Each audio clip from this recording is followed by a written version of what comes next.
Chapter 1, 96 AG. The royal palace was abuzz with higher than usual activity. Nobles and generals assembled within the great throne room. They prostrated themselves on the glossy black floor, awaiting the presence of their Fire Lord. The roar of flames announced his arrival, as a curtain of fire arose to obscure the throne and its raised platform. All eyes were kept down, though keen ears picked up the soft swish of royal robes as the Fire Lord finally sat down. "The Fire Lord now presides over this court," announced some unseen voice. "Arise," came the curt voice of Fire Lord Oze. The command was obeyed instantly, and the hundreds of the Fire Nation's courtiers snapped up to their feet in a mix of robes and hard armor. The royal court was in session, and the latest changes to the Fire Nation were discussed. Nobles reported on the growth of colonies, and humbly boasted about their contributions in taxes. Generals updated the court on the latest shifts to the many war fronts, as well as crowing on particular victories over their enemies. It would be just another day in court, if not for the last item on the agenda. The court calls for the presence of Sing. There was a sharp clatter of armor as someone arose and marched with stiff precision. A soft murmur rose up as the courtiers noted a small figure in oversized armor dropping to one knee before the flame-obscured throne. Their arms snapped up in a supplicant salute, palm over fist. Conscript Sing of the 11th Regiment kneels before the Fire Lord. The voice was from a young boy, sharpened and hardened through military discipline and frequent combat. More murmuring followed at the oddity. Even the princess had surprise flash across her face for the briefest of moments before frowning heavily at the kneeling soldier. It seemed that the rumors about the defiant 11th were true then. Fire Lord Oze's voice betrayed none of the reactions of his court. There was no bafflement or doubt as he spoke. No one would be stupid enough to dare risk the wrath of the Fire Lord with an ill-thought-out prank like this. "Conscript Sing, your name has reached the throne filled with much praise by the officers of the 11th Regiment. I am flattered that they regard me so, Your Majesty," came the sharp, almost curt reply, Sing's head never rising. The older, more experienced courtiers could pick the tinge of sourness in the boy's words. This child soldier was reluctant to be here. Indeed. The silhouette behind the curtain of fire shifted as the Fire Lord leaned forward a fraction. "Tell me, how fares the 11th?" There was a second's pause before Sing answered. "We are heavily depleted, Lord, but the soldiers remaining stand ready to enact your orders." Only the densest among the assembly failed to notice the use of "we." "Is that so? How much then was the report on the late General Shaluo's failure downplayed?" The murmurs faded to a strangled silence as all ears awaited the reply. Despite official reports, it didn't take a great sage to decipher just how much of a disaster the Battle of Tai Plains had been. The bumbling of the 11th's new general almost cost the lives of multiple army groups, if not for the 11th Regiment redeeming its honor with a valiant rearguard action. Sing audibly sighed. General Shaluo had been most adamant about his tactics, ignoring the advice of Captains Kai and Motzi, and even Colonels Deo and Koda. After receiving tense silence for a few seconds, he continued. Scout reports that the Earth Kingdom had been sighted on the battlefield the night before the battle were ignored. News of the Earth Kingdom line being reorganized was similarly discounted. General Shaluo insisted that the 11th Regiment's reputation for tenacity would carry it to victory regardless of what the enemy had planned. He personally led the charge against the Earth Kingdom's waiting host. Soft gasps filled the throne room at the description of such incompetence. The generals in particular frowned heavily with disapproval. The bitterness was thick in the boy's voice, but it did not waver at all. The battle was lost as soon as the charge was ordered. General Shaluo and his personal guard were the first to fall into the spiked pit traps. If not for Colonel Dao's and Colonel Yashin's quick thinking, the 11th Regiment would have been eradicated as the Earthbenders attempted to bury us alive, while the other forces involved would have suffered far heavier losses. Colonel Deo, the Fire Lord summoned sternly, and the graying warrior who led the venerable 4th Regiment knelt beside Sing before the wall of fire. For his part, the boy seemed to stiffen a bit at the colonel's presence. "Your reports mentioned that it was Conscript Sing that salvaged the defeat." The colonel gave a curt nod while staring at the space just below the flames. "Yes, Fire Lord. Myself and the other colonels saw with our own eyes as Sing marshaled the remnants of the 11th to keep the center from breaking. If not for that, the retreat would have been a bloody rout. When we assisted their breakout, the survivors of the 11th were all covered in blood and wounds, Conscript Sing being no exception." Heavy silence returned once more, though trepidation was mixed with incredulity. "It seems you have downplayed your own achievements, Conscript Sing." The boy managed to lower his head further. "Colonel Deo flatters my accomplishments, Fire Lord. I merely looked out for my comrades selfishly." "Is that so?" Oze wondered aloud, causing many experienced courtiers to flinch. "Colonel Deo, what is your assessment of this conscript thus far?" The reply came without hesitation, full of conviction. "The tales of the young dragon holds notable grains of truth, Your Majesty. Even if he seeks to hide it out of humbleness, it is clear that Sing is regarded highly by the 11th. The officers have admitted that up until General Shaluo's arrival, it is Sing's advice that the captains follow, and it is with such advice that has, until Tai Plains, earned the 11th much merit even after the loss of Colonel Lide. This time the ambient mutterings became a buzzing din that echoed throughout the throne room. A gaggle of commanders exchanged heated words, while some nobles debated the veracity of such a bold claim. The men exaggerate, Your Majesty. I only. Silence. The Fire Lord's command cut through the noise, and silence reigned again. Conscript Sing, Oze slowly enunciated the boy's name and paltry title carefully. Were it any other case, the unlawful assumption of command of any Fire Nation force is a crime punishable by death. However, Colonel Kota, Colonel Sho. The named generals marched out to form a line with Sing and Colonel Deo. Let me ask, for the record to be clear, do you stand by your claims of the vaunted, young dragon of the 11th? Yes, Fire Lord, they answered in unison and without hesitation, ignoring the not too subtle sideways glare from the boy. Some courtiers could have sworn they saw the older colonel smile a bit. Throughout the brief cooperation between our armies, it was clear that the conscript had been the true strategist behind the 11th's brilliant victories, Colonel Sho stated. I have personally witnessed his valor in combat as well, and the tales of the young dragon's fearsomeness is well earned. So much so that the Earth Kingdom clearly focused their full might on destroying the 11th Regiment on Tai Plains to be rid of him. Colonel Yashin and his officers all have confirmed without discrepancies that they had witnessed conscript Sing slay several Earth Kingdom champions before they retrieved him, even though he himself had sustained grievous wounds. Colonel Kota added. It can be safe to say that other rumors of his competence holds true as well. The soft roars from the curtain of fire filled the ears of all who attended as utter silence reigned for several minutes. Conscript Sing. Oze finally addressed Sing once more in a deeper, more formal tone, while the shadow behind the flames rose from the throne. The generals and nobles immediately bowed deeply in deference. The Fire Nation has judged your usurpation of one of its forces to be a grave crime that is long overdue to be rectified. Dread anticipation filled in the air, the generals in particular tensed as they awaited their Fire Lord's verdict. Yet, if even half of what has been claimed about you is true, it would be a larger crime to the Fire Nation to discard such a talented and loyal warrior. Especially if such talent compensates for the lacking in some of our appointed generals. A shadow of an arm swept out declaratively from behind the wall of flames. Henceforth, effective immediately, you are elevated to the rank of Colonel of the 11th Regiment, as befitting your long overlooked merits. Arise, Colonel Sing, and continue to lead the 11th Regiment to victory and glory for the Fire Nation. Relief and some annoyance flooded the great hall, though few noticed how the newly promoted general remained utterly still. Your Majesty is most generous, Sing replied, bowing his head before finally rising from his kneeling position. I will strive to earn the trust bestowed upon me. Congratulations, brat, Colonel Deo said after the royal court had adjourned and they were outside the throne room. The burly, aging man slapped Sing across the shoulder, almost knocking the boy over. I told you the Fire Lord rewards good work. The new colonel readjusted his pauldron and sighed. With all due respect, Colonel Deo, but may a pod of flying fish optimus drown you in their shit. The older commander cackled heartily at the curse, causing some eavesdropping nobles to shake their heads with disapproval. Come now, is that how a colonel should speak? Colonel Kota said, joining the two along with Colonel Sho. Aren't all of you supposed to be at the front lines still? And misregaling everyone about your tales? Deo is right, lad. You've earned this. Be proud. I'm sure Lide would have been beaming with pride if he were here. At the mention of the respected colonel that took him in, Sing's annoyance melted into somberness. It is a shame that it took tragedy upon tragedy for this. He gestured downwards with his hands, to occur. Colonel Sho patted the boy on the back, much more softly than Deo did. Now. None of that. Lide wouldn't want you to wallow like this. We all grieve for his loss, but Lide's memory should be honored, especially his aspirations for you. I'm sure the old man's proud of you. There were nods all around, and Deo gave Sing another hearty thwack on the shoulder. Come, brat. Let us uncles guide you through the paperwork. Then, once you're done, we'll... No. Sho cut him off with a glare. Sing's still too young to drink. But... Or visit those, women. Bah, Killjoy.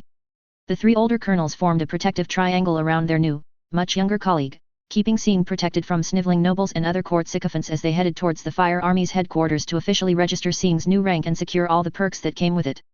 They would regale about the boy's feats later. After all, they first needed to reaffirm their story about Chiluo's demise. Watching the quartet from a distance, Fire Princess Agela stared hard at the back of the boy barely older than her. She recalled the exploits attributed to the young dragon and found it both hard and easy to match it to his face. Hard, because, well, how is a mere boy capable of challenging and defeating 3 Earth Kingdom generals, at the same time, or surviving impalement from multiple spears and stones suffered during the rearguard defense from the defeat at Tai Plains? How was a boy supposed to be the great mastermind that led a depleted army to victory upon impossible victory? But on the other hand, the princess saw the way he carried himself, as well as the iron resolve in his eyes. Determined eyes which fit someone who could lead 500 soldiers against 3,000 and win so decisively that the casualties they took were only seriously wounded at the worst. Young dragon indeed. This scene might be interesting enough to warrant some investigation. Author's notes, so here's a new idea I'm working on. Though considering the hiccups I'm having writing this, I'm not sure I can sustain the same posting pace as I did before. I'm going to see how far I can get away with not having a first-person POV here. Hope you guys enjoy this, and as usual feedback is highly welcomed. So. Colonel, Don't start, Captain Ren, Sing shot back at the woman waggling her eyebrows at him as he took a seat by the tavern's table, causing her to scowl. Ugh, don't remind me. The pay raise from lieutenant to captain isn't worth the workload. She leaned back in her chair and huffed petulantly. Why'd you have to promote me anyway? The rank scares all the sweet, cute soldiers away, and draws in all the brainless court weaklings. Sing shook his head with exasperation, picking up and gently swirling a bowl of tea in his hand. Neither soldier paid the serving girl or the other staring clientele any mind. I've been given orders to rebuild the 11th Regiment, which means reviving 3 whole battalions and filling in the existing empty one. You, Weikung, Rufen and Ping will be in charge of that. Ren winced at the reminder of the 11th's near broken state. Even under Colonel Lide, attrition had whittled the 11th Division to half strength, and the disaster at Tai Plains had brought it down to 1.5 battalions. A lot of good men and women lost to the warriors of the Earth Kingdom and Water Tribes. But the greatest shame were those lost to the folly of the Prickshaluo. If he wasn't already dead, Ren and the others would have gladly forfeit their ranks just to repay his idiocy. So who's your lieutenant colonel? Ren asked to distract her from those dark thoughts. I was thinking Motsi, the boy said thoughtfully, and Ren nodded her agreement. Yeah, Motsi's reliable. Kai treats you too much like a younger brother. Sing gave a lopsided grin. You should know. Pfft, everyone knows me and Kai are fighting over who gets to adopt you. Say, you know the current odds for that. 9-6, favoring you, last I heard, the colonel replied with a smirk. Ren grinned triumphantly. Damn right. Though, now that you've made rank, I guess you don't need to be tied down by lower families, Her eyebrows started waggling again. Gonna catch some young, sweet girl and introduce her to your young dragon. The faintest of blushes crept up on Sing's cheeks, but otherwise he kept up an unamused mask. Keep up your crassness and it's no wonder you're not getting any good catches yourself, Captain. Now that's just low. They settled for a comfortable silence, never acknowledging the rest of the tavern goers. As Sing sipped from his tea bowl and Ren began emptying her mug of rice liquor, the soon-to-be-promoted Motsi entered, with Captain Kai in tow. The latter wore a huge, proud grin as he quickly closed the distance to grab Sing off his seat in a crushing hug. Congratulations, Sing. Kai, put the colonel down, Motsi stated evenly, eyeing the bystanders a little awkwardly. We're in public, and with your strength, it might be considered an assault on a superior officer.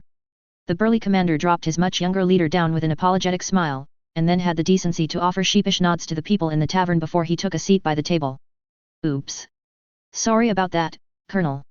Sing rolled his eyes as he waved it off. No problem, Kai. How was the royal quartermaster? Surprisingly accommodating, Motsi answered as he joined them and called for a serving girl.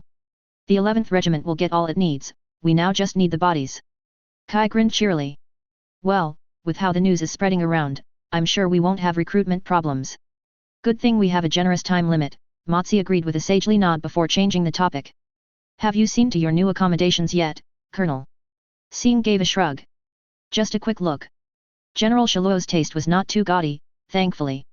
I suppose that's one virtue the late general had, Ren remarked, her expression along with the other two colonels turning dark at the mention of the bumbling fool's name. The 11th Regiment would not forget the damage he'd done to them anytime soon. The conversation ended on that sour note, partly due to the food finally arriving. The 4 of them ate with a gusto that betrayed the sense of urgency that still clung to them out of combat. They left after a brief scuffle of who had the rights to pay. Kai won by being the first to reach the tavern keep, and all signs of joviality fled as soon as their feet left the establishment's door. None of them are following us, Motsi mumbled under his breath. Sing kept his gaze fixed to the front. We've satisfied their curiosity. Were any of them recognizable? One of them's from Count Mura, Kai replied with the same near silence with a thoughtful frown, trying to recall his life as a minor noble before his commission, and all the social pageantry that came with it. I think. The table in the back end had Marquis Bose and Countess Xiu's people, Ren added, her lips barely moving. As a distant cousin of a duke, she too had experience in the pretentious circle of the Fire Nation's nobility. Will any of them be a problem? The young colonel asked. Ren gave a negative snort. Like you said, they were there just to scout you out. I double-checked with my parents, Duke Cho is practically ostracized after Shiluo's idiocy. The news of your promotion probably sealed his isolation. And our retribution will seal his fate, Sing added firmly. The officers walked through the streets without a sound, even as they picked up speed and melted into the shadows with ease. They had honed their stealth against Earth Kingdom rabble-rousers with keen eyes and a penchant for detecting the slightest of tremors. Here, in the heart of the Fire Nation, the officers of the 11th might as well be ghosts of vengeance. They wound up in Duke Cho's estate, and settled for observing the over-equipped guards. They look shiny, but they don't look well-trained, Sing commented as he noted how the patrols did not overlap, and how the individual guards spent half their time focused on their comrades in avid conversation instead of keeping their eyes fixed outwards. Too sloppy, Motzi, ever the disciplinarian, agreed. We could get this over with right now. No, Sing immediately replied. The Duke has family, and he might be with them now. Our grudge is with him alone. We wait. Yes, Colonel. The three captains obeyed despite their reluctance. Despite his youth, Sing's plans had always brought the 11th victory, and this time it will bring them vengeance for their fallen comrades. They patiently waited for the hours to melt by, never leaving their shadowed cover until midnight came and the residents of the estate were all asleep. With a gesture from Sing, the four of them moved out in utter silence, slipping through the disappointingly large gap between patrols and climbing over the estate walls before the glow lanterns could reach them. Entering the manor was simple enough. The noble's value of quality meant that the hinges of doors and windows barely made a squeak as they were eased open. It took the quartet far more time to locate their quarry than it did breaking in. But the master bedroom was eventually found, with the Duke and his wife sound asleep within. Sing shared a look with his officers as they loomed over the couple's sleeping forms. Duke Cho was awakened by a discomfort in his mouth and an unfamiliar rocking movement. His eyes shot open with surprise as he realized that he was being carried by two shadowy figures. He made to scream, but then found his mouth gagged with cloth. The noble's panicked struggles did little to loosen the grip of his kidnappers, and the cold blade against his neck quickly stopped him from wriggling any further. His kidnappers brought him into the larder and before he could break free his hands were bound behind his back, and his legs folded back to have his ankles bound together with his wrists. The figures ignored Duke Cho's muffled panic, though one of them eventually had enough and wrapped a large, meaty hand around his throat, and began to slowly squeeze. With a whimper, the Duke took the hint and shut up, and the pressure around his throat was gone. A much smaller figure came into view, taking up Duke Cho's vision. SHH. Save your energy, your grace. It was the voice of a boy. The Duke's panic momentarily got overtaken by confusion.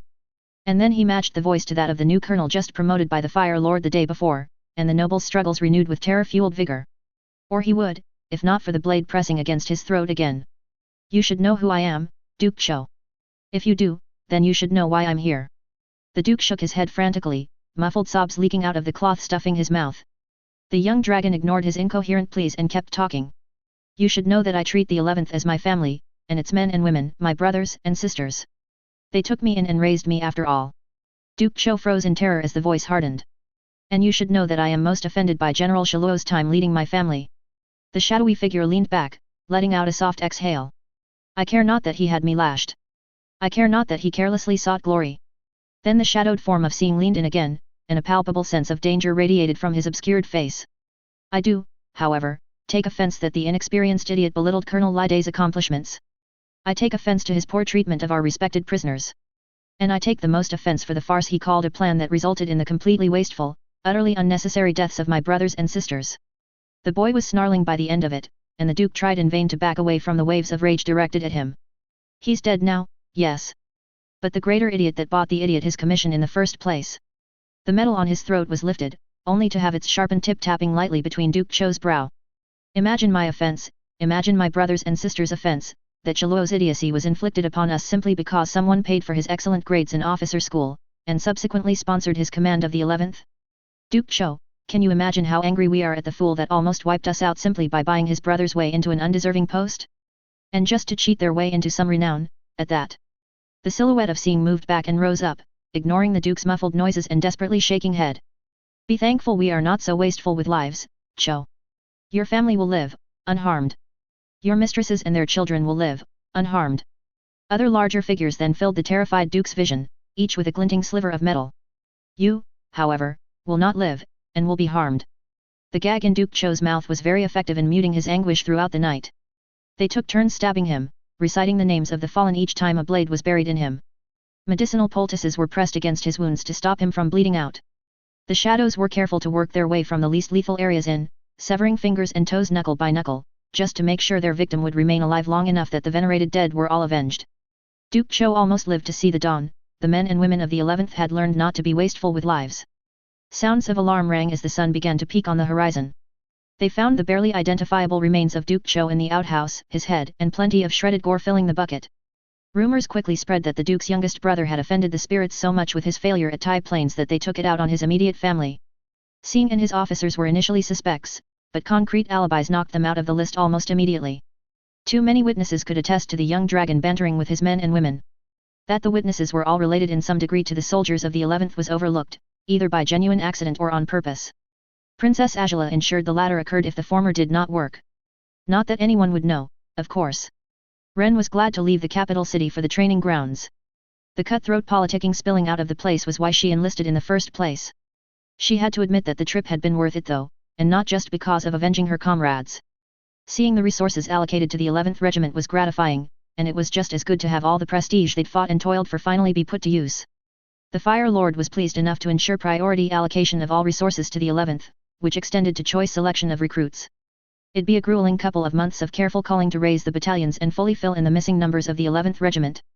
It was already a pain back when they were campaigning to get the trickle of reinforcements up to standard, with the fires of battle often serving as the best method of forging the lost recruits into proper soldiers. Within the Fire Nation, where there were no Earth Kingdom partisans to scare the inexperienced and overconfident rookies straight, Captain Ren was not looking forward to training up her officers in her rank and file. She consoled herself that at least she would be free from Fire Nation politicking, unlike poor Sing. It was certain that the poor young colonel would have to constantly deal with nobles and bureaucrats while the 11th was rebuilt. Whether he liked it or not, Sing had to establish the same parity of a friendship that every other influential person had while he remained within the heart of the Fire Nation. And with the fame and mystique attached to his name, the poor boy would likely have to deal with snakes and bootlickers by the cartload. Ren snickered as she imagined the number of dinner invitations Sing would be forced to attend. Hopefully Colonel Shou would be still around to look after his young peer.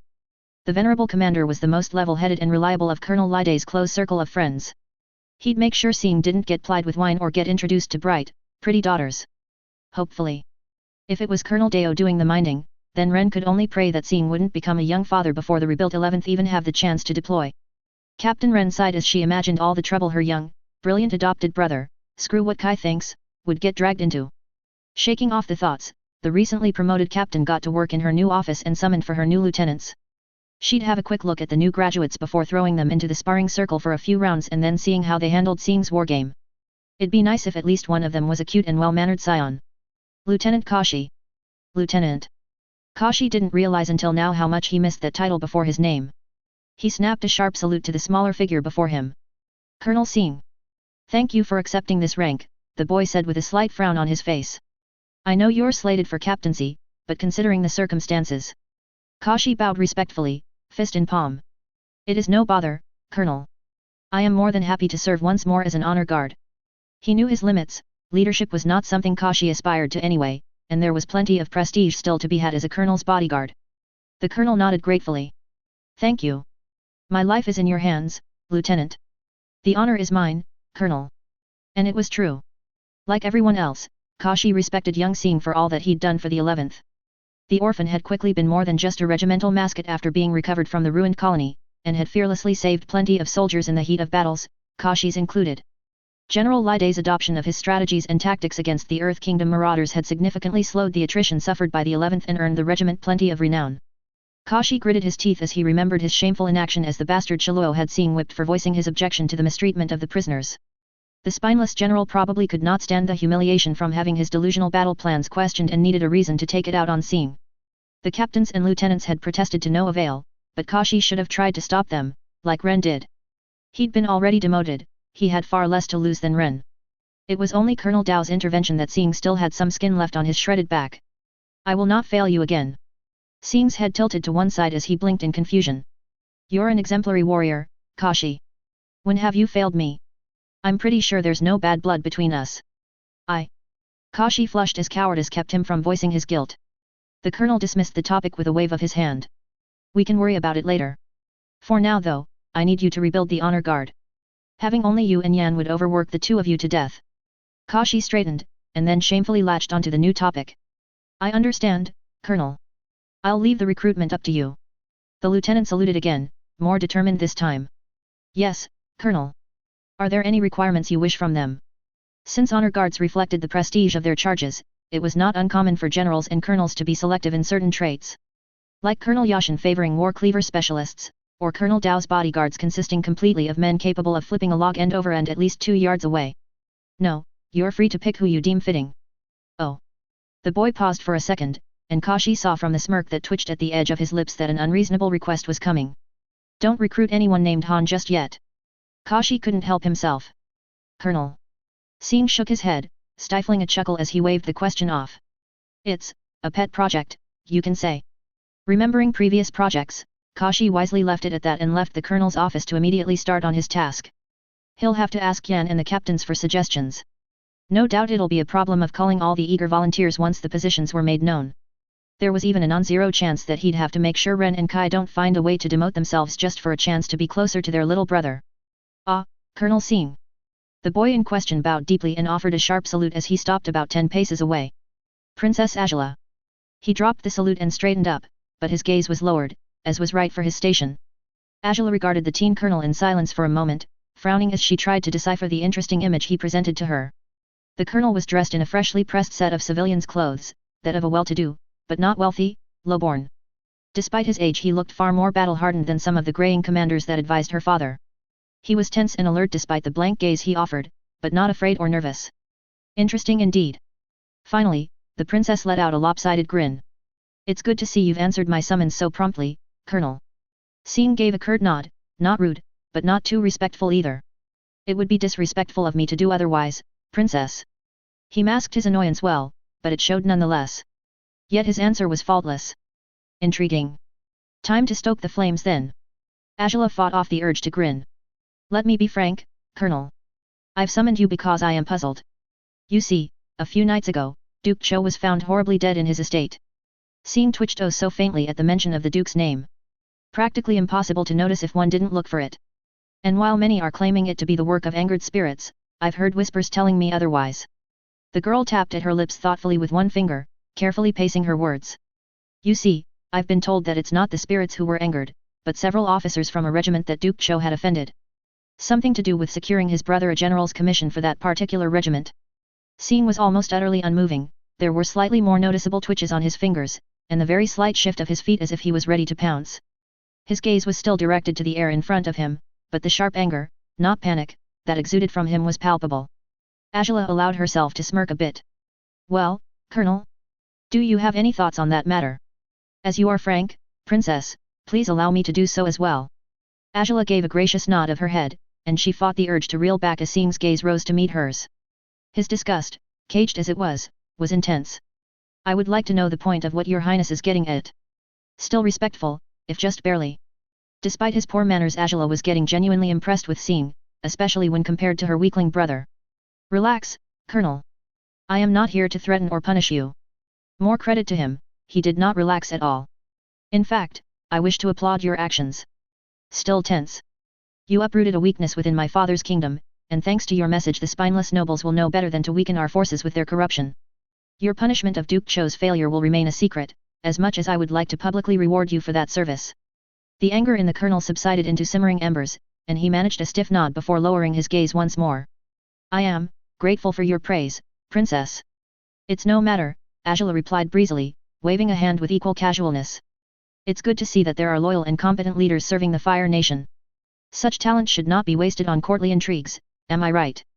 Colonel Sing did not reply, so she arched an eyebrow as she continued. You know, by now I'm sure most men would be simpering out of gratitude or bursting with outrage. Yet you're still standing there, all quiet and angry. I apologize for disappointing your expectations, Princess, he said, the words forced through gritted teeth. Oh, you're far from a disappointment, Sing. May I call you Sing? She didn't wait for an answer. I find your control and achievements to be impressive indeed. Impressive enough that I might offer you my official support. This finally got Sing to raise an eyebrow.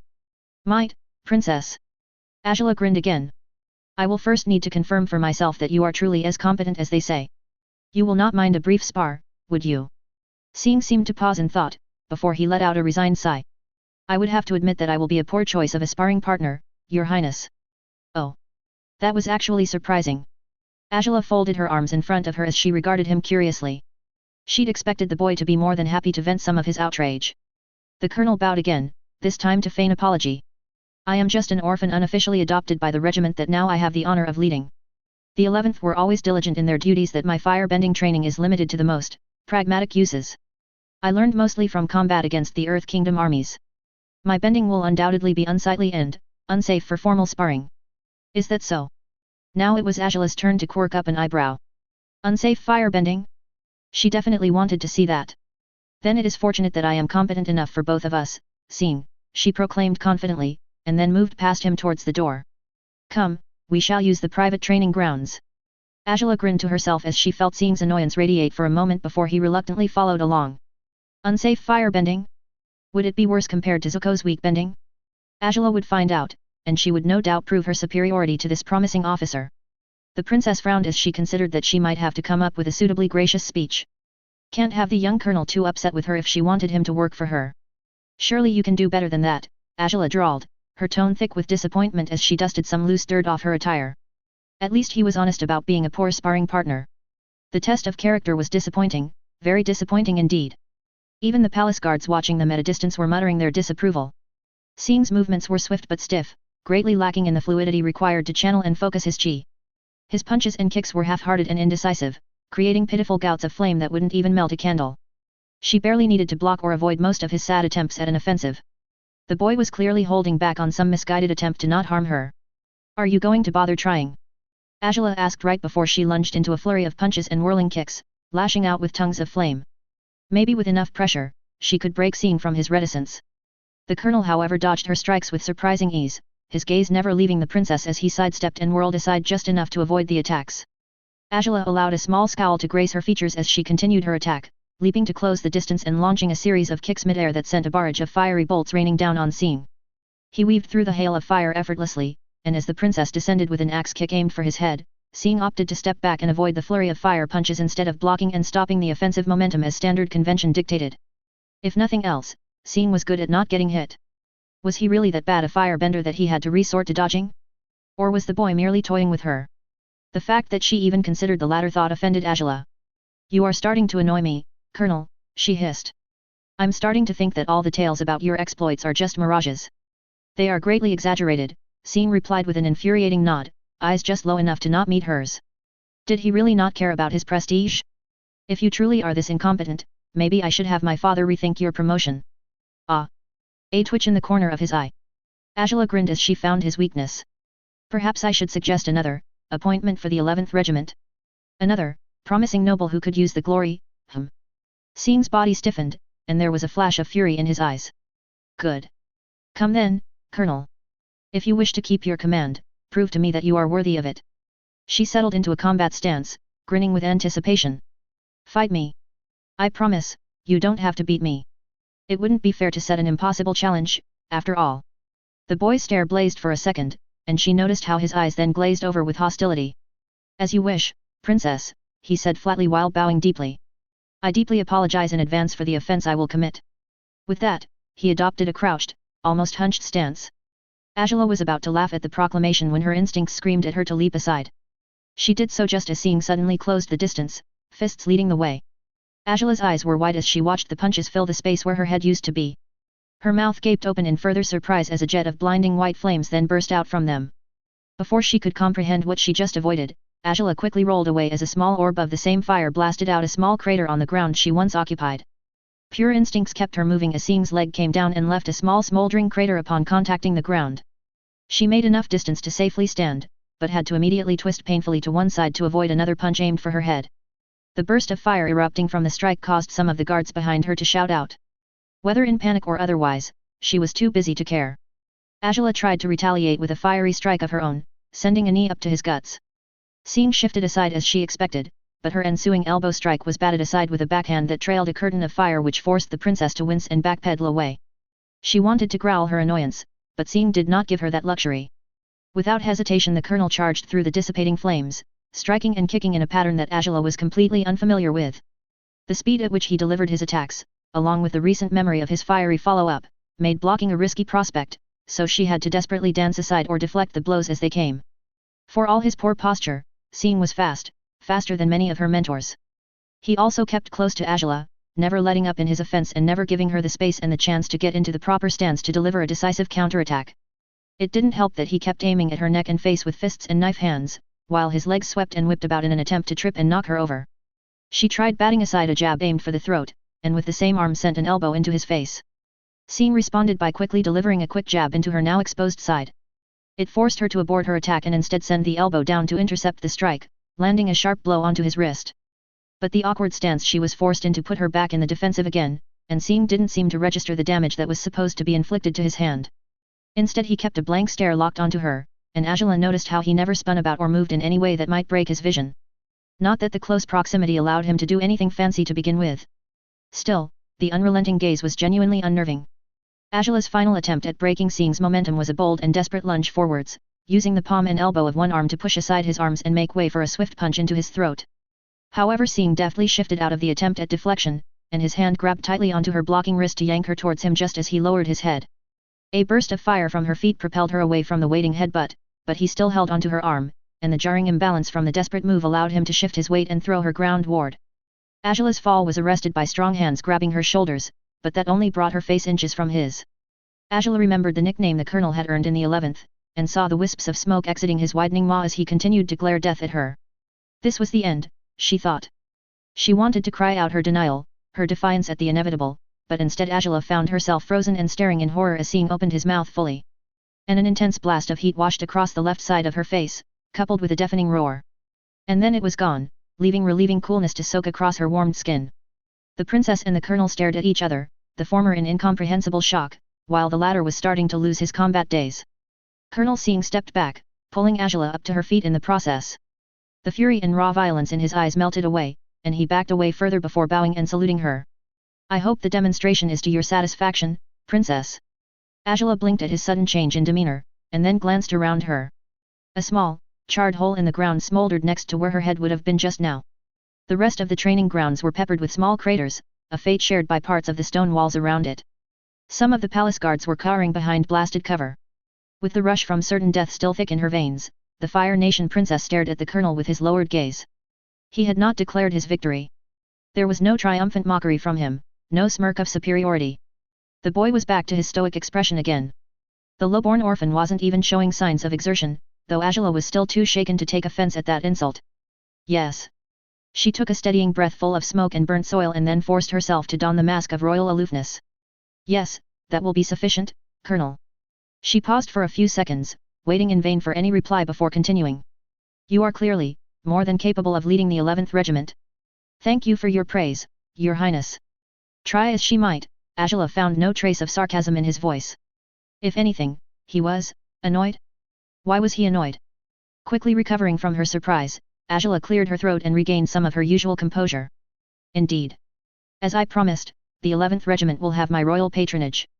I will ensure that the needs of your command are not disgracefully overlooked again like before. Sing saluted, still as infuriatingly sharp as ever. My men and women will be most elated to hear of your highness' generosity. I thank you on their behalf, princess. Yes, yes, Agela said with forced offhandedness, waving him off. I'll not hold you any longer. Return to your task, and see to it that your regiment does not disappoint me, Colonel. By your leave then, princess. With that, he was gone, and Agela watched as the boy left her sight before she hurried off to her room, the heat from the side of her face quickly growing to encapsulate the other half. This scene was a troubling puzzle. What in the world was his fire bending? Surely it couldn't be something just learned from combat? And if his fire bending was so devastating, why was he insistent about hiding it? Was there something else to it that he didn't want to draw attention to? Why was he annoyed at his obvious victory? Was he worried about causing offense? Did he think her to be so petty? Sure, she might be on occasion, but that's besides the point. And why was it that her blood still raced and her heart still pounded even after the match was over? It was clearly not insult or anger Agela was feeling, though that revelation was surprising in itself. There was something about that display of ruthlessness that was. If it was not frustrating, then what? With the sparring over, one of the two figures in the upper floors finally spoke. What do you think, General Bujing? The calculative general nodded thoughtfully. Colonel Sing seems to be as impressive as the tales make him out to be, Your Majesty. While inelegant, it's clear enough that his method of fighting is meant to exploit the Earthbender's defensive stances. Only the inherent swiftness of firebending kept the princess from any serious harm. Despite the implied danger to royalty, Bujing smiled. I can see why the Earth Kingdom has such a high bounty on the young dragon. Do his men share his aptitude for firebending? Bujing shook his head slowly. So far as I know, the firebenders of the 11th show praiseworthy skill in battle, but nothing like the flames of the colonel. The High General frowned in thought. Come to think of it, none of the other forces we've questioned mentioned anything about the white flames. Perhaps it's meant to be kept secret. Fire Lord Oze hummed in thought before coming to a decision. As Colonel Sing shows great talent, we shall not squander it. Have the 11th Regiment be reassigned from resistance suppression. They have a reputation of breaking through stubborn earthbender formations, utilize that. I will adjust our plans accordingly, Fire Lord. The fools who had allowed for the 11th Regiment's relegation and deterioration. See to it that they are punished for their corruption. General Bujing smiled widely. I know just the front that could use such cowards, Your Majesty. The Fire Lord watched as his daughter stormed off with a bit of a limp, and another thought occurred to him. Tell me honestly, General, how much would the Fire Nation stand to gain if we adopted this orphan? Or tie this commoner colonel to the royal family by other means? Assuming he proves his worth, of course. Kai couldn't help speaking out when Sing entered the meeting, almost late for once. You all right, Sing? You look pissed. More frankly, it looked like he was coming down after losing control and slaughtering Earth Kingdom levies again. The colonel shook his head even as he rubbed at his wrist. Nothing to concern yourself, Captain. Ren threw a dirty grin. How did your meeting with the princess go? Kai's head snapped to the captain, and then back to Sing with trepidation. Princess. The boy waved off, frowning a bit petulantly as he took his place at the head at the table but did not sit. It's nothing, can we get on with the meeting? Of course, Ren wouldn't leave it at that. Did you get rejected, Colonel? Ren, Sing said in his quit the dragon with shit voice, and thankfully the captain shut up. Now, how is the regiment? Motsi. Said Lieutenant Colonel gave a single nod. Supplies are at ideal levels. We're still weeding out prospective recruits. There's a lot of work required to bring them up to our standards, but we should still have enough time. Even the extra material request. Motsi rolled his eyes. Yes, even your added requests. Great, thanks. It was one of the few times Kai saw Sing smile brightly like a boy his age should. Unfortunately the smile didn't last too long as he returned to his usual, stony mask. Any issues with the new officers? He asked, looking around to the new captains. Needed to knock some sense into them, but they should be all right, Ren reported seriously. I'm putting them through the same drills as the recruits. Weikung, Rufen, and Ping nodded to show their shared sentiment. Me too. The same. Yeah, same here. Sing finally sat down in his seat and Kai and the others pretended not to notice the colonel wincing. He would need a bit more healing before his back was fully healed. Hey, and here I was expecting them to throw us more crappy newbies. The officers grinned and chuckled. After all the news the other colonels spread about you, I think even the most petty nobles would know better than to continue their grudge against Colonel Lide. True. Sing stared into the air for a moment before shaking his head. Anyway, I've got good and bad news. Ren's face broke into a cheeky smirk again. Something to do with the princess. The colonel let out a suffering sigh before he replied. Yes, unfortunately. Princess Agela will be personally investing her royal patronage on the regiment. We can hopefully expect that the 11th will not have any logistical issues for the foreseeable future, but that means we might also have to act on her interests when she asks for it. Kai was sure all eyes were fixed on Sing, and everyone's jaws had dropped just like his. How'd he secure royal patronage? Did you kiss her or something? To his horror, Kai realized it wasn't Ren that spouted the words, but himself. Damn it, he was supposed to be the dependable big brother. No, Sing replied, giving no time for the captain to regret his slip. We sparred, she seemed impressed enough. Scared? He meant to say scared, Kai realized. And the 11th got its patronage. Motsi huffed incredulously, though like the other officers he too caught the underlying implication. When you put it like that, you make it sound so easy. I thought you were trying to avoid further attention. I was, the boy half-whined. But she's a princess, and it'd be worse if I refused her demands. Kai found himself nodding with some of the others. Going against the wishes of the Fire Lord or his family would be tantamount to suicide, no matter how brilliant you thought you were. Motsi joined in with the nodding. So, when do I break the news? Once we get the official paperwork. Do we have to make a big ceremony out of it? It'd be expected, Ping answered, earning another drawn-out sigh from Sing. Well, at the very least, you've done Colonel Lide proud, Kai offered, and at that the colonel's annoyance seemed to soften significantly. Yeah. I guess so. We'll do it for him then. There were resolute nods all around the meeting table, and then they moved on to the next topic. So, what's the political situation in the capital like? Whose toes can we afford to step on once we go back out? A servant led the curious guest into the main hall, and Prince Iro found himself looking at a boy Zuko's age who was well dressed and a bit too stiffly upright. The retired general immediately realized with sorrow that the boy was a soldier. Was he a conscript, or, hopefully, just a messenger? Welcome, boy. What can I do for you? The boy snapped a bow and a sharp salute, and Iro hit a win-ce. Definitely not a messenger boy. But he didn't recall his brother having to scrape the barrel for recruits. Prince Iro, it is an honor to meet you. I am Colonel Sing, of the 11th Regiment. The 11th? Iro's eyes widened a bit as he remembered. You are Liday's grandson. Even with his lowered face, it was clear that the boy was smiling. I am glad that he considers me so highly. Sing rose up from his bow.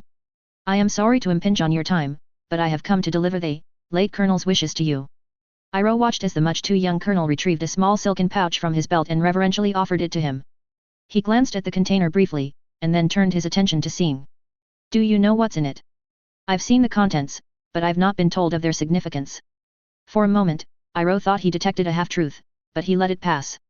He received the silk package with care, and untied it to have a peek within. There was a bronze badge, one that commemorated their friendly rivalry. Also within were a few gold pieces. Iro smiled softly as he remembered his thrifty friend's little debt to him, now repaid. His smile faded as he found just hidden under the pile of gold a small object. Iro reached in to retrieve it with his index and middle fingers. Ah, Liday. He muttered as he stared at the white lotus tile, and then glanced up at Sing, who was doing a good job of not paying attention to him. Dropping the tile back in the sack and then putting it aside, Iro's smile returned as he regarded his friend's protege. Come, have a seat. I'll call for some tea. Sing hesitated for a second before nodding, and then joined the prince by a small table. He seemed a bit apprehensive in his steps, as if he was worried about causing undue offense. Peculiar, but considering that this Sing was supposed to be a rescued colonist, perhaps he was being overly worried about noble etiquette. We've not had the chance to communicate much while he was on campaign, but Liday has told me many great things about you, Iro said, trying to ease the boy. The tea arrived, but neither made a move for it. Sing's smile was sad, one that clearly showed his attachment to the old colonel. He and his regiment took me in, I owe him a great deal. And now you've taken up his mantle, the prince replied without judgment. I've heard some of the tragedy that befell your regiment. I'm sure Liday would be proud of all you've accomplished to keep his command. For a moment, a fathomless fury flashed through Sing's eyes. We lost many good men and women to the petty games of some nobles, he stated bluntly. All I've managed to do was salvage just enough to not disgrace his legacy. This time Iro did cringe, remembering Liday's troubles. He was the leader of the dwindling faction of so-called soft leaders, whose existence Iro once found contemptuous right up until Ba Sing Se. Yet his achievements on the front lines ensured that they remained beyond most direct politicking, which was why someone, or someones, eventually resorted to slowly redirecting supplies from Liday's 11th Regiment in the hopes of bleeding him to a failure. According to the communications he received before Liday passed, Sing was the reason the 11th lasted as long as they did. The way Liday praised his grandson at times made Iro think that the old coot had forgotten about his own family back home. Family that had lost much. That sobering thought brought out a sigh from the aging prince.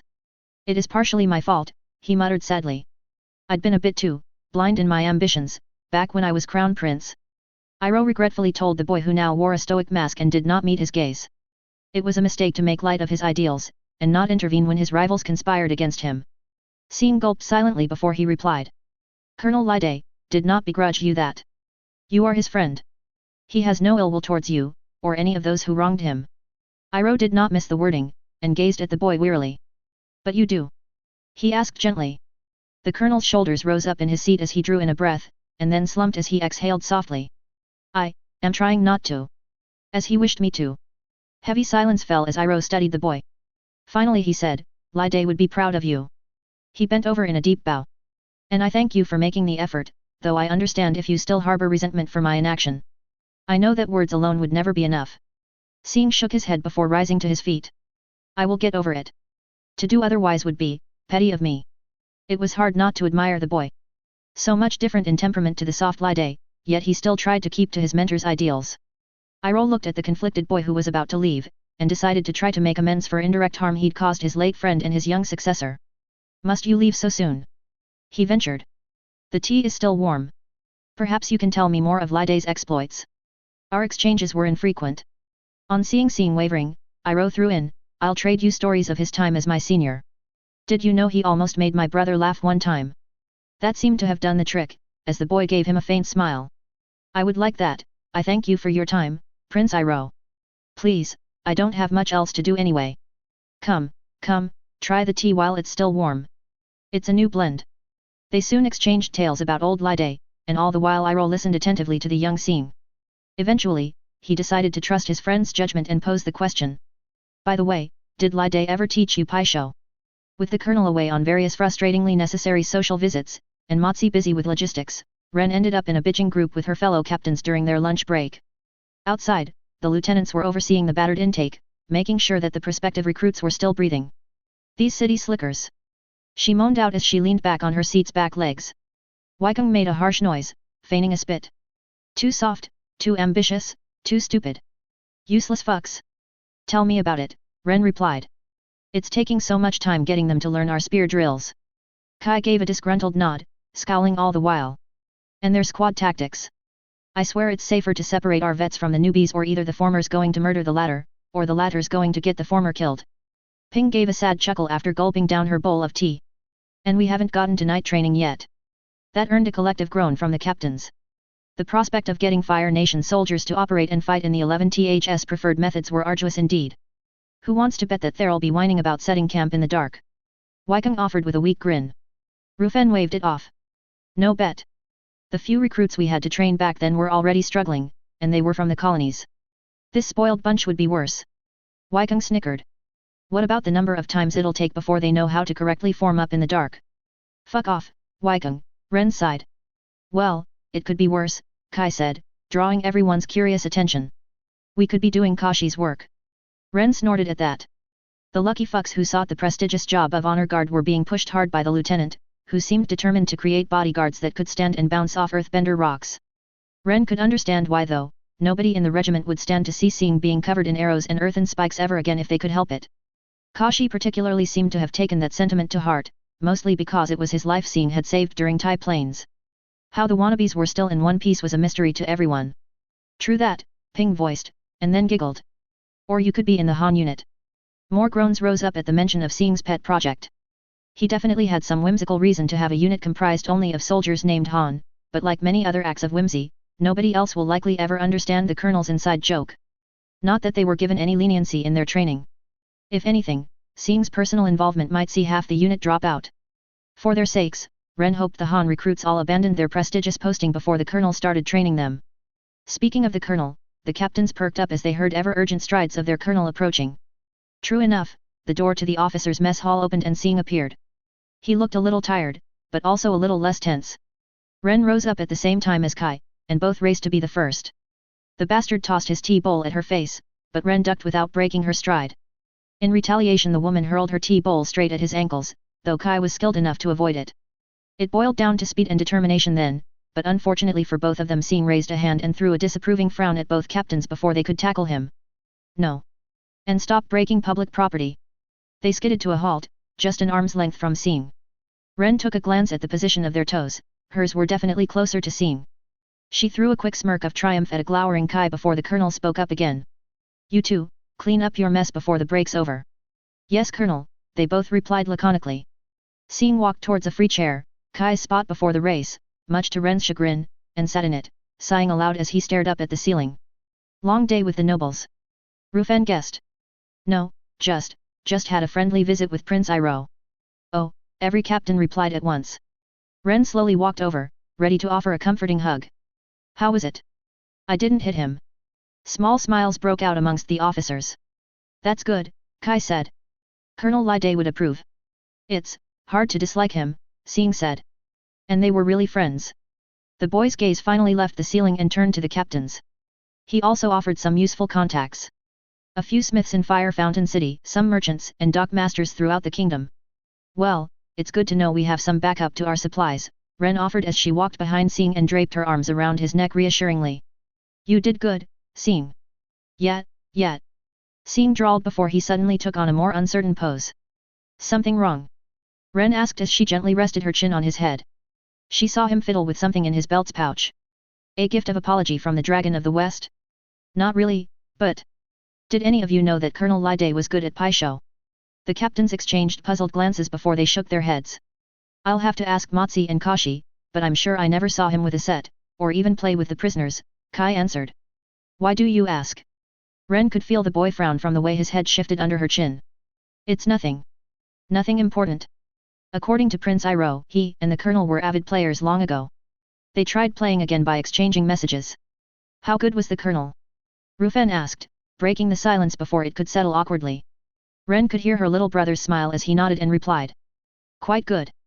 Supposedly the colonel taught the prince a few things. Life as a prisoner of war wasn't too bad, if you were captured by the 11th Regiment, anyway. Colonel Lide was known for his honorable conduct, and his hospitality was nothing to complain about. It was only after the prisoners had been handed over to other Fire Nation forces that most of the escapees who returned to tell the tale began their complaints. And things got better when the brat joined the regiment. General Yama was lucky enough to be captured during the last few years of Lide's command. The old warrior was as every bit a gentleman in a stark contrast to many of his younger and brash peers. It almost felt at times that the imprisonment was more like a forced vacation away from Ba Sing SE politics. They ate the same food as the Fire Nation soldiers, their prisoners' tents were spacious with decent bedding, there was no torture and interrogation, and Lide rarely had the prisoners bound too tightly. Even as the regiment's conditions deteriorated from attrition, the old man did not compromise on his treatment of prisoners. Much as Yama loathed to admit it, the boy also made confined life more tolerable. Whether they liked it or not, the boy often ate with them, initially to prove that the food was not compromised in any way, and always asked if they had any needs, other than freedom, that their captors could attend to. He helped write and then pass along messages back home, made sure their pot of tea was never empty, and served as the friendlier face for the newer prisoners to get accustomed to. The other imprisoned officers warmed up to seeing quickly, seeing in the brat their own children. Many half-seriously offered the brat a place in their household should he ever surrender to them in the future. It took Yama a bit longer to tolerate his presence though, the sting to his pride took a long while to fade. But as prisoners came and went, the Earth Kingdom General soon became the longest-staying guest of the 11th Regiment and eventually got accustomed to the boy. Politics kept his name from being requested during prisoner exchanges, and stubborn pride kept him from accepting Lide and Sing's offer to be sent back home. The pissant strategists back home clearly sought to kill two birds with one stone by leaving him to the mercies of the Fire Nation. They'd quietly celebrate his demise, and at the same make a martyr out of him to drum up more support. Fortunately for the stocky general, the old man and his annoying apprentice were happy to keep their prisoners hale. Little wonder then that few Earth Kingdom and Water Tribe captives thought of escaping, and none who had stayed for longer than a month had actually bothered trying. Speaking of annoying, a knock came to the wooden door to the prisoners' barracks. General Yama? Elder Kylan. Yama huffed as he turned away from the board before him to shout at the closed door. Go away, brat, I'm in the middle of beating this water hag's ass. His opponent cheerily called out right after him. Come in, lad. You're just in time to watch Rock for Brains get buried. Again. As Yama grumbled, the brat stepped in with a respectful bow before walking over to the pie show board. Not a word, brat, the general preemptively said as he felt the boy's judging gaze. But you. Shut it, Yama interrupted, and stared back at the board, just in time to see Kylan place a dragon tile to effectively capture Yama's flower tiles. And just like that, an encirclement was created that counted down the general's remaining moves. Another sharp glance warned the brat to stay silent, and Yama stared hard at the board. And he stared some more before finally sighing heavily. Stupid Southern River rules. The wrinkled waterbender smirked, folding her arms smugly. It was your idea to play it. Not my fault you're as bad at it as you are with the garden cage variant, or the silver diamond one, or practically any form of pie show. Harumphing, Yama rose up and turned to the boy. So, what are you here for, brat?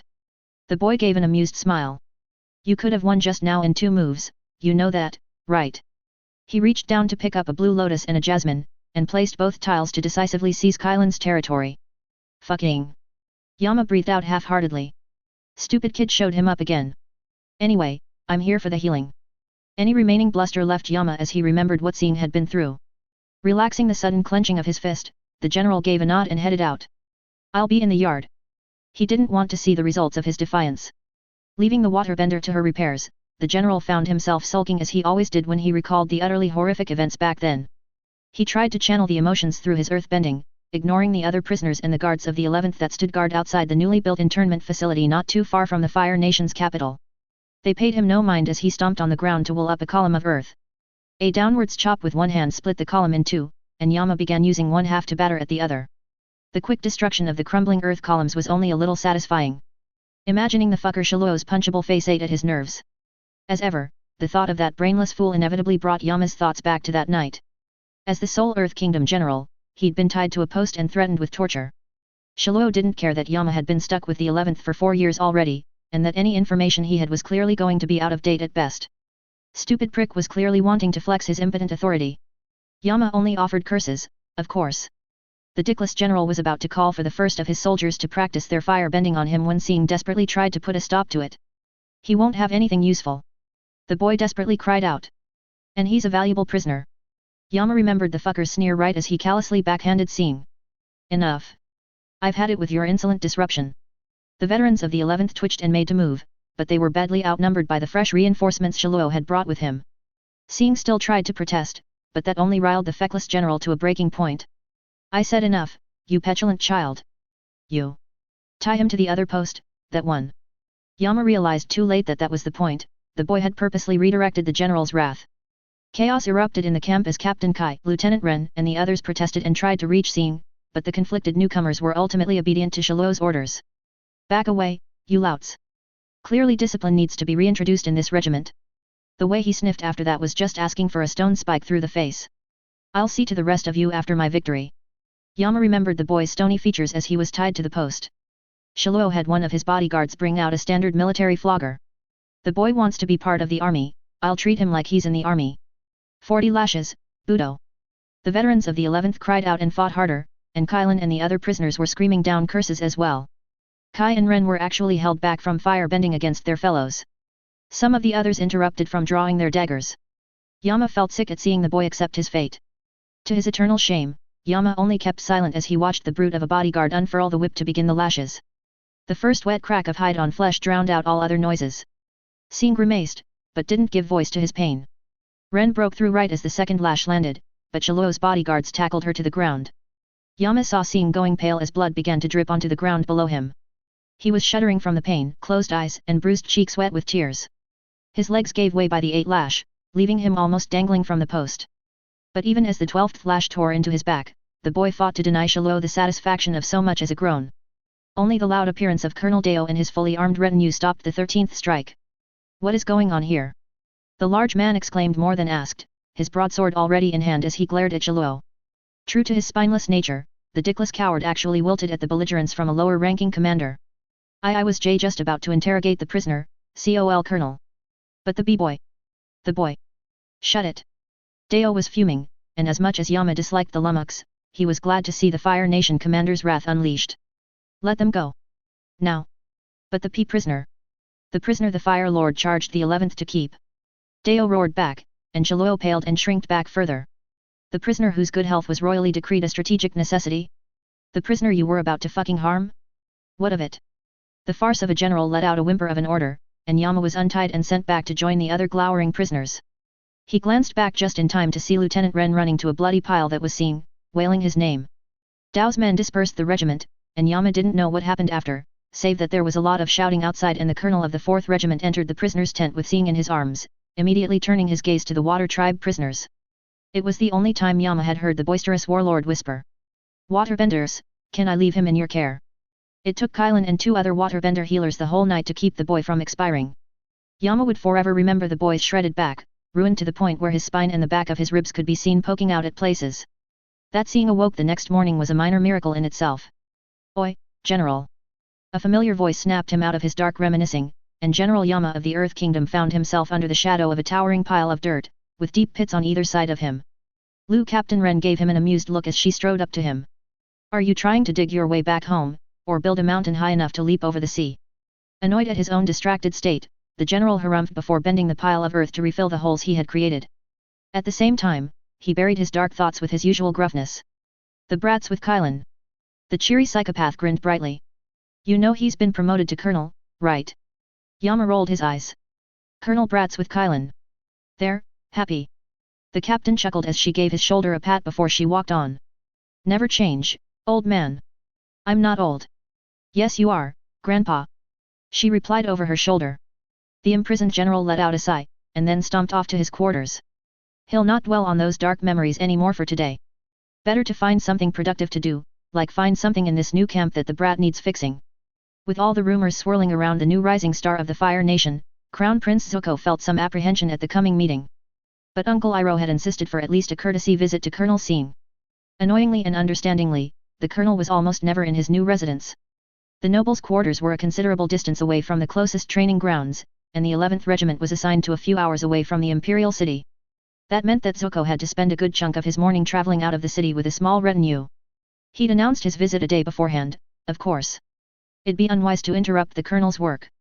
So it was no surprise as they reached the regiment's training complex, Zuko saw a welcoming party.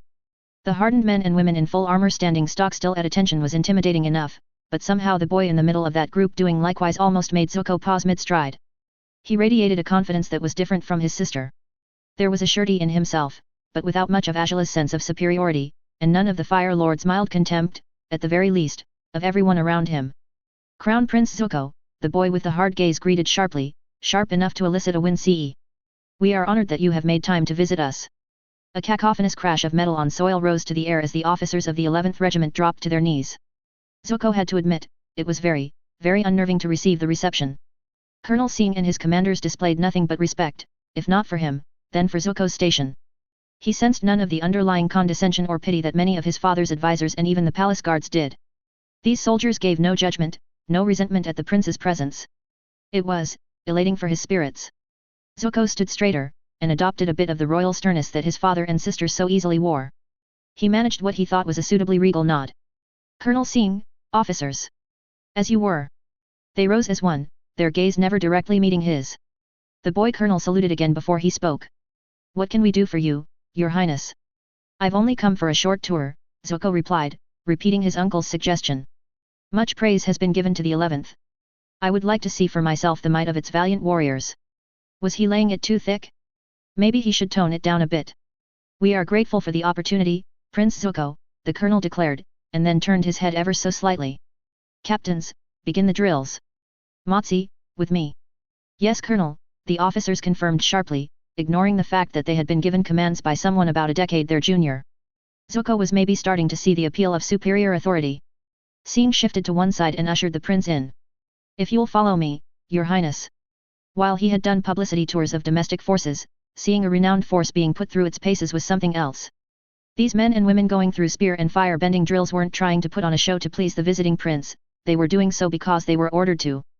Zuko could even tell who the newer recruits were because they were drilling out of genuine fear of their commanding officers. Even his escorts from the palace were showing signs of intimidation. These men and women were far more precise and economical in their movements. The spearmen jabbed and twisted their spears with swift ruthlessness, while firebenders blasted out flames with a harsh grace that the prince envied. What made everything even more awe-inspiring was the near silence these soldiers operated in. There were no war cries or expressive yelling. They might have been grunts and panting, but nothing was consciously being vocalized. An image flashed past the prince's mind, of a dozen of these spearmen advancing in silence and jabbing their spear tips through Earth Kingdom soldiers. Zuko suppressed a shudder at it. As you can see, my prince, the recruits are still a little rough around the edges, Lieutenant Colonel Motsi explained, but given that we have a few more months, we will have these soldiers ready to serve the Fire Nation in time. Zuko tried not to stare at the man and blink. This was rough around the edges? What did properly trained look like, then? Then he saw the veterans of the 1st Battalion, and Zuko understood the difference. And then he felt a bit sorry for the enemy. He toured through the facilities and the soldiers, managing to nod and offer brief replies to the commentary provided by the Lieutenant Colonel. Colonel Sing himself kept mostly silent, preferring to glare death at the batch of troops currently on display. With the tour over, Zuko was ushered into the colonel's office, both for a break as well as to facilitate private conversation. With Motsi and the palace escorts left waiting outside, the two teens were the only ones in the room.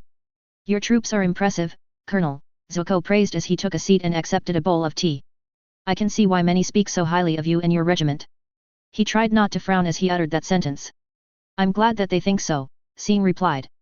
My uncle told me of the hardships you and your regiment endured all this while, Zuko said, clumsily shifting the conversation. I am sorry for the losses you have gone through. The other boy interrupted with a dismissive wave of his hand, though his voice took on a harder edge. Was it the mention of the hardships or Uncle Iro that caused it? It is of no consequence, Your Highness. The 11th will rebuild, and will continue to serve the Fire Nation. Zuko nodded, and then seized the opportunity he so obviously created. On that topic, I've been told you served as the regiment's strategist before this. The colonel's stiff pose softened, and the beginnings of a wistful smile threatened to form. It was unofficial. Colonel Lide and the other officers humored my suggestions and found ways to make it work. Is that so? For a moment, Zuko hesitated, but eventually he managed to fit in the right words.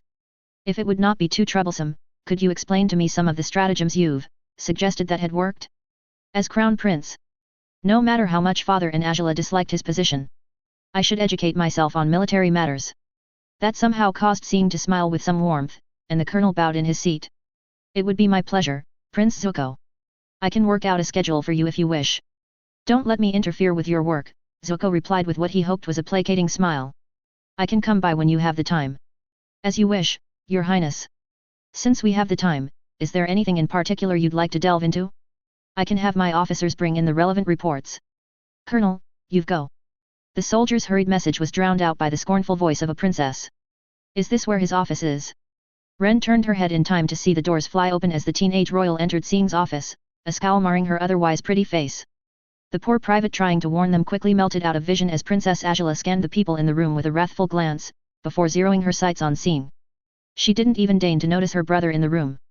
There you are.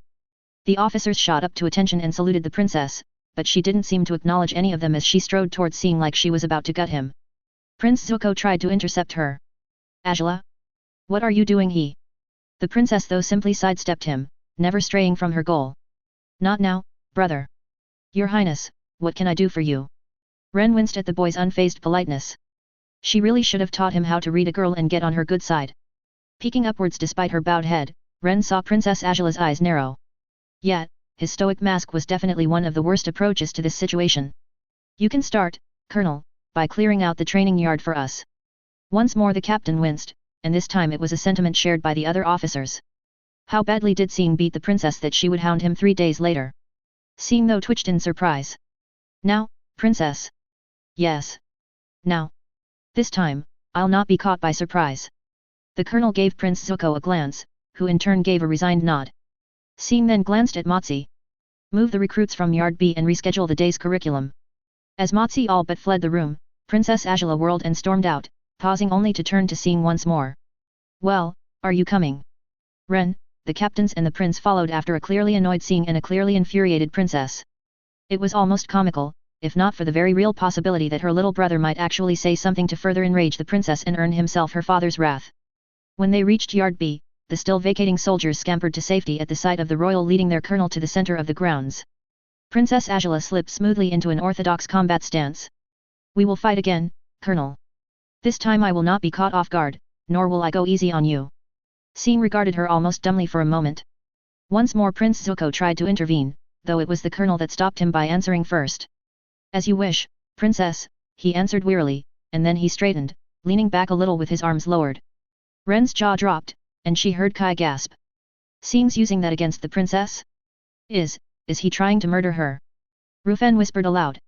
For a moment, the officers collectively thought of rushing in to stop the duel, even if the boy's hands and feet were not wreathed in flames. Non-bending soldiers had used the colonel's moves to lethal effect during night raids. The prince, understandably confused, looked to the officers with mounting concern. Murder? What's with that stance? Motsi let out an exasperated sigh. It's dangerous, Your Highness. But hopefully. And boy did he emphasize that word. The colonel knows what he is doing.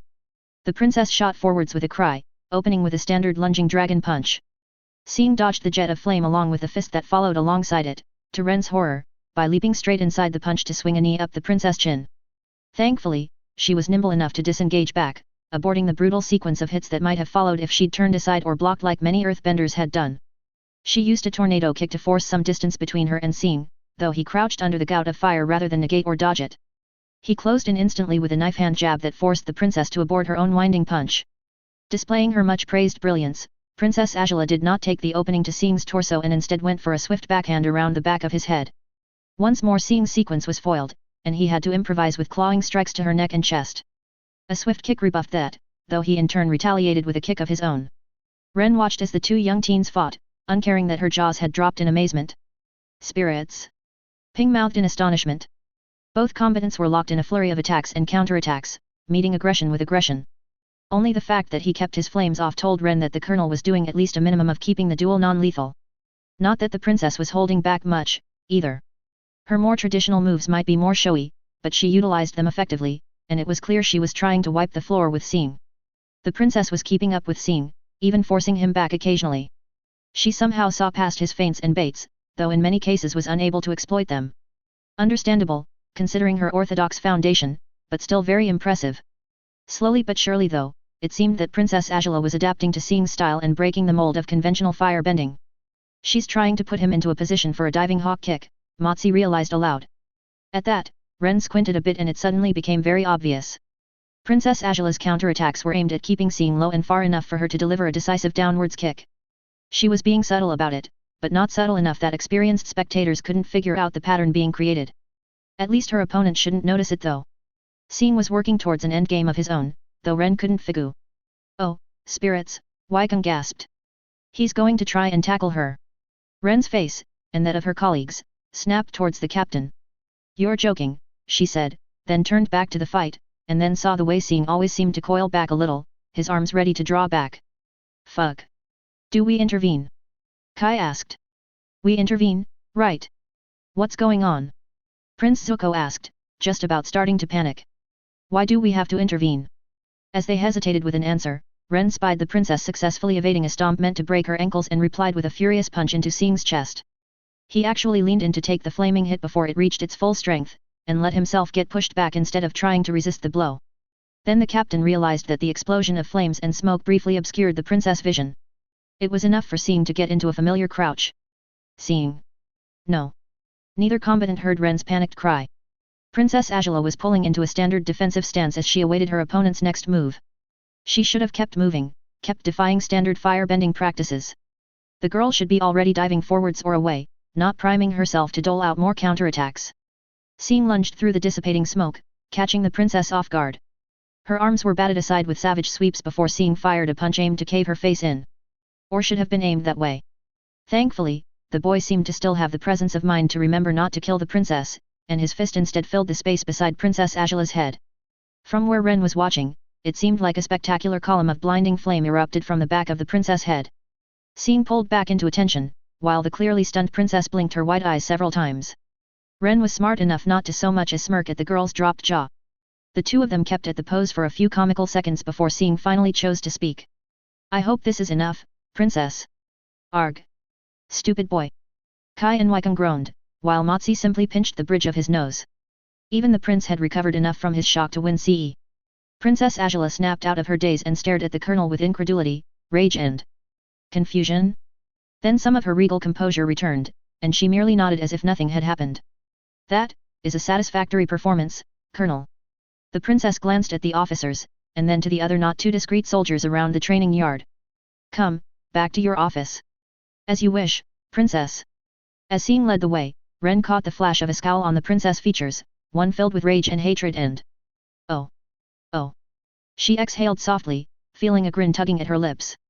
Oh, what? Kai asked, to which Ren simply grinned even more. Nothing, nothing. The captain made to follow after her colonel and the princess.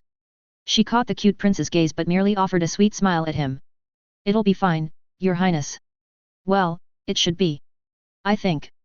Ren almost broke into giggles when the princess later announced that, to ensure that her patronage was well invested, as well as to study firsthand the importance of logistics and strategy, Princess Agela would be personally attending to the 11th Regiment's rebuilding. The princess would also follow along the regiment for the first 2 months of its campaign, to observe their performance. And when she learned what Prince Zuko was doing, she enrolled herself in the same lessons, regardless of what her brother had to say on the matter. It looks like Sing would have to be put through a crash course for socializing with girls. As she spent more time with Sing, Agela was forced to admit that he was clearly someone worth respecting. She sparred and lost 2 more times to the boy, and though it was clear she was adapting to his style of combat, it was equally clear that there was still a significant gap between them. Agela did not care that his fire bending was deemed ugly or improper. It worked, and it was highly effective. But try as she might to learn by watching him, Agela could never move or think fast enough to react. Oh, she got some hits in, but those didn't stop him from stopping his fist an inch from her face, or blasting another crater right beside her neck. They both knew that if it was a proper Agni Kai, Sing would be the one walking away on his own 2 feet. The fire bending that most people knew, that she knew and mastered, was simply inadequate against Sing's once he got close. It was impressive, seeing how he channeled such intense flames without the usual sweeping or flowing movements to regulate and unleash his chi. Agela had tried replicating what he did, but she only managed the same weak licks of flame that came from the standard fire punches. Annoyingly, it seemed that Sing's fire bending was unique to him. His officers admitted that nobody else could achieve what he did, though that didn't mean his moves were not worth adopting to some measure. Indeed, it was rather intriguing watching the new soldiers being trained up to the 11th to her 11th Regiment standards. The firebenders and non-benders alike practiced a form of Sing's martial combat, slamming their fists, elbows, knees and other body parts against wooden posts.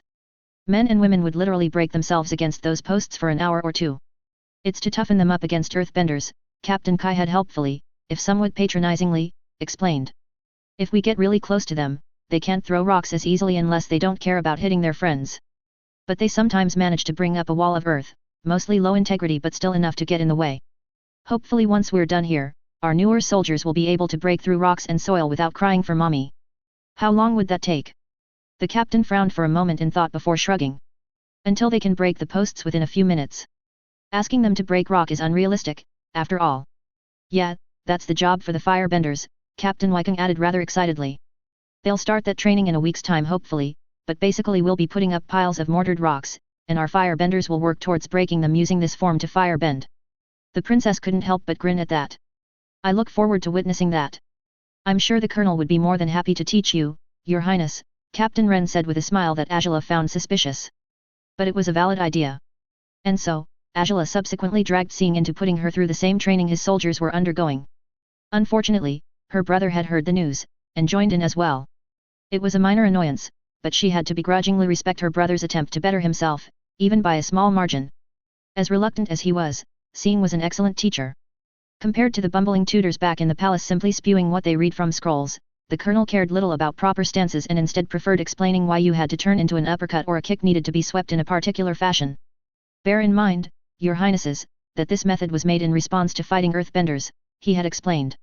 So the emphasis is on speed and reflexes, as well as being uncomfortably close. We have to seize the initiative and force the enemy on a hasty defensive. That focus on speed up close was an approach that worked rather well on firebenders too, the princess noted. Traditional firebending often relied on using the flames to extend one's reach, and like earthbending, had few practical solutions to a scrappy in-your-face combat that did not involve disengaging. The moves Sing taught them were ruthlessly practical. There were elbow and knee strikes that were supposed to be charged with flames only on impact, and attacks aimed at various vulnerable spots to maximize damage. Incorporating firebending into the moves would take time, but already Agela quickly learned the different approaches to snapping wrists and ankles, and landing debilitating strikes to the eyes, neck, and groin. With the aid of some volunteers, she and Zuko also learned how to keep multiple opponents engaged and eventually defeat them, often using one opponent as a shield. Sing also displayed how to use a curtain of flames to distract the enemy and leave them vulnerable to a flanking maneuver, something Agela was already acquainted with in her previous spars with him. It was surprising what one could achieve with just a brief burst of fire in a wide area. Supposedly, the soldiers made use of such distractions to aid in isolating groups of Earth Kingdom formations.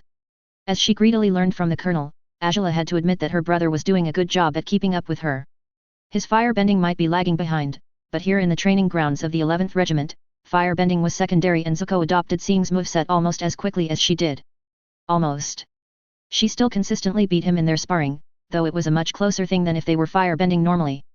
Still, it was impressive to be able to impart such knowledge that elevated poor fighters like her brother to such a degree of competence. And all the officers of the 11th had unanimously agreed that Sing was the one who devised it, much as he might want to protest, for some incomprehensible reason, they had only helped him refine the techniques. Everything the new soldiers of the 11th were learning was the brainchild of a boy far too young to enlist. Her thoughts of trying to best him turned into a desire to simply learn more from him. It was why she kept her eyes locked onto him, trying to uncover more about the orphan commander. For now, Agela focused on her lessons. And her tutor. So far, she was slowly deciphering his body language. Like the ghost of a smile he gave to his officers, or the degrees of satisfied nods he gave when Agela or Zuko were able to see through the hidden moves of his battle reports. That she felt a stirring of, something whenever she gazed at him was disturbing, but it was a minor thing to be pondered on in her free time. There were more important things to work on, like adapting to Sing's combat style and understanding the old battles the regiment went through.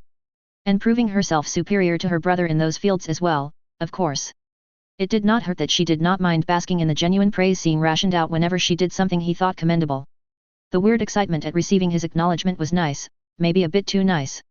But compared to the sycophantic and hollow words from court, or the patronizing ones from the high generals, perhaps it didn't hurt to seek genuine commendation for one.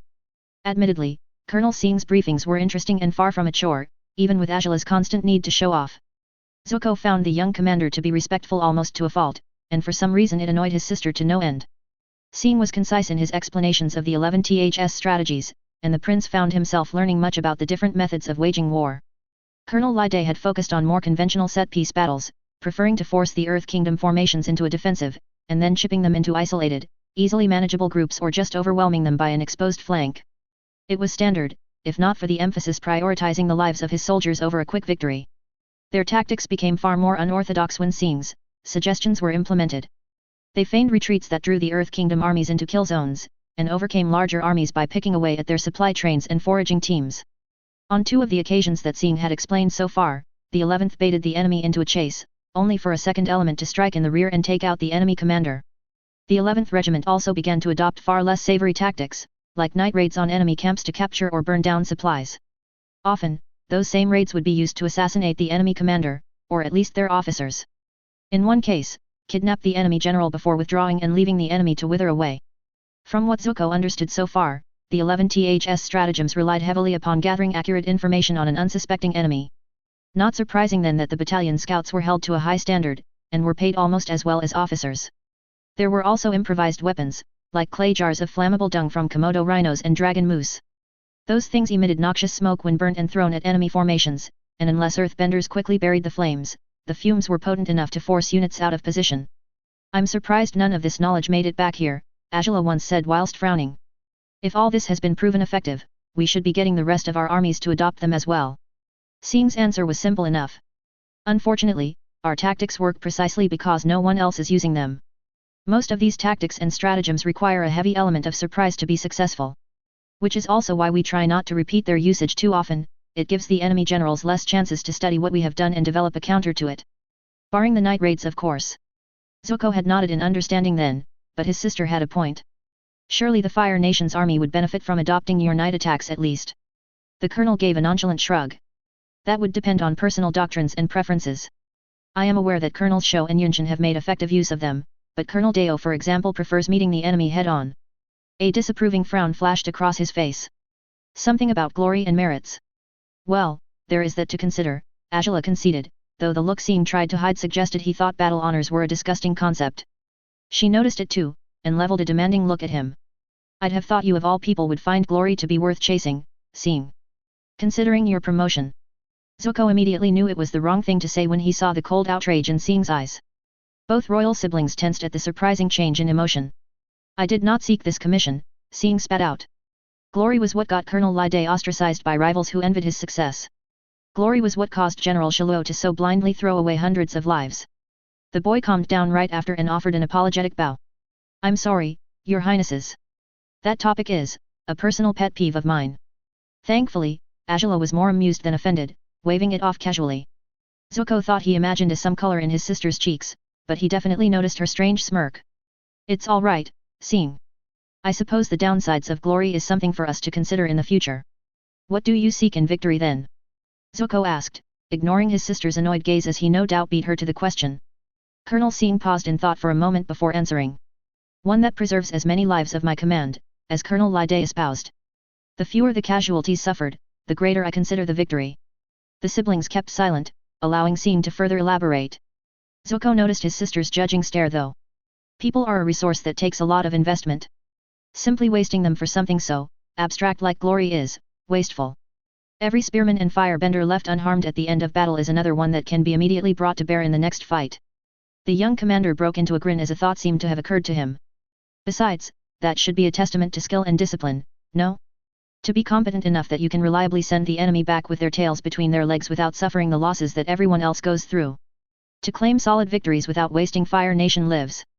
If it means I have to starve or poison my enemies into submission instead of facing them in battle, I will do so. If assassinating their commanding officers breaks their will to fight, then I will happily lead the death squads to slit their throats while they sleep."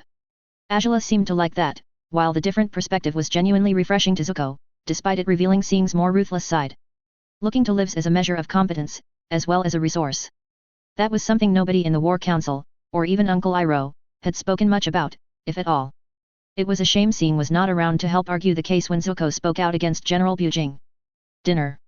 Li Ming announced to the training yard before hurrying back to the mess hall to help prepare against the coming invasion. The wave of hungry, dead-eyed recruits shambled in, with small groups of exhausted but otherwise still lively veterans mixed within. Li Ming and her colleagues served them with equal efficiency, handing over trays of rice and meat and greens. It was only slightly later, while everyone was in the midst of gorging themselves, did the colonel appear. Sing took the meal as everyone else, sitting with a group of veterans. From what she understood, all this was different enough to be a bit scandalous to the upper classes. Officers were, according to Xia and the others, supposed to eat at their own separate tables with their own separate meals. Even Cranky Yama agreed that it was the same in the Earth Kingdom. The officers of the 11th were simply carrying over their habits from campaigning though. As far as Li Ming knew, it was a habit set by Colonel Lai Dai due to supply shortages. Anyone in the 11th, be they spearmen or colonel or camp staff, or even prisoners, shared the same limited menu. There was only a short period when that changed, but then again little good came during Shiluo's short reign. Li Ming looked at the table of grizzled soldiers offering advice to their greener comrades. The newbies in another table were meekly nodding along as they were caught between Captain Kai's and Captain Ren's discussion. Probably about seeing again. Then she looked at the colonel's table, where he ate in silence, but wore a noticeable smile as the enlisted men and women around him conversed and joked. A sense of melancholy seeped into her, dragging with it the memories of the past. Li Ming tensed as she remembered the leering faces of her abusers, a bunch of Fire Nation garrison guards.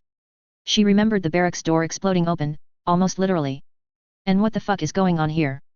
An armored giant growled softly, causing the rapists to flinch back.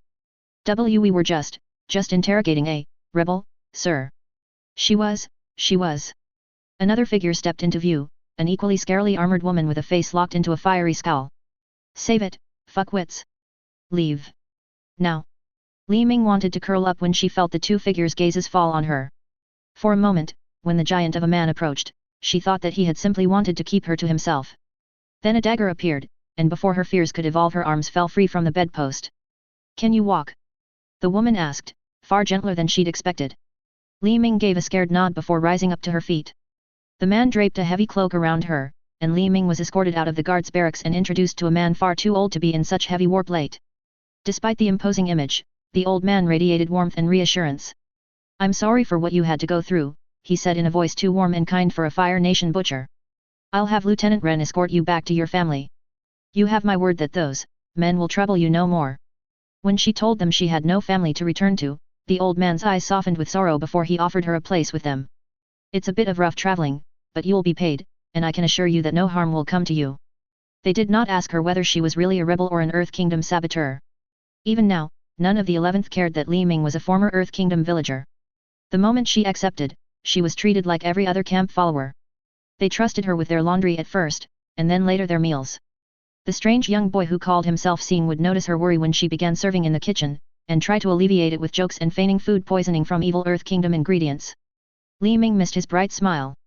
Colonel Lai Dai's passing dealt a blow to the boy that dimmed it, but Shiluo's cursed actions all but smothered the youthful joy in seeing. She remembered sobbing with the others and desperately closing her eyes and ears as the crack of the whip filled the air that night. She remembered the shouting, the beginnings of violence, and the arrival of Colonel Dao. She remembered the day before the battle, where Sing brought her into the prisoner's tent just as he was about to let them loose. You'll be safe with them, the boy had assured her with a brittle smile. If you encounter the Earth Kingdom, you can say we forced you to work for us. He left with camp guards and followers, ignoring the shouts of Shiluo's people. Li Ming remembered the shock she felt back then, followed quickly by a deep outrage. How dare he leave her here? After her time with the 11th, was she not a part of them? Did she not earn the right to join them? Even in an impossible attempt to. A rattle shook Li Ming out of her thoughts, and she saw Sing looking at her curiously, with the bowl in hand. All good, Li Ming.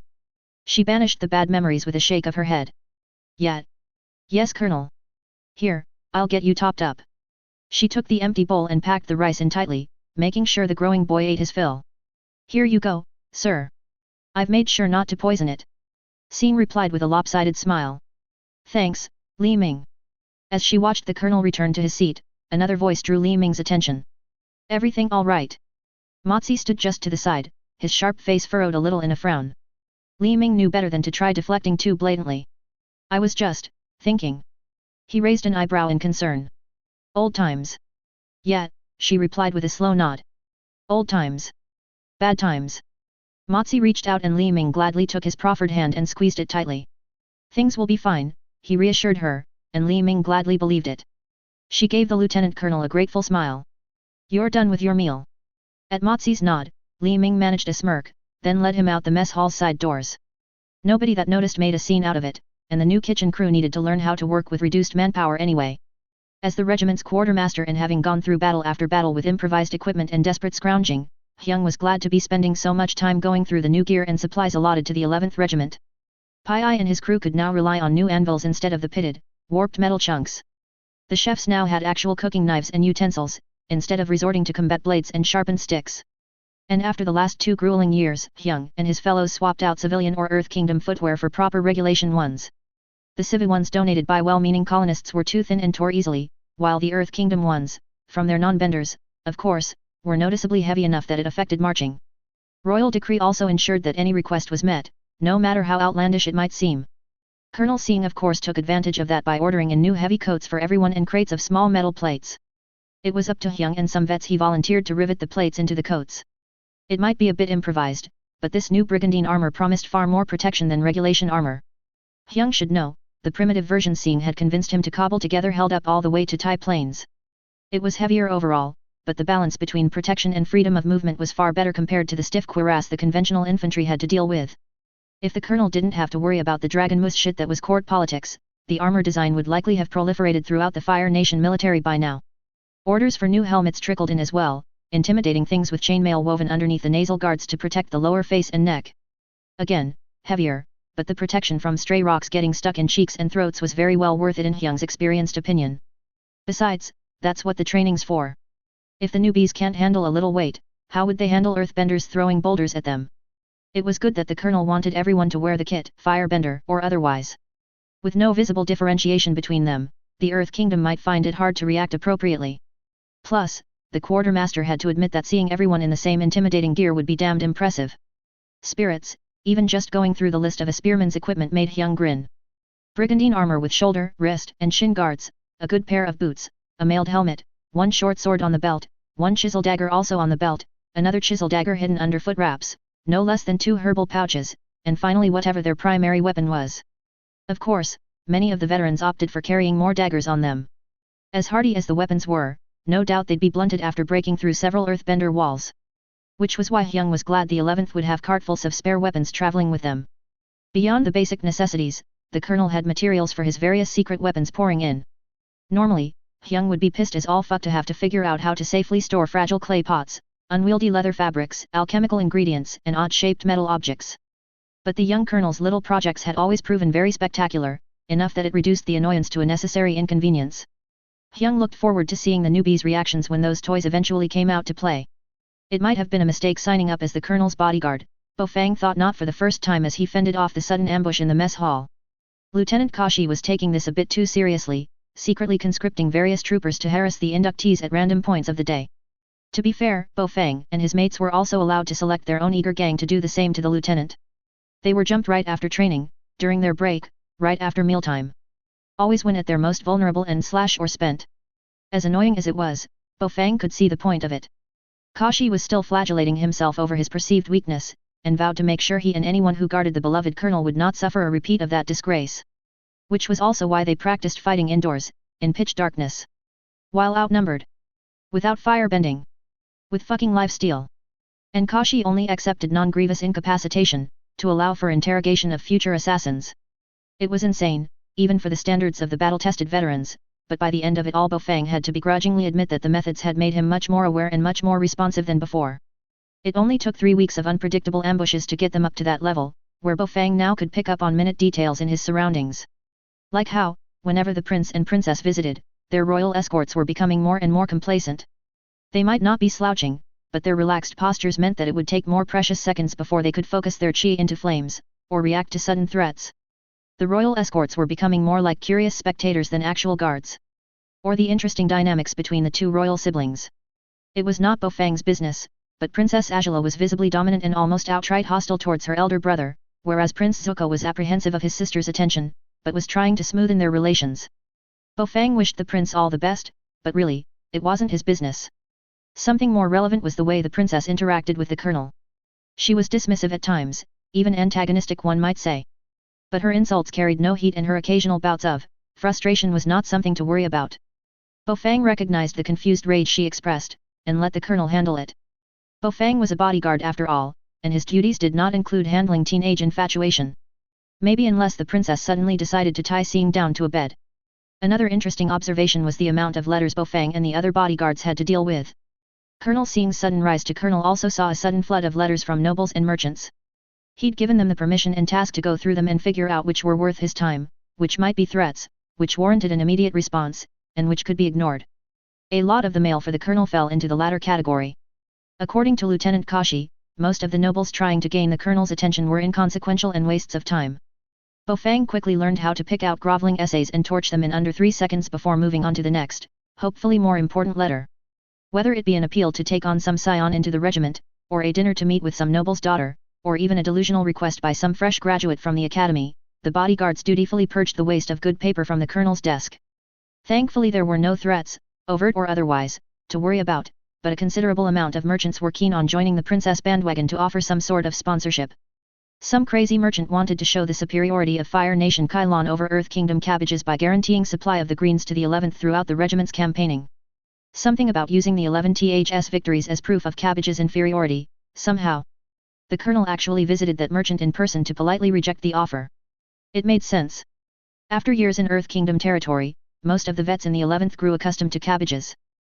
Fang also learned that some invitations were best responded to, particularly from the higher nobility and influential guild leaders. Enviably, Lieutenant Kashi was the only one that the colonel requested to follow along on those visits, leaving Fang and his colleagues with the arduous task of sifting through letters, whenever they weren't busy being ambushed. It took 6 months of training before the 11th Regiment was ready to be deployed once more. By now unofficially known as Agela's Lancers, the War Ministry was still dallying about with approving that, annoyingly, they left for the colonies with relatively little fanfare. That Agela would be joining them ensured that a sizable crowd was gathered at least, and Zuzu seeing them off also added to the royal court's presence. By now, Zuko had improved himself to earn some of Agela's respect. Sing's training and lessons had forged her brother to something more princely. Zuko stood straighter and deliberated over things more decisively, but it came at the cost of being less gullible to his sister's needling and attempts at manipulation. Perhaps Sing was too competent as a mentor. Still, Agela had to admit that their joint training under the colonel had renewed some sort of sibling bond between them. Zuko still had his soft spots, especially over sacrificing lives, but at least she could understand where he might be coming from thanks to Sing's insights. After all, what's the point of being a ruler if you had no one to rule over, right? It was disappointing that their father did not seem too interested in the idea of human resource though. The boy's ideas might hold some merit, but that does not mean it should replace our tried and tested plans. We are at war. You should know we cannot afford to coddle naive ideas. The Fire Lord had been firm in his stance, but Agela couldn't shake off the niggling doubt that her father might actually be wrong for once. Regardless of that minor disagreement, her father seemed impressed enough with seeing that the boy was personally summoned to court to receive the 11th Regiment's new orders. Agela remembered smiling as she watched the stern boy march out in the armor he had designed. It was a shame that helmets were not allowed to be worn in court, she thought it completed the look rather well. It also hid the very subtle annoyance he betrayed at having to be called out here. Really, the boy's aversion to politics was probably his biggest weakness. A good thing he more than made up for it with other qualities. The 11th Regiment was ordered to aid in the subjugation of Jinbeo, the northernmost Earth Kingdom state. This was supposed to be a chance for the colonel and his regiment to prove himself. Considering she would only be with them for 2 months, Agela highly doubted she'd see how well they would fare there. But their route would take them across unruly towns and villages, and there was already a large Earth Kingdom army marauding dangerously close to some colonies, so she should still have the chance to see Sing and 11th shine. Just to be sure, Agela made it an order for her regiment to hunt down that army first. A rather useful perk of being a royal patron. In the meantime, the girl made use of the boring seaborne journey by training with the soldiers, and getting acquainted with tactics and battle jargon that Sing and his officers only now deemed suitable to teach. Can't have lazy nobles picking up all this and claiming it as their idea when we pull it off successfully, Ping bluntly said, and Agela had to agree. After the disgraceful display of Duke Cho and the lack of support from the capital in general, it was understandable that the 11th Regiment fostered some distrust. In fact, as princess, she heartily approved of it. The less of Sing's ideas that anyone else dared steal, the more credible his victories, and, more to the point, the more the princess would be vindicated in her decision to support the regiment. She did not care to waste time putting patronizing and sniveling nobles in their place. Of course, the new information also brought up new questions. Do those words even have a meaning? She asked with a mildly perplexed frown. I mean, I can imagine how you came up with Furga, but what is a Spartan, or a San? Just nonsense words I strung together, Sing, rather frustratingly, answered casually. It seemed that as soon as they left the capital, the colonel loosened up significantly. He was more willing to grin and trade dry jokes as they embarked and weighed anchor. By the time the city was a sinking speck in the horizon, Sing was noticeably far less stiff than he used to be. Ren and the others gave a shrug when Agela sought them out without his presence later that day. The colonel's been doing that for a while now. Colonel Lide thought it's because he hears the spirits from when we rescued him. Agela arched an eyebrow up in doubt. Is that so? But now that the captain mentioned it. How did you find Sing? All we heard from the capital was that Lide rescued and adopted him. The officers and overhearing soldiers became annoyingly somber at that, shoulders drooping and frowns blooming. We were chasing some Earth Kingdom marauders, Kai said softly, after looking over his shoulder to be sure that Sing was still busy with Motzi. We were down to just a day behind them when we reached Falung town. We saw the smoke long before we saw the town itself, Rufen muttered, shaking his head. Colonel Lide force-marched us, but the marauders were well done with the place by the time we got there. Agela kept silent as the soldiers took on a faraway look. Captain Ren was flexing her fingers, while Lieutenant Kaizen blinked rapidly. It took seconds of patient waiting before Rufen continued. The place was sacked and all but razed. The town wall was buried under mounds of dirt, the guards we managed to find were pinned to walls by earth spikes or crushed to paste under boulders. The colonists were butchered on the streets as they tried to flee. The captain's voice faltered, and it surprised the princess that the cheerily violent men and women around here were being overcome with emotion. She could see their eyes glisten. Some of the bodies we recovered, some were so crushed we couldn't recognize if they were men or women, boys or girls. Some heads were shaking, others were simply staring off into space with their arms trembling. And then Ren. I heard a noise, the captain interrupted, her voice a choked whisper. Under a buried house. Collapsed under earthbender dirt and rock. Agela visibly reeled back as the usually cheery captain stared at her with teary eyes. It was cold and hollow, like gazing down an empty well. I had everyone digging. Sent word to the colonel, and he got everyone else to help. Captain Ren sniffed and flicked away the tears with a curled finger before shaking her head and drawing in a deep breath. We found Sing quickly, just a few feet away from the crushed door. A woman, his mother we think, was curled up above him. Protected him from everything collapsing on top of them. Barely recognizable if not for her robes. Sleeping robes. Spirits. He was still alive, somehow, but he was so weak. So dirty. Kai took over the story as he draped a comforting arm around his colleague. We had to be careful, he had so many bones broken. Like a stuffed doll. None of us thought he'd make it. Colonel Lide asked us to bring him along. Make sure his last moments were with people who could comfort him.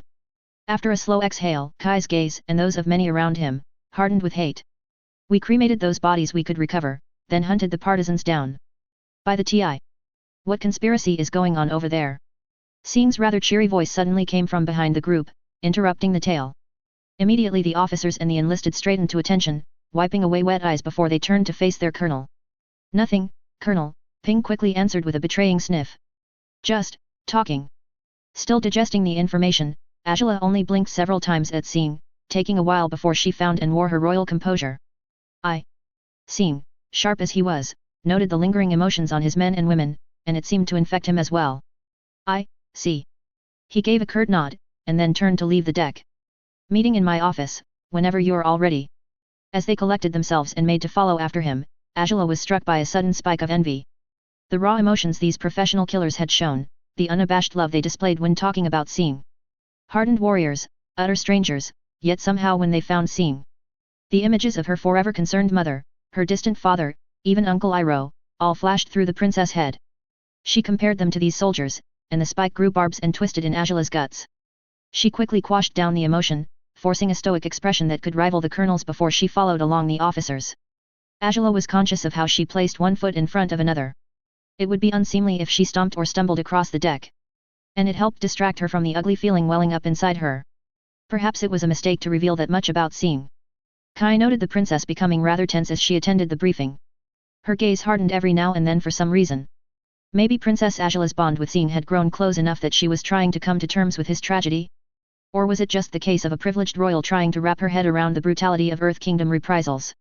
Regardless, over the next few days, the princess' interactions with everyone, Sing in particular, was a bit more distant, aloof.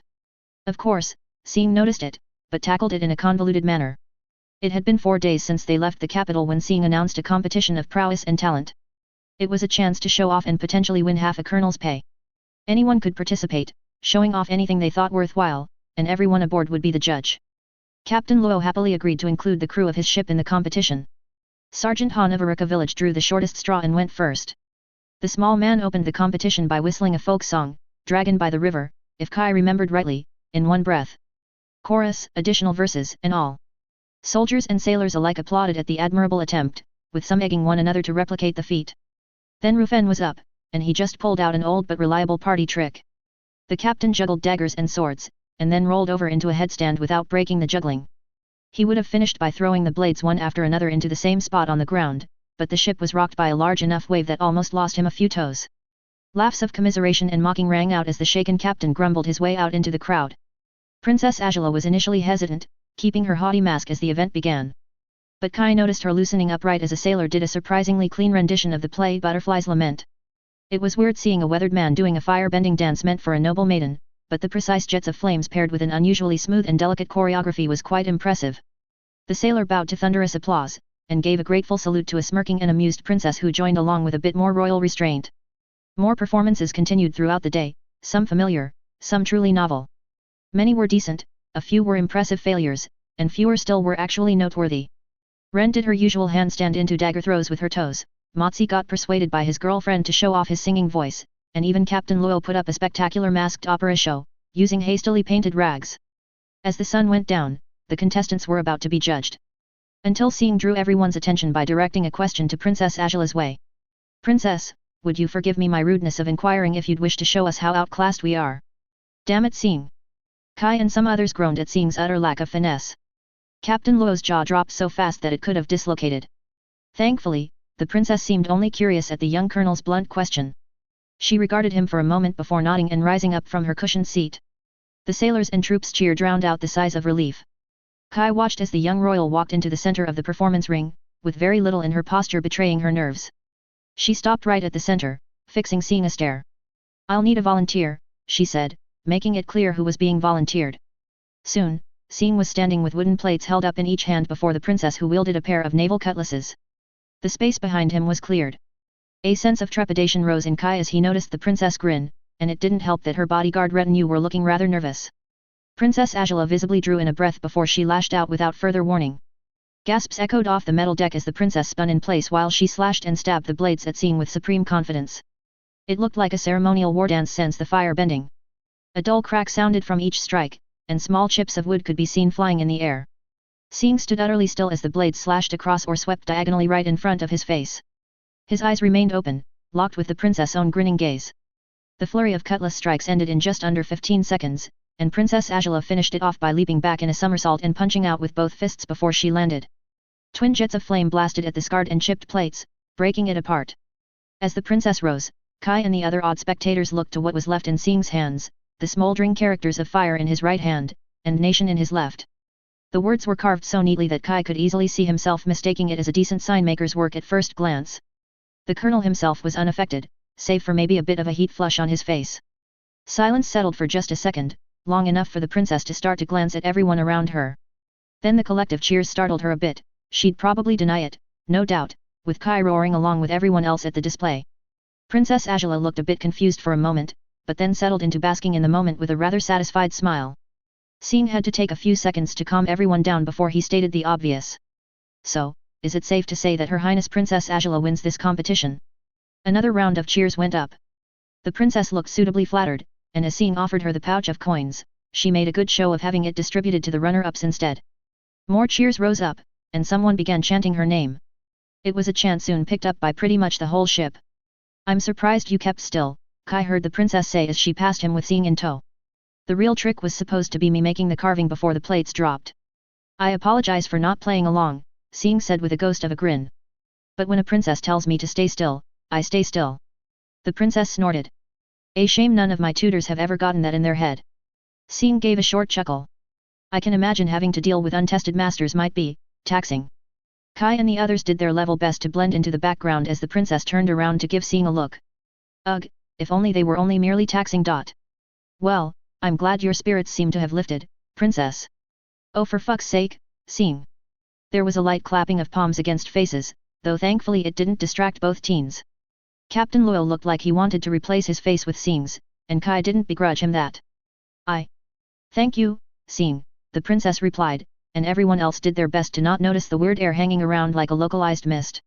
After a few seconds of silence, Princess Agela retired to her quarters, followed by a massive collective sigh that threatened to be heard above the cheering as the anticipation deflated. Sing turned just in time for Captain Luo to bear down on him with all the disappointment of a seasoned tavern hopper. Young man, being young does not mean you have to be so dense. Welcome to our world, Captain, Ren said wryly as she joined the fray. Kai and Rufen just chuckled in agreement, while Ping was still rubbing her forehead. Motzi was being consoled by a giggling Li Ming. What? Sing asked obliviously, staring at the adults surrounding him. The 11th Regiment landed to some fanfare, as the port town of Zillang had a respectable turnout of colonists who had not forgotten their saviors. As the boarding ramp dropped and armored boots slowly marched down, the governor bowed deeply in respect to the arriving soldiers. When Agela appeared, he and his retinue dropped to their knees with appropriate deference. The town of Zillang happily welcomes the royal princess and her valiant warriors, the one-armed governor declared in a clear, unshaking voice once her feet set foot on solid ground. Agela smiled at the gratitude and respect she was receiving. Deference without too much fear was a nice change. That the colonists were clearly far more enamored with the soldiers of the regiment than worried about her presence here was a novel experience, but one that the princess ignored. After all, it was her regiment, so any accolades and praises it received was also indirectly meant for her. And based on the briefings, this town had every right to look up to the 11th.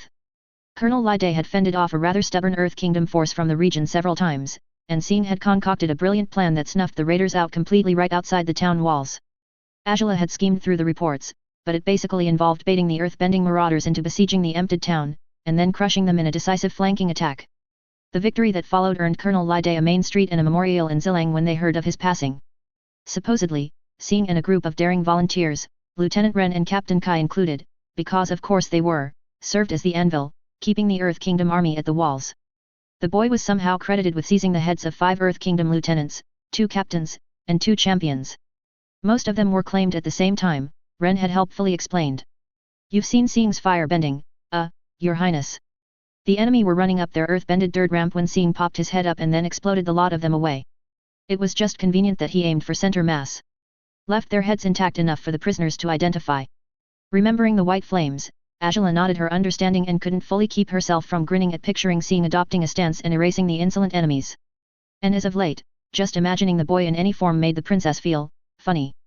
She had her growing suspicions about it, but it was a revelation that Agela was more than happy to postpone for as long as she could. Speaking of which, the princess could hear Sing walking up just behind her to salute the rising governor. Governor Day, any Earth Kingdom troublemakers nearby to deal with by any chance?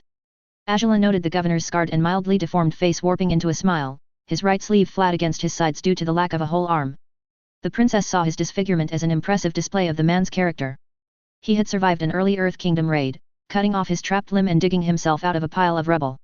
According to the soldiers who were there, Colonel Lide had appealed for him to retain his governorship, rather than allow for the colonial ministry to replace the crippled civil servant. It seemed to be the correct decision, considering Zillang's relative prosperity. That Governor Day still served despite several nobles back home eyeing his position spoke rather well of his competence. Xi Colonel Sing.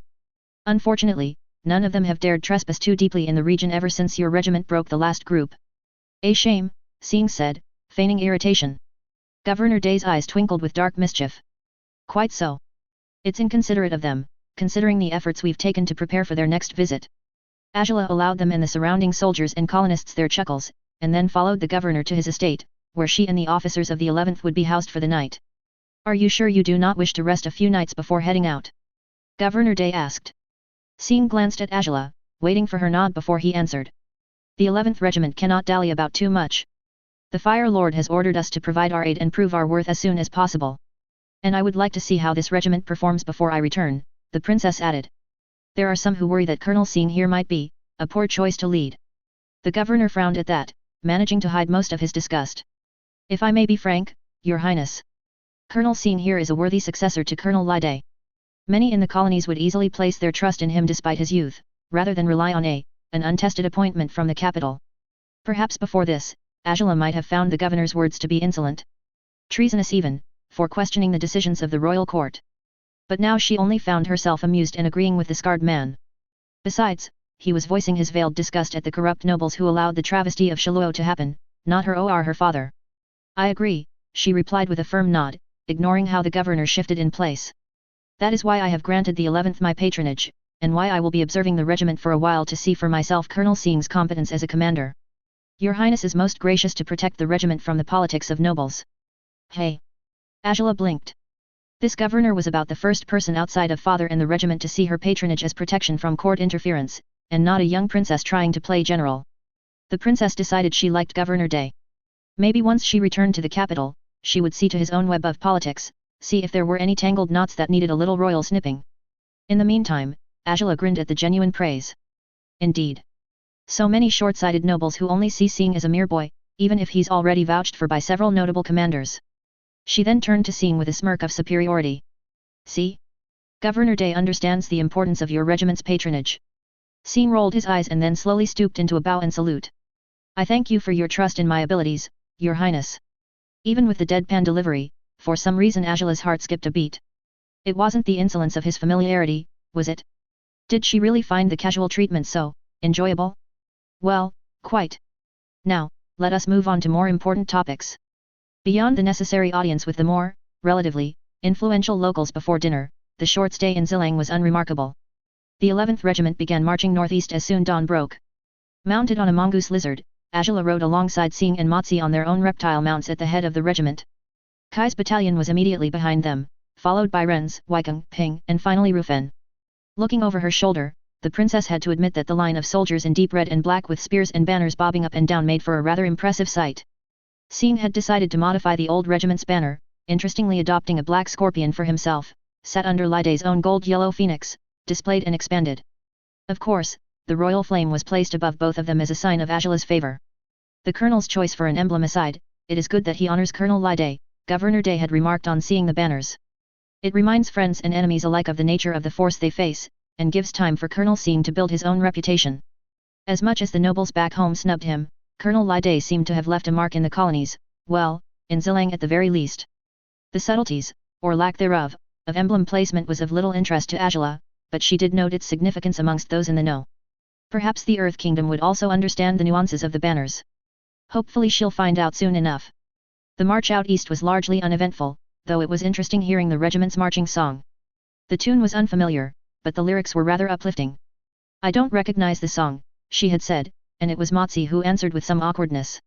Xi Colonel Sing introduced the tune, along with several others. Agela glanced at Sing who was pretending not to listen. Is that so? She didn't bother trying to ask any further, Sing would probably shrug it off and everyone would say it's the spirits again. Other than that, Agela learned about the inconveniences of military camping. Though her tent was considered lavish compared to what everyone else was sleeping in, she found the bedding to be too thin, and the smells and sounds of the camp to be too distracting. It took a full week before the princess got used to the rough conditions. And of course there was the primitiveness of latrines and the lack of proper baths. Water was prioritized for cooking and the far too rare laundering. And this was a regiment with optimal supplies. It must have been truly remarkable that Sing and the others survived with scraps before this. Still, roughing it with the soldiers had its perks. By now, Agela had to admit some fondness for the company of the officers, and the semi-formal respect the soldiers gave her. They bowed lightly in her presence, never letting it stop them from continuing their tasks unless ordered otherwise, but the respect in their voices as they addressed her was far, far preferable to the scraping sycophants and patronizing sneers in the palace. There was little to no fear of her amongst the 11th Regiment, but it was an acceptable trade-off. If anything, Agela still envied how casually the veteran soldiers treated their colonel. Sing was far less uptight than he was back in the capital, and ignored the breaches of decorum when he mingled with the older soldiers. They patted him on the back, ruffled his hair, hugged, or in Kai's case, bear-hugged, him. Agela stamped down those thoughts before it could threaten to overtake her rational mind. The affection of the regiment to its colonel was intriguing and nice, but she was a princess after all, and royal distance, royal strength had to be maintained. Though perhaps someday. Not for the first time Agela shook her head to banish the stubborn line of thinking, and distracted herself on other issues. Like the prisoner carts between the battalions. It was surprising to see the Water Tribe and Earth Kingdom occupants sitting obediently without chains or stocks, chatting with their guards as if they were just guests. The casual handling of the supposedly valuable prisoners was a slap to the face of conventional doctrine, yet the 11th had no recent reports of attempted escapes. She did notice seeing to them every time they set up camp, and heard the muted conversations within their tents. There was unmistakable joviality in the voices, a casual banter like that amongst old colleagues. It was puzzling, but the princess decided to leave it to the regiment. If a prisoner was caught trying to escape, then she'd happily dress down Sing and the other officers. A sudden stray thought wriggled and screamed in her head, not that she would mind having Sing dressing down for her. Are you all right, princess? A bodyguard asked with some concern as she coughed heavily at the thought. I'm fine. Why did she have to think that? Agela hurried into her tent with orders not to be disturbed. She didn't dare look at the mirror or touch her face. Why did she have to imagine Sing standing before her and getting out of his armor, and his clothes, and hi. Arg, she was doing it again. She needed to redirect the weirdness. Needed to find something else to focus on. Agela popped out of her tent no less than 5 seconds after entering, and her guards were professional enough not to question her about it. Find me the colonel, she ordered. Tell him I need to train. It was a great idea indeed. Not only did the weird thoughts go away for the time being, but there was a satisfaction to be had from sparring with Sing, even if she inevitably lost. The cheers and commiseration from onlookers was nice, but the rush of combat against him, that was nicer. Regardless, she didn't get to ponder the new turn of emotions for too much. 15 days after leaving Zillang, Agela found something to look forward to. Scouts have reported an Earth Kingdom army of some size pushing west, Sing announced in the command tent. We don't know their destination just yet. The boy paused and gave a lopsided grin. But I suppose there's only one way to find out, right? The air was thick with anticipation as the 11th Regiment readied for battle. It was rather amusing having Motsi stop and remind Sing that he was a colonel now, and had no reason to join the scouts. That left the boy fidgeting anxiously in the command tent and muttering to himself as he stared at the map. Ren couldn't blame him for the nerves. It will be Sing's first time truly leading the regiment after all. And there's also a watching princess to impress. Relax, Sing, we've done this before, Ren said, though it only earned a drawn-out sigh from the colonel. We've got new people with us. Untested. They'll do their jobs, that's what we've been training them up for, right? Sing gave a reluctant nod, and then stared at the map once more. Here's to hoping the new lieutenants and sergeants don't mess up, he thought aloud. Ren rolled her eyes as she walked over to give him a comforting hug from behind. Relax. We'll make sure to keep a tight leash on them. We've done so before when we were learning your ideas, remember? But... Ren dug her chin on Sing's head to interrupt him. He shifted, but she held him tight enough that he couldn't escape. No. You're worrying too much again. We're soldiers. We know what we've signed up for. You've led us before, this time shouldn't be any different other than us actually having to call you sir. And I know at least that you're not going to send us to our deaths. She felt his body expand and contract in one big exhale. You're right. I'm sorry, Ren. Ren let out a soft giggle at how adorable her little brother sounded. It's all right. Can't have my colonel's judgment so clouded that you start planning for failure, right? I understand. Now, could you let go of me? No. IWA. Sing, the SE damned Kai had to enter just at that moment, and after quickly recovering from the surprise, he scowled at her. Ren, let go of the colonel. I'm just reassuring our Sing here, Shinon answered. I'm fine now, Ren, Sing spoke up. You can stop reassuring me. With a sigh and a pout, Ren released her little brother and stuck her tongue out at Kai for ruining the comfy moment. Sing straightened his clothes and caught Kai's attention before the captains could devolve into bickering. What were you saying, Kai? Oh, right. The sentries on the north spotted some Earth Kingdom scouts. Motsi has sent a team to try catching them, but there's a good chance they'll escape. Ren's face screwed up into a grimace. There went the advantage of surprise. Sing simply nodded and glanced back to the map. Whether we get them or not, we'll start moving out once the team and rest of the scouts return. Night march? Kai asked. Sing nodded and pointed at the map. To reposition, yet. Regardless of where they're going, there's going to be a forest in their way. Might as well intercept them with the woods behind our backs. Motsi led the other captains and lieutenants in, along with an intrigued Princess Agela. This would be her first time sitting in on a proper planning session, after all. The lieutenant colonel was the one to bring the meeting into order. Immediately the casual air hanging about was discarded, and the officers settled into a comfortable tension. Colonel. No signs of flares, so our scouts should be returning by the evening as estimated. The princess tilted her head in a quizzical fashion. Flares? In case our teams are severely compromised, or something requires the regiment to immediately move, the fire-bending scouts are supposed to release a bolt of fire in the air, Motsi helpfully explained without missing a beat. Failing which, the non-benders would have a portable firework launcher to serve the same purpose. And the hunting party? Sing asked, refocusing the meeting. Ping shook her head. No news, but given how much of a lead the Earth Kingdom scouts had, it's safe to assume that our teams will return empty-handed. Some sighs filled the tent, but nobody was too dejected about it. Ren much preferred the fights to be fully on the regiment's terms, but issues like this were expected. Sing squinted at the map before them, and Ren could almost hear the gears cranking in his head. The initial report, it estimates what, 6,000? About there, Motzi confirmed with a nod. 2 noticeably different banners, so at least 2 separate forces combined. There's been no news of New Earth Kingdom strategies and tactics. Not since Zillang, Colonel. The Colonel hummed thoughtfully. We're just over 1,500, not including support staff. He continued to stare at the map for a moment, and then broke into a familiar grin. I say it's close enough to a fair fight. They could use 1,000 more to even things out, but what can we do, right? Ren and the others chuckled along, while the princess and the newer lieutenants looked a bit confused. Fair, sir. Lieutenant Toshi, quite cute, just too rural for Ren's tastes, politely asked. Oh, don't worry, Kai answered with a dashing grin. We've had worse odds before. Sing nodded firmly.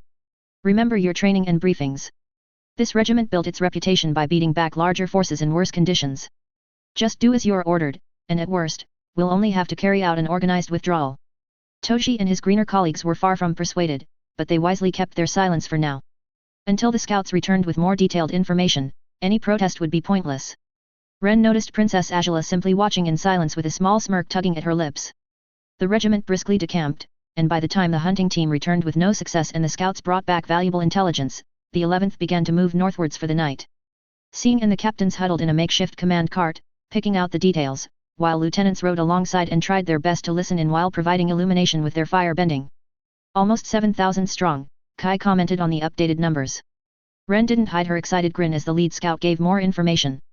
Mostly levies, at most 2/3, around a corps of actual soldiers, no cavalry. Levies led the way, as usual. The foot soldiers were marching around the commanders. Banners say 2 generals are leading, with a few lesser commanders. Maybe 2, 3 colonels, judging from the different house guard armors. Their earthbender squads were spread out throughout the ranks as usual.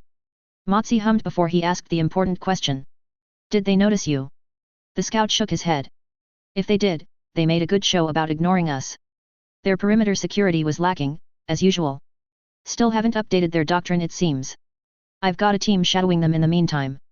Dark chuckles broke out at the Earth Kingdom's incompetence. How many years has it been, and how many more would it take before they finally adopted better scouting practices for their marches? Well, if they're going to be lax about it, I'm not going to complain, Sing said, voicing everyone's thoughts. Now, their path west allows them to hit a good number of colonies. With their numbers, it'd be less of a raid and more of a raise. The colonel looked to the lead scout. Standard marching pattern. The man nodded, the shadows dancing sinisterly over his smirk. Their supply caravan was lightly defended, probably earthbenders so they can hide behind dirt walls. If they're sticking to old doctrine, the guards won't change much once they settle down. Unguarded supplies. Weikung breathed out. They'll probably keep the same arrangement once they settle down. Assuming they haven't learned, Motzi cautioned. You'll be striking at their supplies? Princess Agela, who had been silently watching until now, asked. Since the enemy outnumbers us, we'll go for easy targets. Supplies and leadership, if possible. Otherwise, we'll whittle them down. The princess frowned, but her voice held curiosity rather than doubt. How do you plan to do that? Sing broke into that unnerving grin of his whenever he was looking forward to one-sided battles. With precise and overwhelming applications of violence, Your Highness. He indicated at the map as he elaborated on his plans. Their army is crossing the plains for as long as they can, standard practice since open ground is better for earthbenders than forests. We'll do a night march to reach here, at the edge of the forest, and use the time to set up. Why engage them in the open? Why not just lure them into the forest? Ren felt a bout of nostalgia at the princess' words. It was almost exactly what she and the others had asked Sing the first time he brought up such a plan. Looking at her grinning colleagues, it seemed that they felt the same way too. Because, Princess, making them fight in unfavorable terrain makes them far more alert than if they fought on what they think are favorable grounds. Something I noticed about the Earth Kingdom armies, earthbending in the open is dangerous, but very limited, very predictable. Especially at range. And there's less variables to worry about, no falling trees and such. The princess nodded slowly, getting some idea of what Sing had in mind. You're making them fight in conditions they're more comfortable with, just to make them more complacent. Sing nodded. Coupled with the fact that they clearly outnumber us, it's a safe bet that the commanders would either be more reckless or, if they're experienced, more cautious when dealing with us because they fear a trap. Kai huffed. If they're really smart, they'd turn tail and leave. At the princess' disbelieving look, Sing shrugged. It worked before. Considering the Fire Nation's record of theater-wide advances, some of their generals might be wary of being drawn into an encirclement. I see. And judging from her face, she really was thinking about it. Ren almost sighed, wishing her lieutenants had that same level of comprehension back in training. Days wasted just to beat basic common sense into their head. Sing continued, drawing an imaginary line at the edge of the destination with his finger. So, we make it to the edge of the woods as fast as we can, and how long we've got to set up before they arrive will determine the appropriate stratagems to use. With their scouts escaping us, there's a good chance our window of opportunity will be shorter. But not too short, Ping cheerfully said. Regardless, once the Earth Kingdom army sees us there, they'll likely set up camp and prepare to face us. Sing then gave the princess a bright grin. On the off chance they're stupid enough to send a vanguard against us, I'll be sure to allot some of them for you, your highness. More laughter broke out from the cart and those close enough to hear the words. Yet, we can't have our royal patron missing out on the fun, Rufen remarked drily. We'll keep the choice officers for your highness to claim, Ping added. Give the folks back home something to sing about. Princess Agela blinked in confusion at first, but then grinned just as savagely as Sing and nodded. I appreciate the offer. But if the enemy is stupid enough to allow for that, they'd be unsuitable trophies for a royal princess. Everyone laughed as the regiment's royal patron got into the spirit. Besides, she added once the laughter calmed, that would rely on them sending out their vanguard in the first place, right? Sing shrugged. Yes, princess, though you'd be surprised how often it happens, even on our side. With high spirits, the scouts ranged out once more and the 11th Regiment marched into the night, making good time thanks to drilled-in discipline amongst the newbies and the scouts leading the way. They stopped only for 4 hours sleep on bedrolls, and then continued once dawn broke. It took the end of the evening before they arrived at their new campsite, and Motzi wasted no time in organizing the camp's defenses while Sing busied himself helping the quartermaster and the smith set up a workshop to no doubt start working with the novel materials. While Kai's 1st Battalion helped with the defenses, Ren and the other captains hammered in last-minute training to the green troops to wear out most of their pre-battle nerves. A peaceful, restful night followed, and it was only by late afternoon that some scouts brought back news of the enemy's progress. They're moving slower than expected. Might have been worried when their scouts discovered our camp that time. Makes sense, Sing replied. Not something to complain about. How many days have we got? The grizzled pathfinder shrugged. 2 more days, give or take. Earthbenders break camp faster than us after all. Good. Go get your sleep. The scouts saluted and promptly left to find him and his team the comfortable batch of tents purposely left for them. Considering how hard they were worked, it was only fair they got some extra privileges. Also, nobody wanted sloppy pathfinders. Princess Agela keenly studied everything that was going on around her, asking pertinent questions about the basic fortifications as soldiers felled trees for a palisade, dug a trench to delay earthbenders for just a little while, or erected a basic watchtower behind the tree line. The 2 days were well spent, with firebenders and spearmen alike being drilled and then given ample rest. Reinforced foraging teams hunted down the surrounding wildlife, as much to bolster the regiment's supplies as to process their sinew and bones for materials. Earth Kingdom scouting parties were exterminated when convenient, but otherwise ignored. The regiment's own scouts rotated to keep track of the Earth Kingdom army who were marching faster and longer, no doubt realizing there was a welcoming party awaiting them. Those returning delivered the latest updates about the enemy's composition. Their earthbenders outnumbered the regiment's firebenders only about 3 to 1, and while the army's morale appeared high, the scouts noticed that the levies were a bit more bedraggled than the rest of the forces. It could be that their access to supplies could be more restricted, Sing guessed. It was known that some Earth Kingdom nobles jealously hoarded their supplies for use in their own personal household guard, and only the barest minimum was rationed out to their allies. That selfishness made supply raising all the more effective, as mutual resentment could easily be escalated into infighting. Thank the spirits the Fire Nation had left such petty practices long ago. Princess Agela scowled at learning that possibility. How is it that nobody back in the capital mentioned this? It's not something so obvious that needs consideration, Sing answered with a shrug. We only discovered it because of our extensive scouting. Our armies have little reason to bother thoroughly investigating why the opposition they face are so easily trampled, not when even the Earth Kingdom officers are reluctant to admit their practices. And there's the fact that a lot of the reports Colonel Lide sent back home were intercepted by his rivals. Ren was more than happy to add. Otherwise we wouldn't be as good at roughing it out with limited supplies as we are now. Despite Sing's weary sigh, Ren was happy to see the princess glowering at her words. I see. Perhaps father should have been more strict in reforming the court's reach. Well, in any case, it shouldn't be an issue we'll have any time soon, Sing said with a resolute nod, and then bowed to the princess. We have your highness to thank, of course. Ren and the others bowed as well, and it was adorable how surprised the princess looked. Well, she sputtered, at least you know how lucky you are. It took all of Ren's willpower to not smack Sing over the back of his head when he rolled his eyes. By the time the banners of the Earth Kingdom army came into view in the afternoon, the 11th Regiment had hunkered down as well as they could. For many veterans like Kai, seeing the larger force milling about before pulling back to set up camp was rather reassuring. It almost felt like the bloody old days again. Sing stared at the enemy camp, and then gave an order that was once a familiar request. Get the Earth Kingdom prisoners up here. Including Yama?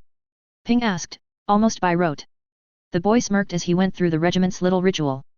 No, Yama's been with us too long, he said aloud, drawing chuckles and grins from those in the know. Old Coot probably can't tell between Ba Sing Se and Omasha by now. I heard that, you insolent brat. Came the expected reply from the prisoners' tents. Right on cue. Despite that, General Yama was brought out along with the others to have a look at the banners. Recognize any of them? Sing asked. The prisoners squinted and exchanged mutters, but only one, a young captain, seemed to have some idea. The banner with the ice mountain. It looks similar to the emblem of Duke Li of Jinbeo. Family? Motzi asked. The captain shrugged, but a scarred lieutenant spoke up. Duke Li has no sons old enough to fight, but it could be his younger brother. There was a thoughtful hum for a moment before Sing asked, if that's the Duke's younger brother, how much do we want to keep him alive? The captain spoke up again. Duke Li and his brother are close, but everyone says the Duke spoils his only family, which in turn makes the brother a challenge to work with. Kai and his colleagues chuckled at that, while Sing gave an amused nod. So, you guys probably won't like him sticking around for too much. Got it. The prisoners were returned to their camp, the Yama pool was raised yet again, it was growing to the point where if the old badger mole ever identified a banner, the winners would be able to buy a comfortable life in the colonies, and everyone eagerly awaited Sing's next orders. We've got a few hours before sundown. Kashi, Kai, prepare for a parley. Just in case they're reasonable. Motzi, make sure everyone stays on their toes. Kai didn't bother to hide his triumphant grin over a pouting Ren as he went off to assemble his battalion. In short order, Kai and some hand-picked soldiers joined Kashi and the bodyguards to form a respectable honor guard behind Sing and Motzi. The lieutenant colonel carried a flag of truce as they marched out into the plains. Movement was detected across the Earth Kingdom camp, and soon they too had a large group moving out under a white flag. Sing had everyone stop at roughly the halfway point between the two camps, and they waited patiently for their opposite number to arrive. Kai could make out two generals, a gaggle of high-ranking commanders, and heavily armed guards, all on ostrich horses. Impressive, if not for the clashing color schemes from each commander and their color-matched guards. The Earth Kingdom party came to a stop at a respectable distance away, enough for them to quickly dismount and start throwing rocks if things went dicey. Kai noticed their surprise as they saw Sing. The young colonel greeted first, offering a polite, nobleman's salute. Good afternoon, gentlemen. I am Colonel Sing, of the Fire Nation's 11th Regiment. Thank you for coming out to meet us. One of the generals, a lean, neatly groomed man that bore an air that screamed aristocrat, gave a derisive snort. The Ice Mountain emblem was proudly etched on his armor. Probably Duke Li's brother, or possibly even a favored champion. Come to discuss your surrender, boy. The other general, an older, gruffer man with a milky, scarred eye, raised a hand to hold back his colleague, eyeing the Fire Nation group warily. His armor was more worn, and lacking any insignia. A lesser noble, or a smart man. Or both. I know of the defiant 11th. I know of you, boy. We thought you dead at last. Even with Sing's back facing him, Kai could imagine the colonel's wide smile. Ah, fortunately for us, we are too stubborn to simply be buried. I'm sorry if that inconveniences you. The older general scowled, while some of the colonels and captains behind him expressed similar displeasure. Say your piece then and let us be done with this useless meeting. Sing gave another polite bow and salute. I am here to warn you against trespassing any further. If you know of us, of my regiment, then you should know of what we are capable of. Nonsense! The younger general shouted. Your little band is clearly outnumbered. Don't think whatever reputation you claim to have is going to scare us away. Even if you think to trap you. Wenli, enough, his CO commander cut in sternly before fixing a glare at Sing. You are greatly outnumbered, boy. And whatever tricks you think to play will not work on me. Great, a hardy boulder of a commander. His men would probably be just as stubborn. Kai frowned at the realization that there would likely be a lot of bloodshedding to get things resolved. Hopefully the princess isn't too squeamish. I will have to refuse your offer, General. With no reply from the scowling man for a few seconds, Sing continued on. But since battle between us is inevitable, know that we will accept any surrender given honestly. Kai heard his little brother's voice harden to a cold edge. Also, know that until such a surrender is received, we will use any means at our disposal to defeat you. While the scarred general continued to scowl, his younger counterpart chuckled with heavy amusement. Kids these days. Run along back, boy. I'll see if I can get my warriors to not go too hard on you. With the parley ended, Kai noticed Sing tensing up as he marched back at a fast pace. This might be a bloody fight. You think they'll be that dangerous? Sing nodded. The one-eyed general might be at least. He was wary of us, instead of dismissive. Kai nodded his agreement at that thought, and felt himself frown at the effort needed to break a stubborn opponent. About halfway back, Kai took a glance over his shoulder and saw signs of heavy activity from the Earth Kingdom army. By the time they returned to camp, Motzi and the other captains were ready to receive new orders. Sing wasted no time in giving out orders. Welcoming phalanx. Have the troops pace themselves, they outnumber us enough to afford reserves. Distribute naphtha jars across the battalions. Have the princess back at a safe distance, at least until the skirmishing is over. What's the rules of engagement? Rufen asked. Standard. None of them warrant headhunting, and none are that special that we need them alive. As Kai and the others organized their battalions, Sing hurried off to the workshop to break out the toys. It seems that there was a downside to being well known. Agela watched as the regiment exploded in a flurry of activity, all the good cheer from previous days replaced with steely discipline and determination. Soldiers hurried outside the camp, officers and sergeants bellowed orders, and camp followers helped to lug out crates of clay pots. Several of the smaller supply carts were still at the workshop, surrounded by smiths busy adding some sort of boxy things on them. Sing was with his bodyguards and the quartermaster rolling a large metal tube, taller than a man, out of the camp. Those that weren't helping with the tube were straining themselves dragging heavy crates.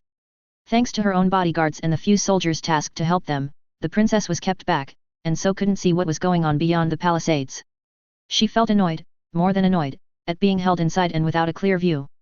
Worse, the men and women she passed by had the gall to put on a cheery face to reassure her. She was no fool, and could see the nerves hiding underneath their masks. She could sense their tension, much like a simpering court attendee awaiting the Fire Lord's verdict. It was troubling to see these soldiers, her soldiers, actually going out to meet the enemy. Why did that notion unsettle her so? They were all talented and well trained. They wouldn't do something so crass like flee from battle and dishonor the royal patronage she'd invested in them. She shouldn't be so weak with worry. Sing was leading them, after all. And why did it trouble her even more to know that Sing was also out there? You better not do something stupid like die, Sing. Agela heard herself mutter under her breath. Sergeant Han, better known within his unit as Arika Han to differentiate him from the other Hans, stood at attention directly behind the colonel on a raised platform. It was a perk of being the leader of the Han unit. That perk also meant that the sergeant had a clear view of the approaching enemy formations. He wasn't sure if they were out in full force, but he would believe it if that was the case. It was his first taste of combat, and Han would freely admit that the Earth Kingdom army was more than a little impressive. It was impressive enough that he began to doubt Colonel Sing's breezy confidence. Full overwatch. He heard the captains call out as the enemy reached a certain point, and the firebenders across the battalions assumed combat stances. The Earth Kingdom army suddenly slowed, and it took a second for Han to squint and see that the things suddenly lifting up into the air were large boulders that were flying towards him. Bolts of fire flew out in response, blasting away the rocky projectiles with ease as if they were the practice stone piles back in the training grounds. Some were exploded close enough that the line was showered in a light pattering of burnt dirt.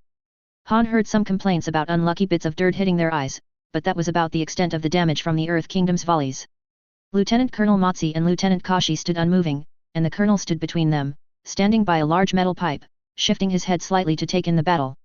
The bodyguards only exploded into motion to efficiently shoot down any rocks that they perceived to be a threat to their position. It takes about 3 or 4 earthbenders to throw a rock that far, the colonel remarked suddenly through his mail-veiled helmet. Maybe more, if they're not properly trained. At least 2 to gather up and compact the ground into a solid enough mass, and an extra bender or more to help put enough force in the throw for such a distance. So instead of overwhelming us, our firebenders are only a little overworked from intercepting about 1 boulder each. The colonel's head turned just a little, enough for Han to realize that the words were meant for him and the other new additions to the regiments. So don't worry too much. You've been training for this. A portion of the Earth Kingdom army stopped to unleash a cloud of arrows into the skies. Again, the firebenders took care of the incoming attack, with only a few benders required to project a huge curtain of fire that incinerated and scattered the arrows harmlessly away. They're sending out the first wave, Lieutenant Colonel Motzi stated plainly. Levies anchored around soldiers. The colonel nodded. Try to stick us from the front while our firebenders are busy with overwatch. Good idea, but they should have added some earthbenders with them. As the young commander chuckled, Han felt himself infected with his confidence and good spirits, as if he was also in on the joke. Motzi, nap the slingers. I'll leave it to your discretion. Han's nose instinctively twitched with distaste as he recalled the training for that particular weapon. The captains just shoved them squad by squad into a shack and lit up the mixture of powdered dung and other noxious ingredients inside, then locked the door and forced everyone to choke from the eye-watering concoction for several eternal minutes. Of course, the damned veterans sitting in with them were laughing between their coughs and annoyingly telling everyone else who wasn't too busy fighting to breathe about how much it reminds them of the good old days. That particular week was one of the most horrific experiences of Han's life, maybe even for several lifetimes. Yes, sir. The stern deputy gave a shrill whistle, which was heard and echoed first by the battalion captains, and then down to the lieutenants and sergeants.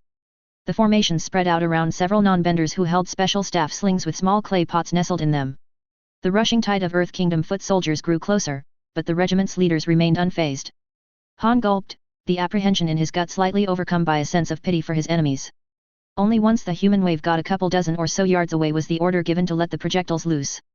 The slingers took a stance, nearby firebenders ignited the cloth stuffing, and then with a sharp snap, the clay jars were sent soaring through the air. Han watched as the first volley hit the front lines. Some of the earthenware broke against unlucky levies, setting them ablaze. Others crashed against the ground, spilling their hellish contents harmlessly. In any case, burning fuel began spewing a thick, foul smoke that broke the Earth Kingdom's advance. The war cries turned into panicked coughing, and confusion replaced battle resolve. Han saw men stumble over each other to crawl out of the growing smoke. Many of the conscripts dropped their weapons as they keeled over to puke or run for clean air. Then the second volley flew over the heads of the front lines, and the dreadful smoke erupted deeper in the enemy's ranks. As the faint tang of burning shit wafted back to the lines, Han felt a pang of sympathy for the enemy. Colonel Sing gave a sigh before he nodded. Spears? Controlled burn. With the order given, the spearmen began advancing in half-loose formation, a precaution in case of sudden earthbender attacks. The firebenders followed along, still focused on keeping the skies clear, with a few staff slingers walking with them, still lobbing naphtha into the enemy. Han's view of the front line was soon obscured by the armored backs of his comrades, but he saw the regiment's line tighten once they closed with the enemy, and the screams of the dying followed soon after. It was more of a slaughter or culling than combat.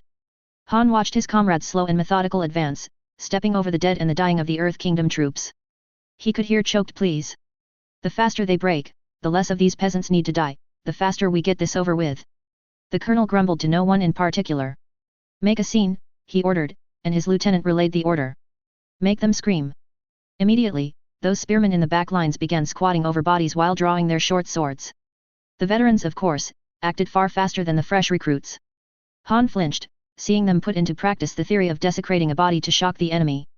Heads and limbs were lopped off the corpses, and then flung over to the enemy lines. A few staff slingers helped spread the terror further by throwing the heads deep into enemy lines. The result was a noticeable ripple in the mass of levies. Then Han spied the edges slowly breaking away, the first fleeing enemies abandoning the field. It was a slow thing at first, but in a span of a few minutes the trickle of fleeing infantry turned into a stream, and then a tide. By 10 minutes since the front lines clashed, the huge Earth Kingdom mob of levies had broken down into a disordered rout. The few stubborn clusters of resistance were promptly surrounded and crushed. The battalions reformed rather than give chase to the fleeing foe. Naphtha pots stopped flying, but body parts were still thrown to remind the fleeing soldiers to keep running. Despite the overwhelming first victory, the Earth Kingdom army looming before them still outnumbered the regiment significantly. More movement was spotted, and this time the rain of arrows and boulders finally petered out as the corps soldiers and earthbenders began advancing with the second wave of levies. He saw several personal banners among the formations. Despite the spike in confidence, Han gulped.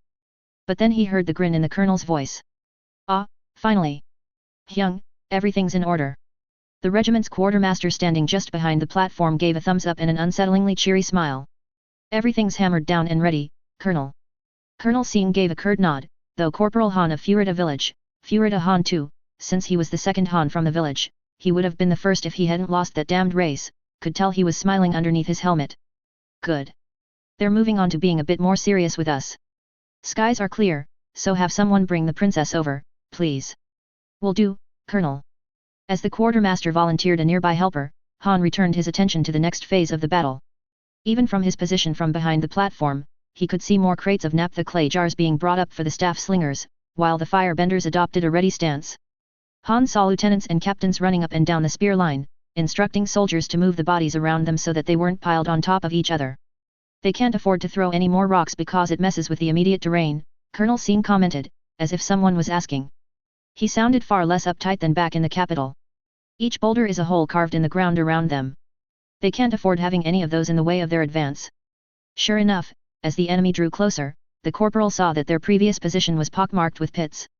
If they try to patch it up, with so many people marching over it, there's a chance someone might fall in. Again, something they can't afford. You sound like you have things figured out, another young voice, one that scared Han even more, arrived on the scene.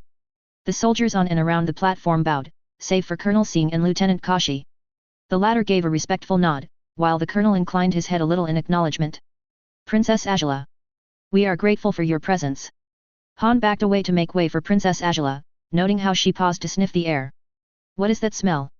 She asked with a scowl, almost drowned out by the footsteps of the colonels and her own bodyguards forming up to form a protective cage. The colonel's reply was surprisingly cheery. Powdered Komodo rhino and dragon moose dung, mixed with animal fat, tar and a few other ingredients. Besides burning stubbornly, it has the added benefit of being a choking hazard. I can imagine, the princess simply said before she laid her eyes on the recent battlefield. Han thought it improper for a girl her age to witness such brutality, but Princess Agela didn't offer much reaction, other than a clipped nod of her head. It's dirtier than I imagined. We are not dueling benders, Your Highness, Colonel Sing casually stated, and Han was not alone in sharply drawing in his breath. His sergeant in front of him shuffled back a step. This is what any battlefield would look like. Except that we've been lucky so far to not have any of ours join the bodies on the ground yet. What are those bodies, missing parts? The colonel gave a nonplussed shrug. To inflict morale damage. I see. Some whistles drew everyone's attention, and Colonel Sing seemed satisfied. Han saw the second wave coming closer to nap the range. The non-bender infantry had shields warily up, while earthbenders in the front line seemed ready to summon a wall of earth at a moment's notice. The enemy's moving into range, he said in the same lecturing tone as before, probably for the princess' benefit this time.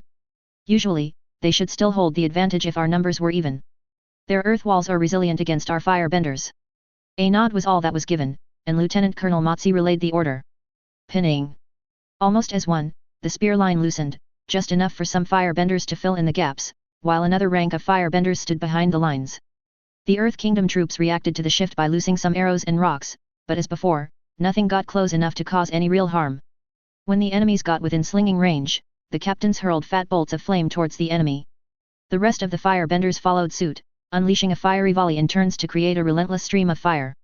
The earthbenders reacted in time, and their walls came up as Han, and no doubt the colonel, expected them to. He heard the shouts of worry as dirt exploded from the intense flames.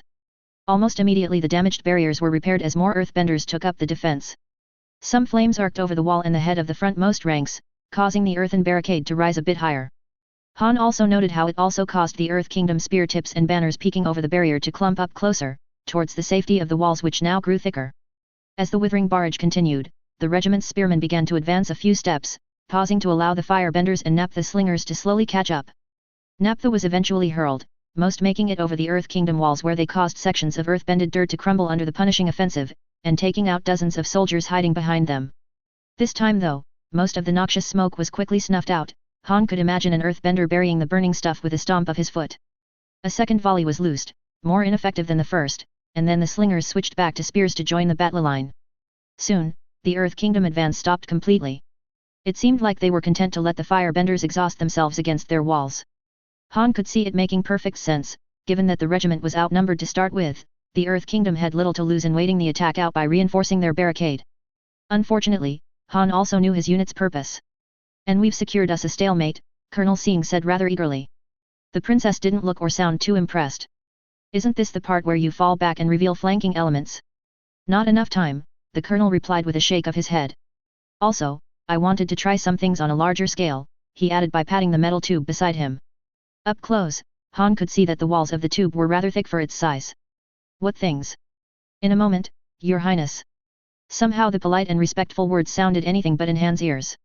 If you'll note, the enemy army, though larger than ours, is happy to stay on the defensive instead of trying to encircle us. Princess Agela folded her arms. It's a valid tactic. Having more earthbenders in a region means they'll spend less effort keeping their walls intact and far enough from the spearmen to get close and attempt a breach. Better than thinning themselves out trying to encircle us and risk a sudden breakthrough by our forces, or push the walls forwards and play into any hidden traps you might have. True. But with their walls now so thick, it also means that they can't really see us. So you need the enemy to be stationary and blind. Colonel Sing nodded, glancing out at the relentless stream of fire blasting against the earthen line. One thing to note about earthbenders, Your Highness, they make good walls in a pinch, but those walls often don't come with ceilings. Then the colonel laconically turned his attention to Han and his equally silent and out-of-place sergeant. Hans. A shiver of anticipation ran up the corporal's spine. Get the Flammenwerfers. Yes sir. Both Hans shouted before they rushed down the platform to join their unit standing by refitted carts. Sergeant Han snapped off orders, and the 11th Regiment's Han unit finally took to the field. 15 armored carts were pushed at a fast and steady pace into battle by 2 heavily armored Hans each, at least one of which was a firebender. On top of the cart, metal plates shielded the large metal box that kept the fuel, and the 4 pipes sticking out from it. Only the horizontal cylinder attached to the pipes, with its long perpendicular handle on one end and a leather-covered intestine hose on the other, stuck out from the shielding. A third Han sat at the head of the cart, just as heavily armored as his comrades. The third Han was always a non-bender. In his hands was a device with a thinner pipe that was attached to the hose. As team leader, Corporal Furita Han too was not riding on the cart, he'd have to worry about receiving and carrying out orders to be distracted by that position. A shame, really, but he understood the necessity of it. The Flammenwerfers rolled towards the front lines unimpeded, slowed down a little by the corpses in the way. Spearmen and firebenders made way for them, but all the drilling in the training yard had ensured that the shifting formation did not weaken the barrage. On Sergeant Erika Han's orders, the carts stopped.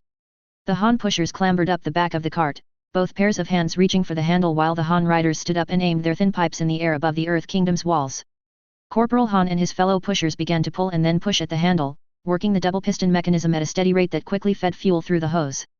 Thick, black streams shot out the thin pipes, and a flick of fire bending ignited the flammable liquid as it flew over the earthen barrier and rained down on the enemy soldiers. Packed so tightly together, the initial streams of fire sent scores of Earth Kingdom soldiers screaming. The choir was horrific, almost causing Han to stumble in his movements. The relentless firebenders' barrage quickly crumbled parts of the wall as the earthbenders maintaining it caught fire from the flailing of their ignited comrades. Those Hans close enough directed their streams of fire into those gaps, further increasing the torturous cacophony. As panic and confusion spread through the Earth Kingdom lines, the sergeant bellowed another order. Han left the pumping to his colleague while he got back down to the ground and slowly pushed the cart forwards. The riders continued spraying liquid fire, while spearmen and firebenders followed just behind them. Furita Han could see that the balance was tipping sharply in his regiment's favor, but the song of victory was nowhere close to hardening as he had imagined. Agela had to consciously force herself to keep her jaws shut as she stared at the carnage, ignoring the sound of one of her guards being sick. She whirled to face Sing. "Wah, when did you come up with this? Why haven't I seen this?" Sing shrugged as he answered. "I trained the unit when your highness and the prince were not around. We used mock-ups and buckets of water back then though. At the princess glare," he added, "I wanted to keep it under wraps until the time was right." "Like now?" she asked archly. Infuriatingly, the boy just casually nodded. "I rather have this be credited under your name, princess, rather than have our many hidden observers present the idea as their own to the war ministry." That made some sense. She gave a heavy sigh and looked to the battlefield, where the carts, the flammen thingies had stopped spewing flames and the infantry were now assaulting the broken center. Kai's and Ren's battalions slowly seeped into the breach, while the others kept their torrent of fire to keep the Earth Kingdom line from fully consolidating. Since the flames are raining from behind them, and being so packed as they are, it'd be tricky for the Earthbenders to raise effective walls to contain the spread of fire without fracturing their formation. Agela expected some sort of smugness from Sing, but he only sounded sad, regretful. And true enough, the princess saw more walls being raised, but these cut off the several ranks of Earth Kingdom soldiers from the rest of the army. The soldiers of the 11th advanced on these trapped men, and for some reason a small voice in Agela's head said she was glad that she wasn't close enough to make out the details. The flame carts were redeployed to other areas, creating new breaches in the confused lines for other battalions to exploit. Very soon, a second, much taller bulwark of earth rose up, cutting off almost a third of the Earth Kingdom's army and leaving them to the mercies of the 11th Regiment. Sing's voice was cold and distant as he elaborated on what was transpiring. "So long as the troops keep the enemy stuck to the walls, the rest of the Earth Kingdom will not be able to shoot boulders from it, even if the commanders are callous enough to not bother with things like friendly fire.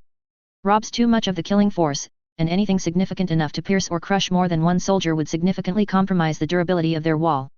And since they can't see, it'd be a risk to blindly send earth spikes shooting up the ground." Watching in silence, the princess took in what details she could. Spears pinned screaming men against the earth wall. Flames burst out as firebenders engaged the enemy with elbows and knees and short blades. Earthbenders were skewered with spears or dragged down by daggers. Among the agonized screaming and the stench of fire and shit and death, Agela tried to muster an honest, triumphant grin. She tried very hard. The small voice in her head was louder now, almost pathetic in its utter gratitude that the carnage was far enough away. "What now?" she ended up asking instead, glancing at Sing, who was silently watching her. The colonel walked towards the metal tube and patted it firmly. Now, we break more walls. He turned to the back of the platform and called for the quartermaster. Hyung, 1 crate, please. Full. Yeah, just in case. A crew of 4 men struggled as they carried up said crate and dropped it with a thud that slightly reverberated through the wooden floor. Without its cover, Agela could see it contained iron balls, each only a little smaller than her head. As one of the camp followers carried a ball over to the end of the tube facing away from the enemy, the others moved to the front end, dragging along short wooden beams with them.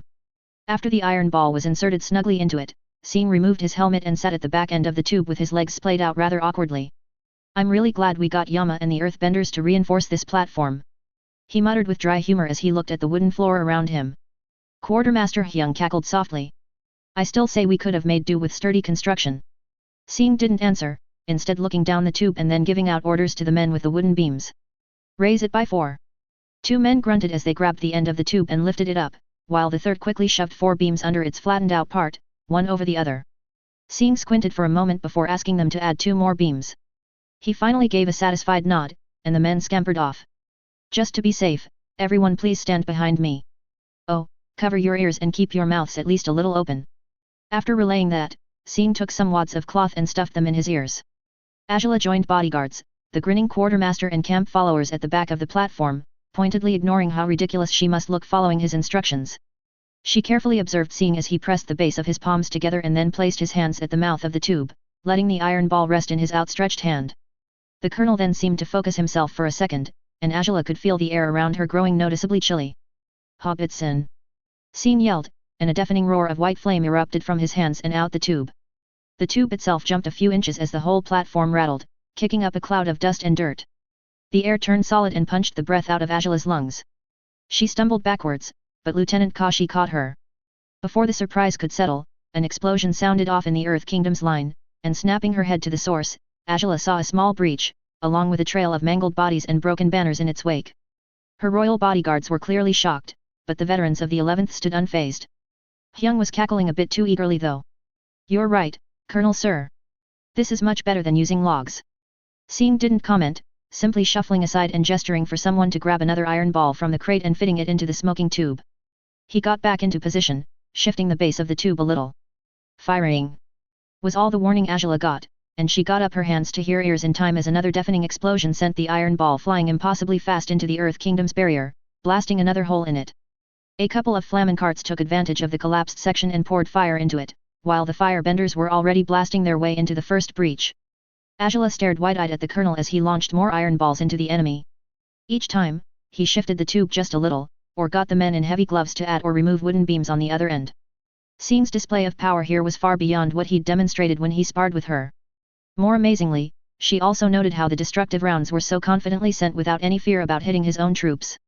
The princess watched raptly as the metal tube was fired 7 times in total. In the end, it was starting to glow a dull red. Sing stood up, stretching his limbs a little. He glanced out at the crumbling Earth Kingdom lines, and then offered Agela a wry grin. That's phase 2 done. What had been a confident march on a paltry Fire Nation force had turned into a nightmare. Despite the impressive hail of stones into the enemy position, the first wave of peasant levies broke ranks and fled after some smoke wafted over them. That had initially puzzled Borgu, but then the fading fog drifted towards his position, and his eyes and nose itched badly from the stink. He couldn't imagine fighting in such conditions, no wonder the peasants fell before the Fire Nation soldiers. Luckily, the Earthbenders had ensured that such a foul fate would not befall the second wave, as the offensive clay pots and their contents were quickly buried as they broke onto the ground. Borgu caught a few seconds of choking, brain-numbing stench, but thankfully he could recover behind the safety of the earth-bended wall. He hadn't actually sought cover willingly, it was just that the human tide of thousands of soldiers around him naturally flowed towards cover, to avoid any stray fire that flew too high above the walls. The stench of hundreds of armored men around him was almost suffocating, but it was a far more tolerable one compared to the acrid smoke. He couldn't even see much beyond the bodies around him, other than more comrades pressed tightly against each other along the length of the wall. Trying to push onward seemed futile, considering how the earthbenders were gritting their teeth as they constantly reinforced the barrier. They only looked annoyed, so Borgu felt a flash of confidence then, knowing that this sort of stalemate had always resulted in a victory for the patient earthbenders of Jinbeo. Until now, at least. Borgu had been lucky enough when a strand of fire seemed to appear over the walls and then fall down onto dozens of men less than a yard away from him. Their drawn-out, anguished screams sent chills down Borgu's spine, and only when he turned his neck did he realize that the screams were not echoing. More of the same strands of fire spilling over the walls at other places, inflicting the same torturous death on others. The human tide heaved then, almost crushing in its force. Many like Borgu twisted and screamed for everyone to fall back as they struggled for enough space to free their arms. Others were simply screaming in terror as their immolated colleagues spread the flames to them. Get it off! Get it off! Get it. Stop! Stop pushing me, damn yo aaaieee! Help! Help! Only his own selfish desire to survive shut off the tormented wailing around him as more people fell to the liquid fire that rained all about him. Borgu let go of his spear and used both hands on his shields to push back against the roiling mass of soldiers. Burnt meat and hair and wood filled his nostrils, and it lent him strength to push his way out of the crowd. Go back! Go back! He and some others roared desperately through the sounds of burning men. A grinding sound made Borgu turn around, and through the throng of dozens, he almost froze in terror as a small part of the wall crumbled, and a hail of fire filled the space. Dozens of men managed aborted screams before they were consumed by it. Or maybe scores, or even hundreds.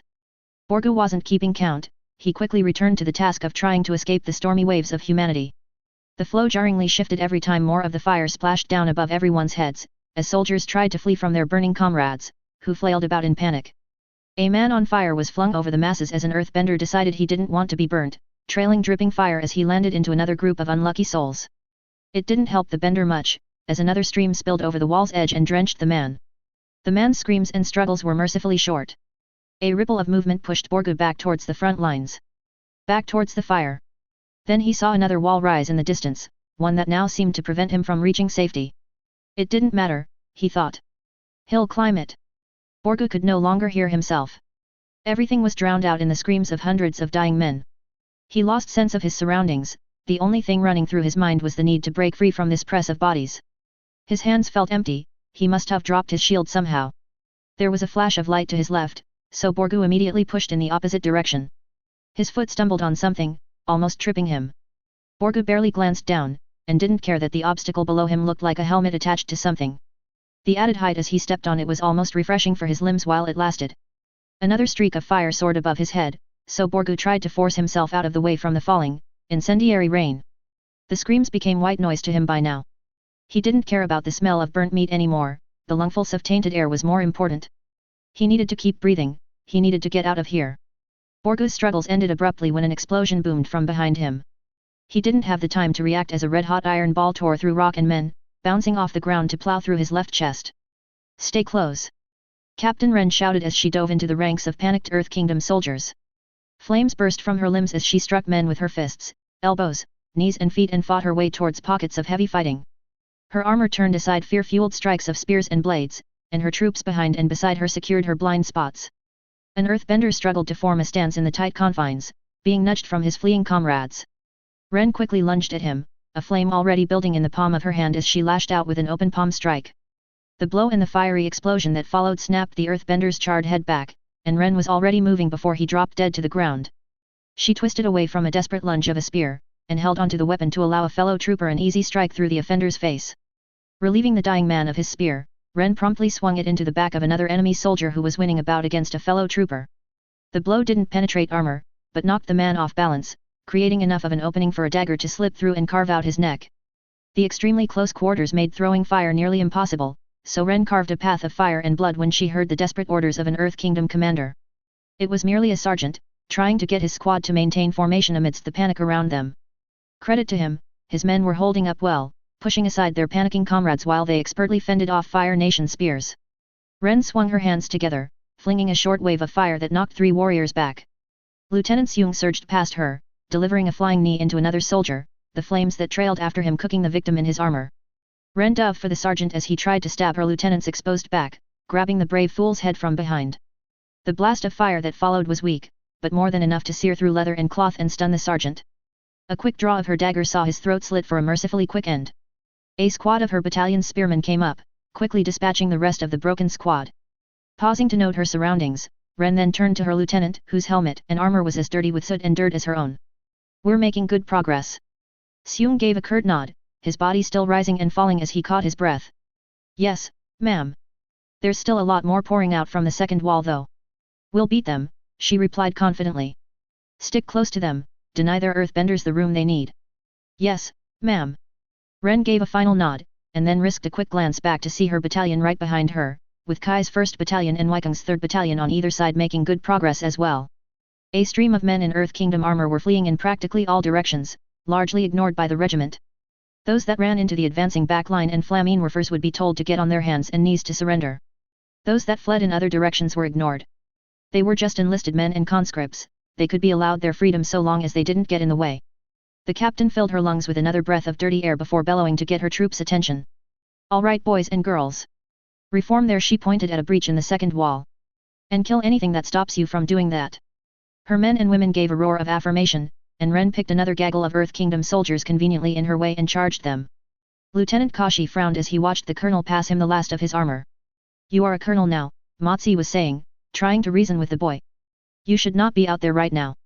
Now down to just his padded shirt and trousers, Sing turned to him, the enemy's reorganizing better than we thought, Motsi. Once they calm down enough to realize they can just back up to make the distance they need from us, we'll lose the advantage, and the battle. The lieutenant colonel sighed heavily. We can always keep the pressure up with conventional doctrine. We're still outnumbered, Sing pointed out with a shake of his head. And if we don't break them now, the fleeing elements might reform. Our advantage has a short life to be exploited, Motsi, you know this. Unfortunately, even Kashi knew that the colonel was right. Motsi relented with a heavy sigh. I still don't like it. Look on the bright side, Sing said with a smirk. You might make colonel. Sing. Princess Agela's interruption reminded Kashi of her presence, and she was frowning with heavy disapproval. What are you doing? There was no hesitation from him. Finishing this fight, Your Highness. It'll be fine, don't worry. What? Sing ignored her and turned to Kashi, giving his battle-hungry grin. See you in a bit, Kashi. The bodyguard lieutenant could only sigh, not bothering to try dissuading the colonel. We'll be quick, sir. With the princess still demanding him to stop, Sing confidently leapt from the edge of the platform just as Kashi and Motsi quickly formed a fire shield between them and Sing. A flash of blinding flames then burst out from the boy's feet and back, the blast deflected by the shield and sending Sing hurtling across the field. No more than a couple of seconds later, there was a huge detonation of white fire in the middle of an Earth Kingdom formation, the one with the most banners around it. Kashi quickly led his team of bodyguards to the front, quietly grateful that he was glad he wasn't saddled with Motsi's new task of reassuring and placating the princess. Ah! Your Highness, you see. Bursts of fire from their feet propelled the bodyguards towards the front lines in seconds, but in Kashi's mind it was still seconds too long. His charge was deep in the enemy ranks, and while Sing could no doubt cripple most of the Earth Kingdom's command, he was still just one boy surrounded by soldiers who might be hardened enough to surround and overwhelm him. The memory of a bloodied Sing fighting in the rearguard at Tai Plains flashed through Kashi's head, and his jaws tightened in response. Don't waste time punching through them, he ordered with grim determination.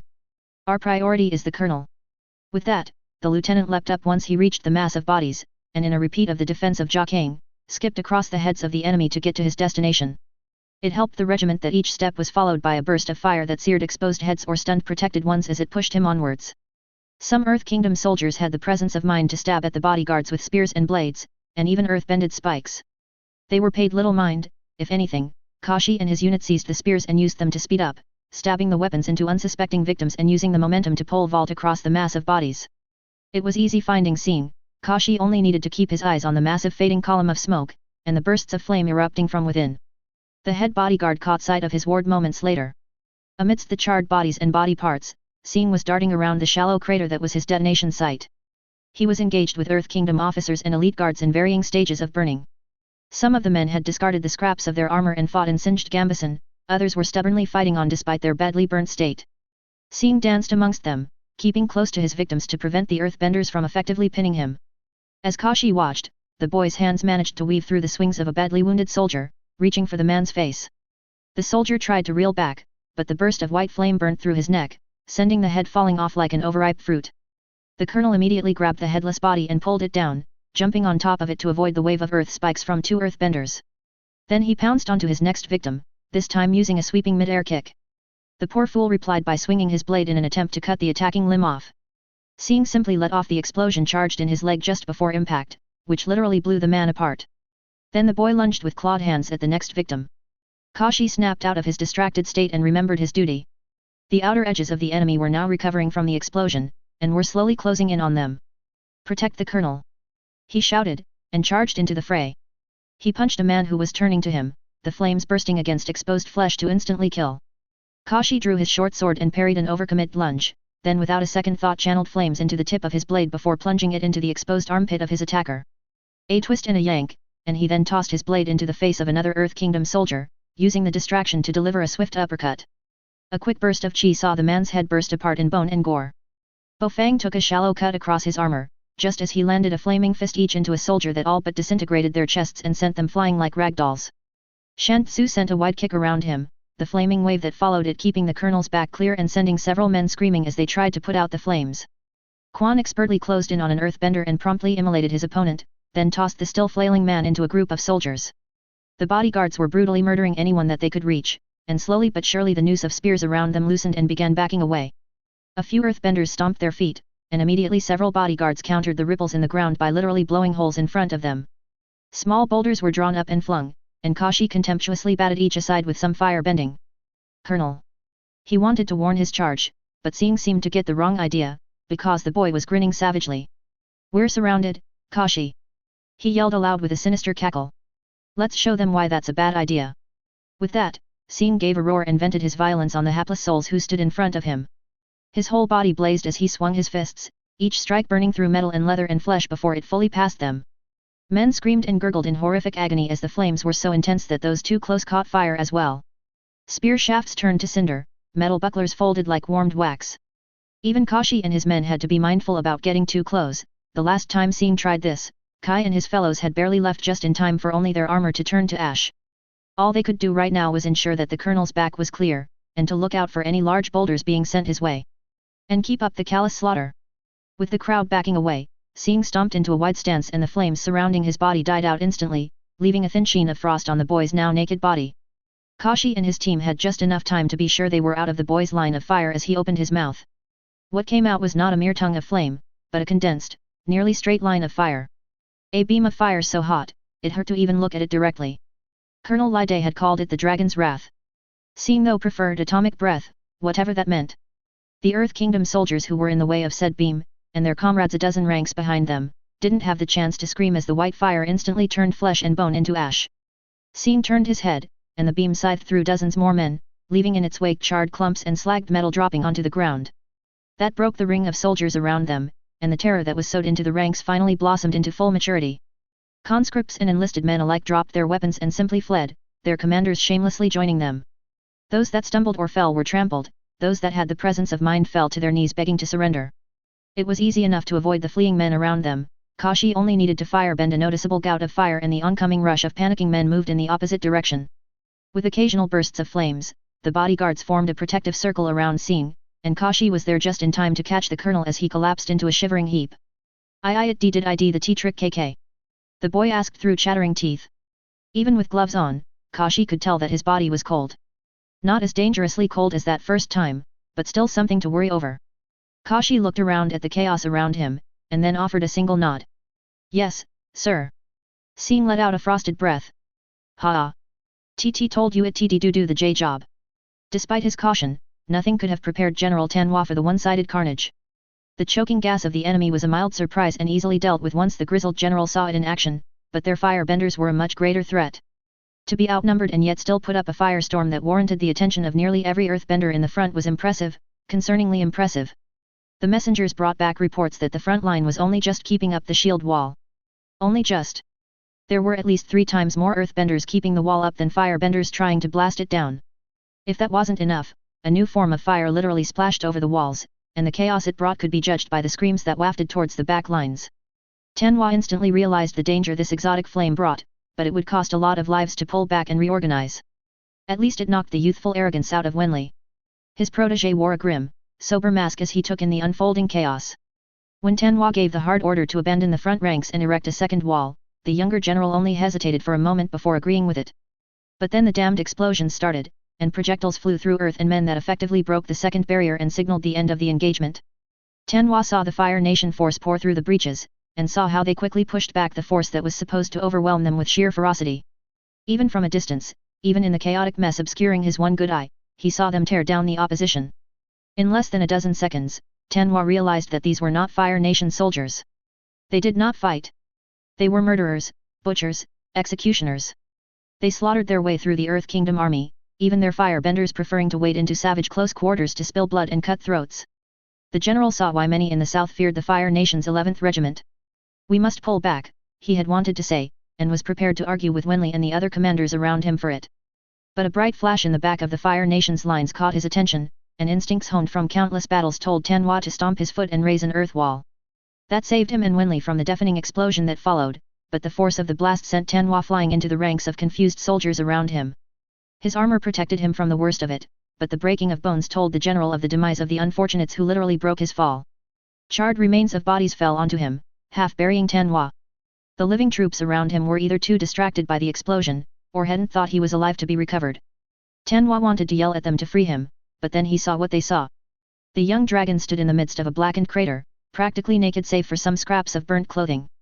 Unbridled malice radiated from the boy, bringing with it a promise of death. "I am open to accepting your surrender now, gentlemen." Colonel Sai had gotten back to his feet, and answered with a defiant roar and a hail of stone spikes. The boy left wisps of smoke as he evaded all of them, and in the same steps closed the distance to press a small hand against the colonel's half-melted armor. An explosion of white flame poured Sai out and incinerated several troops behind him, and the noble colonel fell dead with a smoldering hole in his chest. The young dragon looked around him with a cold, violent grin.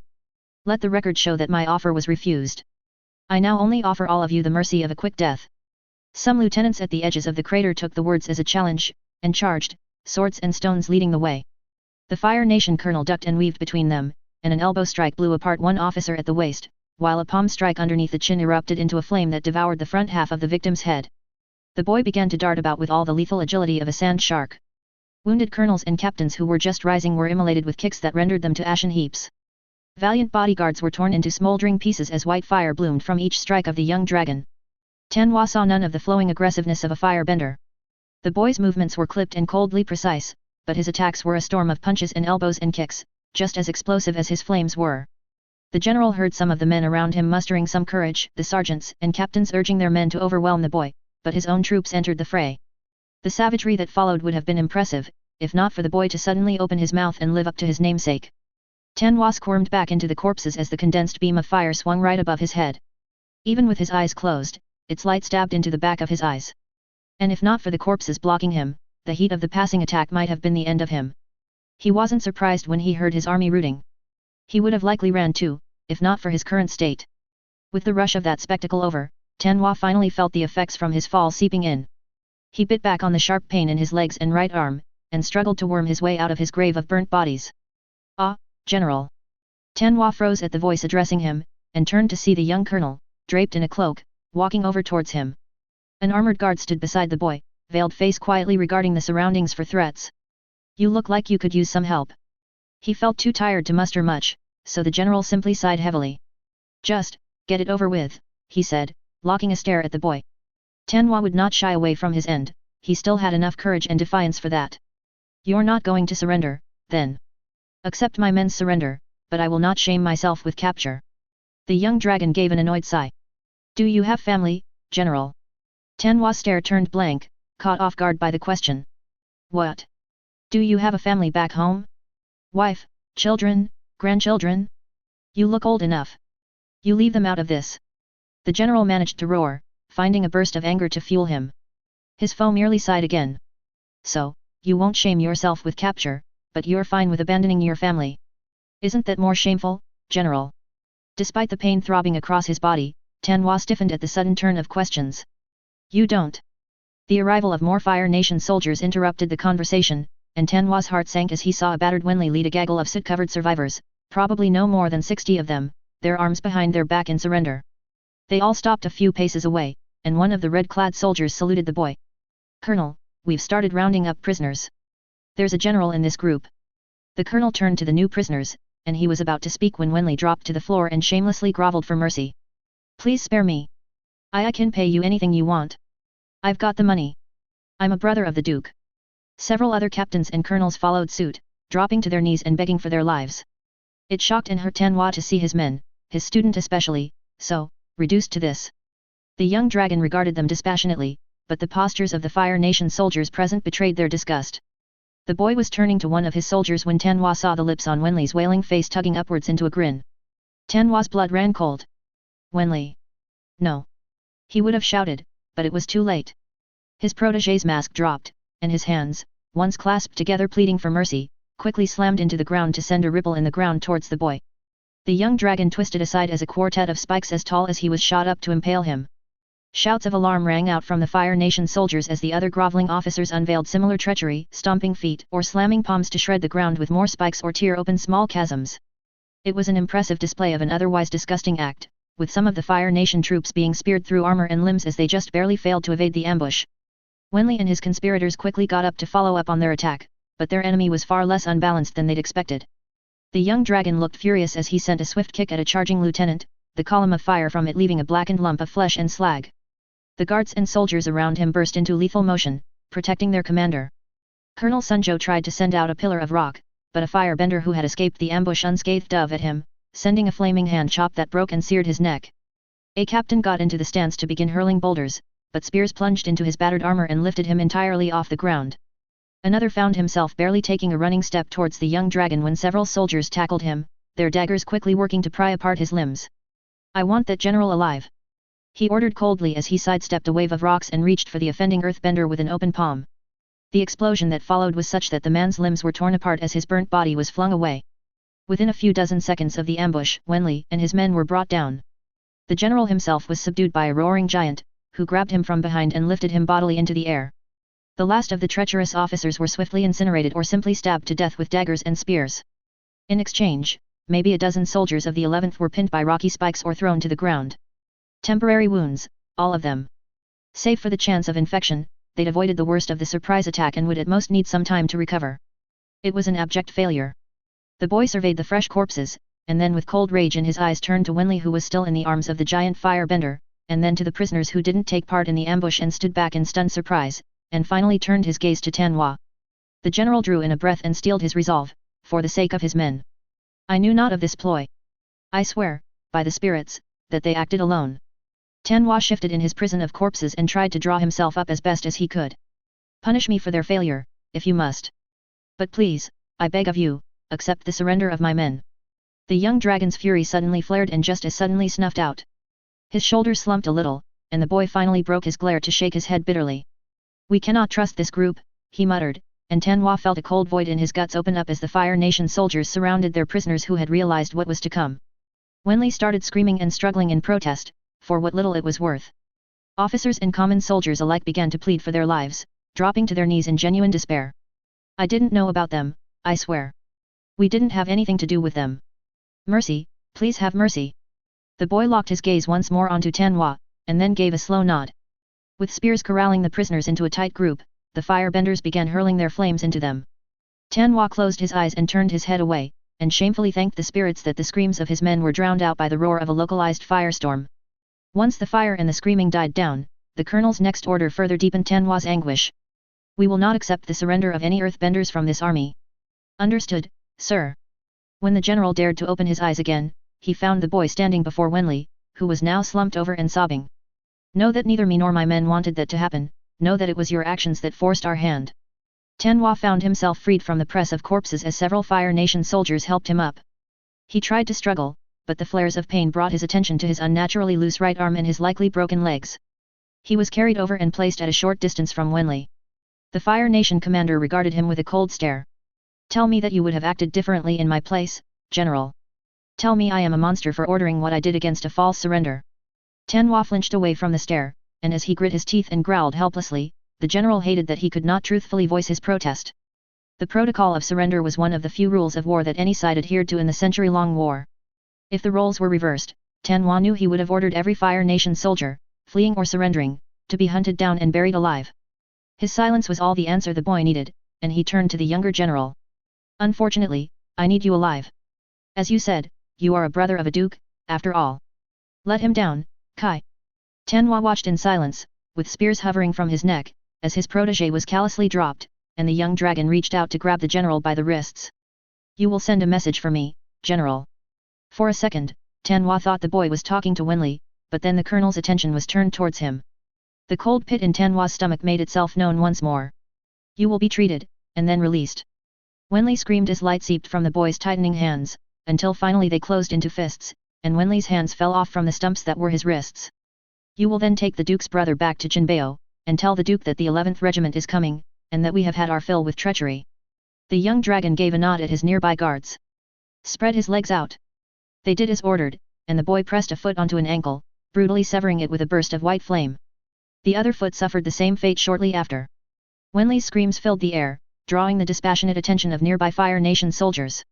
Let the Duke and his people know, the next time we encounter a false surrender, all prisoners we take from then on will end up like his brother. The boy turned to a nearby soldier. Send this general to Elder Kylan. As for the other one, just make sure his screams doesn't distract everyone. Agela marched across the now quieted battlefield with an anger born out of confusion. The new weapons Sing had so casually displayed were competing with the colonel's display of fire bending in her mind. Neither had been what she had expected at all, and the screams of burning men were kept from being etched into her mind only from the sight of explosions from the safety of the viewing platform. She'd heard of using fire bending to add distance to leaps or sprints, but the burst of speed Sing had achieved was on another level entirely. And then the explosion that followed. The dome of white fire that appeared for the briefest moment was the most beautifully violent thing the princess had ever seen. And it also told Agela how vast the chasm of power was between the boy and everyone else. As she passed the loitering flame carts watching over a line of soot-covered prisoners, Agela saw a trooper running towards one of the soldiers standing by the carts. Curiosity made her pause and redirect her steps towards the messenger and the keenly interested crowd of soldiers around him. Ride to kill him, the messenger spoke hurriedly. The man he was directed to talk to, Sergeant Han, if she remembered the markings right, did not hide his surprise. They dare to. Agela stepped in, needing to sate her curiosity. What's going on, soldier?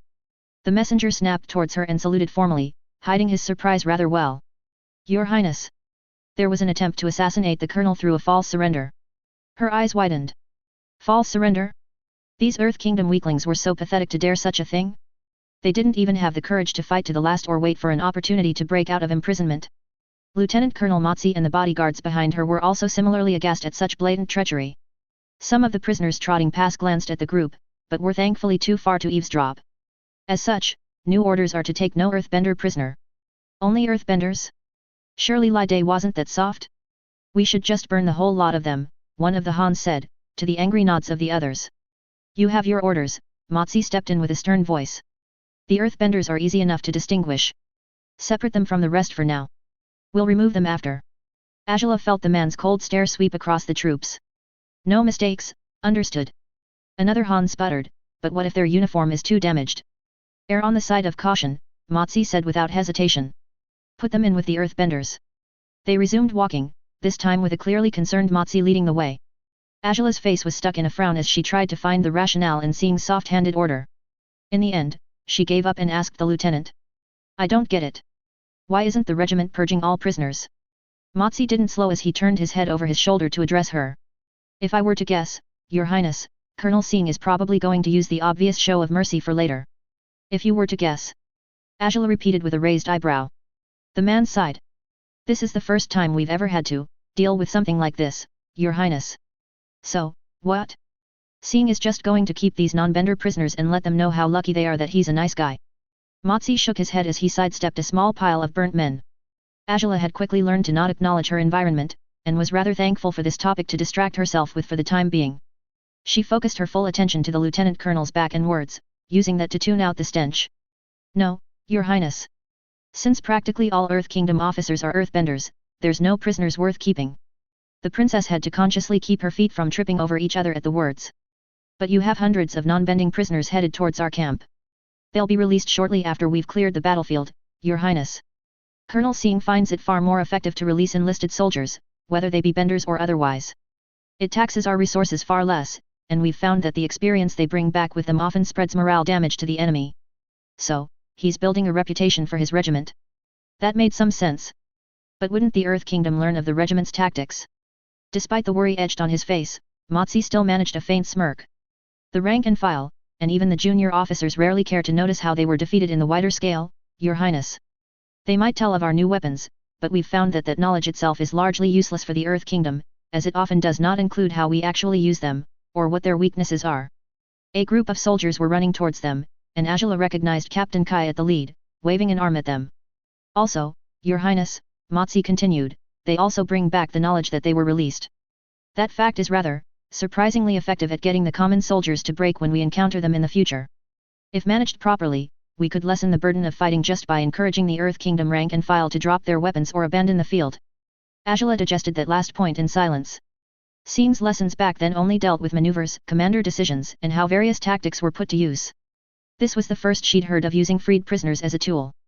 Come to think of it, the boy's lessons never included his flame carts or metal tube either. Her thoughts were interrupted as Kai approached in a light jog. Motsi. Oi, Moo, Your Highness. He skidded to a stop and immediately bowed and saluted. Despite the current air of trepidation, Agela found herself smiling inwardly at the display of instant respect the people of the 11th gave her. The Earth Kingdom resorted to foul play, the large man reported, to which Motsi nodded. We heard from the runner. How did it happen? Kai then provided his first-hand report of delivering the Earth Kingdom's general and his group of prisoners to Sing, and how the pathetic commander had tried to kill the colonel. Even the usually stoic Motsi was practically trembling with rage at the retelling. But then Kai told of how he captured the treacherous general, and how Sing had punished the man. The anger at the brainless general turned into wide-eyed admiration at Sing. Clearly, killing the weakling was not enough. Sing had sent a rather powerful message, and it was one that Agela was sure her father would approve of once she got back home and told him about it. But still. So why are the non-bending prisoners being kept? She asked, still finding their existence questionable. Your Highness, Sing wants people to know what happened here. We'll spread the news to the prisoners later, and have the other general verify it for them before sending him back. He seems genuinely ashamed enough for it. Then we'll let the non-benders go, and the Earth Kingdom can't say we were bad hosts. Not with the false surrender being general knowledge. The big softy grinned as he added, and that kind of news wouldn't sit well in the Duke's court. Or any others, for that matter. That was something she hadn't considered, and seemed obvious now that Agela thought about it. The Earth Kingdom was known to be a fractious realm, with Ba Sing Se barely exerting any control over its many states. Court politics would no doubt be even more cutthroat than her father's own court, and the Fire Nation nobles were stupid enough to consign Sing's regiment to extinction. Agela could easily imagine some ambitious noble using this event to at least disgrace the Duke of Chinbao. Vassals might even use the excuse of such treachery to secure guarantees for their future involvement with the Duke, be it military or otherwise. Regardless, they'd be less eager to cooperate in future engagements, not wanting to stain their own names with the great blot that the false surrender has given the Duke. The chaos was something she wished she could witness personally. Where is Sing? Agela asked, and Kai nodded back to a gathering of soldiers. He's back there. I suggest you wait for a bit, Princess. Sing's attack has, damaged his armor.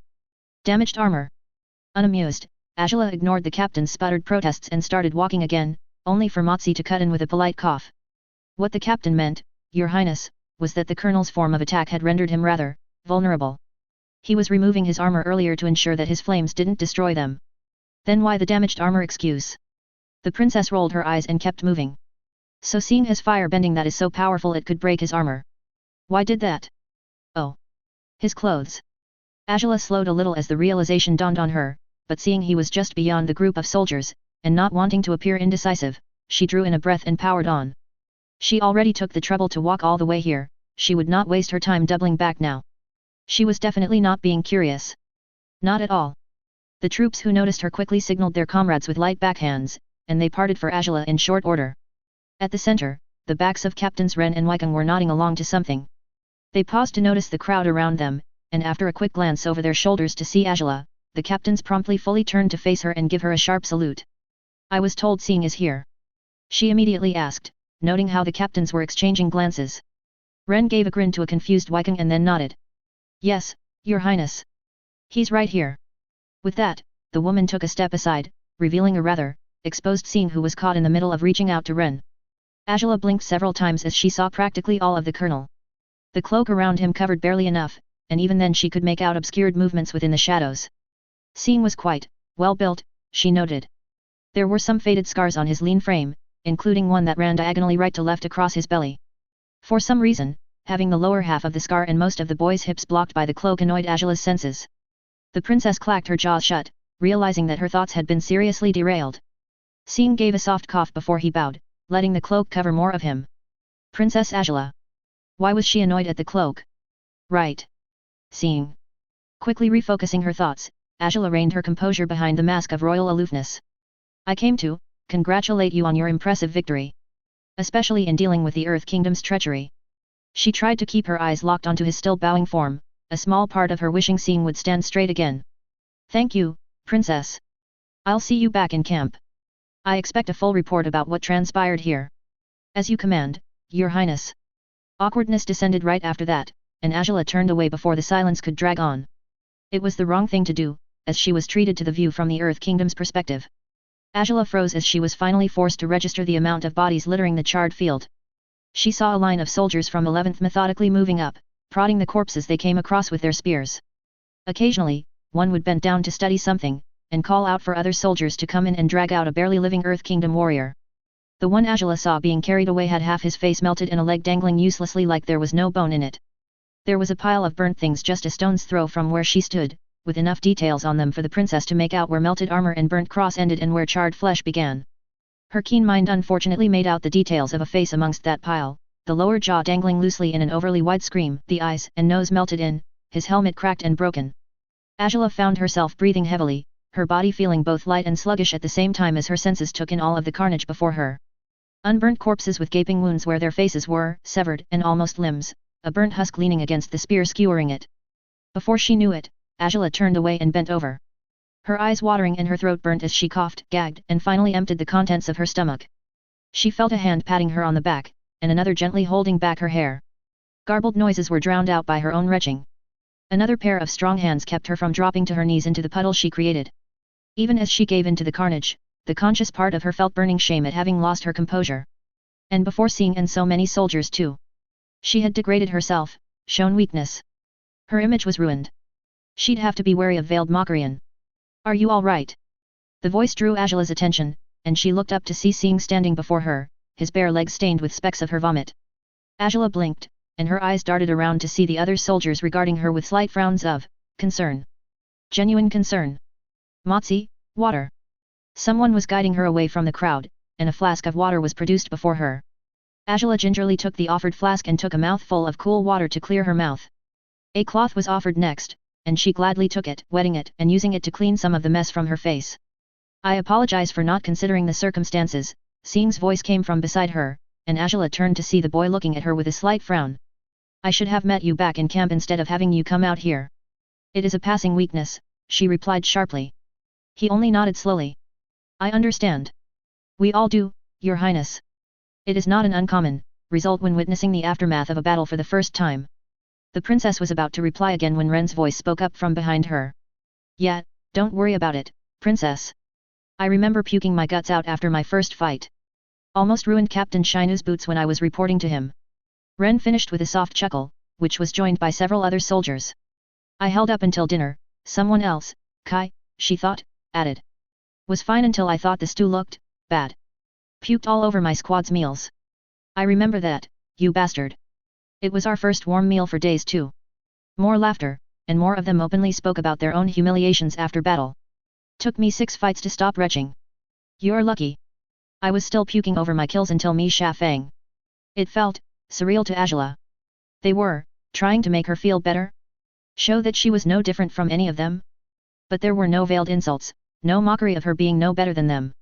Don't worry, princess, Sing finally said. I remember keeling over and retching until I sprained my back and stomach. There's no shame here. If anything, you've done a better job at holding it in than the rest of us. She blinked at his words, and then took consolation with a careful nod. I suppose. I had not expected to be overwhelmed. Few do, Your Highness. Sing offered a reassuring smile before turning to one side. Motsi, escort Princess Agela back to camp, so she can clean up. I'll join right after finishing up here.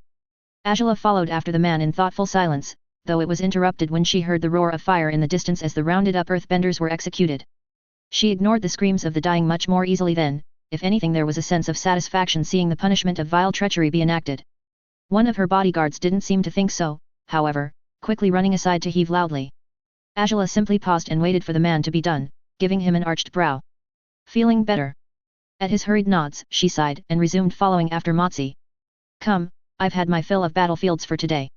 The 11th Regiment took 3 days to scrounge the battlefield before they broke camp and moved out. Old habits die hard, and Ren was right out there with the others in picking through the corpses. She pried slag metal off flesh, shook armor free from their dead hosts, and bundled up spears and swords just as if the regiment was in dire straits again. The few deaths the 11th suffered were similarly divested of their belongings, though their bodies were given a solemn cremation right afterwards. Their personal effects would be returned home with the next report to the capital. Sing had said the scavenging was a good habit to keep, since they could afford to transport the loot, and Hyung had his band of craftspeople to help restore or convert the salvaged gear. The newbies might balk at the dirty task, but vets like Ren agreed wholeheartedly with the idea. At the very least, the scavenged weapons and armor would make for good donations to the colonies they passed by. The enemy camp had already been looted clean, of course. It was one of the first things the regiment did after executing the Earthbenders, and served as good training for the newbies in what to look out for in Earth Kingdom bases. Everything that wasn't furniture was taken along, made to fit in carts. The wagons and ostrich horses left behind were the first to be claimed, followed then by food and water. Currency and little luxuries like blankets and bedrolls were next, and finally even the tents were neatly dismantled. As Colonel Lide practiced, Sing handed all personal trinkets like letters and drawings to the prisoners before they were released, along with a day's ration of food. It should guarantee they'd make it back to spread the word, and the old colonel hoped the return of personal artifacts would provide closure to the families of the fallen. Sing had also noted that such acts would also likely remind the Earth Kingdom peasants that the 11th might be negotiated with. That, or foment resentment and potential bands of vengeful family members, which the older colonel had already accepted as a minor risk. Ren had seen both sides before, though the former always unnerved her. Seeing grieving widows and parents quietly make way for them as they passed through villages was almost eerie. A few times, she had come across shrines in the village square, built to commemorate the fallen and littered with the same trinkets the freed soldiers were allowed to take with them. She hoped the princess would come across such a shrine in her journey with the 11th. It would be good to have a royal with a mind for the realities of the front lines. It might even see fewer stupid charges and pointless defenses being given out, if the young princess decided to throw her influence around. Ren really did not want to be part of any meat grinder missions at all. At least the princess patronage meant nobody would be stupid enough to send the 11th as bait in some grand stratagem. With no new prisoners to break in, the regiment marched on with respectable speed. Morale was high amongst the newbies thanks to the victory. Hyung was all smiles at the performance of the toys he built, and the princess was well impressed with her regiment overall. When she wasn't being too tired anyway. Of course, Ren should have known that the girl would take getting used to the horrors of the battlefield. Sing had quickly noticed it, unlike other things, likely thanks to his own experience. So Ren and Ping were put in charge of watching the princess at night. On the first night, after the bodyguards had reported Princess Agela going to sleep, Ren quietly slipped in and sat by her bed, making herself comfortable and taking her own nap. Sure enough, some time later, the captain was awoken to a disturbed rustling, and she found Princess Agela rolling in her bedding in the dim darkness, practically drenched in sweat as she kicked and twisted. A sense of nostalgia blossomed in Ren as she reached over to grab onto the princess' hand, giving a reassuring squeeze as she cooed softly. At the same time, she also got ready to duck, just in case. At worst, at least the royal tent was supposed to be fire-resistant, and the princess flames wouldn't be as damaging as Sing's. The tent flap slid open as a bodyguard looked in, but he quietly returned to his watch as Ren shook her head at him. The gentle squeeze calmed the girl down for a moment, and Ren smiled as she felt the smaller hand squeeze back. That's already one better than Sing, at least. The moment didn't last long though, as the grip weakened and Princess Agela snapped awake, her mind keen enough to notice she was not alone in her tent. Wah! It's all right, Your Highness, Ren quickly said to calm the princess. Even in the darkness, she could make out the girl's surprised stare. Captain? What are you doing here? The princess hissed. Sing thought you could use some comforting. You were having a nightmare. I'm fine, came the immediate, defensive reply. The princess silhouette shifted to steady herself. No one's saying you're not, Ren said with a nod. But we figured you might prefer it if you didn't want to wake up alone in the dark. There was a few seconds of silence before a reply came. What makes you think I need the company? Still defensive, but not suspicious. Another point better than Sing. Ren shrugged, the dim light from outside sure to outline her movement. The soldiers sleep in groups, so they have familiar faces to wake up to, and comrades to reassure them. Your Highness is sleeping alone, in an environment you are not comfortable in. It can be an unsettling experience. And you would know that? The princess asked, full of doubt. The captain nodded. Of course. Sing went through the same thing. Well, not the same, he was worse, actually. A heavy pause followed. Sing. Ren nodded again. After we rescued him. He was so terrified of all of us, thought us all monsters. His ordeal it scarred his mind. She found herself smiling sadly as she remembered the first days with a conscious Sing. When he slept, he was plagued with nightmares, kicking and screaming and even fire-bending. Ren let out a soft sigh and felt the princess watching her raptly. So after a couple of nights, Kai decided to watch after Sing. Even when he kicked, or screamed fire, Kai was there, ready to calm him down. That worked. Came the disbelieving question. It took a few nights, but yet. Sing stopped screaming after his 5th night, I think. Then he eventually stopped kicking, and blasting fire, and eventually he was sleeping just like everyone else. It also helped break down the boy's fear and reluctance of the regiment.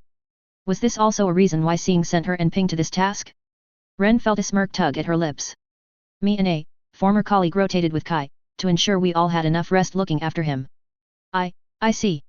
Don't worry princess, if you do not wish to be bothered, I'll leave and inform the colonel to leave you to your sleep. Ren made to get up, but the princess stopped her. Wait. I suppose there's no harm in giving it a try. At least for a few nights. The captain didn't bother to hide her grin. As you say, your highness. I know I'm not seeing, Bulletin. Why do I need him here? Princess Agela immediately cut in, a bit too fast, a bit too insistent. Ren held back a chuckle and reached out to place a hand on the princess. Don't worry, I'll be here through the night, all right. Princess Agela's hand tightened around hers, and her silhouette nodded. She kicked a bit in her sleep, but no flames were thrown about. A much better sleeper than Sing used to be. She woke up a little tired, but far less haggard than the previous nights. Ping's watch the next night proved to be less eventful, and the light-sleeping captain of the 4th Battalion was actually asleep for most of the time. Ren felt a pang of sympathy as she realized that the princess only needed company, someone to be with her. With Sing's permission, she and Ping had their tents moved right next to the princess, out of sisterly solidarity. The nightmares eventually subsided, just as it did with Sing, but the princess never dismissed Ren or Ping from their task. If anything, Princess Agela seemed to take their presence for granted, using the nights to slowly open up to the women. She began to talk, and both captains would listen, free of judgment or advice they had no place in offering. Ren listened about the annoyances of royal court life, and how incompetent the princess fire-bending tutors were. She learned a bit more of the royal family's dynamics, and came to understand the amount of pressure the siblings were under, with their invisible shackles of expectations. No wonder the crown prince always looked so glum. Not a single word spoken during the nights was repeated outside, not unless the princess herself brought it up. Nobody asked, nobody outwardly cared. Right, let's have a look here. A soldier of the 11th Regiment sat down, swaying gently to the rocking of the wagon. Kylan squinted as she carefully unwrapped the bandage around his waist, smiling as she saw a neat scar. Looks like it's going along fine. Does it hurt any more? And no ma'am, the young trooper, a fresh face, stated nervously. The elderly waterbender gave a satisfied nod and reached for the jug by her side. Exerting some will, she drew out the water in the container and sent the tendril pressing against the once gaping wound. Kylan hid her amusement at the soldier's obvious discomfort at having a waterbender this close to him. Relax, lad, or you might spill your guts out again. With little effort she channeled her chi into the water, making it glow as it went to work reknitting flesh and reconnecting severed chi paths. Despite the severity of the closed wound, the rather neat cut had made the healing process much simpler.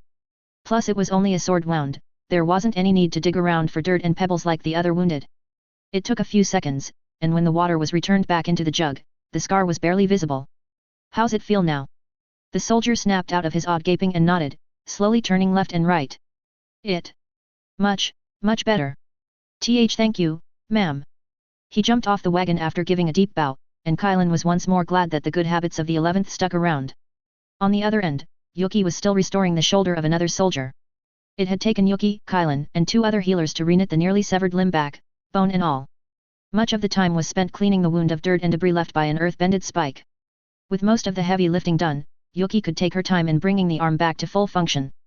Kylan smiled, the former novice had learned a lot in her travels as a prisoner of the 11th.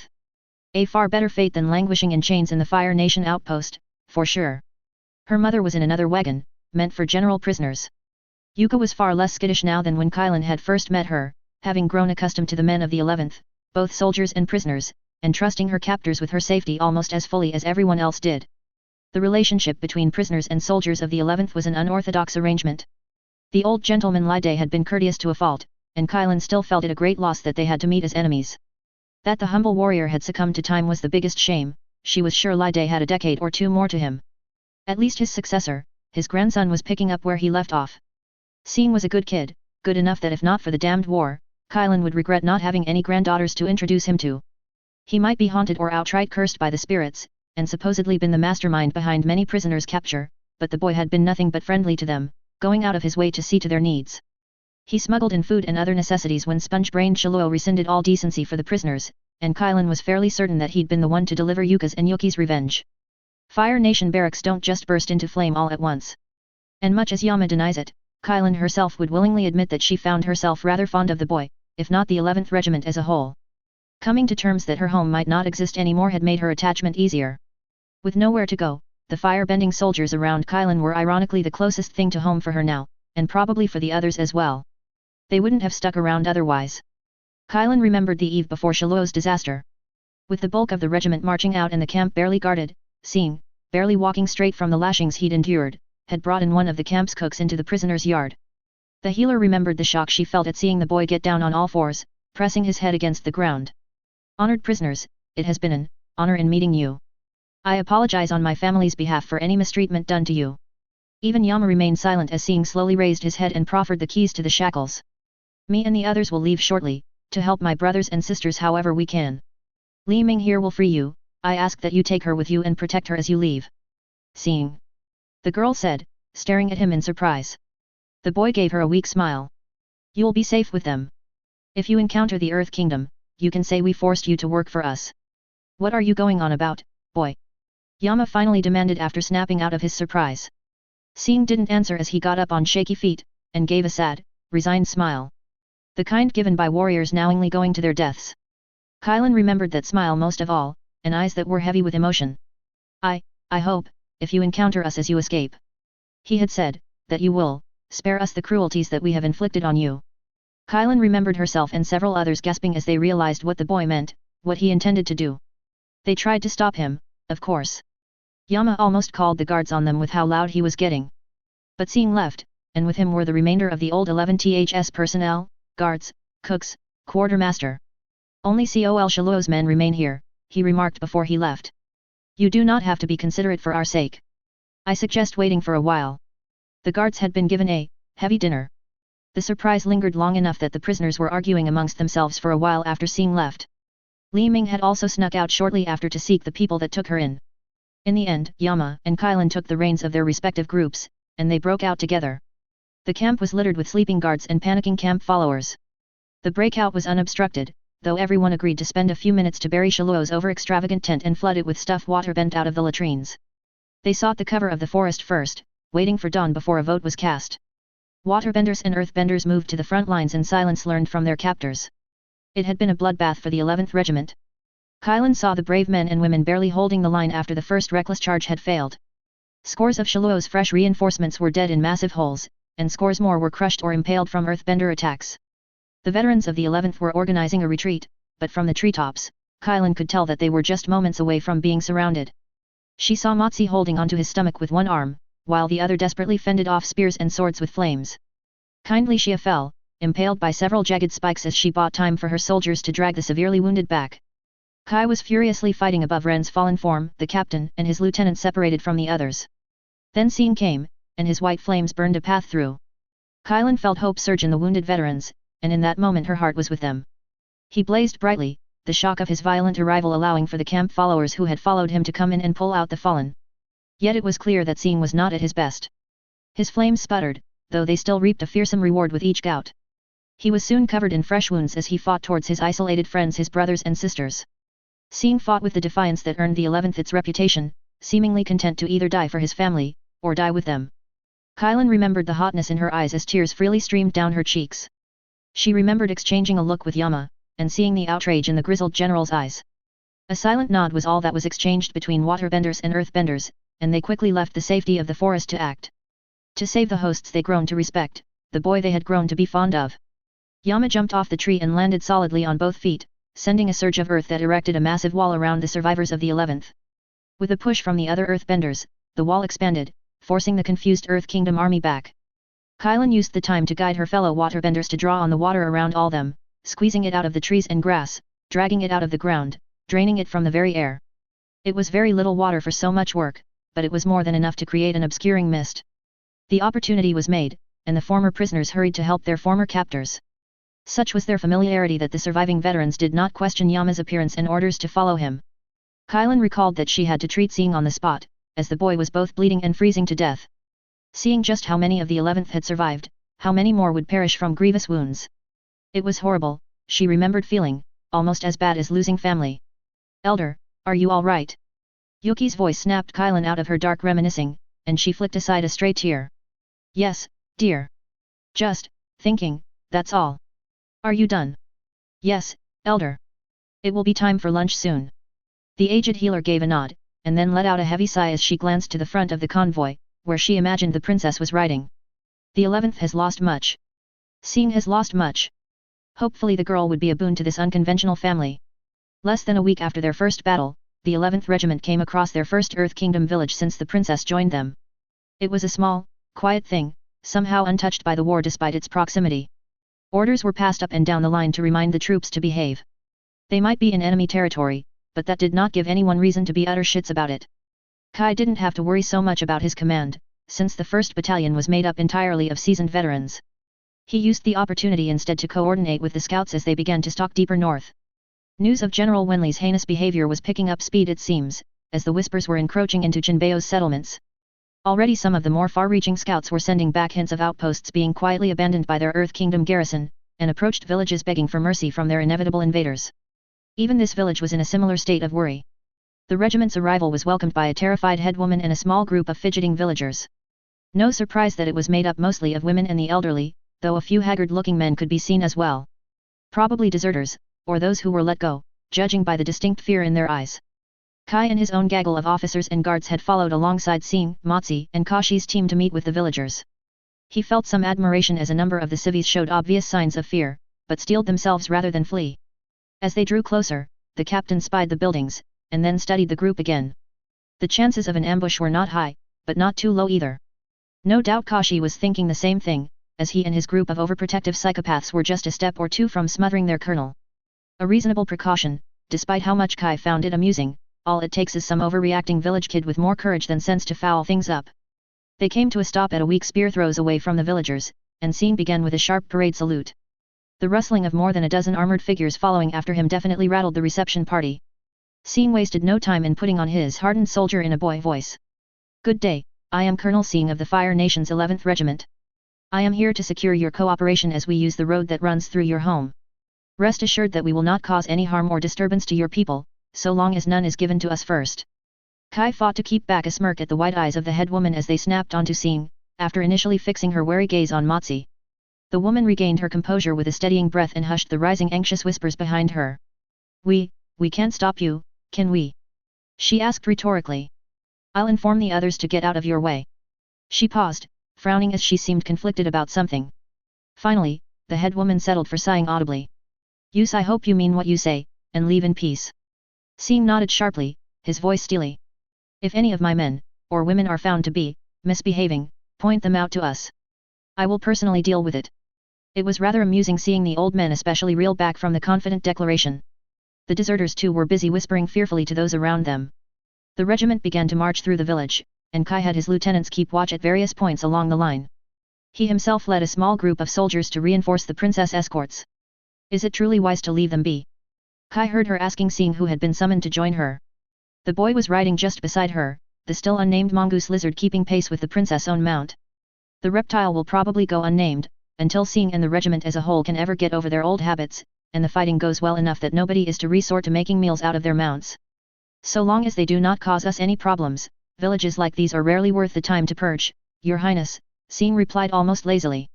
There's always bound to be survivors somewhere, and forcing them into a situation that incentivizes them to fight back can lead to unpredictable results.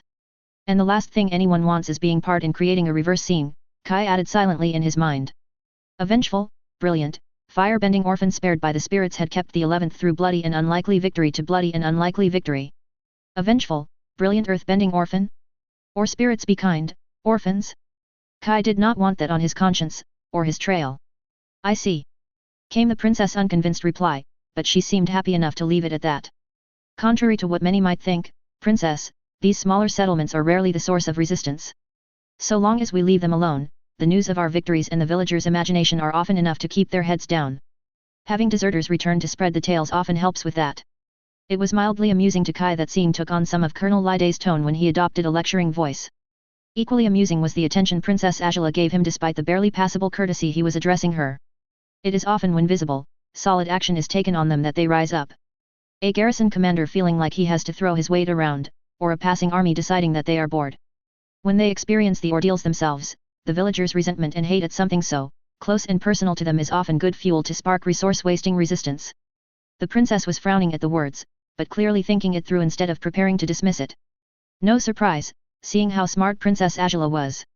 She'd no doubt figure out what Kai had after the old colonel had taken some effort to enlighten him, that it's those occupying garrisons that leave the surrounding settlements alone that see the least amount of partisan activity. It's a non-zero chance, but having a lower and less severe incident rate means we can afford lighter garrisons. Treat them no differently from how they were being treated before we came, or better yet, treat them better than that by lightening taxes and putting an end to conscription, and they'll be far less of a problem to us than they are to the Earth Kingdom if we let them retake those settlements. Kai tried not to snort as he heard the words. It was almost an exact quote to what the old man once said. Which means, punish them appropriately if they act against us, but treat them like a friendly colony, and they'll eventually be behaving like one. There it was, Colonel Liday's ending note. It was good to know that Sing carried those lessons with him. Hopefully it'd stick with the princess far better than it did for the generals and commanders long ago. Tensely peaceful as the march was going, it felt somewhat inevitable to Kai that a ruckus was caused somewhere down the line. The captain followed the yelling into a cluster of houses, and found a squad of Hans standing rather worriedly at a safe distance while Motsi stood between his angry girlfriend and a group of rather pissed-off women. "See what you're doing, you tarts. I knew it was too dangerous for him to be sent out here." Li Ming yelled as she grabbed tightly onto Motsi's arm and possessively tugged him towards her. The poor lieutenant colonel was doing his level best to calm both parties down, but was being pointedly ignored by them. "The good soldier asked to buy food, so we're just going to show him to our warehouse," one woman replied with venomous sweetness, the fingers on one hand dancing along Motsi's shoulder. "You're clearly overreacting here, girlie." Kai ran a hand down his face. "For fuck's sake, Motsi." He stomped over with a huff, drawing the women's attention.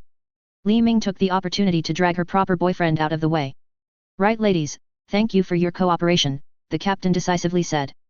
"I will handle it from here while the lieutenant colonel sees to more important matters.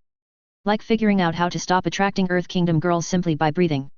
Seriously, they should have expected this. It was Sing, Kai, and everyone else's fault for forgetting. The women looked affronted, and then outright pined as they watched their reason to spread their legs get dragged off by Li Ming and the Han squad. Kai bit back a curse before he put on his civilian-friendly smile and braced himself. "So, madams, care to guide me to your warehouses to review the food you can sell us?" "Oh, well, you see. I forgot, the grains had gone bad, I'm sorry." "Apologies, think I mistook branches for tubers." "My mistake, I was thinking of fertilizer, not food." The lackluster responses before the villagers scattered were expected, but no less soul-crushing. Kai left the place with his equally annoyed men, and very puzzled women, to return to oversee the march. He ran into Weikang and Rufen midway through, whose looks of concern were quickly replaced by confusion. "What happened?" the wiry Rufen asked. "I thought one of us might have." "Fucking Motsi," Kai simply groaned, and the other captains immediately took his meaning. Li Ming was there, so she was putting up an aggressive resistance. Both captains, and the veterans close enough to hear, let out a collective sigh. The commanders went up the line as one displeased group and found Motsi being berated by Ren and Ping. The former was smacking him over the back of his head, while the latter was comfortingly patting Li Ming on the back. "For fuck's sake, Motsi, can't you fucking turn it off?" Ping scolded, one of the rare times the usually smiling woman was frowning disapprovingly at one of her own. Despite the difference in rank, the man seemed like a teen being caught by his aunties. "I told you, I don't know what happened." Ren snorted as she rolled her eyes. Yet. You showed up, and they started loosening their dresses, right? At least this time you didn't have to fight your way out." She caught sight of Kai and the others, and as one the captains shook their heads. "Fucking Motsi!" came the general sentiment. After reporting the incident to Sing, who could only shake his head thanks to the presence of royalty, the rest of the march went on without further issues. A general reminder was put up among the officers to ensure that the lieutenant colonel's future civilian interactions be heavily regulated, but that was about it. They came across more meek villages and a couple of abandoned ones, and between them there was only one incident of brash young earthbenders deciding to put up a fight. The boys were barely hiding in the thatch rooftops, and an annoyed Sing had allowed the captains to decide among themselves who got the honor of handling the youths. Weikang won, so he and a select number of non-benders quickly snuck around and summarily brought down the would-be ambushes kicking and wailing before Sing and their fellow villagers. Normally, the punishment for such an act is to completely sack and raze the place, and put everyone here to the sword, Sing told the pleading villagers in an unamused tone. "But we're on a tight schedule, and I'll leave the options to you. I kill the boys right now, or you hand over half of the hidden reserves I know you Earth Kingdom villages have." To their credit, the civvies did not try to argue, particularly since the wannabe partisans were children of the more prominent residents. The regiment marched out with a new wagon brimming with extra food. Of course, Sing was just happy to get another chassis for his Flammenwerfers. The 11th were about one-third into their journey to Jinbeo when they encountered a familiar face. The scouts returned with bright smiles, and it spread to the higher officers when they heard the news. Sing went out with Kai and Ren, along with a suitable escort of course, and found a rickety cart slowly trudging along the middle of the dusty dirt road away from them. Even from afar, the contents of the cart betrayed the likely identity of its owner. The soldiers quietly closed the distance and got around the cart, and sure enough, a weathered man in a turban was straining as he pushed his cart along by a worn handlebar. "Hello again, good merchant." Sing's greeting startled the man to the point where the man almost tipped the cart and its precious contents forwards. He recovered, but his eyes quickly boggled as he took in the sight of the armored soldiers around him. Despite the chainmail obscuring their faces, clearly the merchant recognized them. "Whyu. You." He pointed accusingly, and then looked to his goods and quickly backed himself protectively towards his cart. "I don't trade with Fire Nation ruffians." The cabbage merchant's courage was admirable, but Kai was just glad to see him again. Sing probably was too. "I recall we paid a premium for your stock the last time," the young colonel commented with a tilt of his head. "Earth Kingdom currency as well. You took them while I was asleep." The turbaned man retorted. "We left payment. And not to mention they had saved him from a very desperate bandit attack, they must have been as starving as the regiment to hit a vegetable vendor, and helped to fix up his cart after dragging it back to their camp. That's not the point. I was supposed to head to Omashu and make a lower profit by selling your cabbages there." Sing interrupted, full of amusement. Even considering different trading values, a garrison's pay was surely more than enough compensation for a cart of cabbages. The merchant sputtered, and finally huffed in exasperation. "Well, I'm not going to sell any more cabbages to you lot." Sing's head tilted again. "Oh? It's a shame. I was looking forward to cabbages." He paused for a moment before shrugging. "Well, no matter. It was good seeing you again. May your ventures be prosperous." The soldiers all gave a salute with their colonel before they turned to leave.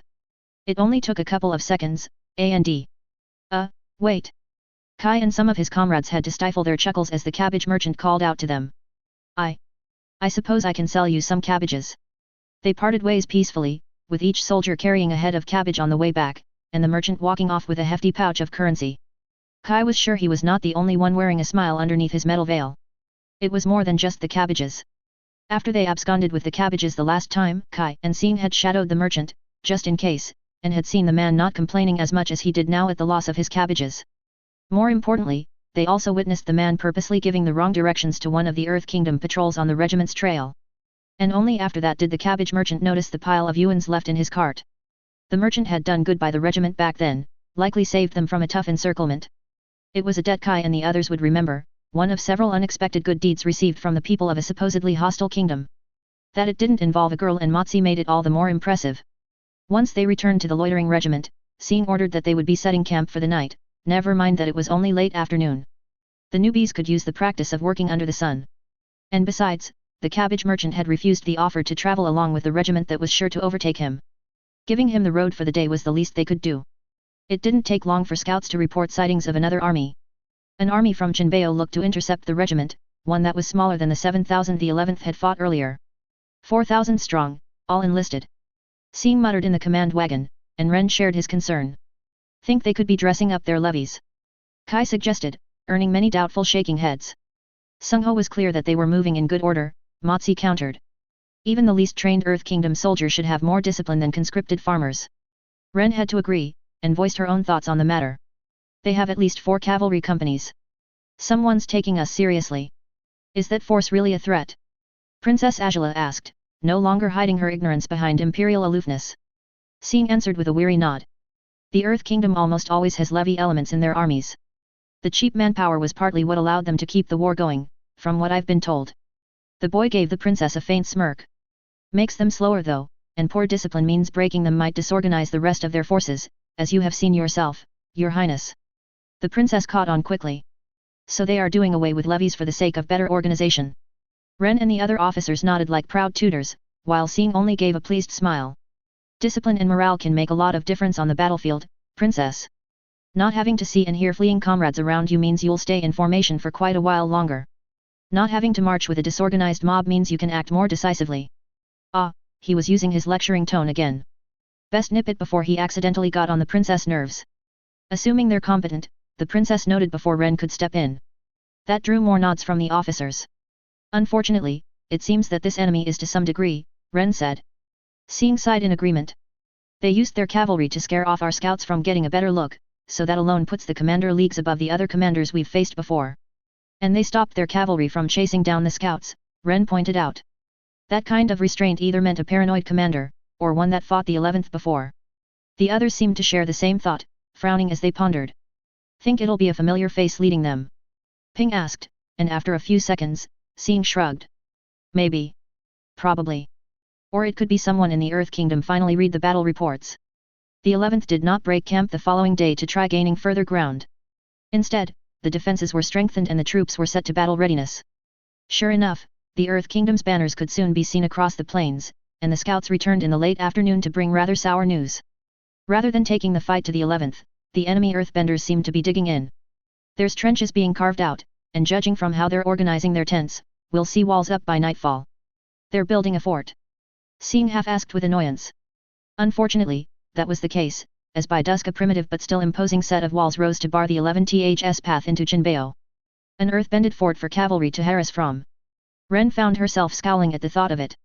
The only thing making the coming fight close to possible at all was that Earth Kingdom cavalry were entirely made up of non-benders, due to earthbending requiring contact with the ground. On the plus side, the enemy was sending a delegation to parley, and it was Ren's turn to join Sing to meet the enemy. True enough, as both groups met under the setting sun, Ren somewhat recalled the stern face of the officer who actually bothered to dismount and offer a respectful salute. Sing returned the salute, his voice hinting at some amusement.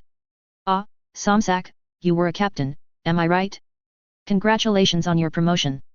Colonel Somsak nodded curtly, though his retinue wore a mix of wariness and puzzlement. Congratulations on your own promotion as well. I see the rumors are true then. I admit, it is good to see the defiant 11th still operating. The man's face scrunched up into a bitter scowl. To fail only because of dismal leadership. I appreciate the sentiment, the younger colonel replied with a tinge of terseness. I suppose we should start clarifying the coming rules of engagement. Somsak sighed. Much as I owe your regiment for my freedom, I have my orders. And I am sure you will not be dissuaded from yours. He took in a breath and exhaled audibly before continuing. I can guarantee that I will not pursue any of yours that flees from us, and any prisoners taken will not be abused. Likewise. Any who surrender before the 11th will be treated with respect. I have no doubt about that, the Earth Kingdom colonel said with a final salute before remounting his ostrich horse.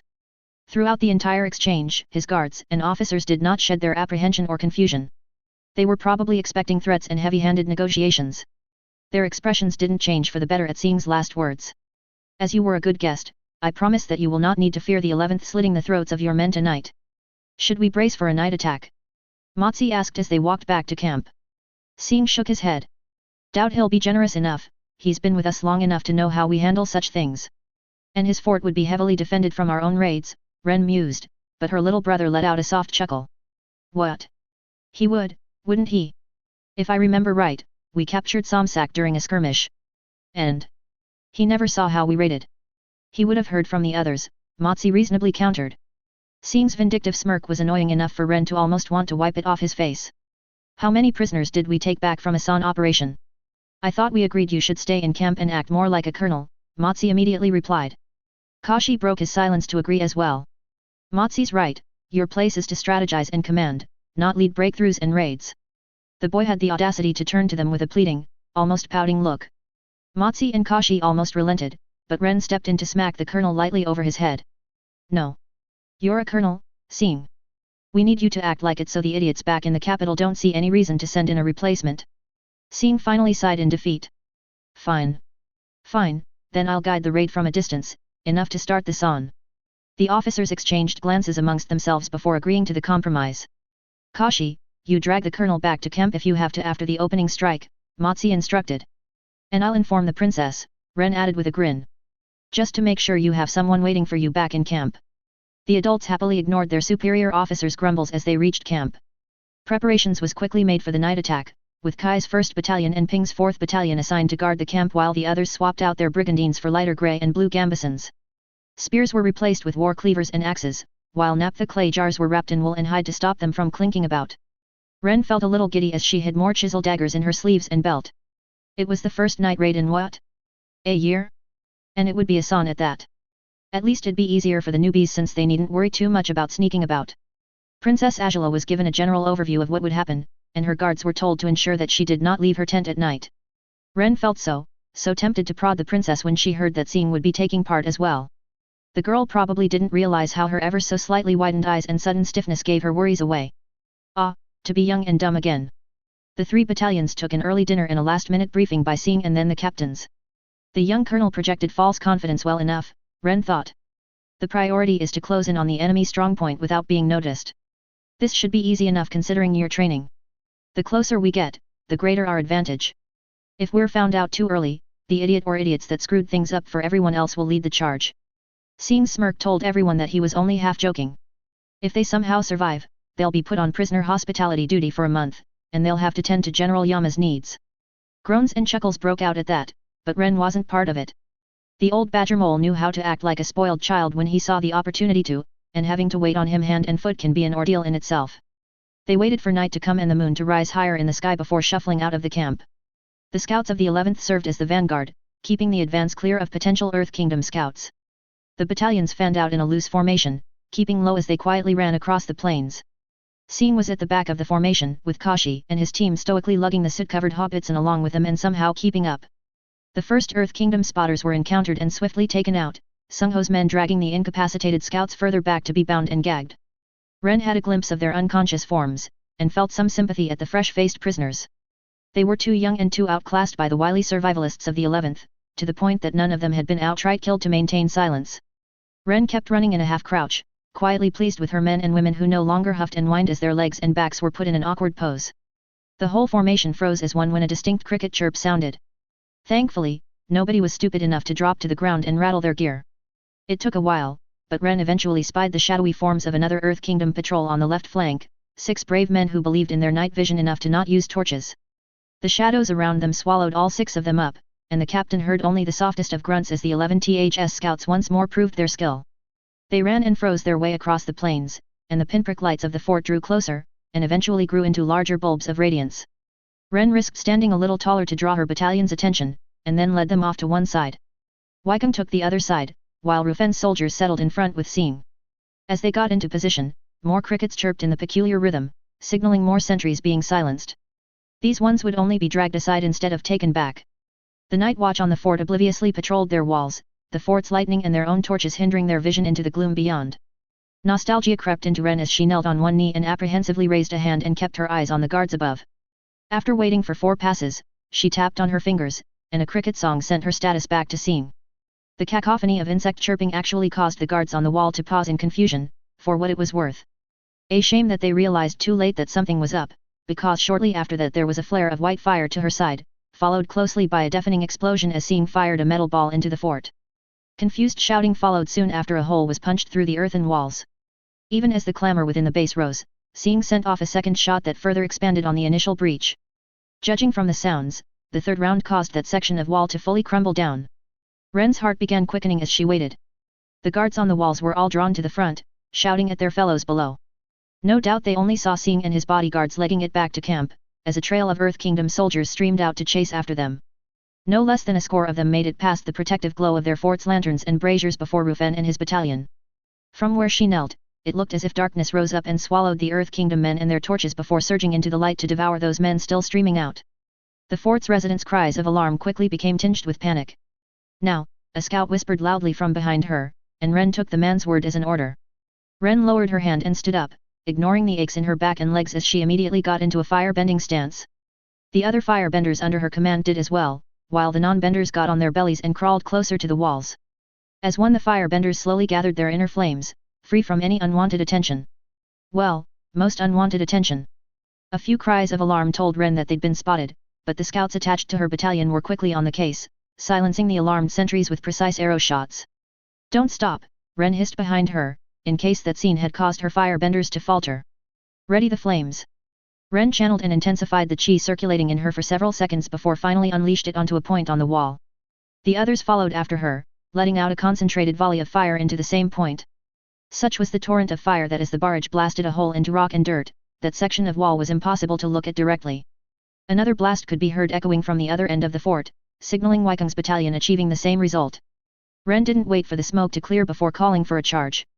If the walls hadn't been breached yet, the smoke would cover them while they rectified the issue.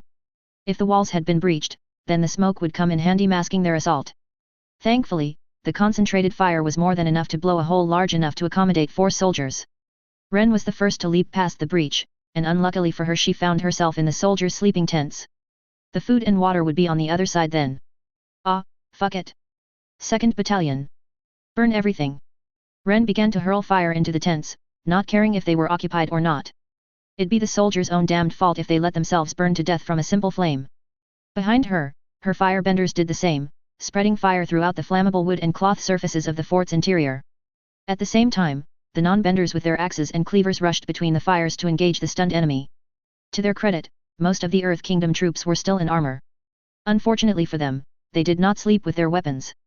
Many were cut down as they tried to pick up their spears and swords just outside their burning tents, the raiders ruthlessly capitalizing on that moment of vulnerability.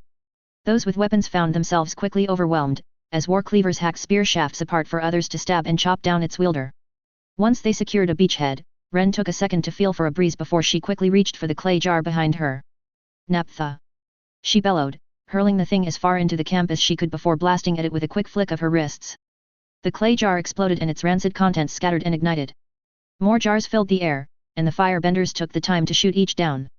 In mere seconds, the area before her was filled by a thick cloud of noxious smoke that wafted almost perfectly perpendicular from the battalion. The coughing and heaving of Earth Kingdom troops could be heard from within the smog, which served as reference points for the firebenders to direct their fire. Onwards! Burn it all! Ren led her men and women deeper into the center of the fort, leaving behind a forest of smoke pillars from burning tents and men.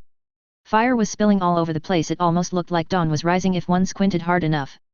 To her right, she saw the breach, and the Earth Kingdom troops fighting desperately to keep Rufen's people from entering it. To her left, another group of barely mustered soldiers was hurrying down, stumbling to a stop as they encountered Ren's battalion. The captain didn't need to give the order, simply throwing a bolt of fire in their leader's way was enough to get her own troops rushing at the reinforcements. Ren dove into the fray, daggers drawn and already stabbing deep into the chest of an earthbender before he could kick up a lump of rock. A quick jab fouled the strike of an enemy soldier trying to slash at one of her own, as well as setting the fool on fire. Ren winced as she felt the scrape of an almost avoided spear thrust from the side, and she exhaled to give herself a precious inch before the weapon was pulled back. The attacker was immolated by someone else before she could retaliate, so instead the captain quickly drew another pair of daggers and jammed them into the face of an enemy officer, probably a captain, but she couldn't really tell from the sleepwear. She lashed out with fiery punches and kicks, as well as daggers, until eventually the enemy group broke and rooted. With the distraction gone, Ren redirected her people into the backs of the breach defenders. A volley of fire was only released when the Earth Kingdom soldiers noticed them about halfway into the charge. The fight that ensued was brief, and Ren's and Rufen's troops met among the dead and surrendered enemy. They were about to advance back into the fort, but then a call was heard through the smoke. Cease fire! Cease fire! Weikung's voice, and that of someone else. The Earth Kingdom colonel. Ah, shit, Rufen cursed, and Ren empathized. The bastard got the enemy commander. Fucker's gonna be preening after this.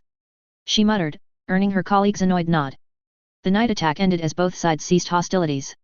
A somewhat scarred Weikung smugly led the defeated colonel with an axe lightly pressed against his neck towards his fellow captains.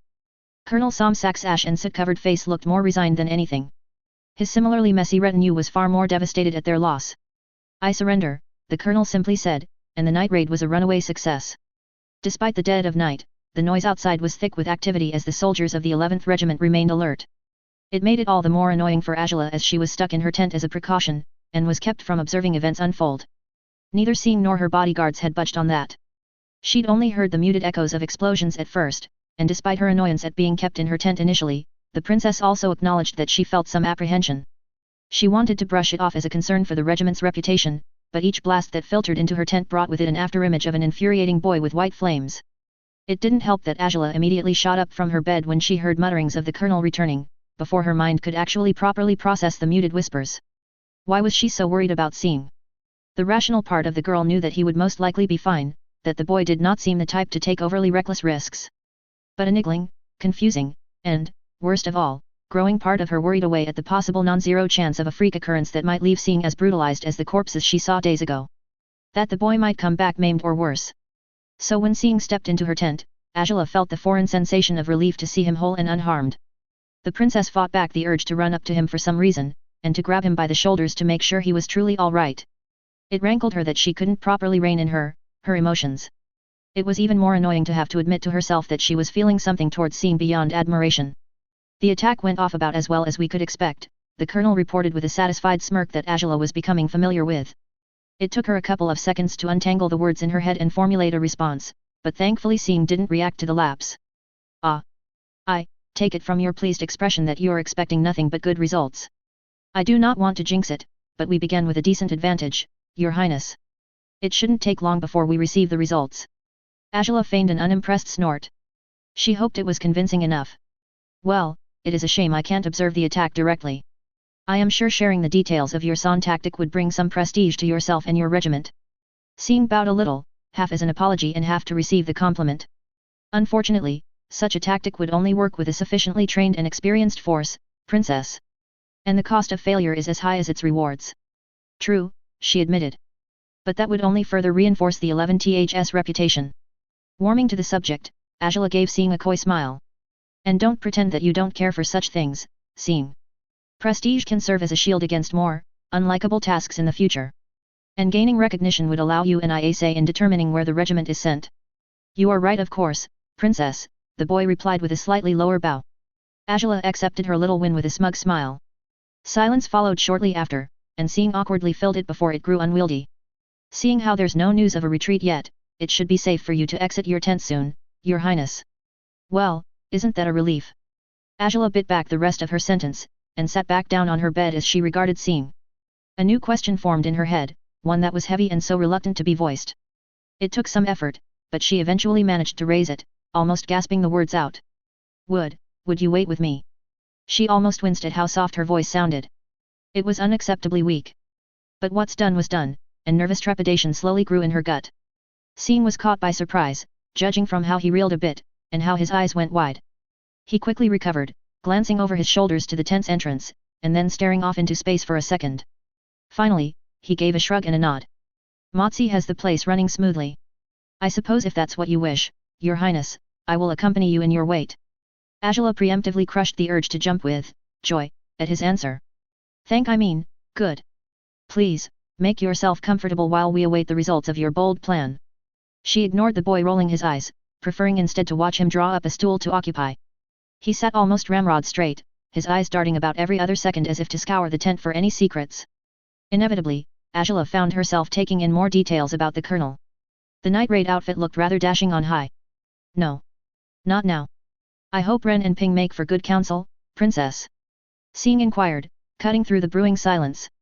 Agela almost sighed with relief at having a topic to cling on to. Yes, quite so. It is novel to have captains instead of handmaidens. I've found their company to be nice. She almost scrunched her face up at how stilted her words were. It was pathetic. She was better than this. Sing nodded as if he hadn't noticed and moved the conversation along. I'm glad that Your Highness overlooks our below-average etiquette.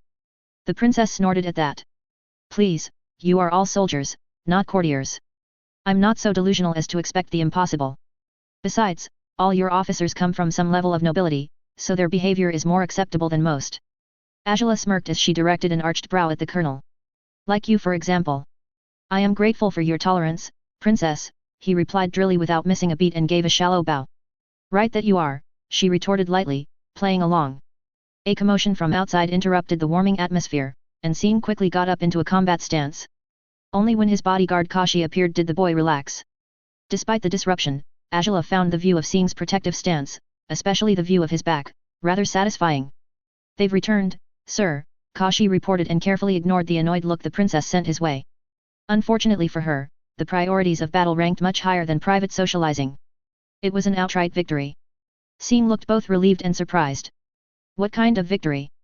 The enemy commander has surrendered, as has his force. Motzi is organizing Captains Kai and Ping to secure the prisoners and their resources. Hey! I thought we were supposed to just raise as much as we could before withdrawing. The bodyguard shrugged. Captain Wykong managed to seize the enemy colonel and force an end to the battle. He paused for a moment before deciding to drop in a comment from Ren. Apparently, the enemy ranks are almost entirely fresh off the training grounds according to Captain Ren and Scout Captain Sung Ho. Their appraisals on the age and skills of the Earth Kingdom soldiers were harsh. I see. And casualties? Yet to be determined, sir. Lieutenant Colonel Motzi would have a clearer picture. Sing gave a curt nod before turning to the royal princess. Princess Agela, would you care to join us? Kashi led them out towards Motzi, regimental and royal bodyguards forming a protective perimeter around the two young teens. Colonel. Princess. Motzi was smiling, which probably meant that the price of victory would be cheap. That, or Li Ming was just here. Or perhaps even both. We've got word that casualties on our end are light. No more than a dozen fatalities overall, with maybe double the number of that being serious wounds. Everything else is just minor injuries. I've roused Elder Kylan and her healers already, so we shouldn't lose anyone else. Sing's gaze became speculative. Veterans. His lieutenant shook his head. For better or worse, it's only the newer intake that lost their lives. Definitely for better, Kashi believed, and he didn't doubt that everyone around him thought the same. Have the waterbenders take care of the more serious cases first, then let them have their rest. The troops can sleep with some scratches. Of course, Colonel. They moved out of the camp and found the large harvest of prisoners slowly making their way towards them. Just outside the camp, the 11th Regiment's soldiers along with their existing stable of earthbender prisoners hastily worked to raise a temporary prison camp to fit the new guests who numbered almost as many as the regiment itself.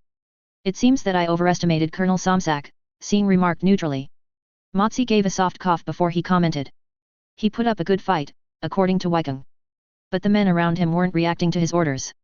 They probably didn't recognize their colonel out of armor. Sing's and the princess head snapped towards Motzi at that, disbelief on their faces. The lieutenant colonel shrugged. He could have been sent out here with an entirely new force. It's not too uncommon.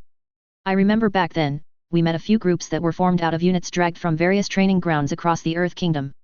The lieutenants knew their captains, but couldn't point out their colonels or generals. Easiest fights, those, Bofang grunted, and Kashi nodded his agreement. Sometimes they'd follow the wrong captain's orders and their formation went straight to shit. Princess Agela looked almost hurt at hearing about the incompetence. How is that possible? Motzi shrugged again. The Earth Kingdom is a fractured realm. Spirits know what kind of mustering orders each state gets. And their main strategy often boils down to just throwing men at us anyway. I guess it's been working well enough that we haven't taken over the whole place. Sing noted, a frown forming on his face. The group's attention was quickly taken up by the arrival of the three captains and their prize prisoner. Colonel Somsak only had a dented cuirass over his sleepwear, and was sweat-smeared with ash and soot all over. Sing walked up to greet them, offering the prisoner a salute. Colonel Somsak. Colonel Sing, the weary man sighed. Your seriously wounded will be tended tonight, everyone else will be looked over tomorrow and the days after. Colonel Somsak let out another sigh and nodded. Thank you. Considering what I learned about your force, you did well to even make it here, Sing consoled, and the captains behind Somsak nodded almost sympathetically. The price of a promotion. Their prisoner replied, sighing yet again. Spears and earthbenders from Zillang to Yi, all under my command with barely a month to integrate them. Someone wanted you gone then. Perhaps. Or some bureaucrat. The colonel's voice was filled with venom as he spat out that word. Just saw that the numbers would add into a fighting force. Likely the latter, Rufen muttered with almost equal distaste. A court strategist maybe just wanted to muster armies and didn't think about anything else. Heads bobbed in annoyed nods at that, and Kashi almost joined in. They had seen their share of incompetence from the capital. Anyway, you'll be shown to your tent, Colonel. You're familiar with General Yama. Unfortunately so. Sing gave a sympathetic nod. We'll put you and your officers in an opposite corner. Hopefully it keeps the old badger mole from pestering you about your return. My thanks. Colonel Somsak said and managed a weak smile. As the captains led the captured colonel into the camp's prison tents, Kashi noticed the shocked face of Princess Agela watching them go. How, is the Earth Kingdom that incompetent? She asked once they were gone. Not always, but it happens, like Motzi said. Sing turned and began to lead the princess back into camp. And it's not like they're the only ones guilty of it. Kashi almost stumbled, and Motzi looked like he would physically stop the colonel from damning himself with potentially treasonous talk. But Princess Agela merely gave them a glare and gestured for Sing to continue. Beyond Shiluo and our regiment, I've seen Colonel Yashin's company receiving crates of cooking cleavers instead of the war cleavers he requested. Despite the admittedly funny incident, Kashi found no humor at the moment, not when Sing was speaking so freely. Also, I think it was Colonel Shou who got reinforced by a military band from another company. They were all firebenders, but the colonel asked for more firebenders, so, I guess. Colonel Kota, Motzi corrected with a strained whisper. Sing didn't let that amendment stop him. And then there's the time we got spear shafts without the steel tips. Apparently those were in a separate shipment and got delayed for some reason. Princess Agela glared at the colonel for a second before conceding with a nod. It seems there is much going on beyond the royal court's reports. I will have to look into the matter when I return. Your Highness is most generous with her diligence. Kashi went out of his way to smack his charge across the back of his head. That the princess was letting him off with his blunt words was generous already. The boy didn't have to push his luck with sarcasm. Being a royal bodyguard was supposed to be boring but prestigious work. It was why Chi Song tried so hard to secure the post in the first place. The posting at the palace demanded sharp discipline, prompt obedience, and a near-total discretion, but in exchange the pay was better than anything short of a noble station, the respect earned undeservedly high, and it was as far from the front lines as anyone could get. Until the royal princess decided to get involved with military matters, anyway. Now the hazards had increased from practically non-existent to something to genuinely worry about, but the pay remained the same.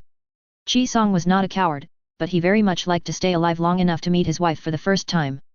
It was sheer foul luck that his prearranged union had overlapped with his assignment to guard the princess. At least the regiment she sponsored was competent. Chi Song would readily admit that the older soldiers scared him almost as much as the royal family did.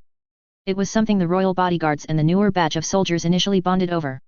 The veterans of the so-called Defiant 11th were not really soldiers, someone had said, and the bodyguard accepted that truth. The colonel, his officers, the hardened soldiers, even some of the camp followers. Upon closer observation, one might come to realize that these men and women were not truly soldiers. The young colonel especially was a monster of a firebender, but his inner circle were intimidating as well. Chi Song had witnessed the casualness these veterans had taken to slaughter, how they almost reveled in the bloody carnage they wrought. They were more akin to dark spirits, violent, bloodthirsty ones that were shackled by discipline and protocol. They fought as easily as they breathed, and killed with barely any consideration. Scarier still was the fact that these sanctioned murderers were slowly converting their new comrades to be like them. Chi Song had seen how the first battle with the liquid fire and the casual dismemberment had acted like a sort of tantalizing appetizer to the inexperienced troops. The night battle had further drawn them in.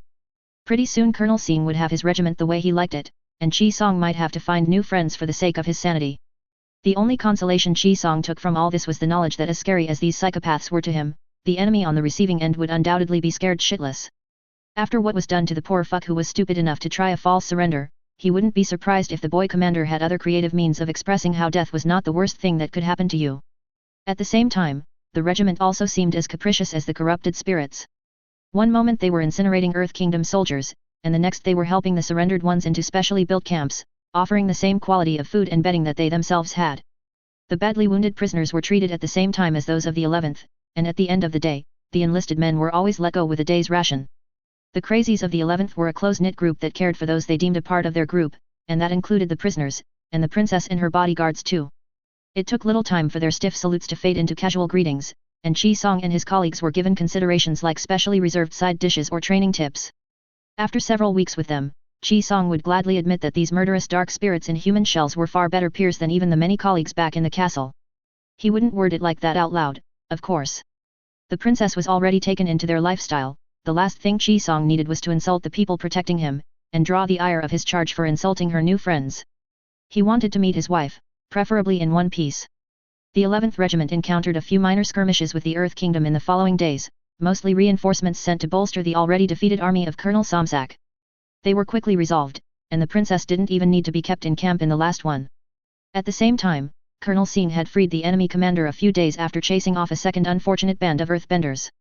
Supposedly, Colonel Somsak and his fellow officers were to take a message back to Jinbeo. Chi Song thought that it was more to spare the poor colonel from the vindictive needling by General Yama. That old man was acerbic in his verbal lashings, particularly to the earthbender prisoners he unofficially represented. It often took the intervention of the matronly elder Kylan to shut him up for longer than an hour, or one of the officers of the 11th. Sometimes it felt to Chi Song that the Earth Kingdom should pay the 11th Regiment for hosting that prickly commander. Eventually, just over a month since their landing, Jinbeo City came into view, its daunting walls wedged at the intersection of the mouth of a river and the coastline. Out at sea, Chi Song made out the familiar and rather comforting sight of Fire Nation warships, who were undoubtedly blockading the city's port. There was also a large camp flying Fire Nation banners at a distance from the walled city, sitting comfortably along the same side of the river, as if sandwiching the city with the coast. It was from there that the regiment encountered their first friendly soldiers since their march north. A unit of scouts rode in their ostrich horses towards the 11th's convoy, seeking audience with the princess to deliver greetings. Princess Agela. General Mang is glad you brought your regiment so quickly. Chi Song almost joined in as the eyebrows of the officers and even the princess rose at the welcoming message. Colonel Sing did not seem insulted by the lack of acknowledgement though, if anything he seemed amused. The regiment followed their guides towards the camp, staying clear of the city as they swerved towards a makeshift bridge to cross the river. The welcoming party was impressive. Chi Song could pick out the rank markings of one general, 6 colonels and a small horde of lesser officers. There was even an admiral there, with his retinue of sea boilers. They were all arrayed in neat lines and fell to one knee as Princess Agela approached. The scarred general offered a passable salute, but at least had the decency to keep his head bowed. Your Highness! The Northern Army is grateful for your presence. I appreciate the welcome, General Mang. Princess Agela glanced around the camp, and then made a show of pausing in thought. I see you have a sizable command under you. The Fire Lord has deemed the subjugation of Chinbeo a priority. The general rose, and with him the rest of the other officers slowly followed suit. This way, Princess. I will have your troops sent to their allotted grounds. Princess Agela did not move, and from the way she tensed in front of him, Chi Song could imagine her eyes narrowing into an unamused gaze. I notice you've left out my colonel, General. What? Oh. My apologies. You can follow us too, Colonel. It was subtle, but Chi Song felt the 11th's dark disapproval suddenly simmering behind him. Colonel Sing didn't say anything, but the princess did. Do you have a problem with Colonel Sing, General? The man gave her a glance, before directing an apathetic gaze to the young colonel. I meant no offense to you, Princess. But I've been in this war longer than this, Colonel here was born. Having a mere child put in a rank of command for the sake of propaganda is foolish, to be frank.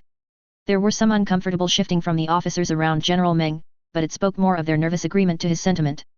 Of course, I find it unnecessarily dangerous to have your Highness attached to this stunt as well, being forced to come out here for the sake of appearances. It was rather remarkable how the general sounded both dismissive and considerate at the same time. If I were back at the capital, I would have argued against whoever it is that thought this a worthwhile idea. Maybe some sort of hysteria had set upon the advisors to persuade your father to agree to such a plan. A broken regiment is better to be absorbed by commanders who could use their skill. Colonel Sing had to slightly raise a hand to stop his captains and bodyguards from going for their blades at that point, a gesture that made General Meng smirk. Princess Agela's head dipped a little, no doubt glaring at the general before her, because the officers around him not too subtly moved out of the way. I chose to support the 11th Regiment and its outstanding colonel because their accomplishments, and the accomplishments of Colonel Sing, were vouched for. The 11th have already seen through several Earth Kingdom armies on the way here. I can assure you that my father's confidence is not misplaced. General Meng's features became condescending and almost pitiful as he shook his head. Your Highness is not versed in war. What you faced were likely roving bandits or peasant mobs. Once we begin the siege, you will see what a proper Earth Kingdom army looks like. The officers of the 11th did not like that at all. The princess liked it even less. One did not call Princess Agela a liar, whether she actually did so or not. I know the differences between conscripts and enlisted soldiers, General, she managed to say evenly. General Meng's patronizing turned into mild annoyance, but he acceded. As you say, Your Highness. He looked far less happy to be in the presence of royalty as he turned to lead the way. This way, please. Chi Song saw Colonel Sing just nod to his angered captains to send them off, and the boy followed after the princess along with Lieutenant Colonel Motzi, and Lieutenant Kashi's bodyguard unit. General Meng noted the entourage with a contemptuous gaze and kept silent, while some of the other commanders offered apologetic looks to the young colonel. Probably in an attempt to save themselves in case the princess decided to be particularly displeased. They reached a large command tent, far larger than what the 11th had, decorated with torch stands and simple stools. At the center of it was a large cloth map of Chinbeo City. General Meng's voice lost all its initial warmth as he gestured to said map. As you can see, Princess, we have the city locked down a few days since our arrival. They've walled up their port to prevent the fleet from bombarding it or conducting an amphibious landing. And how are you going to take the city? She asked, still unhappy as she stared at the map. The general puffed up a bit. The warships will attempt to breach the port walls, and send out a landing force. At the same time, we will storm the walls on our end. Chinbeo's defenders would be stretched thin, covering both fronts to mount an effective defense. An almost textbook Fire Nation swarm tactic, one that relied on the discipline and determination of the Fire Nation soldiers to carry the day regardless of high casualties. It worked against the airbenders a few generations ago, it worked against most Earth Kingdom cities. Chi Song still felt an appalled shiver run up his spine. The admiral was barely biting back his displeasure as well, along with a few of the general's commanders. Princess Agela frowned at the map for a bit more before giving the general a look. Is there a reason you chose the most costly method to claim the walls, General? General Meng reeled back, but the princess returned her attention to the map, pointing at the coastline between the camp and the fleet. Why not have the fleet bombard this point, to breach the walls and suppress Jinbeo's defenders while the army marches in? It wouldn't work, came his immediate, almost growling reply. And why's that? The general believes that such action would risk his men's lives from our warship's trebuchets, the admiral interrupted in a tone that clearly disagreed with that assessment. As opposed to storming the walls without aid. The princess retorted.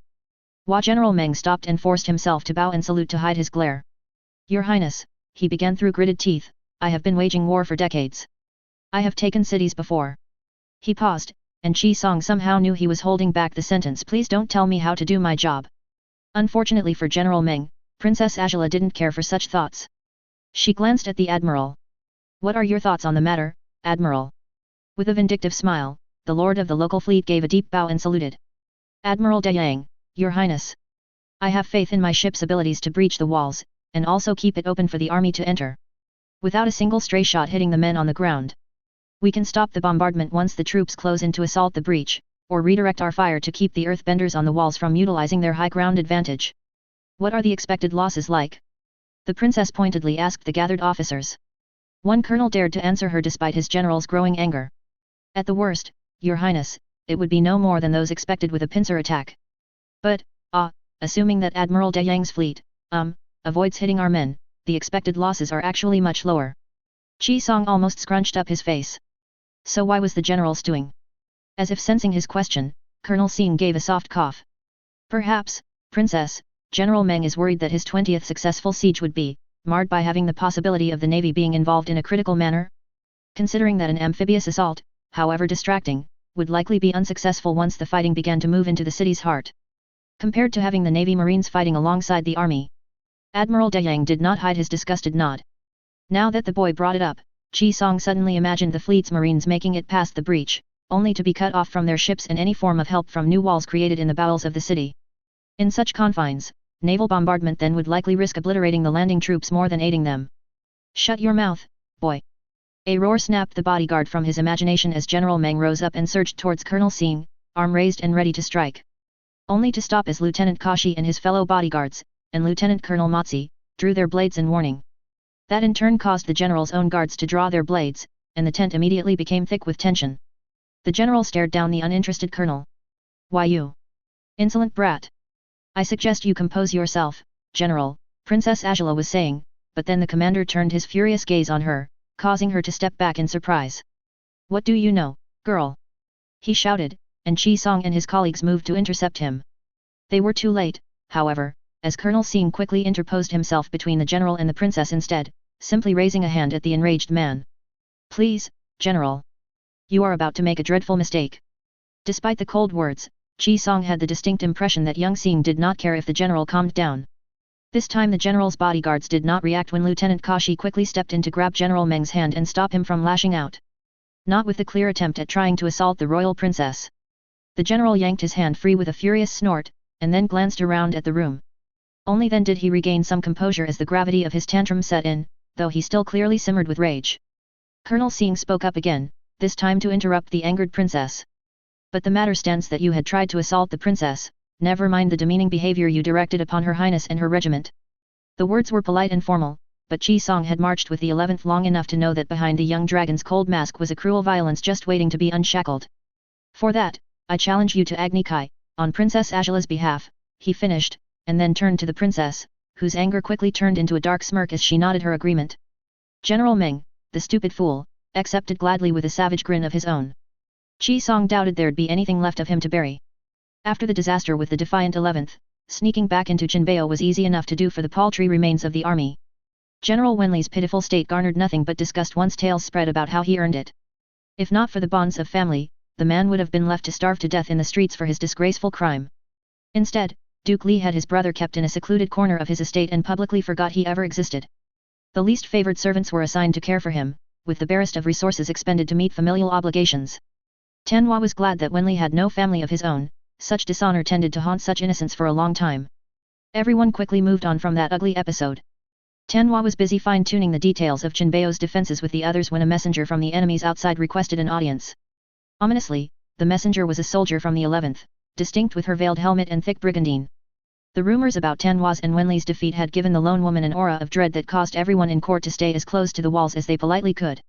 Tomorrow evening, a formal Agni Kai will take place, to settle a matter of honor between General Mang of the Northern Army and Colonel Sing, on behalf of Princess Agela. Mutters immediately broke out in the court, with even Duke Li turning to his closest advisors. Princess? Tanhua's memories flashed back to an imperious-looking girl, out of place amongst the trained killers that was the 11th. That was the Fire Lord's daughter? He'd thought her a noble's daughter, maybe the sister of the young dragon. And an Agni Kai. It'd mean a grave matter of honor, if the general remembered correctly. But was it important enough to send a messenger over? With the approval of Her Royal Highness, Colonel Sing has extended an invitation to the honorable defenders of Jinbeo to serve as impartial witness to the duel. All courtesies will be extended to those accepting the invitation, and no harm will befall the guests. That was a lot to unpack there. The messenger's voice took on a lighter, more amused tone. Regardless of whether the invitation is accepted or not, the Northern Army will stand down to a ceasefire for tomorrow evening, to allow the duel to take place without distractions. We hope Jinbeo will also observe the ceasefire, and allow the resolution of honor to proceed without interruption. A chill ran down Tanhua's spine, and he immediately looked to his duke. The confused and terrified ruler met his gaze, and gave a nod to allow the general to speak. We are grateful for the message, Tanhua said as politely as he could, remembering the savage demons he was dealing with. If you do not mind, the Duke and his court would like to discuss the invitation before providing an answer. As the messenger waited outside, the court almost descended into confusion. Some were on the verge of panicking, others were calling for the need to exploit this turn of events. Tanhua served as a solid anchor to calm the former, while ignoring the latter. He alone in the hall knew what the young dragon could do, would do, if his ritual murder was interrupted. Or if someone dared to harm the princess, if that truly was the princess. No. The defense of Jinbeo hinged on the hopes that the young colonel of the 11th would be kept at bay by outsmarting and outlasting him. Going through past records about the 11th, it was a theme that they stuck to even under the venerable Colonel Lide. From the little interaction Tanhua had, he prayed that the boy's sadistic streak was truly kept in check by the shackles of protocol and courtesy. Despite the carnage inflicted, the young dragon and his 11th had been uncaring about chasing down the rooting troops, and were quick to accept surrenders, until Wenli forced the issue. Even then, only the earthbenders were executed, and Tanhua and the other wounded were tended to by the imprisoned waterbender healers. It served as a potent message, but it was still an act of mercy at the end of the day, an attempt at conducting a cold, efficient war without spite or hate. To dare to break the shackles of protocol might cause the young dragon to lash out again, and the general wasn't sure if there'd be a Jinbeo left once the enraged boy was done with it. Let the boy have his duel, Tanhua politely pleaded. It will rid us of one general at the very least. Offer to extend the ceasefire to a day.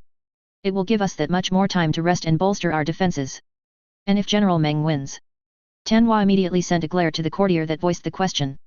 Then the Fire Nation are as willing to break with sacred rites as we are. He'd seen the boy in action, and knew that the white, consuming flames were far beyond anything the rest of the Fire Nation had. He'd never met the man, but General Mang was surely a dead man walking unless some sort of treachery was involved. His bare fears persuaded the Duke, and the discussion did not last too long after that.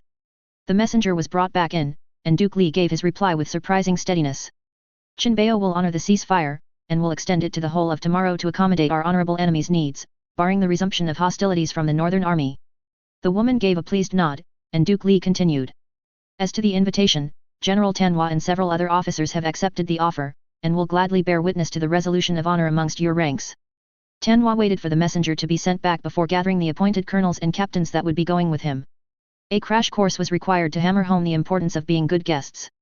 After what happened with Wenli, one could not be too careful.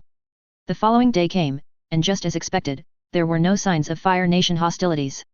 The enemy siege camp was bustling with activity, but it was more to clear out a field, likely for the coming duel.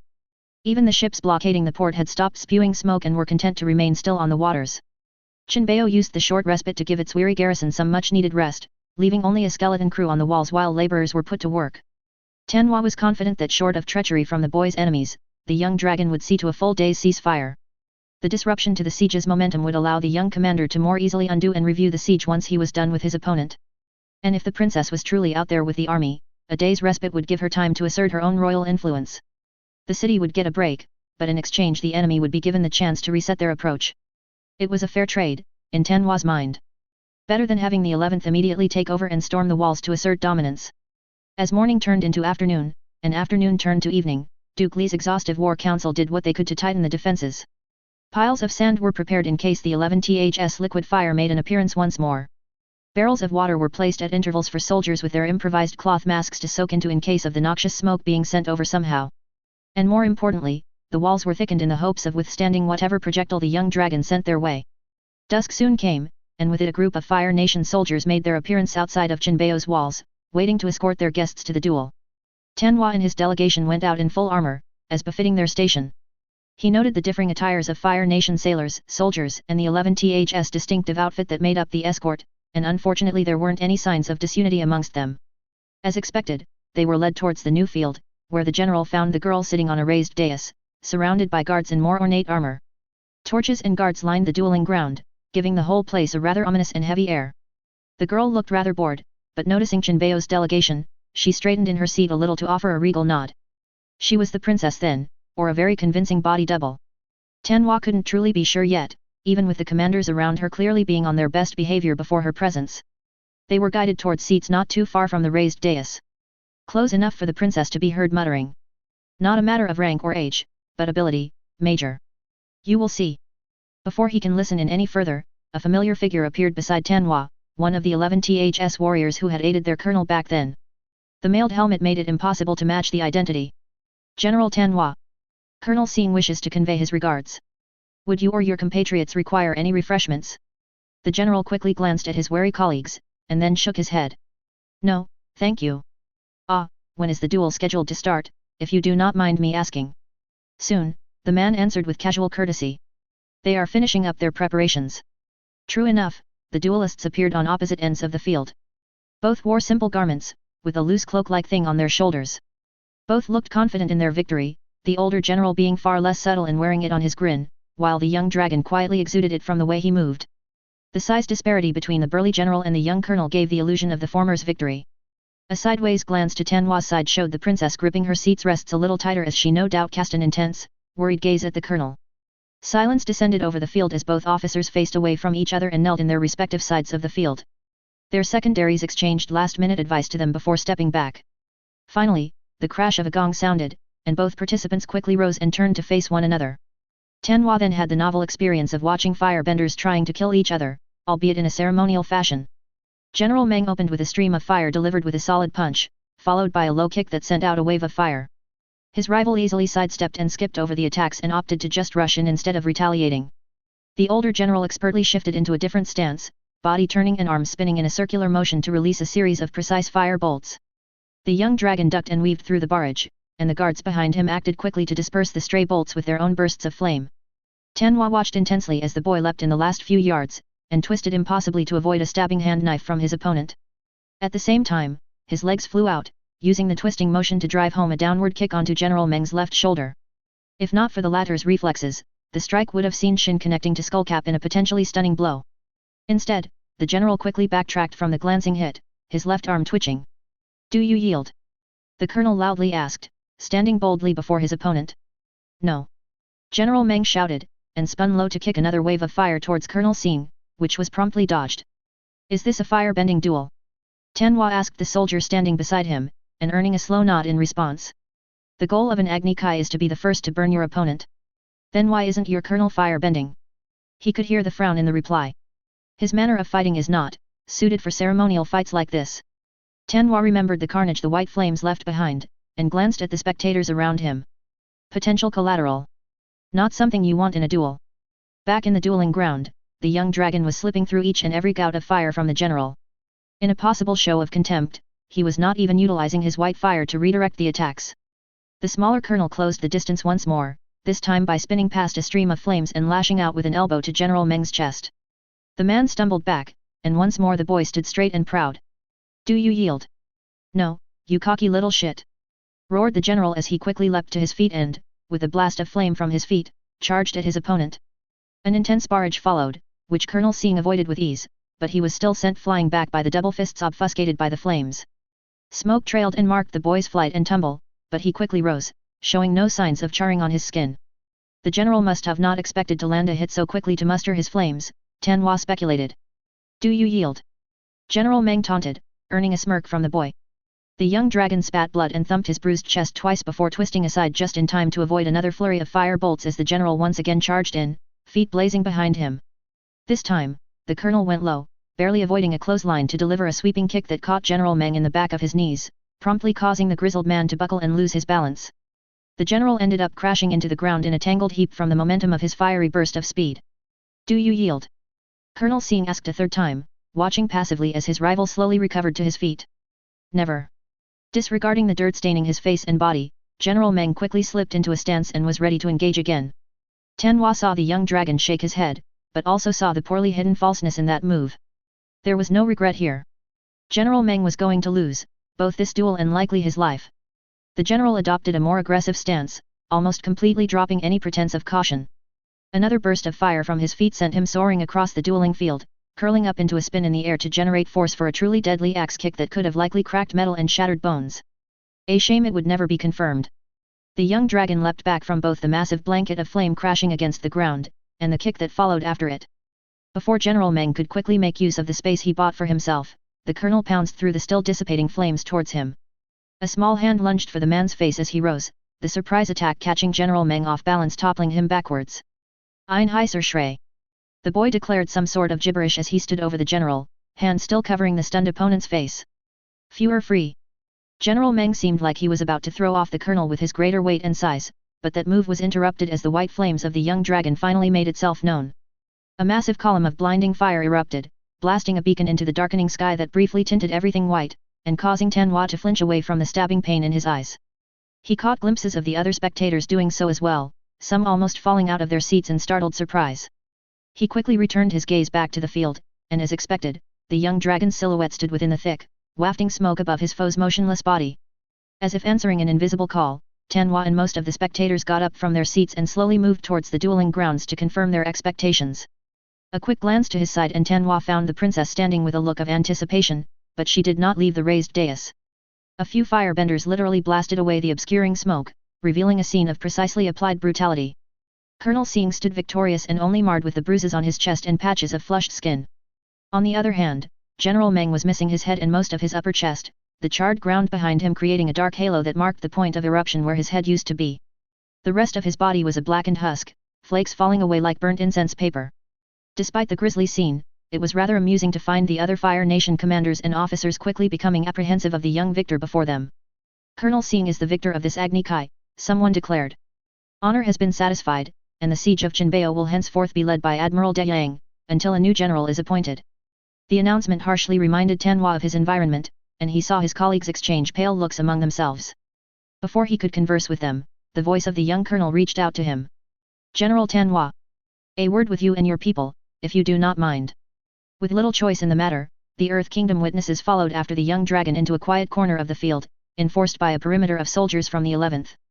He wasted no time in relaying his message to them, wearing a smile of sweet malice. "Please know that Jinbeo's surrender will be gladly accepted at any time. Until then, hostilities between us will resume tomorrow, as agreed. For the sake of your people, I hope your duke does not wait too long before announcing his defeat." Despite it all, the general of Jinbeo stiffened his back and managed a defiant glare. "You are assuming you will win." "That's true," the colonel admitted with a shrug. "Nothing is truly guaranteed, but I think I feel pretty confident about our chances now that we've had a change in leadership." Tanhua and his delegation left the growing chaos in the Northern Army's camp with all haste. Duke Li had seen the white column flare into the night sky, and it took all of Tanhua's energy to calm his liege down. Unfortunately, the tales his fellow officers brought back did little to convince Duke Li of the city's chances at resisting the Fire Nation army and their little abomination. The following morning began with a concentrated naval bombardment on the coastal walls. The warships of the Fire Nation had abandoned their blockade to get into optimal sieging positions, and walls were breached in little time despite the desperate efforts of the Earthbenders. In the distance, the Northern Army was moving as a single dreadful tide towards the gap. Against General Tanhua's pleas, a parley was called in the afternoon, and Duke Li began negotiations for a conditional surrender. The occupation of Jinbeo was relatively quiet, mostly due to the fact that the Northern Army was occupying it in full force until they got a new general. In exchange for the peaceful takeover, Jinbeo would soon be considered a protectorate of the Fire Nation, with some level of autonomy. Duke Li would remain in nominal control of his city, and would continue to do so when an overseer was sent over from the colonial ministry, while taxes would be lessened in exchange for the Fire Nation Navy's use of its port.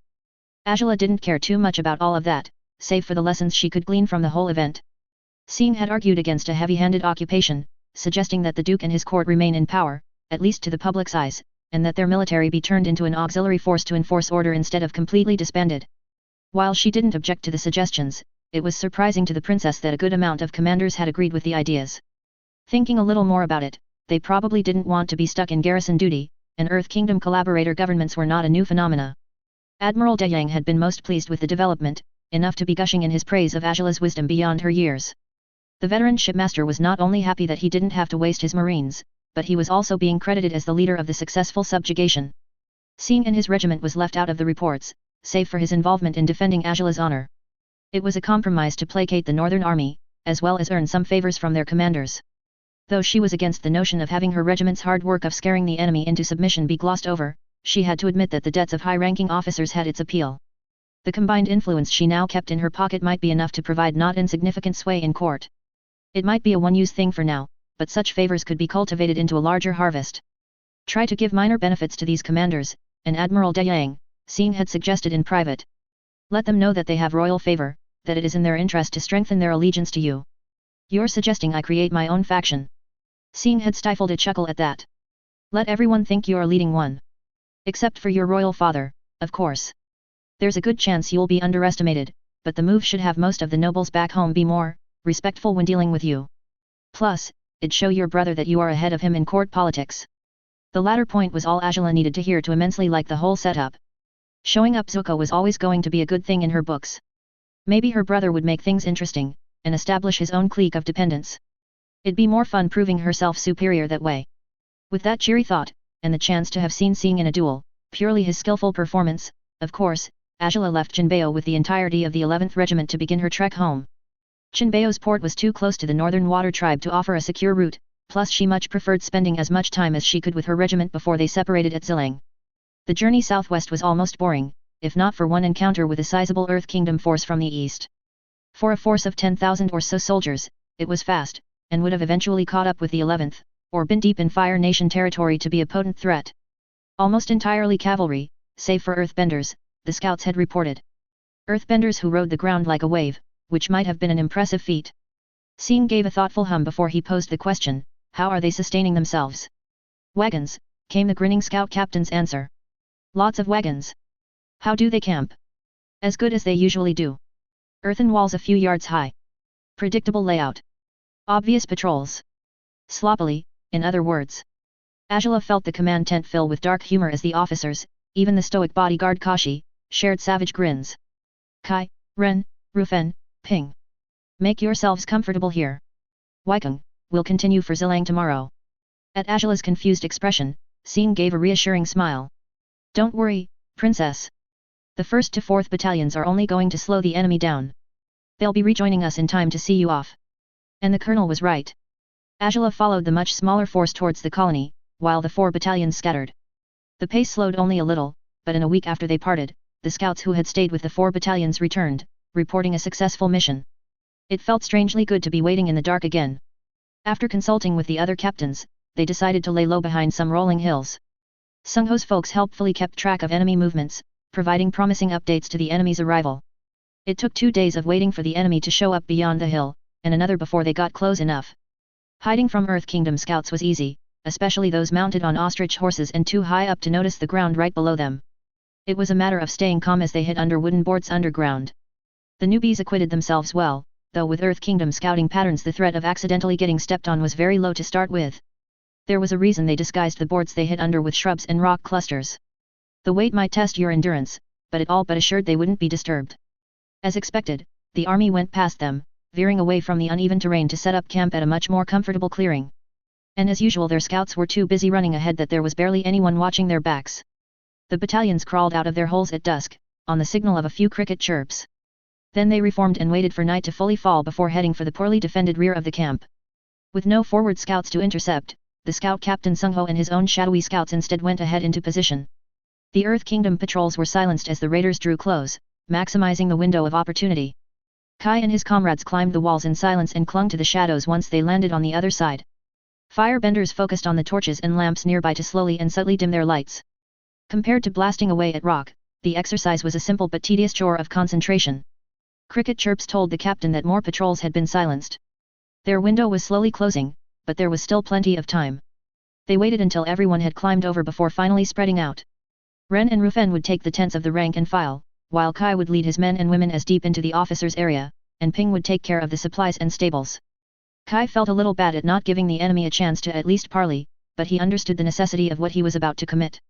A conventional fight would waste precious time and the even more precious lives of his friends and colleagues.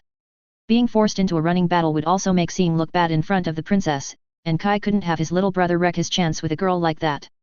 So for the sake of convenience, safety, and brotherly duty, Kai dimmed the torches marking the camp's pathways and pounced on unsuspecting guards, covering their mouths with his hand and sending flames down their throats to sear away their ability to scream as they died.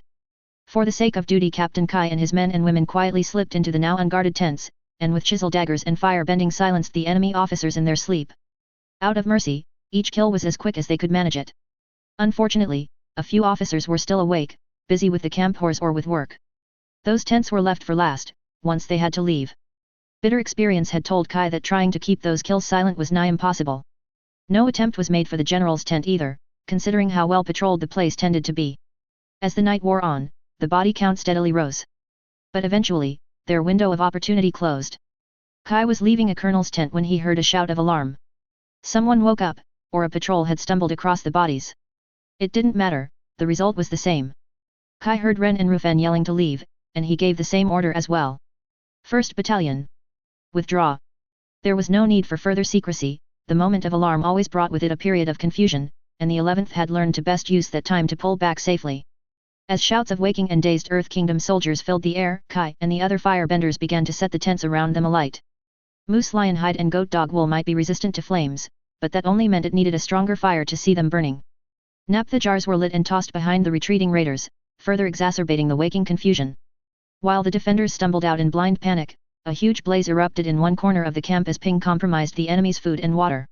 Explosion heralded the breaching of the camp walls, and a cacophony of caws told Kai that the ostrich horses were being scared out the breaches. Kai stayed to make sure his battalion was fully accounted for and organized their extraction, all the while keeping a lookout for his fellow captains. He saw Rufen and his firebenders sending a massive wall of flame to cover their retreat. Ren could be heard cackling somewhere, with another explosion punctuating her laugh. She was fine, then. Ping should have left by now.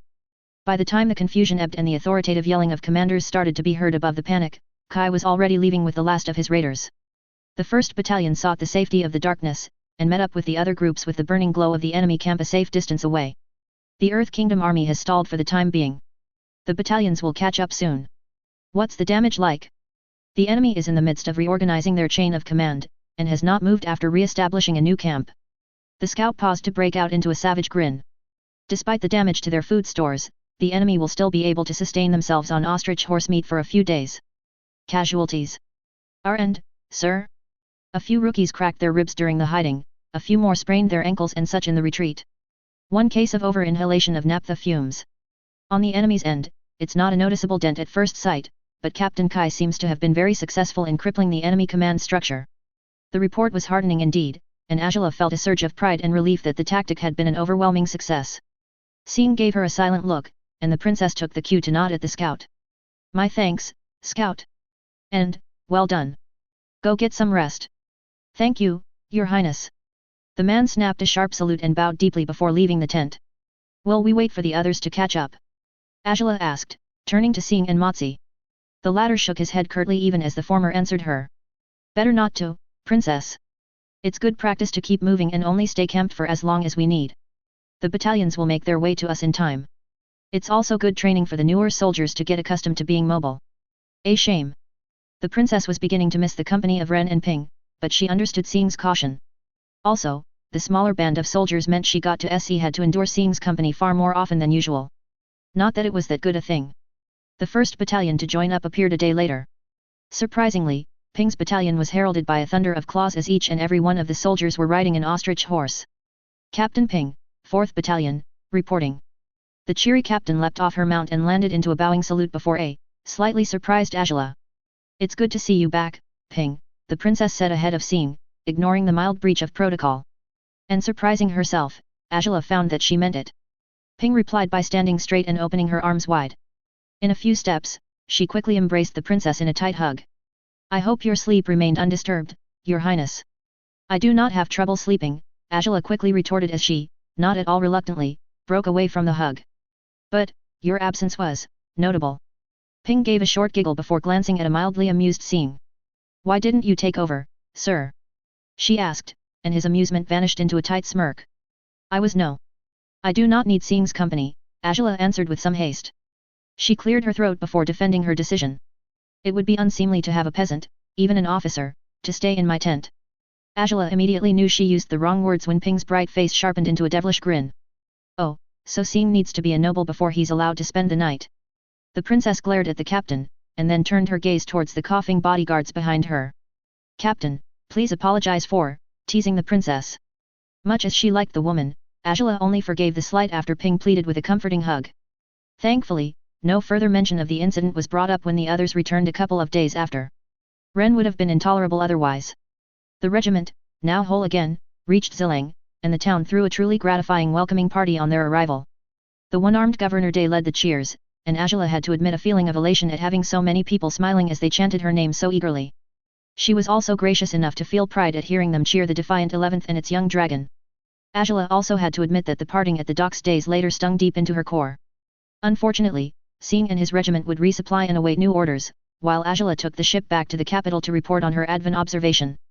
She forced on herself a regal, aloof mask as Sing and his officers saluted and bowed before her. The mask threatened to crack when Ren and Ping gave her one final hug. I promise to ensure the 11th will not disappoint your faith in us, your highness. The princess sniffed and nodded at the bowing colonel. I'm sure you won't. I will do what I can to keep your orders reasonable. She swept a gaze across the officers behind Sing. If the good colonel steps out of line, you have my permission to rein him in. Yes, your highness, they responded as one, and Agela took some satisfaction in seeing the colonel shift slightly out of mild annoyance. She glanced to the ship waiting for her, already feeling the bite of pining for the dirty security of the regiment on the march. Agela then turned back to the officers, and let out a sigh. Then, with a determined huff, she walked over to a still bowing Sing. Sing. The young colonel looked up, and Agela grabbed him by the collar to yank him towards her. She quickly leaned in and pressed her lips against his cheek. An incentive for you to do your best. Do not disappoint me. I won't, your highness. Good. With that, the princess quickly turned and double-timed it for the ship. She pointedly ignored the looks the officers were giving their colonel, or the ones that flashed on her bodyguards' faces before she glared at them. She glared at the ship's captain too, just for good measure, and marched straight for her cabin. As she locked the door behind her and buried herself on her bed, Princess Agela finally allowed herself to scrabble at her head and berate herself for doing such an unbecoming thing in public. Then she spent the rest of the journey reminiscing on how warm Sing's skin felt against her lips, and how nice it was to see him so pleasantly surprised. That persistent memory made her subsequent nights more comfortable, far more comfortable than Ren's and Ping's presence had been. As much as she despised court life ever since returning from her time with the 11th Regiment, her 11th Regiment, Agela had an obligation to her soldiers and their colonel to keep them away from the dabblings of royal court. The year that followed had taxed the princess' patience, and made her delve into more colder methods in finding a solution. She had found a place where there was a genuine sense of belonging, one that even her father's approval could not match. She would be damned if people tried to grind away that source of belonging for the sake of shallow and blinkered gains. It didn't help that she had to return to her older and, in hindsight, less affable self in the capital. The point had been made clear when Agela had first spoken of her time with the regiment in court. Her father's face might have been obscured by a curtain of fire, but his mild disapproval at her signs of attachment to the 11th was clear enough to her. They will serve us well, Agela had to finish her report in a cold tone, quashing down the sentimental warmth she had carelessly inflected in her speech as if it had been an act. Of course, naive, clueless Zuko looked appalled, but her father's silhouette was appeased. Even Uncle Iro had nodded, hopefully in understanding of what she had done. Thanks to the obligation of maintaining reputation, at least seeing to the needs of the 11th did not require much politicking. Agela was the princess, and a princess had to ensure that her own regiment stood above the other common rabble. To that end, a few threats and demands were doled out, as befitting her station, to secure some land near Shujing for the regiment's home base and training grounds to be built. At the same time, it took little effort to host the 11th's colonial barracks in Zillang. The prestige from that award bound the town's fortunes to Agela's pleasure, but also ensured that anyone seeking the post of governor would have to gain the princess' approval. Governor Day was an effective enough administrator that Agela left him to his own devices. Royal whim gave Agela all the reason she needed to have Zillang's taxes be lowered in exchange for them maintaining her regiment's barracks, and her association with him was more than enough to keep the court vultures at bay.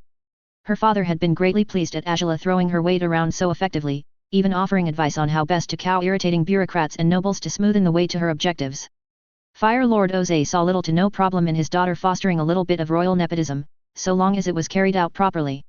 He also agreed with her assessment that her investment into the 11th was far more productive than having to spend time with cloistered tutors. Better to be mentored by actual fire-bending warriors who had extensive knowledge about using the art for actual combat, than what were basically elaborate dancers or non-bending twins whose sole qualities were their sharp tongues. That approval allowed Agela to leave the palace in week-long stretches to see to the 11th's regimental home, and carefully position the invalid veterans as tutors and instructors. She didn't just draw on the 11th's forgotten retirees, but also those from other companies and branches, so long as they proved adequate for the job. Grizzled old campaigners further refined the anti-earthbender tactics, while a disparate squad of former Marines introduced the new batch of trainees to amphibious considerations. Surly ex-quartermasters were useful in beating the knowledge of weapon and armor maintenance into the trainees, while commanders who fell out of favor got a chance at redemption by providing more practical officer training. Royal investment also allowed for the regiment to eventually increase in size, with each battalion supporting 6 companies now rather than the meager 3 after 8 months since Agela became their patron. Even with the severe requirements to qualify as training material, the prestige of serving in a royal regiment drew a surplus of interested recruits. Such was the strict standards that the many admirable failures were recommended into other forces at a higher posting than usual, serving as corporal or sergeants. That little act alone garnered Agela a surprising amount of respect from the military branches, which translated into some political influence. Unfortunately, that did not extend to those closer to Agela's life. While her bond with Zuko had warmed up a little, her brother had been averse to sibling competition, preferring instead to spend more time with Uncle Iro and his peers to learn military strategy and tactics. And while Zuko was more than happy to tour the 11th's training grounds and watch the instructors at work or discuss battlefield maneuvers, he did not spar with Agela willingly. Nor did he care for the more pragmatic training she implemented by using condemned criminals. It was a shame, really. She had hoped to toughen him up without the whole humiliating mess of being in an actual battlefield with a lot more soldiers present. Well, at least she tried. Maybe her brother might be too squeamish for the battlefield. If that was the case, Agela sincerely hoped that he would be better in court, so she could offload her chores onto him. Unfortunately, Zuko had to foster ambition for greatness at the wrong time, managing to wrangle their uncle to allow him to observe a war council. According to Uncle Iro and other more impartial witnesses, guards and servants in particular, the prince had spoken out against General Bujing's frankly wasteful plan of using a whole division of recruits to bait in only a meager battalion of earthbenders. The argument had been tense, with Zuko being too impassioned in arguing the case.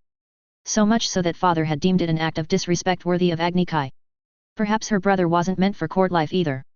Agela remembered meeting her brother before the duel, more annoyed than anything at his sheer idiocy. "You really messed up," she had told him. Zuko had been too angry to really listen to her. "Why do you care?" "Because, dum-dum, you're walking into a trap." Just what kind though, Agela didn't truly know. Not with incomplete details. The Agni Kai will be in front of an audience. General Bujing will not be free to pull off any funny tricks. It was times like this that Agela truly believed her brother was far more spirit-touched than seeing and his crazy ideas. "Don't say I didn't warn you, Zuzu." She had paused before turning away, throwing the only piece of advice she could truly offer her brother. "Just, do your best out there. Remember what Sing said.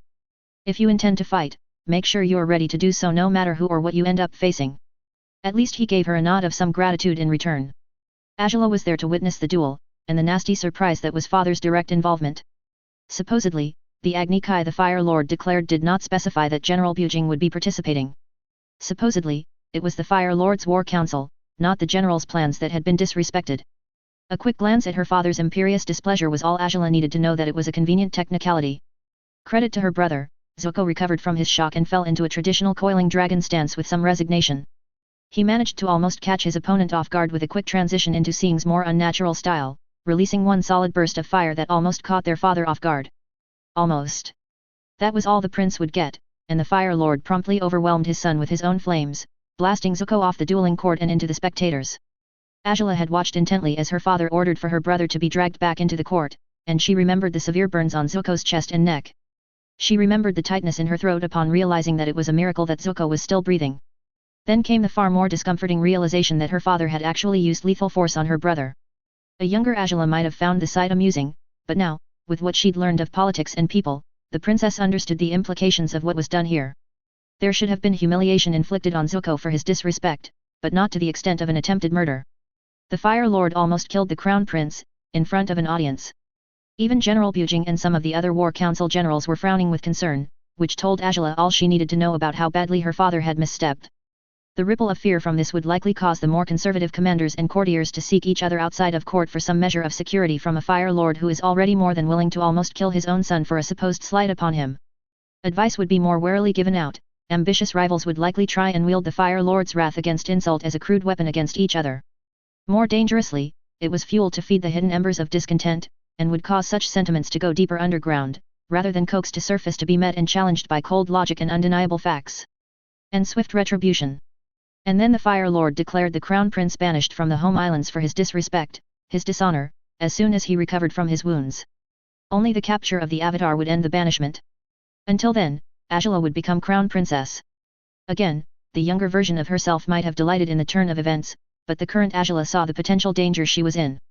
She saw her father's faint smirk of triumph, she saw the other message he was specifically sending her. She greatly missed the simpler company of the 11th Regiment back then.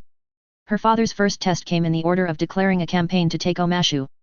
The War Council hastily cobbled together a plan that drew elements from various fronts. Agela had seen the plan, and on paper it might have worked. It required optimal conditions and some measure of incompetence from the enemy, and most importantly, it relied upon the fact that the general leading the group would know how to exploit the 11th Regiment's strengths. The 11th's involvement was non-negotiable, not because of the fact that they had built a reputation of being effective fighters against improbable odds, but because the Fire Lord demanded their presence.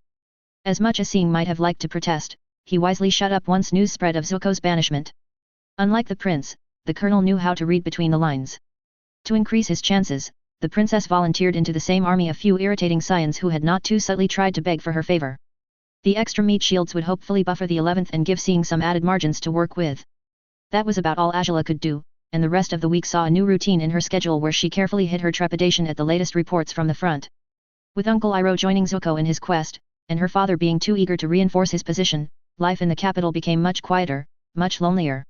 The only bright spot was the reassuring and surprisingly pregnant presence of Instructor Captain Ren back in the training grounds. Despite their outward bickering, Ren had been close with Kai of all people. And more astonishingly, it wasn't a new thing. Kai's a good man. The captain had said rather fondly. We just have our disagreements, like whose family Sing should be adopted into. But there's other qualities about him that make up for his stubbornly wrong opinions. The way she waggled her eyebrows at Agela made the princess scrunch up her face with disgust. She did not need to know more about that little liaison. At least with Ren overseeing the regimental base and training grounds, Agela had someone to share the trepidation with, and the older captain was a much better source of advice and reassurance than the simpering courtiers back in the palace. It's all right, Agela. Sing will lead the 11th out of that mess. Out in the isolated grounds and in the safety of her office, the captain was free to voice the obvious fact that the Omashu campaign would likely fail. He'd better, she answered with an indignant huff. After all the effort I put into securing the regiment's grounds. The regiment is due for a break after this campaign, I think. I'll make sure Sing hosts an appropriately lavish housewarming ceremony for this base once they all return.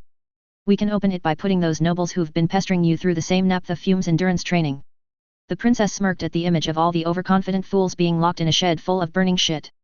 That's a start. Ren's eyes took on a mischievous gleam. I could convince Sing to do a fire dance for you. Almost immediately the image of a sweaty, bare-chested Sing flashed through Agela's head, and she quickly shoved it aside for later review in favor of directing a glare at a snickering Ren. It's just a suggestion. And an unamusing one. Sing's lack of grace in a public dance would humiliate him, and by extension, Agela. She wouldn't mind if he took the dance to her room for a private viewing, though. The second force is approaching from the northeast, right on time. Through the forest. Yes, sir. Send the order then.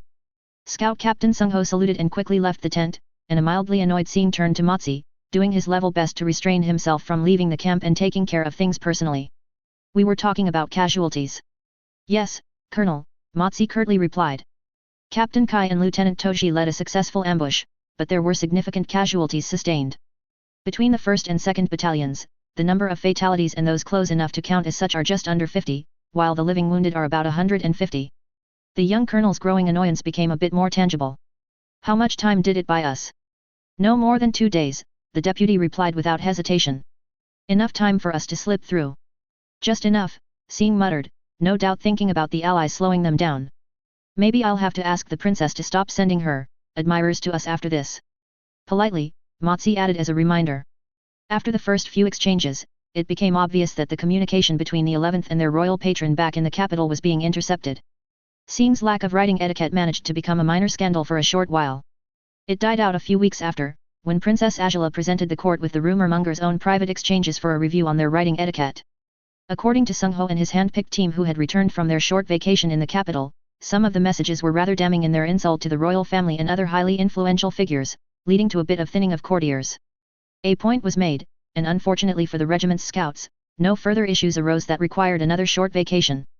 The colonel nodded, and then looked back down at the map of the Earth Kingdom's southern realm, with the marker of the 11th Regiment a good distance north of Omashu, and several Earth Kingdom markers slowly surrounding it. The other Fire Nation forces were not present, as broken and routed armies were not a strategic consideration. So we might have slowed down 2 armies. Only 4 more to go. Motsi tried to slow his commander's annoyance. On the bright side, once we break through, we've only got a few days to link up with the 2nd Assault Army. It'd be a stalemate, Sing said sourly. If messages were to be believed, the 2nd Assault Army would likely end up simply holding the line against the persistent attacks. Advancing at a slower pace, they had the luxury to secure their flanks from encirclement at least, so their front line should be solid enough. Even if they were pushed back, that direction lay safety, and the 11th had to reach it as quickly as possible. Better a stalemate than an outright loss. The young colonel gave a thoughtful hum as he nodded his reluctant agreement. Motsi couldn't blame him, this whole operation had been doomed from the start.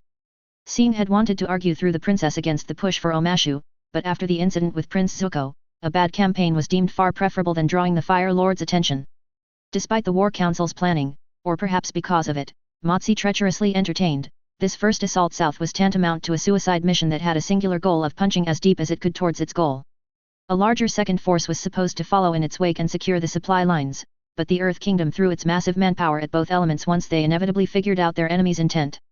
The result was that the 11th Regiment and the other forces making up the 1st Southern Assault Army found itself surrounded deep in enemy territory in just under a month since they launched their attack, while the 2nd Southern Assault Army had been bogged down by dogged counterattacks.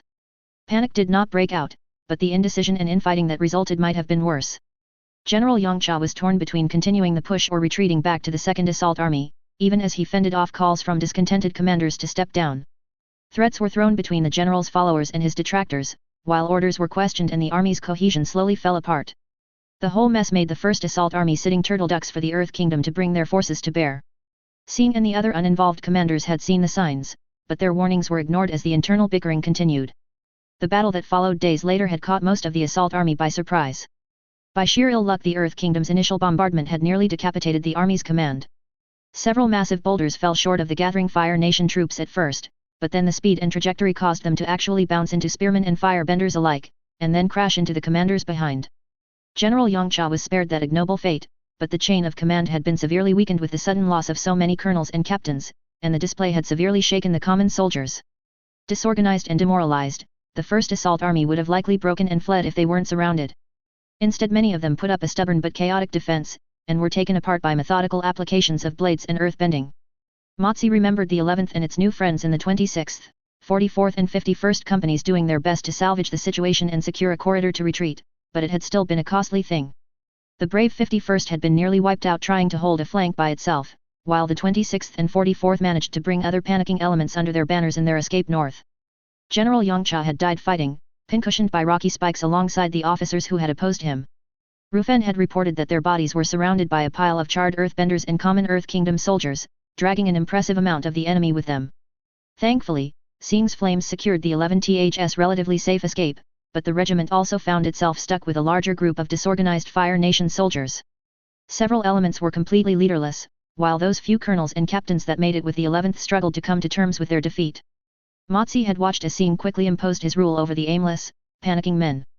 He challenged 6 feckless captains and colonels, and only left them with broken arms at worst, to secure singular, if somewhat tentative, command of the bloated force. Sing had command over almost 9,000 men, but most of them were useless for what he needed right now. The stragglers made for decent frontline troops, but only for conventional battles, basic scouting or foraging parties. That unfortunately meant that it was up to the 11th's battalions and specialists to carry out effective stalling tactics. Sing couldn't trust the outsiders anyway to reliably burn down forests or lay the right kind of ambushes. And the 11th would not be the ones to use fodder tactics, even burdensome allies. What probably rankled Sing more was that a few of the officers now stuck with him were fresh-faced volunteers who were here in an attempt to impress the princess. She'd assigned them to work with the 11th as a consolation, whatever that meant. Most had been gracious enough to cede command to him after witnessing the brutal 1-on-6 beatdown, but a few young commanders only begrudgingly obeyed the even younger colonel of the 11th. Thankfully, that was all Sing needed from them. Though it might have been far more productive to simply leave the disparate groups behind as bait to buy the regiment more time, Motsi was glad that the colonel did not resort to such things. Helping fellow soldiers right now might lower the margins of escaping in one piece, but not by too much. And there was still something to gain politically from this retreat, with little to no blame that could yet be placed on the 11th's feet for the disaster.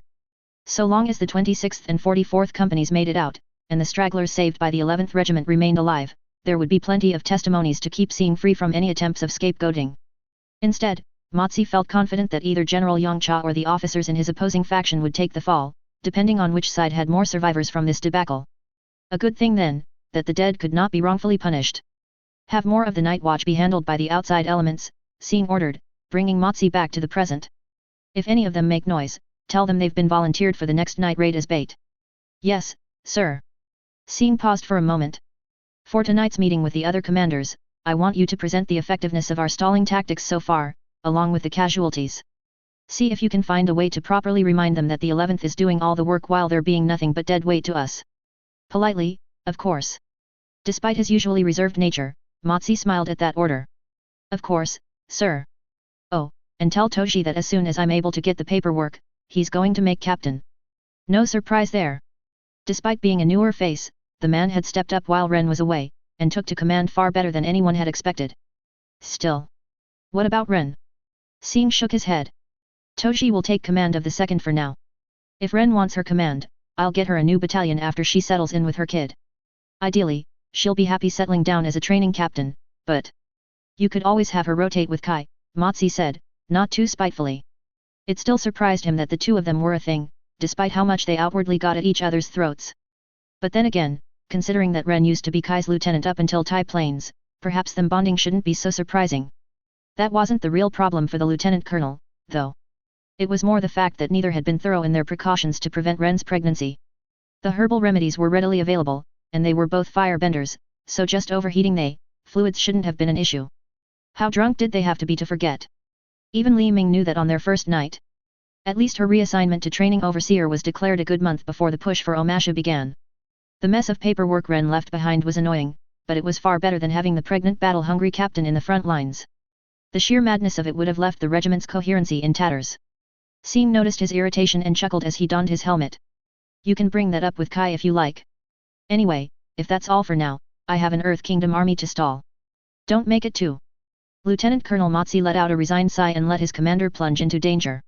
Kashi and Ping would likely keep him safe, but hopefully Sing wouldn't have to push himself too much. It would be bad if the stragglers ever caught sight of a shivering, barely walking boy. Sing might have to actually kill a few people to restore his authority, or just have the 11th abandon the deadweight. Okurway.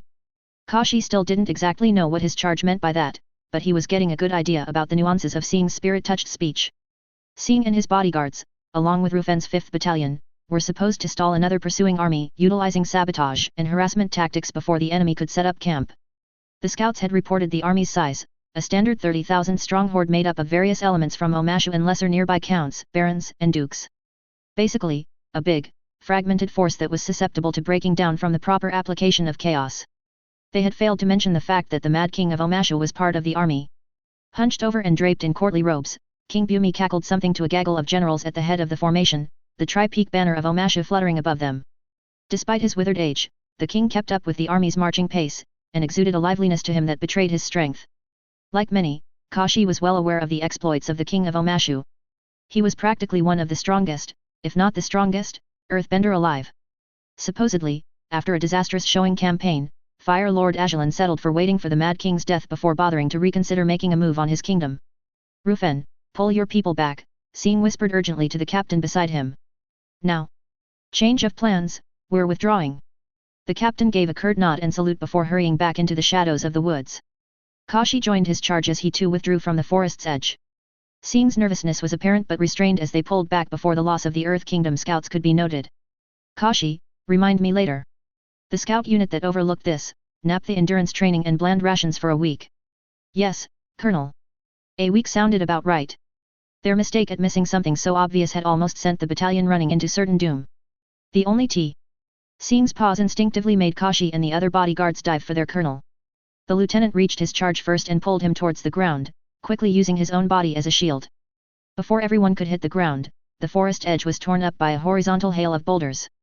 As broken trees and shredded bushes flew and the roar of crashing and cracking rocks drowned out all noise, Kashi stiffened his body and kept seeing under him. The storm of earth ended just as abruptly as it began. Kashi waited for the sounds of his comrades rising and forming a protective cordon before he followed suit and allowed Sing to stand up. A quick check saw most of the others unharmed, though Quan's right arm was hanging a bit too loosely by the elbow, and Bofang sported a hefty dent on his helmet. "See? I was right," came a playful voice that belied its owner's age. "Our scouts aren't dressed so badly. The black is all right, but red."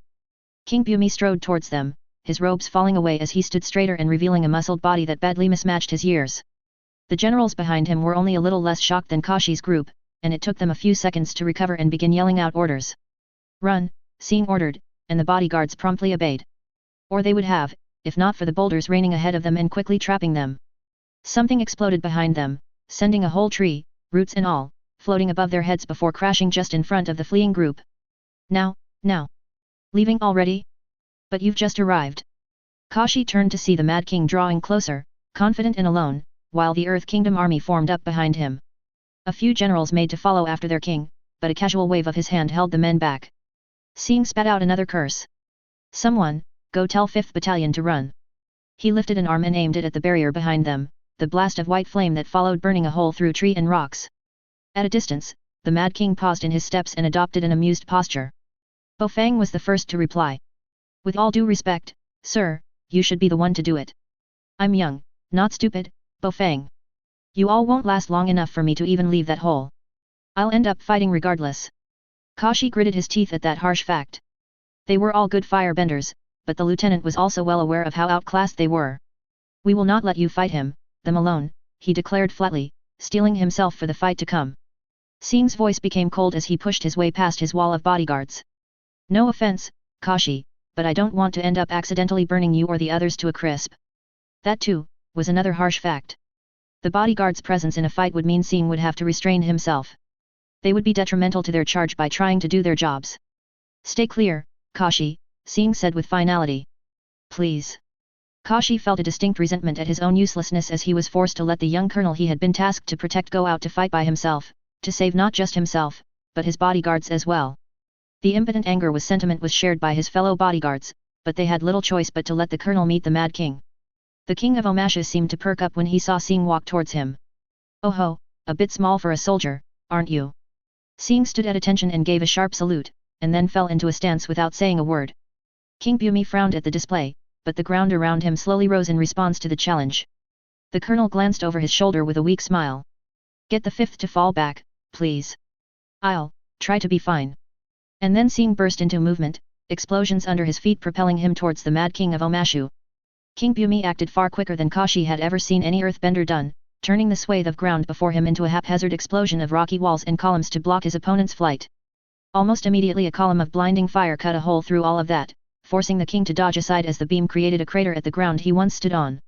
Sing followed a second after, but a wall of dirt shot up to intercept his spinning kick from getting anywhere close to the earthbender. "Oh ho! Now this is a fight." The Mad King sent the wall flying towards Sing, forcing him to use his extended leg as leverage to twist and bend over it. The colonel sent out a blast of flame before he even landed, causing the ancient earthbender to abort a solid stomp onto the ground. Instead, King Bumi resorted to an uppercut gesture with both arms, and the ground rolled up into a wave to crash against Sing. Once more he had to use his flames to blast apart the attack, the force of which also forced his opponent to hurriedly dodge the devouring flames. Sing rushed to close the distance, but a sudden flurry of rocky columns erupting all around him foiled the charge and forced him into evasive maneuvers. A few connected with him, pummeling the colonel and eventually sending him flying back. Sing used the momentum to twist mid-flight, landing feet first in a familiar wide stance. The Mad King looked perplexed for a moment, but he reacted as soon as he saw the glow and smoke from Sing's mouth. Another jagged wave of earth rose up between the two combatants, which was promptly bisected as it met the young dragon's condensed beam of fire. King Bumi threw up more earthen walls before he wisely twisted aside right as the beam punched through rock and dirt and through the space he once occupied. A cloud of dust slowly formed as the two benders paused to recenter themselves. Sing was standing stiffly, no doubt fighting off the chilling cold settling on his body. At the same time, King Bumi lost all his good cheer, regarding his foe with far more seriousness. All of that took place in less than 20 seconds, and already the ground was a broken and charred mess. Kashi found himself unable to tear his gaze away from the duel, and it took some effort to look to the rest of the enemy army to find that they too were in a similar state. He saw Sing take 2 deep breaths before hurling himself at his opponent once more. This time, the ground ahead of him blasted up to intercept him at less direct angles. Sing simply endured the dirt and rocks as he dove through them, straight for his target. The surprised king just barely shifted the ground he stood on, dragging him out of the way along with it. The sideways movement was a mistake, as the king turned too slowly to face a Sing who quickly pounced as soon as he landed. The Mad King of Omashu was sent stumbling back from a barely blocked knee to the face, though a quick stomp onto the ground sent the dirt exploding below Sing to foil any follow-ups. The dirt also blocked the colonel's view from the rocky column erupting below him, sending him flying once more with a distinct crack of aggregate rocks against metal plates. This time, Sing landed in a roll and quickly stumbled to his feet. A barrage of rocks forced him to backpedal, as King Bumi finally had enough of the close proximity. Earthen walls and hexagonal columns erupted from the earth to force Sing back, and the intense storm of dirt and rock inevitably created a distance between him and the king. Sing tried to blast a path through, but then his opponent simply sent his attacks flying from every possible angle. Tired of evading, Sing finally took to the skies again in a quick burst. He shot up faster than King Bumi could track, and the boulders fell wide off their mark. Kashi had to squint in the late afternoon sun to figure out where his charge was, and so did the king. The earthbender got caught off guard as the first white fireballs rained from the sky and almost knocked him off his feet.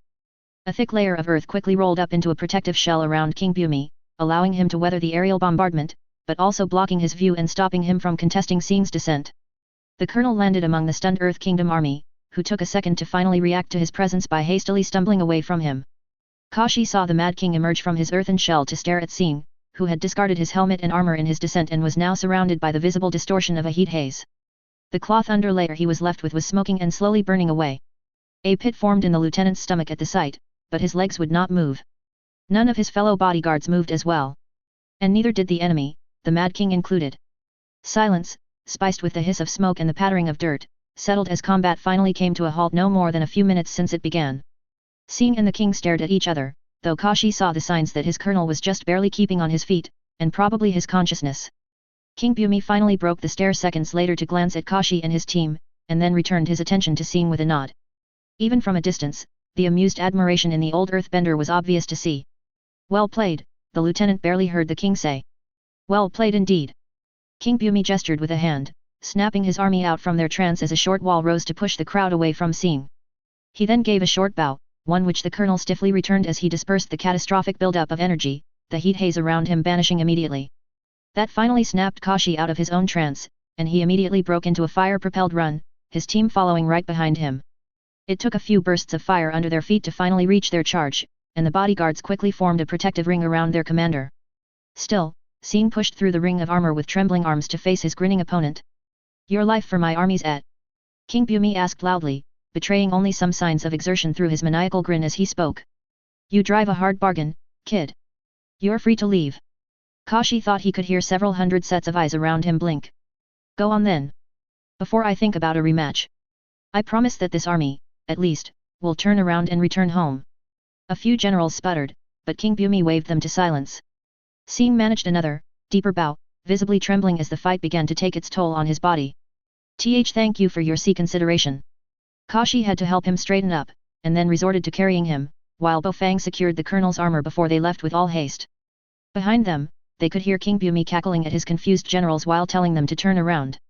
It was a bitter consolation that the main objective had been met, though Kashi took some solace in the fact that his colonel had challenged and survived the Mad King of Omashu. Maybe once this whole campaign was over, he might come to better appreciate the fight he witnessed. Right now, the feeling of uselessness was a thick fog in his mind. A month. Sing suddenly muttered in his arms. It took a second before the lieutenant understood. I would suggest at least 2 months of naphtha endurance, sir, he countered sternly. And a thorough retraining under Ren and Kai. Kylan had to admit some spiteful satisfaction in watching the soldiers give wary space around her and the other prisoners. The desperate hangers-on from other Fire Nation forces knew better than to piss off the regiment that was now leading them to safety. Also, Sing ordering the execution of a few of them for trying to accost one of the prisoners might have something to do with it.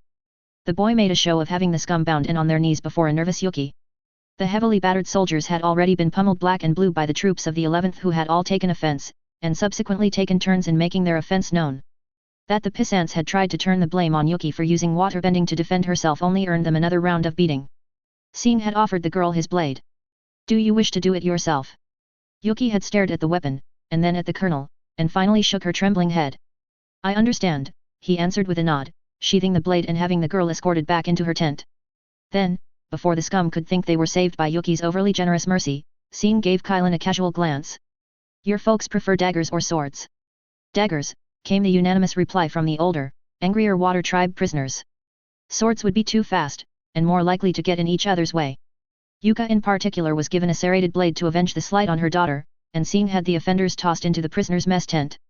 Maybe gag them or something, so Yuki doesn't get nightmares, he had brilliantly suggested. It would be the first and last case of prisoner harassment, and after that incident, Kylan and her fellow prisoners enjoyed the fear their presence gave to the outsider soldiers. The haughty demands for healing turned into meek requests, and many didn't want to remove their pants out of some irrational concern. After all, it was Yuka, a non-bender, that flayed the offending flesh into strips, not any of the waterbenders. Even after Sing returned from his fight with Bumi, if anyone says alleged, they didn't know the reckless boy well enough, the state of fear remained, and none of the resentful commanders parasitizing off the 11th dared to wrest overall command of the group from the weakened colonel. The poor boy was in a battered state and at the verge of suffering from cold exposure from his near-suicidal fire-bending. As Kylan tended to him, she once again marveled that he was still alive at all, let alone being capable of fire-bending in the first place. Sing's body was unlike any person the old healer has ever seen. His chi pathways were a tattered mess, with several roots somehow severed but not closed off. They were like an amputated limb that was not sewn shut, constantly bleeding out, and allowing things to bleed into them. That was the only way he could do what he did in the first place, Kylan guessed. Otherwise, the damage to the boy's pathways ensured that he had no chi of his own to channel. Instead of a broken body, Sing was able to draw on something to fire-bend, though the result was far more raw and primal. And it was incredibly potent, enough for him to stand toe-to-toe with Mad Bumi of all people. The price was great though, the process of funneling so much chi through his body resulted in the leaching of his body's warmth. And like suddenly damming a raging river and having its banks violently erode, Sing actually caused more damage to his chi pathways by trying to stave off the cold from spreading through his body. Still, perhaps it was better to endure some damage and pull off a stalemate, than succumbing to the cold and getting captured. From what she heard, Kylan didn't see the Mad King as the type to kill a foe that had amused him. Otherwise, Sing and the group would have been dead long before he had a chance to challenge him. You keep that up and eventually you'll be lucky to be a non-bender, she scolded her patient sternly. As it is, you're lucky you only need a few days of rest. Sing had the courtesy to look ashamed instead of throwing up any excuses. I'll try not to do it again. The healer nodded at that. See that you do. Kylan's voice and expression softened as she placed a comforting hand on his head. I know you got a lot of people relying on you, kid. But that doesn't mean you have to be so cavalier about sacrificing yourself. No one's asking that of you. It wasn't a sacrifice play, he muttered sheepishly. I could have distracted Bumi if Kashi and the others had left. Kylan's eyebrow went up. Yet? And who's going to pick your tired body after that? The hag's right, brat, Yama intruded suddenly. The old fart ignored her annoyed glare and sat down beside them. They're your bodyguards, boy. Their first duty is to protect you, even if your orders tell them otherwise. Makes for shit bodyguards otherwise. Then I should be thankful they didn't try to interfere in the fight. The old general's head bobbed rather happily. Normally, they'd deserve a lashing at the very least for not going in first, but you Fire Nation are such kindling that you should lash them instead for not dragging your sorry ass out of the fight in the first place. Sing frowned at that. We wouldn't have made it if we ran. Yama puffed up like a preening turtle duck. Of course not. No Twiggy Fire Nation soldiers have any chance against any self-respecting earthbender. At least it shows your men had their heads put on right to know they're doomed. Immediately Kylan saw the boy's eyes glinting and a sharp smirk appear on his face. What does that make you then, oh captured general who lost duels to a non-bending brat? Caught in his own stupid propaganda, Yama sputtered, and Kylan heartily cackled at his impotent bluster as he got up and stomped away. In any case, the elder said once the general was gone, don't be too hard on Kashi and his team. They were rightly put in a hard place. Seriously, watching anyone challenging the king of Omashu to a duel was tantamount to letting someone walk into a rock slide. I'm not. Sing said softly. It was a stupid situation to be in. Kylan chuckled, no grudge in her voice as she replied. I'm sure you would know, considering how good you are at putting others in similar stupid situations. He laughed along with her, and slowly got up. I'll take that as a compliment. Thank you for the healing and the counsel as always, Elder Kylan. Of course, dear. Don't forget to prod the old tigerdillo on your way out. I'll follow up on your healing tomorrow morning. Watching the boy leave the tent to return to being a colonel, Kylan once more felt it a great shame that they were stuck in a war, and that the burden of leadership had to fall so early on such a competent child. It had initially rankled that the 4th Regiment had been assigned to the second wave. Colonel Deo had almost thought he and his men were being overlooked due to some court intrigue again. But then young Sing had sent him a message and the old commander had a closer look at the overall plan, and then he felt relieved that he wouldn't be part of the first assault. Oh, the potential of glory was there, even in defeat, but Deo had enough of falling back and struggling to keep his regiment's numbers healthy. He might not be as sentimental as Lide, but it was only common sense to preserve the skilled troops you had under you for as long as possible. It was a great shame that the War Council were trying to shift their stratagems towards more callous, costly plans, probably to sate the Fire Lord's need to put an end to this long war. Still, it felt like the price of peace was getting higher and higher with each new order. Unfortunately, as a mere colonel, Deo could do little but look after his own. Fire Lord Oze was not one to take too kindly to differing views. The tragedy with the prince had made that fact brutally clear. Well, at least there was still the crown princess, and reliable sources spoke highly of her capabilities, both in court and at the front lines. Much was said about her time with the 11th now Royal Regiment, like how she shared the same tribulations as the troops as they marched, or how she bravely watched from the edges of the front line, and had stared down the insolence of General Mang as was her royal prerogative. Some whispers dared to imply that she and Sing were close, with the princess promising anything up to her hand in marriage in exchange for the colonel's promise to lead her regiment to greater glory. Deo didn't believe such rumors, of course, but Lide's old command had been pulling off a lot of notable victories up until now to add legitimacy to the whispers. From capturing Chinbao, he could read between the lines for that one, to routing larger marauding armies, mostly filled with Earth Kingdom conscripts, but still impressive, to leading the vanguard and breaking through pitched battles, the rebuilt 11th Royal Regiment was proving its worth under its young colonel. Now, Deo wasn't one for silly ideas with both Sing and the princess being young, but he had to admit to fostering the notion that the boy was taking a head start above everyone else in trying to woo her. Gaining her trust and impressing her enough that she offered her patronage, then taking her to the front lines to make her into a warrior princess while further showing off his prowess. The chances of young Sing actually being betrothed to Princess Agela was slimmer than slim for now, and would remain so until he somehow got promoted to general or made into at least a marquis. And even then, they'd only get hitched if either of them managed to clear the field of more worthy suitors for the princess hand. That did not mean Deo would be surprised if the princess started stocking up on certain herbs in a few years' time if Sing remained in her favor. If he played his tiles right, the boy might end up having to regularly delegate his regiment while he counseled the princess back in the capital. Being a royal bedwarmer was a good enough goal to have, Deo thought, and wished young Sing all the best in achieving that. Spirits knows that the boy deserved at least a quick romp with royalty after the shit he's been through. He was not only Lide's boon, but had also saved Deo and other colleagues several times with brilliantly unorthodox plans.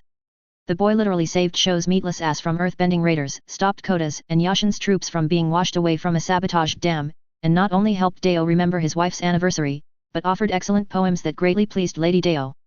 The boy must have been truly touched by the spirits as Lide suspected, because the words he lent to Deo actually made the missus overlook and offer Dao's second unexpected concubine from the colonies into the household. For saving his dick and balls from horrid castration, Sing had Dao's undying fealty. If the boy didn't manage to get the princess, then the colonel would happily offer to set him up with his granddaughters, all three of them even. It would be a good way to ensure that the girls would be well taken care of. On the subject of good care, Deo gave a long, rumbling hum as he walked, directed at nothing in particular. Since the day was still young, the colonel patrolled the lines to monitor the construction progress in his section of the front line and boost morale a little with his presence. It was the 4th Regiment's turn to act as laborers and builders, while the 51st Grand Company under Colonel Wa kept watch and served as the first responders to enemy attack. His peer might be a frigid bitch, but Wa was competent enough that Deo could spend time away from the command tent and trust her to do her job. The 11th had been part of the 1st Assault Army, the very same one which had been effectively cut off days ago. Updates from Messenger Hawks presented the day-by-day collapse of the army, which resulted in General Chuo abandoning the Second Army's slow advance and settling in for an inevitable counterattack from a consolidated Earth Kingdom once they were done with the remnants of the First Army. Deo had no doubts that young Sing would lead his regiment back to safety, as he had done many times already. It was what was hounding them and the other rooting forces that was the worry. The Earth Kingdom had rallied a much fiercer and less sluggish defense than anyone, maybe except for Sing, had expected. Ramparts of wood and metal were being raised to secure the territory gained so far. Hopefully the defenses would help alleviate some of the pressure from the daily probing attacks. The Second Army could not resort to much faster and equally effective trenches, because, well, earthbenders. Being crushed by the wall you were cowering behind, or buried alive by a tide of dirt, that was a good way to die. Logs, planks, and metal sheets would have to do for now, until the pressure has eased and skilled fort builders could be called in. At least wooden ramparts could be set alight as a last resort to slow a breakthrough. A cry of alarm drew the colonel's attention, first to the watchtower that called out, and then to the sky the sentry was pointing at. A messenger hawk soared towards the Fire Nation's front lines. Deo immediately rushed to the roosting station, eager to see the latest report.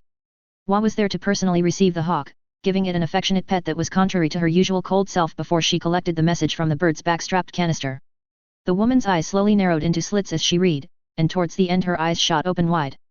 Unable to bear the suspense, Deo had to ask. What's it say? Colonel Hua looked up and offered the scroll of paper to him. King Bumi was sighted in person in an Earth Kingdom retaliatory force. Fuck. But supposedly your young friend personally turned him away in a duel. Deo snatched the scroll and read it. The 11th was still on the run, with the Earth Kingdom still on their heels. Several enemy groups were stalled, but not fully dissuaded. Sing had encountered the Mad King of Omashu in one sabotage attempt, and supposedly managed to stalemate the king and convince him to turn his army back. That sounded less of a stalemate and more like a heroic victory to Deo. Oh, the 11th and its fellow stragglers should make it back here in a couple days' time, due to the Earth Kingdom armies in their way. That made bitter sense. It wouldn't take much for the Second Army's daily harassers to turn about and try and catch the fleeing force. Sing would have to carefully navigate and fight his way through them, or risk getting too bogged down and subsequently surrounded. Deo gave a huff and passed the scroll back to Hua. Right then. I'm going to send my boys out. The other colonel stared dumbly for a moment before the words finally registered. What? Are you crazy? We need to keep the Earth Kingdom forces here pinned onto us, to keep them from going after our returning comrades. And you sending your regiment out to die will help do that. Deo grinned. I didn't say I was ordering them into a fight. I just said I was sending them out. That made the woman pause and thought for a moment. That makes some sense. But you'll be vulnerable out there. Bah, I'll just move out after fending them off today. Make it look like I'll be chasing them. Hua nodded as she saw the merits in his plan for once. We can bring this up to the general. If other groups do the same as well, we can hopefully make the Earth Kingdom worry about another push and force the Earth Kingdom to hunker down a bit more. I'll be going out either way, Deo replied with a shrug. The other commander rolled her eyes. Fine. We'll swap duties today. My regiment will handle the defenses, you can get yours ready for a fight. Deo stopped himself from placing a friendly hand on her shoulder, and settled for a bright smile instead. He knew his manners around women, after all. Thanks, Colonel Hua. You're not as cold a cunt as some people say. The immediate knee into his balls suggested that perhaps he needed to expand his knowledge somewhat. With the colonel being forced to sit back and rest after his astounding encounter with King Bumi, Sergeant Urika Han followed the direct orders of Lieutenant Colonel Motsi for the first time. The straight-laced officer carried none of the spirit-guided humor of his superior, but was just as effective in assigning the Han unit. The 11th and the hangars on that outnumbered it several times over began forcing their way through the hefty Earth Kingdom forces between them and the entrenched 2nd Assault Army. From what the sergeant understood, the other elements were sent out to finally prove their worth and earn their keep. The overworked troops of the 11th would lay back in reserve, with the Han Flammenwerfers being put amongst the last resorts to be activated. It was a decision mostly based on the fact that their allies would be utterly shit at coordinating with the Flammenwerfers, and also a reasonable amount of distrust of the more resentful and ungrateful officers that might try to dig into the flame cart's secret. Those same reasons was why up until now, the Hans and their Flammenwerfers were only deployed a total of 2 times in the campaign south, with both cases having practically no allied presence nearby. Han had seen to the igniting of brushlands to hamper Earth Kingdom armies, and served as the killing blow to a brutal ambush. He'd gotten used to the horrid smell of burning shit and flesh, and the screams of the dying no longer discomforted him too much. The same went for the other Hans, and the whole unit could stomach eating roasted meat once more. Colonel Sing had been most proud about their fortitude, and it took a while for the Hans to realize that working the flame carts directly under the colonel brought with it a small level of admiration from their comrades. But even up until now, nobody bothered to question why the young colonel only wanted Hans to serve as cart operators. The veterans had indicated that it'd be a futile thing.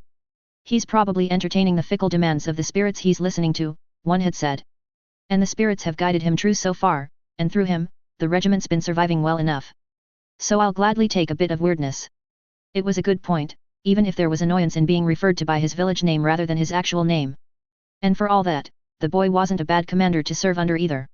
He'd just faced down the Mad King for the sake of keeping his bodyguards safe, after all. Lieutenant Kashi's unit looked utterly ashamed, but they freely admitted the fact that their survival was solely due to their ward. Han sympathized somewhat with them. It must really suck to know that your job is not even ornamental, but potentially useless. At least for now. With the way the bodyguards trained in their free time, Han felt a bit of pity for the next threat that dares show up in front of them. A shame that they were currently guarding the colonel's wagon instead of partaking in the breakthrough. The 104th Spears are getting fucked, Lieutenant Colonel Motsi stated bluntly as he read a scroll passed by a panting runner. He was talking about the 2 remaining platoons from that battered company. Those folks were one of the better ones. The platoon lieutenants quickly took to following the 11th's lead as if they were serving under the regiment, and Han found their enlisted men to be decent comrades. Captain Kai sounded angry. If they're fucked, where's the 19th Brigade? The lieutenant colonel gave a heavy sigh as he passed the scroll over to the captain. Rooting, apparently. Colonel Zhu got himself killed. The fuck are his officers doing? Wish I knew. That didn't bode well at all.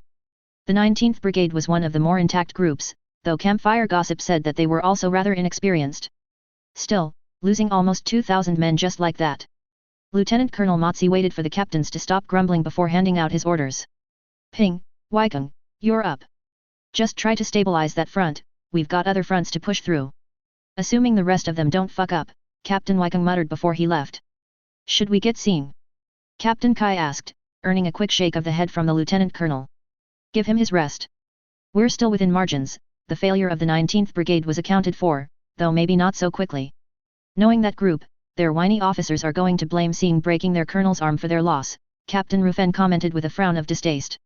Stupid bunch of pricks, that whole lot. The captains Kai and Rufen shared a strange look with Lieutenant Colonel Motzi, and while Han didn't know what exactly the trio were thinking about, he felt a cold shudder run up his spine, and Captain Toshi seemed similarly unnerved. We'll deal with it when the time comes, the Lieutenant Colonel finally declared. They're spineless cowards anyway, shouldn't take much to scare them into submission. If you say so, Captain Kai acceded. Another messenger ran up, looking far less dejected than the previous one.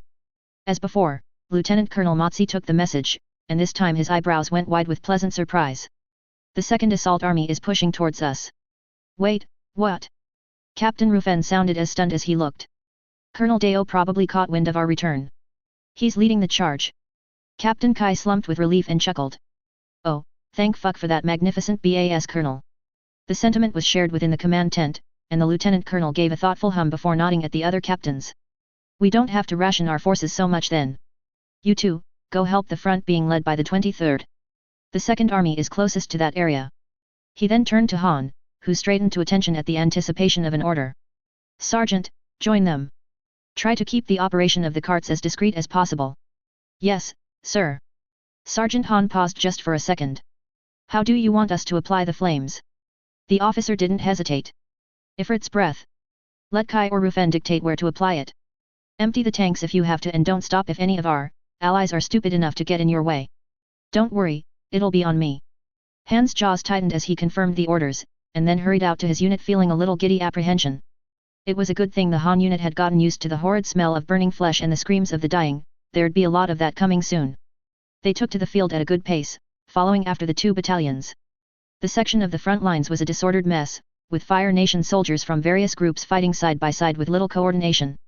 The larger group of the 23rd Company were fighting as if their captain was not around to give orders, and the front surged and receded like a stormy tide. Banners from both sides fluttered near each other. Firebenders dueled with earthbenders, or the benders picked on the non-bending infantry, while those same infantry tried their best to swarm the benders or get locked into pitched fights with their opposite infantrymen. Coherency had devolved so badly that even the sergeant could tell that the officers in charge were incompetent idiots. Why were the firebenders exposing themselves in the front lines? Why were spearmen and swordsmen throwing themselves as a mob at earthbenders? The officers of the 11th agreed with the sentiment, though they were more verbal with their disgust. Flaming spirits, this is a shit show. One lieutenant said. Fucking glad it's us leading them and not the other way around, another muttered. The captains simply shook their heads with some resignation and led their battalions to the front. Han kept his unit closer to Captain Rufen's 5th Battalion, as they were ones moving downwind. Nobody contested that decision, and a company from the 5th slipped into a protective formation around the carts. Some of the officers began shouting as they approached the chaotic front line, trying to reorganize their allies. Form up, you bastards! Form up! It seemed to do something, as orders slowly spread throughout the soldiers of the 23rd and the other remnant elements attached to them. Han was close enough to see Captain Rufen yank an allied lieutenant towards him. Where's Captain Fang? The dirt-smeared man stammered a response, and pointed out into the melee. He led the charge, but after that it was all. The captain shoved the lieutenant aside and turned to Han with a look of exasperation. We'll have to try finding the stupid bastard. My 3rd company will stay with you. If you see the signal, feel free to burn everything. Understood, sir. The soldiers of 5th Battalion quickly formed up, and with Captain Rufen's bellowing order, they surged into the ongoing fighting. Allies were roughly yanked or shoved aside, duels were brutally cut short, and the Earth Kingdom forces were quickly overwhelmed by the drastic difference of behavior in the new force. To give them some credit, the Allies rallied from their confusion in good order, and soon mimicked the 11th's more ruthless method of fighting to varying degrees of success. The firebenders in particular hesitated to dive right into very close quarters, but many spear and sword infantry seemed more than eager to plunge into a messy brawl. Earthen walls were raised, but the 11th swiftly climbed over them. Boulders and spikes were hurled, but the 11th's firebenders expertly shot those out of the air as they charged in. Several non-bending infantrymen grabbed the enemy dead, or mostly dead, for use as a shield as they advanced. Just like that, the amorphous battle line seemed to regain some cohesion and was pushed back. Of course, the Earth Kingdom forces eventually recovered, stalling 5th Battalion's momentum and stabilizing the line, but at least there was a proper line in this section of the melee. Allied and 11th Regiment spears and swords stood shoulder to shoulder to fend off enemy pressure, while firebenders began to work in groups to aid their non-bending comrades by shooting down projectiles and incinerating vulnerable enemy groups. They were fighting like a machine now, not a well-oiled one, but still a marked improvement over the messy blob of duels and mobs. It took a few moments once the line stabilized for a bloodied banner of the 23rd Company to finally rise, right at the edge of the new border. Off in the distance, loud explosions and fading screams told Han that Captain Kai had taken a more violent approach in bringing order to his line. It must have done the job, seeing that the Fire Nation banners were now moving forward. A small bolt of fire streaked straight up into the sky from the front line, and Han quickly got into his sergeant role. It took a second to consider the wind, and the sergeant found the right spot to begin operations. Han turned to regard his unit members who were loitering semi-alert by their carts. The colonel was not here, so he figured he had to do the honors to keep the new tradition going. Hans. Let's give them the Flammenwerfers. A savage, hardening roar followed, and the Han unit began pushing out towards the near center of the line, where the fighting seemed the thickest. A few words were exchanged with 3rd Company's Lieutenant Yuka, and she quickly relayed the message for the Fire Nation line to prepare itself. The firebenders of each cart kept alert for incoming projectiles while their comrades pushed the warm actions into position. Having 3rd Company join in Overwatch helped ensure nothing could even bounce close enough to be a sudden obstacle. The 19 Flammenwerfers stopped right behind the lines in 2 tight, staggered rows, and the hose wielders stood on their carts for a higher vantage point. Inhaling. Sergeant Han yelled, and the soldiers of the 11th began to step back, yanking their allies along with them to backtrack behind the carts. Huge bursts of fire from the firebenders kept the Earth Kingdom soldiers from following right after, creating an acceptable amount of distance. With the field before him now only populated by enemies, the sergeant gave the order to begin. Exhale. The first row of Flammenwerfers spat their streams of fire, spewing it back and forth in a wide area. As the jets of fire ended, the second row opened up, keeping up the tide of fire. The screaming was immediate, and the Earth Kingdom advance died. With the comrades in the 5th Battalion guarding them, the fire-bending Hans helped to work the pistons, keeping up the stream of fire that the hose wielders sent washing across the grasslands. With such a concentrated torrent of liquid fire focused onto one place, the enemy line didn't so much break as much as it was burnt away. The wind carried the droplets of fire down the Earth Kingdom line, spreading the carnage further. The Hans kept pumping and sending out more stream of flame. Ifrit's breath was meant as a total area denial attack, to render a location into a terrain hazard. In a few seconds, the whole field before Han was covered in an angry, all-consuming firestorm. Firebenders kept the flames from washing into friendly lines. Further downwind, at the edges of the Earth Kingdom formation, the whole enemy flank broke to escape the fast-approaching fires rolling at them with help from the wind. Seeing the result, Han gave the order to stop. The roar of the firestorm was so loud, he had to resort to waving to his unit to stand down. With the flank secured, 5th Battalion's firebenders quickly stepped in to tame the fires and create a safe path for the Allied forces to push in. They punched through the stunned and panicking enemy behind the firestorm, and then folded in to flank the remaining line. Still with about half a tank of fuel, Han had his unit to follow after the assault, offering their flames to douse stubborn knots of Earth Kingdom resistance. After several groups of earthbenders were turned into screaming and flailing human torches, the remaining holdouts quickly surrendered, greatly speeding up the collapse of the enemy battle line. The Earth Kingdom army was sent running in short order, and Han soon found the banners of more friendly Fire Nation forces on the far end. They'd punched through to the rescue force of the 2nd Assault Army. They'd broken through the encirclement, and with reinforcements the 11th Regiment and its allies managed to withdraw with no further major losses. Somehow, Han found it very satisfying that Colonel Sing was only allowed out of his wagon once they were finally in friendly territory. The young colonel looked a bit groggy from his forced nap and didn't look too happy about missing out on all the action, but he definitely looked much better than the time he came back from his duel with King Bumi. A massive, heavily armored colonel stomped over to Colonel Sing, roaring with laughter. The younger commander barely dodged a massive hand swooping down on his back. Sing. Good to see you. What's this about beating the piss out of the Mad King of Omashu? Keeping up with the news from the southern campaign would have been amusing if it wasn't for the fact that Sing and the 11th Regiment were involved. The initial bright announcements of victories had slowly petered out to nervous murmurings of a stalled advance.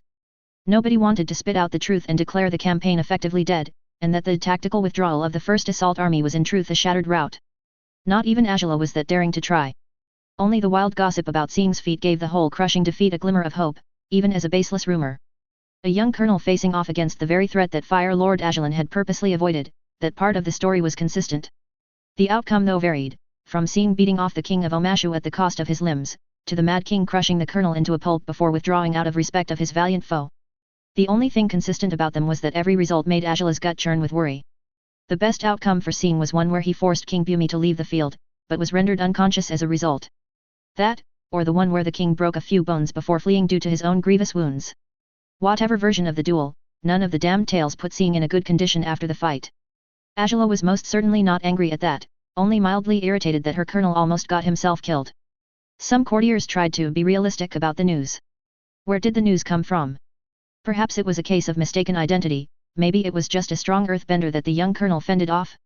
It would be easy enough in the chaos of battle to mix up identities, or for a champion to declare himself under a different name out of arrogance. Or perhaps it was indeed King Bumi, but Colonel Sing managed to fight until his opponent had to concede due to old age and the failing health that came along with it. The latter was immediately shot down, with the airhead courtier that suggested it getting silently stared down by the generals. Agela found herself smirking as her father ordered the shaking man dragged out. We have no use for the willfully ignorant. Still, the point remained that Sing's accomplishment was heavily doubted. Until a messenger came a week later, bearing a scroll with the seal of Omashu. The princess grinned vindicatively as the unfortunate messenger had to read its contents aloud to the Fire Lord and the royal court. He did a good job of keeping a steady voice, despite his trembling and growing paleness. To the Fire Lord of the Fire Nation, whoever you are. Let it be known that I, King Bumi of the state of Omashu, have not taken kindly to your renewed trespass. If you continue to push the issue, you will greatly annoy me, and I will be forced to be serious. Leave. Now. The messenger gulped and paused for a second before resuming. However, if you can find the young commander that actually made me work a bit, tell him he's invited for dinner, and a rematch. Not necessarily in that order. I'll need a list of allergies if he has any. For the dinner, not the rematch. Bumi, King of Omashu. Agela had to consciously snap her jaws close after hearing that, while the courtiers and generals were all in varying degrees of worry as the doubts of Sing facing the loony king had been effectively dispelled. Her father was quietly fuming behind the curtain of flames, but thankfully did not take it out on the messenger. It seems, there is truth to the rumors, he understated with simmering restraint. Still, we will have to investigate the truth behind Colonel Sing's duel with Omashu's unhinged king.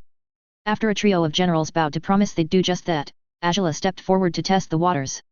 Father, it might be prudent if we pause the campaign south for now. She felt his attention fix onto her, though it held more curiosity than outrage. The princess stood straighter, presenting an arrogant confidence that would help her case a bit more. It is better to admit that we were caught off guard now. She avoided defeat and other such words. And learn from the new approaches taken by the Earth Kingdom, than to continue playing the fool in whatever plan they have concocted. The silence was thick with tension, with only the crackling of flames tainting it. Go on, daughter. Agela smirked as she glanced back to the sweating courtiers and frowning generals. The Earth Kingdom has stepped up their game, so we will need to do the same. She turned back to the silhouette of her father and bowed slightly. The campaign south need not be aborted, father, merely put on hold as new stratagems are created. We've already made more gains than grandfather did, with some time and refining, I'm sure we can take the south as you want. A thought came to her, and the princess quickly drew from her strategic lessons from Sing. In the meantime, we should have the forces on that front poke at the Earth Kingdom lines, to convince them that we are eager to continue pushing. It might likely cause them to further reinforce the lines, drawing forces from other regions. If we subtly pull away our own forces from the southern lines, we can assault and claim other regions without having to worry much about potential reinforcements. She turned to the side to catch the discreet gazes of several generals, particularly the high generals in her father's war council. Most were pondering her proposal, and General Bujing eventually spoke. The plan has merit, Fire Lord. Draw the enemy's attention south, while we focus on the states to the east, away from Omashu. If we quickly conquer the lands of the allies reinforcing Omashu's defenses, it would likely damage their cohesion as they worry about their homes. And once that starts, the chaos in the enemy lines would allow us another chance at resuming the march for Omashu, Agela added, making it clear she was not implying that her father's plan was a failure by any stretch. General Wolong nodded his approval at the idea. Make them think we are committed, but quickly take advantage of the less secured territories. It would take some refining, but the princess idea holds potential, Fire Lord. It was a shame Zuko was not here to see how Agela turned the high generals to her side and let her lord it over him. She'd have to settle for the satisfaction of having her father's silhouette nod behind the wall of fire. Once more, you prove yourself to be better than your brother, Agela. We will see to the merits of your idea, and if it truly holds potential, we will use it. Thank you, father. I assume you would prefer your pet regiment be assigned away from the south. Agela bowed again, a little deeper than before. Considering that they are overdue for a rotation out of combat, I would request for the 11th Regiment to be at least allowed to recuperate and resupply in Zillang for a few months. It would also allow for an easier investigation into the matter of Xi Colonel Sing's supposed encounter with the Mad King. Yes, it will, came her father's slow reply. He directed his next words to everyone but Agela. Have the 11th be reassigned to rest. Also look into the merits they might have gained during this whole event. The regiment deserves some commendation for taking the initiative and leading their lesser comrades back to safety. The pressure of the Fire Lord's gaze settled on Agela once more, this time filled with amusement and satisfaction. I will leave the fates of the failures in the First Assault Army in your hand, Agela. After all, their incompetence had endangered your regiment. Thank you, father. I'll be sure to put them to good use. First things first though, Agela would have to glean and clarify as much information as she could before bringing it to Ren. The pregnant captain could then help Agela figure out the right kind of punishments for those who actually made Sing's job harder. Despite the gradual change in his niece, Iro still held some trepidation at her advice to make landfall in the colony of Zillang. Wait for Sing, was all she had said, and admittedly the old prince only persuaded his nephew to stick around out of the trust he held for the young colonel, rather than that he held for Agela. The governor had been warm in his welcome at least, and made the stay comfortable enough despite the lackluster tea service. Iro also used the time to carefully feel out for any old acquaintances that might be lurking around, though to no success. What he did find though was that the people of Zillang were very loyal to the Fire Lord and his daughter. Especially his daughter. Surprisingly, Agela was very well received in the colony, even discounting the reputation she picked up from favoring the 11th Regiment. Governor Day was happy to speak of how she had redirected a rather sizable investment from the home islands to develop the town. Having the 11th's colonial barracks built here also increased the colony's prestige and drew in more business. And supposedly Agela had sponsored the construction of schools and hospitals, not only in Zillang but throughout the colonies in general. Even if she declared it was to ensure the quality of future recruits to the 11th, Iro had to admit she was taking the right, effective steps towards at least showing benevolence. She was making an effort to leave a positive impact, and there was none of the callousness or hidden sadistic agenda that Iro knew the younger Agela carried in spades. Truly amazing. And all it took was for a child soldier to challenge her, supposedly. Or advise her. Zuko was not too sure about that either. Regardless, Iro felt even more indebted to young Sing, and looked forward to meeting him once more. As they waited, the two princes kept an ear out for current events, particularly Oze's reckless push towards Omashu. As expected, the Earth Kingdom recovered and dealt a punishing blow to force a careful withdrawal. And then came the excited whispers that not only had Zilang's heroes, the 11th Regiment, survived almost wholly intact, but that they had led many survivors out of certain doom. Iro took some effort to pick his jaw up when he heard of Sing actually causing Bumi to turn away. Bumi, the so-called Mad King who had flattened whole divisions by himself. The cackling earthbender who had a penchant for unpredictability and unorthodox methods that paired very well with his overwhelming earthbending. The king who had scared Iroha's father so badly that Omashu had been unmolested until now. Sing actually fought against him, and survived. Is he truly that strong, uncle? Zuko had asked in a raspy half-whisper. Iro nodded gravely. King Bumi is the strongest earthbender alive. As brilliant as young Sing is, Bumi has decades of experience in keeping the Fire Nation away and fighting firebenders. Sing shouldn't have stood a chance. If that's the case, why was Sing allowed to walk away? Why indeed? What did Loony Bumi see in Sing? Did he happen to know? Let us hope I am wrong, and Sing is much more talented than we expected him to be. They had to wait another week and a half before the 11th came marching into Zillang, weary but proud.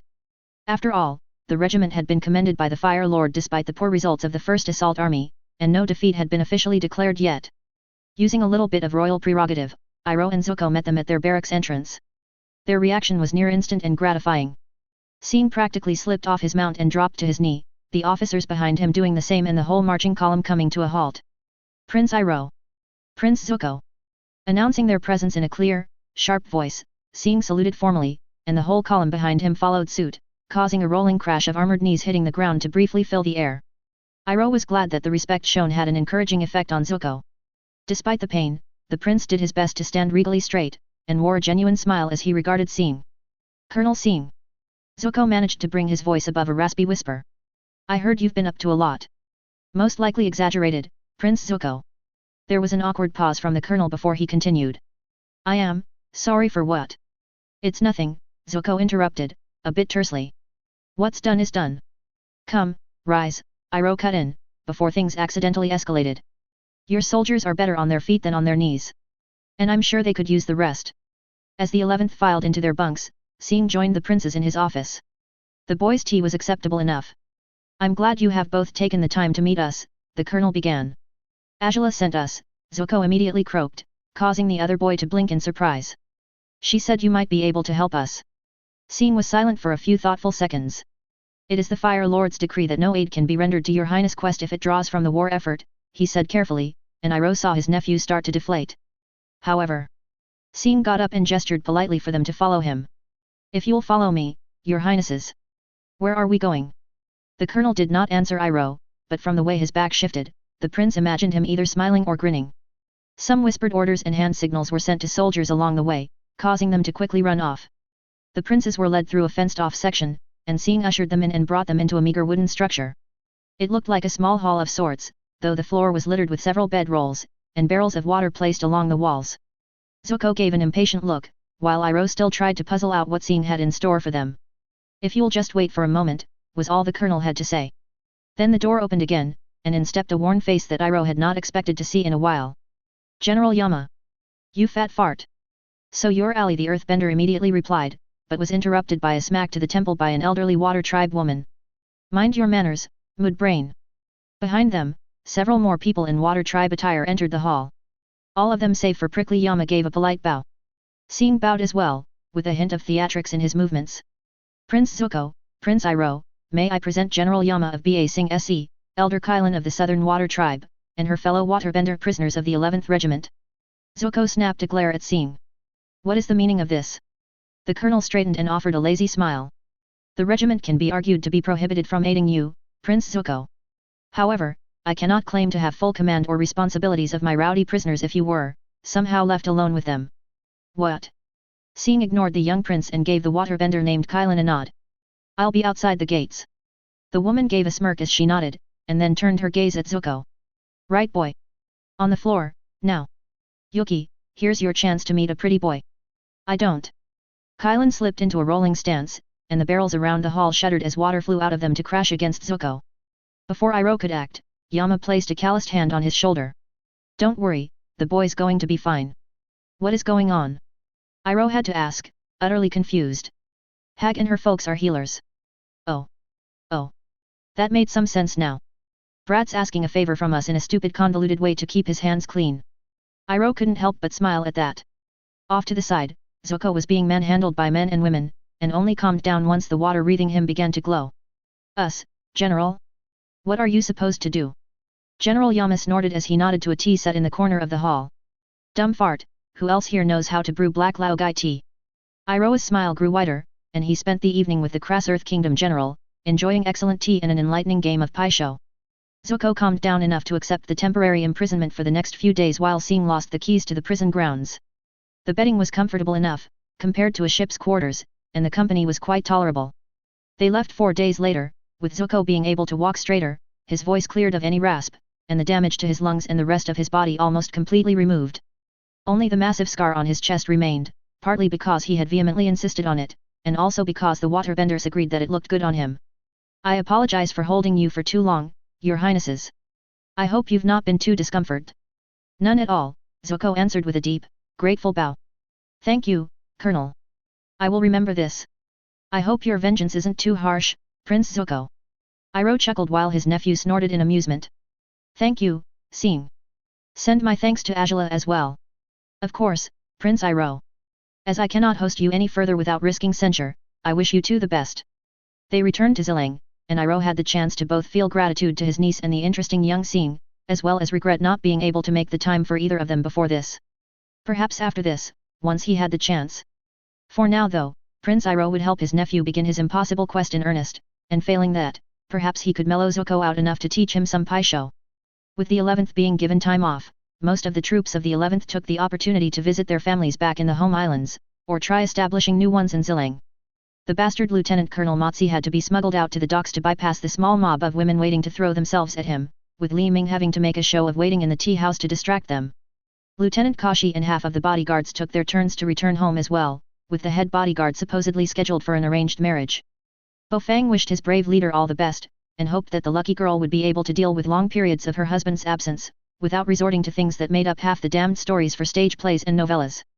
The colonel seemed serious in offering to avenge any infidelity inflicted to the married and betrothed soldiers of the 11th, be they man or woman. NTR is a trash fetish, he'd declared, whatever that meant. Though with the young commander's origins, it shouldn't have been much of a surprise that he found the bonds of loyalty and family to be sacred, and that he was highly protective of his family. Guarantee of vengeance aside, the 11th Regiment was already rather generous with its perks. Thanks especially to the princess influence, those serving in the regiment not only enjoyed higher pay and pension, but wounded retirees got enough of a hazard reimbursement from the royal coffers to drag up peasant families into a comfortable middle-class life. Because Princess Agela wanted to remind everyone that the 11th Regiment enjoyed her support, and to ensure that her soldiers would be better off than the other common rabble. And there's also the letters of recommendation with the princess own seal to guarantee a new line of business if they didn't want teaching positions in the regiment's training grounds. Regardless of her intentions, the generosity and clear dedication to the 11th was more than enough to buy the loyalty of everyone in the regiment. Enough so that every time rumors came from the royal capital of some noble or another supposedly making light of the princess and her naive inexperience, there were a lot of volunteers eager to investigate the rumors. And spirits help you if you made light of her within earshot of any soldier of the 11th. The last time some brainless troops from the allied 21st Brigade in the 1st Assault Army made a crass joke about how the princess secured her regiment's loyalty, a one-sided brawl had broken out. Punishment on the 11th's side had been light, considering they were correcting a slight against the crown princess. Still, Bofang felt it was a shame that the brigade did not survive the encirclement. He'd have liked to get his own licks in at the crude insult. Unfortunately, Captain Ping had been unable to reach them in time. Supposedly, some reckless firebenders had knocked out earthbender projectiles in such a haphazard fashion that many of the boulders crashed onto the men of the 21st Brigade and blocked their retreat. At least her battalion had managed to secure the brigade's supplies, and avenge their demise by putting the resources to good use. It was a damned shame, but alas. Without any honor to avenge, the 3-month break granted to the regiment posed a new problem for Bofang. And unfortunately for him and his fellow bodyguards it came in the form of his colonel. It's a bad idea, sir, Shan Tzu reiterated, though Colonel Sing only shrugged. That's why I'm going in light, if there's trouble I can quickly leave. Quan let out a heavy sigh. Sir. You can't go out alone, you know that. Especially after what happened with King Bumi, nobody here wanted to have the colonel vulnerable again. Kashi would likely run across the sea to throttle each and every one of them if he found out. Besides, Bofang joined in, it's obviously a trap. But it conveniently solves a few problems for me, Sing said, almost pouting like a boy his age might. And just because it's a trap. You barely got a draw against the Mad King before, Quan stated firmly. Going into Omashu will get you killed, sir. We cannot allow you to leave. Shan Tzu nodded with some regret. Please don't make us use the princess orders on you, sir. At the threat, the colonel finally backed down. Fine. I won't take up King Bumi's invitation to go to Omashu. There was something about the way he strung the sentence that made the bodyguards frown with concern. At their collective stares, the young commander relented. Okay. I won't try to infiltrate the Earth Kingdom lines in any way. I won't even think of going near the front lines. Happy. Again, Bofang didn't like the way the colonel said what he did, but it was about the best answer they'd get out of him. Well, until the boy gave a triumphant grin. And they ended up just barely catching him sneaking into a boat in the middle of the night several days later. It took Bofang a lucky glance to notice the small, colonel-sized hole in the tapestry outside his room. A quick check into his room to confirm his absence, along with a letter with orders on the desk, and the bodyguards rushed out, alerting the patrols as well. It'd been a subtle thing, but thankfully Scout Captain Sung-ho quickly locked onto the commander's trail and found him at the docks with a small sack over his shoulder. Colonel Sing had the decency to look ashamed as he was caught, with Captain Rufen practically stomping over to drag the colonel out of the boat. I'll be writing to the princess about this, the captain hissed. And Kai and Ren. Please don't, the colonel simply said as he let himself be dragged to solid ground. Some glares at the town guards nearby bought them some privacy. I just need to run a quick errand. Neither bodyguards, captains or soldiers looked amused at the sheepish grin the boy offered them. Look, it's impossible to explain, but I need to relay something to King Bumi. It doesn't have to be face to face, I just need to pass a message. You're right. It's impossible to explain, the usually quiet scout captain said with a raised eyebrow. Are you fucking mad? The captain of the 5th Battalion asked with a rising voice. Yes, Colonel Sing immediately replied, catching Captain Rufen off guard. But I'm not stupid. I'll just land near Omashu, drop off my message at a patrol, and then return. It won't take a month. Colonel, sir, Shan Tzu interrupted, trying to calm things down. You know the risks are too high, and you know the regiment cannot afford to lose you. I'll be fine, the commander insisted. Sneaking into an Earth Kingdom city is not the same as sneaking into outskirt towns, Colonel, Captain Sungho stated flatly. That's why I'm not going to sneak into the city. Seriously. I want to just give the guy a message, and then I'm off. What's so important that you're risking abandoning your regiment, Colonel? Bo Fang asked, and that got the boy to slump a little with some guilt. It's... He tried to begin, but then sighed and regarded them with the eyes of a worried child who was worried about not being believed. It's a gamble, all right? I need to try and secure something. Captain Rufen calmed down a little, though his skepticism remained. What does the Mad King have that's so important? Nothing, yet. There was a weight to that cryptic answer that made Bo Fang frown heavily. Colonel Sing was willing to risk his own life for a trip to Omashu. He was willing to sneak past his own soldiers. Was this a whim of the spirits? The conversation went back and forth for a while, but eventually, somehow, the colonel got back into the boat, though this time with Bo Fang and the other bodyguards in tow. 2 weeks, Captain Rufen warned. After that, spirits have mercy on you, because I'm sure none of the other captains, nor Motsi or the princess, will. The small steamboat quietly left the docks after that, and the bodyguards took turns at the boat's helm after promising the colonel that they would not turn back. As the boy went back to sleep, Bo Fang and his fellows quietly wondered amongst themselves about his stubborn intentions for trying to meet the king of Omashu. It took them 3 days to reach the cliff edges of the Kolau mountain range, and eventually come across a suitable landing site. The climb up was hard, but not as strenuous as the training drills, and by the 5th day, Omashu's peaks were sticking out in the far distance. We're going to drop off your message, Shan Tzu confirmed instead of asked, and Colonel Sing shrugged. I'd like that as my worst case scenario, but, yeah, the first patrol we come across, I'll drop them the note and we'll leave. The spirits must have truly wanted their fun, because they did not encounter a single patrol as they climbed their way towards Omashu. Their first Earth Kingdom soldiers they encountered were, the guards of the city's lone stone bridge, just a fire's throw away. With a smirk and a fake defeated shrug, Colonel Sing stepped out and announced himself to the bridge guards, leaving Bo Fang and the others hurried to follow after him. I think I have an invitation. It had been a delight to take to the field once more, despite the danger it posed to his little kingdom. Bumi understood the importance of peace and stability, but going into a fight after decades of sitting in court was refreshing. But all good things had to come to an end, and after that encounter with the prodigious firebender, Bumi had returned to his city as he had promised the boy. He'd been a good fight, way better than any bender the king had met in his long lifetime. Very polite too, bowing and observing the courtesies of battle even if he didn't have to. And the stories about the young dragon and his defiant 11th. Bumi actually got a kick out of reading through the reports for once. Despite the losses inflicted, despite the methodical applications of brutality, Bumi had to admit he liked the way the kid was thinking. His 11th regiment were gruesome foes in combat, throwing limbs to spook their enemies and slipping into camps at night to slit throats. Many said the boy was responsible for refining if not coming up with those tactics. Yet they were also respectable hosts to their prisoners, and had no record of terrorizing the towns and villages they came across. There were accusations of them luring the womenfolk away, but that sounded utterly tame compared to raping and pillaging that often followed in the wake of armies. Coupled with the fact that their young colonel was a terror on the battlefield by himself, no wonder the Northern Earth Kingdom states were hesitant to engage the Fire Nation regiment even with a significant numbers advantage. And now, said prodigy had somehow managed to show up at the gates of Omashu out of nowhere, actually taking up Bumi's invitation. Truly a shame that he had to be a Fire Nation soldier.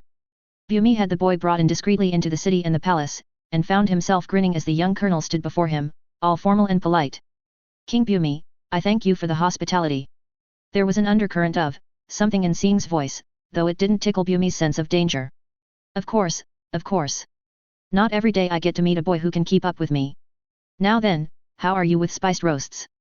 Bumi led the boy and his nervous bodyguards to the feast hall, and waited for them to sit down before calling in the first wave of dishes.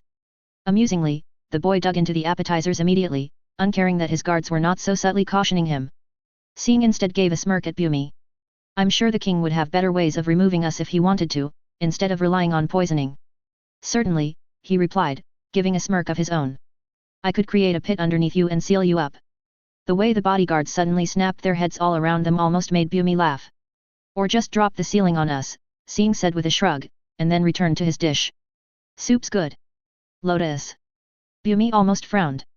Turtle duck, actually. Ah! I thought with how white and clear it was lotus and eggs. No way. This boy? Bumi found his lips tugging up into a grin. If you'd like, I'm sure I can have my chefs serve up some lotus jelly after this. With white cream. Naturally. Yes, this kid was definitely an interesting case. His subtlety could use more work, but his guards were too nervous to notice, and everyone else was similarly on edge about the Fire Nation guests. Dinner continued with a bit of small talk, though Sing did not bring up the lack of lotus jelly appearing. The king and the colonel bantered about life away from the front lines, and anything related to the war was avoided completely. The boys' guardians eventually got comfortable enough to enjoy their meals, and Bumi noted how they remained tense and always kept seeing in their peripheral vision, ready to act in case of some subtle order or if anything happened to their colonel. Good lads, these bodyguards. Again, it was a shame they were on the enemy's side. With dinner over 2 hours later, Bumi led his stuffed guests to one of the larger guest rooms. Some casual earthbending renovated the room to comfortably house all 7 of them. Bumi was about to leave them to their food coma, but Sing stopped him. Before we retire for the night, Your Majesty, would you mind a moment of discussion? Since we'll have to leave first thing tomorrow morning after all. Of course he had another agenda for coming here. The king smiled and nodded. Of course, Colonel. I hope you don't mind if it's a discreet conversation.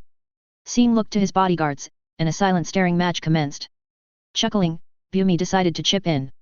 With a tap of his foot, the ground underneath the guards shifted and flung them out of the room, and the doorway was closed up by a thick wall of earth. Thank you, Your Majesty. Not a problem. Now, what can old Bumi do for an interesting lad like yourself? Sing's smile dropped, and a far more serious expression formed on his face. I've come with news, and a proposal. The way he voiced those words made Bumi tense just a little, and he too slipped into the same seriousness. What news? Can you guarantee no one will hear us? Another light tap of Bumi's foot thickened the walls around them, and then he nodded. Sing looked pensive for a second before he exhaled his words. The Avatar will return in a few years. They, spirits told me. Before Bumi's eyes could fully widen, the boy continued, you might be familiar with him too. That sent Bumi's mind racing to figure out who exactly might that be. But before he could delve into that puzzle, or the validity of this news, the present required his attention. I see. Is there more? The boy shook his head. That's all that I am sure of, unfortunately. And you said you have a proposal? Is it to help the Avatar? Sing shook his head once more. The Avatar will likely get in the way. I have an idea about hastening the end of the war. Bumi's eyes narrowed at that. To whose favor? My regiment, the colonel answered without hesitation. My family. And the people who are tired of the long war. It was not a clear answer, but still. So what is it you propose? Sing gulped softly before he looked Bumi straight in the eyes with blazing determination. Your help, as king of Omashu, when the time comes for it. Help from a king? Now this sounded potentially interesting. And what exactly would you need my help with? Treachery. On both ends. And then Sing fully detailed his proposal, and Bumi found himself wondering if he should pass the mantle of mad to the boy. It was outright loony, but there was no denying that the proposal promised to be fun. There is much that is left to the mercies of the unknown future, but overall. I agree. They shook on it, the boy and the king sharing grins. A few ideas were exchanged for a bit, and then finally Bumi thinned the walls and reopened the doorway for the flustered bodyguards. I'll leave you and your men to your sleep then. Thank you for your hospitality, Your Majesty. Bumi couldn't hold back a chuckle. Thank you for the interesting meeting, lad. The Fire Nation colonel and his guards left the next morning, and Bumi wasted no time in preparing for the future. He'd have to reach out to old contacts and convince, or bully, actually, his court to make preparations for Omashu. So immersed in the lunatic proposal that Bumi did not consider the potential return of the Avatar, and the possibility of them being a familiar face, until after the initial hectic planning was carried out. The Avatar brought boring balance, after all. Sing's ambitious idea promised way more fun, even if it failed. 99 AG. 3 years. Almost 3 whole years had gone by without meeting Sing.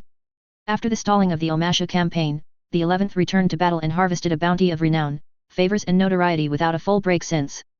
The princess used those gains and converted them into influence and prestige in the royal court, building a quiet power base for herself.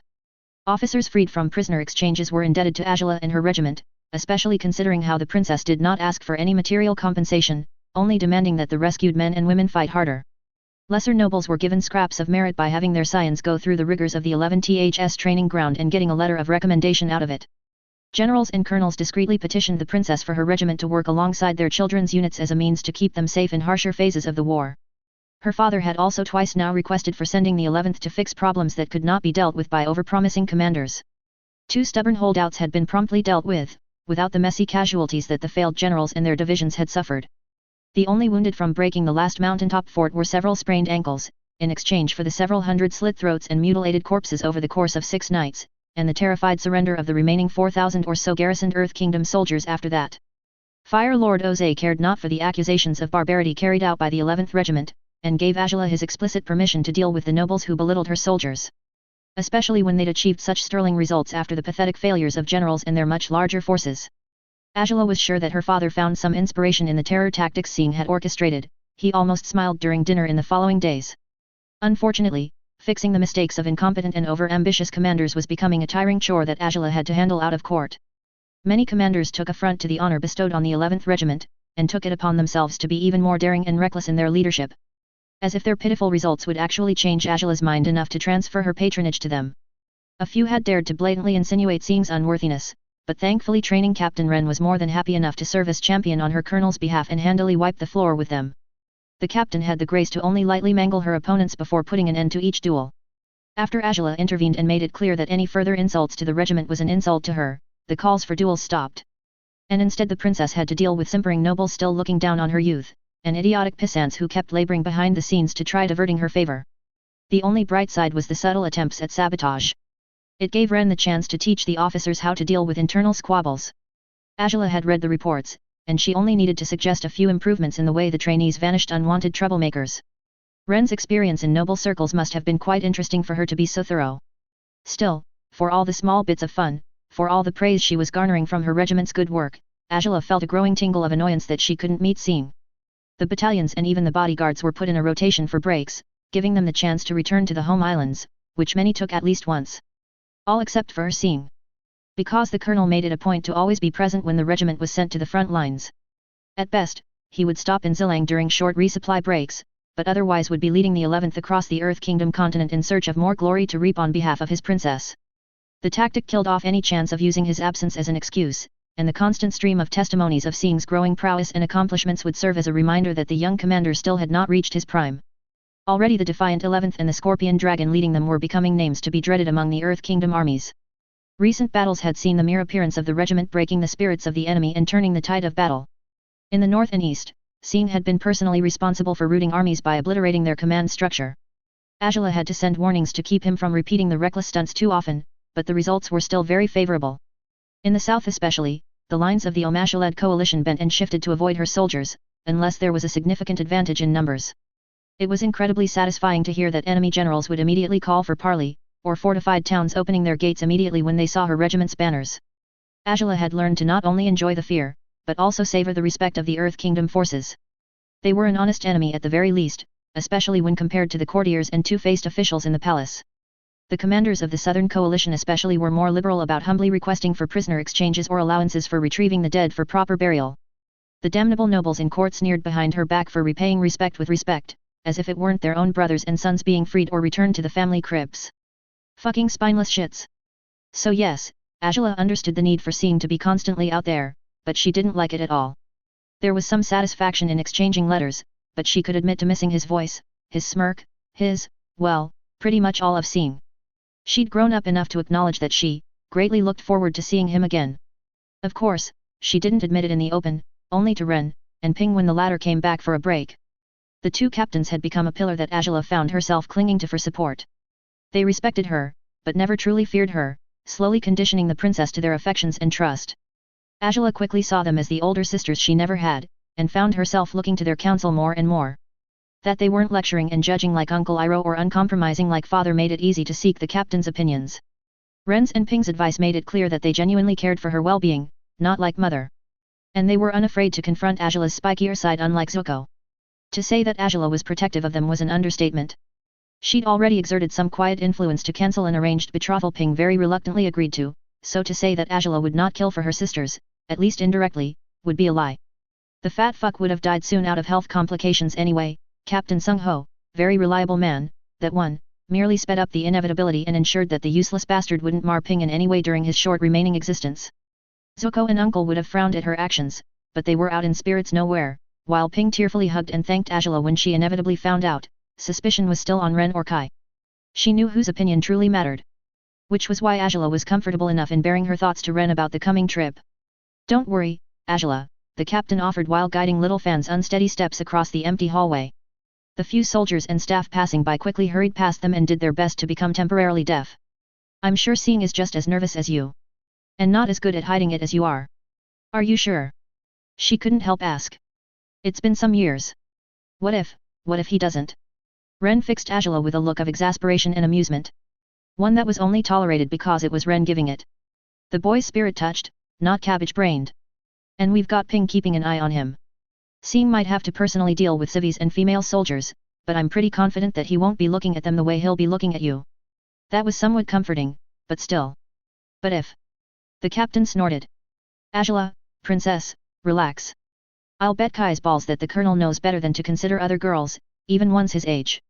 Kashi has confirmed the burn orders are still in place, so he's still not read a single marriage proposal. And Sing might be of that age, but I bet his brain's stronger than his dick." Agela scowled at the captain's vulgar words, and then felt herself blush a bit at the sudden flashing image of Sing's bits.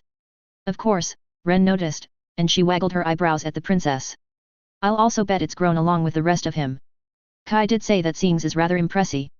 "That's enough, Ren," Agela interrupted with a cough, and definitely not blushing at the thought of a very naked Sing. "I heard you the first 5 times. Hat. Well, at the most, you'll have to remind our dear Sing of his loyalties to you. But he's still a colonel. Is. Can he wait?" Father and the War Council had been adamant that making Sing general would be a matter of time, not feats. Agela knew it was in part her father's way to keep the boy loyal and hardworking, while also placating the more conservative commanders. Because the moment he got promoted to general and earned the minimum nobility to go with it, Sing would undoubtedly be instantly married off to Agela, and if anyone said otherwise she'd use them as regimental spear practice. Only the chasm between royalty and commoners provided significant scandal and uproar for Agela to actually be worried about, and the Fire Lord knew it. "If he can't wait, we'll teach him how to," Ren promised, and the princess smiled gratefully at the offer. "Besides, it's a perk of a royal to have a few, side pieces stashed away, right?" Again, Agela felt herself blushing, but she shook her head at the thought. Sing did not deserve to be a side piece. One did not relegate the best choice, the best candidate, to an auxiliary role. No. It will send the wrong message. I will have Sing as an equal. I am not going to be some vapid girl playing general and entertaining herself with little favors. Ren's smile was annoyingly bright. "Well said, princess.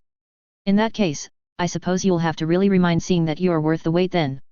Sometimes, Agela wished that the captain would be as fearful and simpering like the other nobles. With the royal bodyguards joining them outside, they slowly made their way to Shujing's port that had been recently renovated to accommodate the traffic of recruits and vacationing soldiers. A small corvette loaned by Admiral Day to the 11th Regiment awaited the princess and the captain, with Captain Kai and his bright, friendly smile patiently awaiting them at the jetty. The big captain grinned as Ren led their daughter to him, though Agela still didn't see what exactly was adorable about the way the toddler stumbled across the jetty. Amusing? Yes. But adorable, cute, or precious? Sing had said that different people had different tastes, so maybe she didn't see any value in clumsiness, even from a toddler. "Your Highness," Captain Kai greeted, managing to bow formally with Fan squealing gleefully in his arms. Agela nodded in return. "Captain. It's been a few months. I'm frankly surprised that your daughter still remembers your face." Kai grinned. "So am I, Your Highness. It's his size," Ren quipped. "Can't find many walking hills like him to mistake them for other people." They embarked on the warship and began a trip to the capital. Agela graciously kept in the background and allowed the small family their private time, which inevitably meant she was left alone with her thoughts. She'd finally get to meet Sing soon. Spirits, why was she suddenly feeling like it's a bad idea? Despite the inner turmoil, Agela composed herself with an iron will that was honed in the quartz. By the time they approached the capital's ports, the face of a coldly aloof crown princess greeted the waiting officials. At least these were not bowing too deeply, being members of her little faction for long enough to know the line between appropriate respect and simpering. "Your Highness," the lead official declared loudly, and the crowd around Agela dropped to their knees. "Your loyal servants welcome you back." Loyal servants? She almost grinned at that. How much did the man mean it, truly? Right. Probably a lot, considering that she'd secured his promotion above his rivals recently. And ensured his daughter's rejection from an unfavorable, but at the time necessary, union. Seriously, what's with the recent spate of fat, unlikable nobles? Scout Captain Sungho had better have a break soon so Agela could send him to look into that. In the present, the princess gave a slow nod and gestured for the crowd to rise. She walked with slow, purposeful steps behind the welcoming party back to the palace, with Ren further behind as protocol dictated while Kai ran off to join his battalion. It was easy to hide the annoyance at having the people she actually trusted kept at a distance, but at least they were close enough to the little procession for their presence to be noted. Agela paused briefly, just to turn around and glare at a minor noble who could be heard daring to advise Ren to silence fans' squeals and giggles. The spineless woman's alabaster white powdered face paled even further and she backed away into the crowd, and Ren threw Agela a grateful smile. Giving a lone nod in reply, the princess turned her attention back to the front, and continued walking. The procession continued along with her as if nothing had happened, and Agela took some heart in hearing the gurgling toddler far behind her. Fan went silent once they reached the steps of the royal palace, as if the little girl could also appreciate the sheer majesty and spectacle of the place. Agela looked up at the end of the stairs, and unsurprisingly her father was not there. He'd be with the other higher-ranked nobles and officials in the royal court. The Fire Lord should have no real care for a mere colonel, after all. But as the royal patron of the regiment, Agela did have every reason to be down here, and she was glad of being able to wait, even within the limits of stifling protocols. The princess procession smoothly transitioned into a welcoming party, and they proceeded to wait. After basically 3 years of it, a little more wouldn't be anything for Agela. She was most definitely not impatient, and there was no urge to tap her foot or just go to the other end of the street to fetch the returning colonel. Yes, Agela knew patience. And patience sometimes sucked. The city folk were also out in force, lining the main street that the royal regiment would march through. They were out with small banners and streamers, ready to hail the much-storied soldiers of the much-respected, if not feared or loved, crown princess. The muted cheers from a distance away most definitely did not do anything to the princess' annoyed nerves. It took a bit more waiting and the morning sun lazily beat down on her, but eventually Agela saw him. Despite the animated crowd in the way, despite the stupid cloud of red and yellow paper confetti, at the head of the regiment was the unmistakable form of the 11th Royal Regiment's colonel. Her regiment. Her colonel. Sing had grown, his armored form catching up to those of his troops. His face was obscured as ever under the mail veil of his helmet, and he was sitting confidently astride a mongoose lizard. The beast lazily ignored the fanfare around it, while its rider turned from side to side, nodding at the cheering civilians like the hero they made him out to be. Agela was sure their eyes met several times as he made his way over. She'd felt a strange stirring each time, one that made it hard to suppress a smile. Eventually, Sing and the soldiers behind him approached the palatial gateway. He and his officers dismounted and marched on foot, the regimental banners of the royal flame and coiled scorpion following proudly behind them. The soldiers removed their helmet as they approached the stairs, and only stopped when Sing finally got within a flame breath's distance from the welcoming procession. The crash of almost 2,000 armored knees simultaneously hitting the ground properly impressed and scared the high-nosed courtiers and officials. Sing snapped up a sharp salute as he kept his head bowed. Colonel Sing, of the Princess 11th Royal Regiment, has returned to pay his respects and offer his gratitude. It did not take Agela all of her might to grin or giggle. She was a master of her emotions. Really? She managed a regal nod, keeping an aloof mask as befitted her station. Welcome back, Colonel. I am glad you've returned bearing many accomplishments in my name. I am honored that your highness approves of my work as her regiment's commander. Annoyed that he was maintaining protocol and keeping his head down, Agela let out a silent sigh as she mustered her voice. Quite. Rise, my soldiers. Welcome home. Know that your services are greatly appreciated not only by me, but by the people of the Fire Nation. The raucous cheers gave Agela time to relax a bit, and finally meet Sing eye to eye. He'd grown rather well over the short years, though the mischief and keen mind still shone through his gaze. Allowing herself just enough of a pause before it became improper, the princess gave Sing a ghost of a smile as she nodded, and then made to turn to head up the stairs. Come, Colonel. The royal court and my father, the Fire Lord, awaits. Colonel Sing of my daughter's 11th Royal Regiment. Yes, Fire Lord. The young colonel marched out to present himself before the flame-obscured throne, easily ignoring the casual insult of tying the regiment to only the Fire Lord's daughter. Being the second in command, Motsi was the only other person from the 11th Regiment allowed in the royal court. Of course, his lowly station meant he was stuck way at the back, but even from this distance, the hall's acoustics carried the voices rather well, and he got a decent view of the goings-on. Sing was kneeling before the curtain of fire, head hung low in obeisance. There almost felt like a tangible weight from the collective stares on him. Motsi didn't need to take too close a look to sense the envy and resentment from some of the assembled military courtiers, or the more clueless equivalents from the civilian nobility. As Sing and the princess had expected, the higher-ups in the capital didn't like him too much. It wasn't all negative though. Here and there Motsi saw the edges of admiring smirks or grateful and proud smiles, usually from familiar faces, exclusively from the military representatives. And in the back of the great hall, where Motsi stood, there were a bit more of Sing's supporters. Younger commanders and officers especially, or ones that the 11th had pulled out of sticky situations. The pressure lifted somewhat when the Fire Lord began to speak. Your hard work and devotion to the Fire Nation in the past few years has not gone unnoticed. You have brought victories worthy of retelling, and have salvaged the disasters from our more unwise commanders. Field commanders and colonial governors have spoken highly of your selfless, tireless work. Work that you have downplayed and refused any commendation for, even from my daughter. I only did what I had to, Fire Lord. I know that my achievements mean little on the larger scale of the long war. Motsi felt a pang of danger as Sing threw back the same words from many officials and nobles back to the court. The lieutenant colonel could hear the Fire Lord frowning in his next words. Be that as it may, under your command, my daughter's 11th Regiment has accomplished far more than any commander and force of equal standing has ever done, and with significantly lighter losses. The Fire Lord was on Sing's side? That was interesting. Your unorthodox methods, while often in direct opposition of the Fire Nation's usual doctrine, have garnered far greater, undeniable results. Unlike those who are uneducated about such matters, we appreciate the efforts the 11th Regiment has taken to secure lower losses, even in exchange for glory. Your attempt to preserve Fire Nation lives is a great credit to you, no matter what other lesser minds might think. Motsi frowned harder. For the Fire Lord to outright defend Sing like this went far beyond expectations, which meant there was a not-so-hidden ploy here. You are most gracious, Your Majesty. It was impressive how Sing could keep his calm despite the suspicious circumstances. Colonel Sing. Know that the royal court is most indebted to your work, and we owe you much. However. Here it came. Motsi felt himself stiffen as he quite literally braced himself.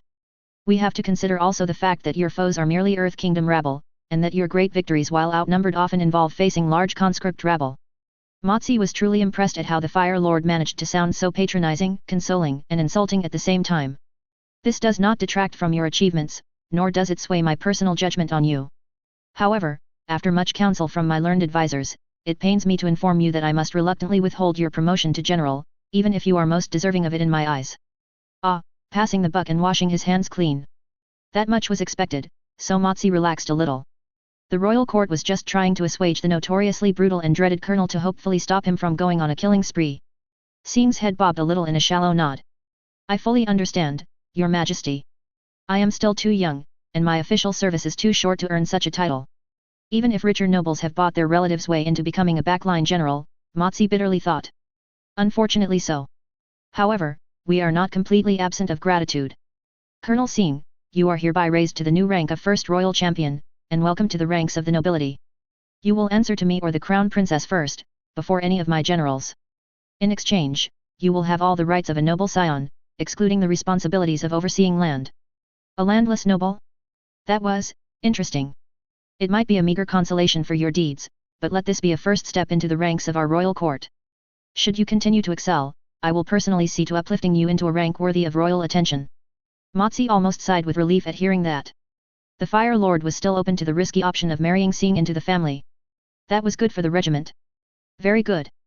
Now the risk of the princess running off with the colonel, whether he wanted to or not, would drop from highly unlikely to improbable, but not unthinkable. More importantly, the Fire Lord's explicit attention would likely mean most of the negative attention would be lifted from Sing. It was a not too ugly compromise in the end.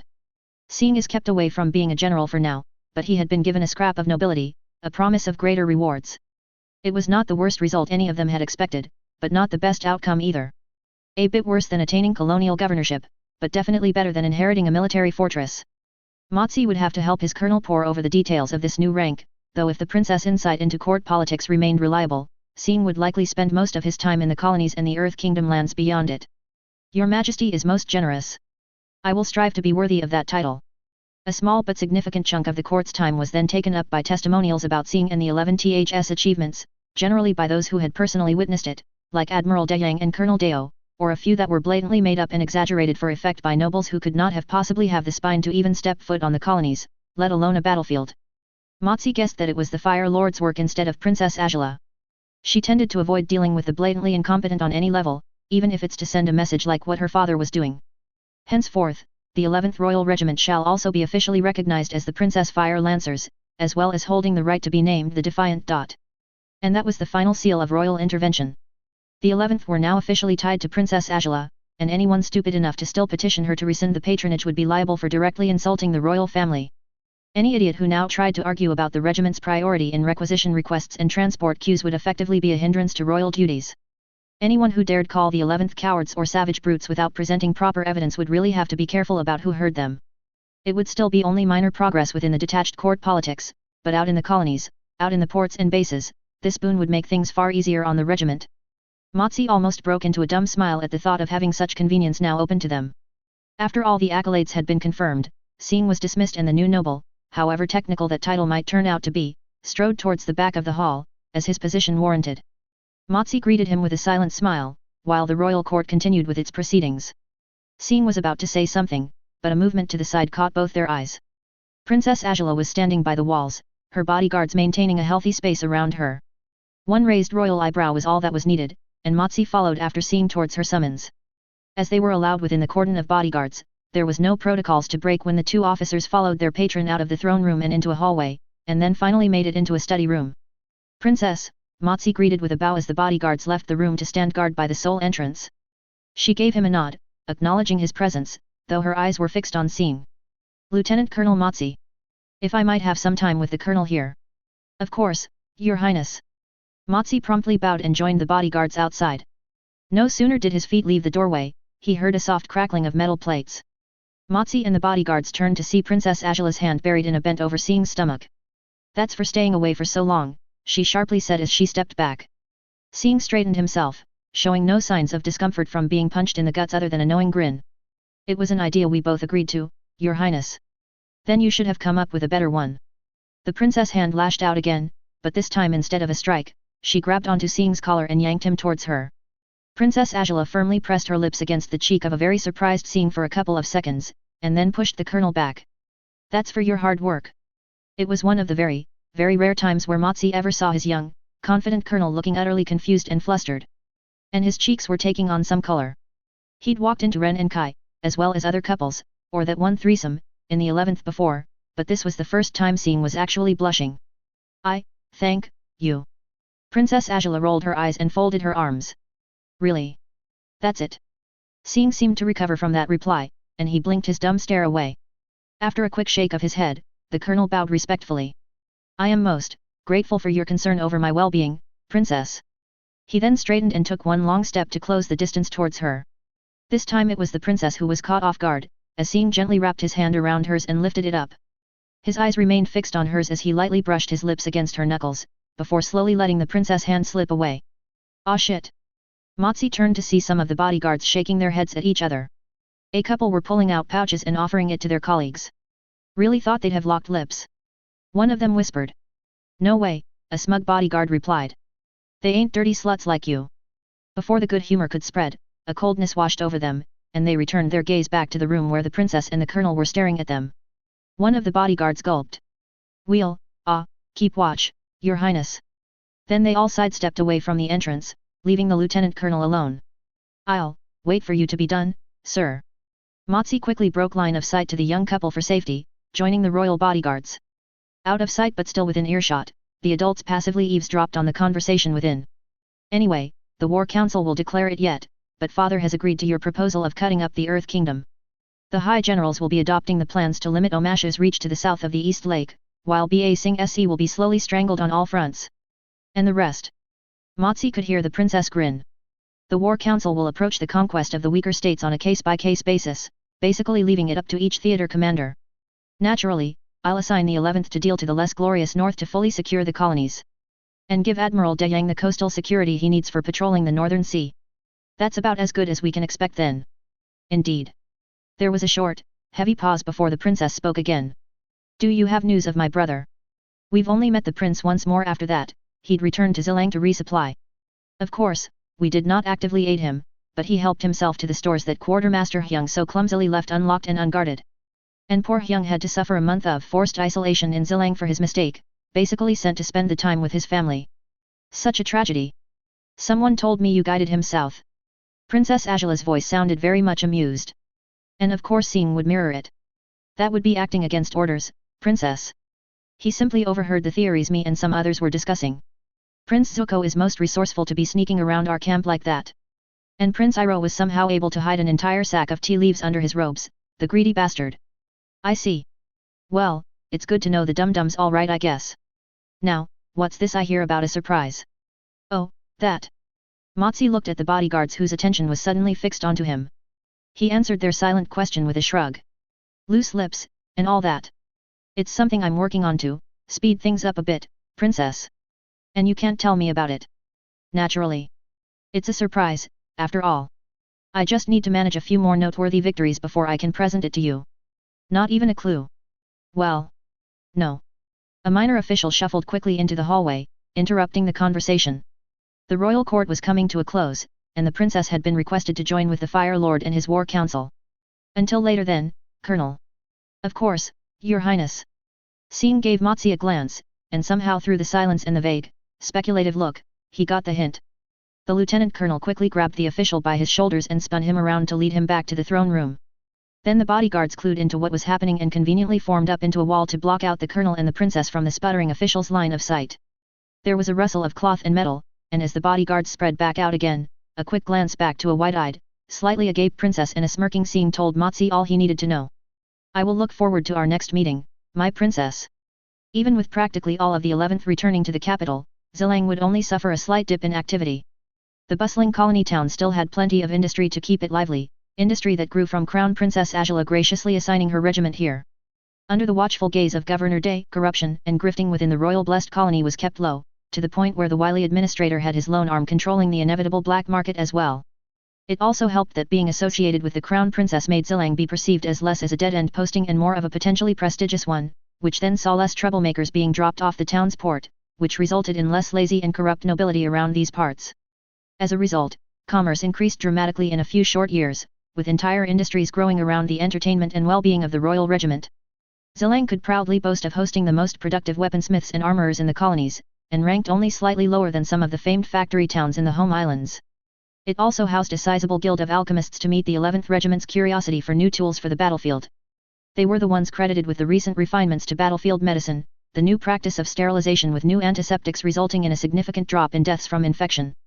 It was an open secret that Colonel Sing, as generous as he was wise, allowed the guild to take full credit even if he was the one to guide them through the breakthroughs. In exchange, the alchemists of Zillang gladly ensured that the 11th Regiment would always have a significant amount of herbs and ingredients stockpiled and reserved for their needs. New initiates would be ensured to spend at least half their waking time grinding animal dung into powder for the regiment's naphtha weapons, for example. With the 11th being generous with their knowledge, Zillang's local garrison found itself rated highly, even among the more venerated guards of the home island. Crown Princess Agela had even seen them fit enough to serve as auxiliary bodyguards on her rare visits, while other colonies often requested transfers or exchanges to train their own garrison up to standard. Such was the prestige he was used to that Han almost forgot how poorly the colonies were viewed as a whole back in the home islands. Almost, because the nobles and officials back in the capital were quick to remind him the moment he landed. Oh, they were all polite and smiling when they met, but that was only because the Crown Princess was in the same procession. But Han saw how their smiles turned hollow, how their salutes became less respectful, once their gazes swept across Zillang's representatives. The fact that Han and his staff were here on a personal invitation by the princess was irrelevant. They were from the colonies, and even a colony with royal favor was still considered a backwater. Only a pitiful few gave them the proper respect, and all of those were clearly within Princess Agela's circle. It was obvious because of how she afforded these officials a favorable nod as she passed them, and how they didn't scrape their foreheads as they bowed in return. Han was grateful to these few officials, because otherwise there'd be no one to guide the colony representatives to their residence, or provide the servants and dragon moose to help unload the luggages and gifts. The princess chose her people carefully, it seemed, and it was just another proof of her reliable character that belied her age. Despite Crown Princess Agela maintaining an aloof, imperious mask, the sycophants still swarmed around her, looking for scraps of her favor. It was disgusting the way they carefully flowed around her. They were like mosquito locusts smothering an armadillo bear, while the Zillang representatives and the few soldiers of the 11th Regiment that came with her were completely ignored.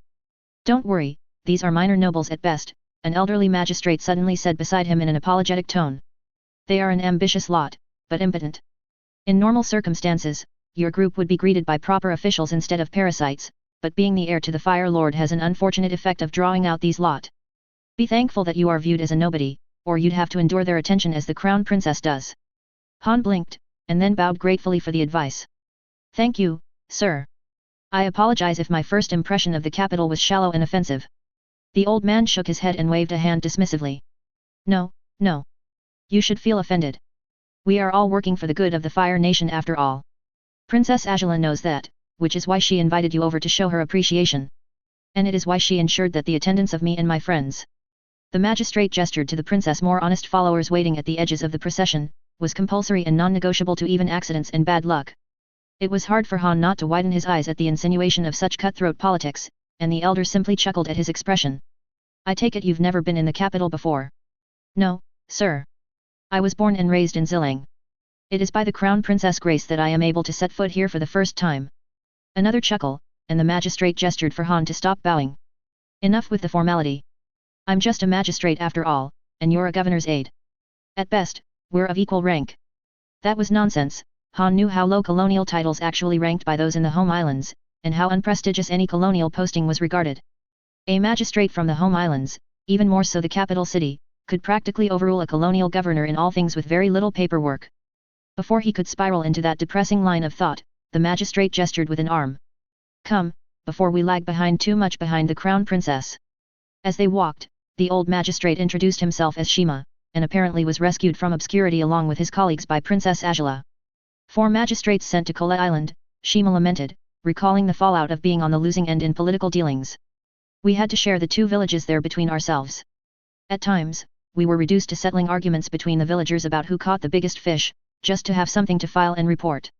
That sounded horrific to Han, but the Crown Princess had noticed the gross overreach of politics in Fire Nation bureaucracy after her return from observing the 11th Regiment, and Shima and his colleagues were reassigned to more prominent posts close to the capital city.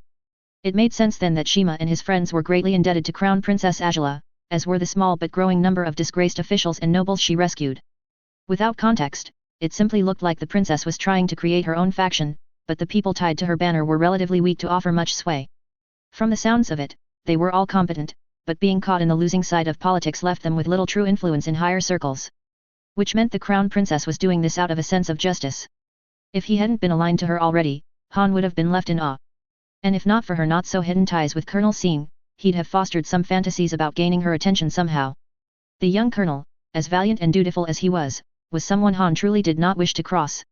Everyone in the colonies hailed the 11th Regiment as saviors and stalwart defenders, but also quietly acknowledged that they were more restrained monsters than heroes. Han had enough access to unsanitized news, mostly from the soldiers of the 11th themselves, about how the regiment conducted what they considered battle. They mutilated corpses and threw them at Earth Kingdom lines to scare the conscripts into fleeing. They had no qualms about starving the enemy into submission rather than engaging them head-on. They snuck into camps to slit throats, or in one case, leave by the Earth Kingdom officers' bedsides the heads of the very guards that were supposed to guard their tents. And all of that was under the orders of Colonel Sing. All of that was Colonel Sing playing fair. Han did not want to be the first to find out how the Scorpion Dragon handled rivals in courtship. He could settle for more pragmatic options, thank you very much. Following the Crown Princess procession to the palace gates, Han noted how the officials and nobles began to break away from the main group. It was Magistrate Shima that enlightened him as to why. The higher ranked you are in court, the closer you get to wait by the gates.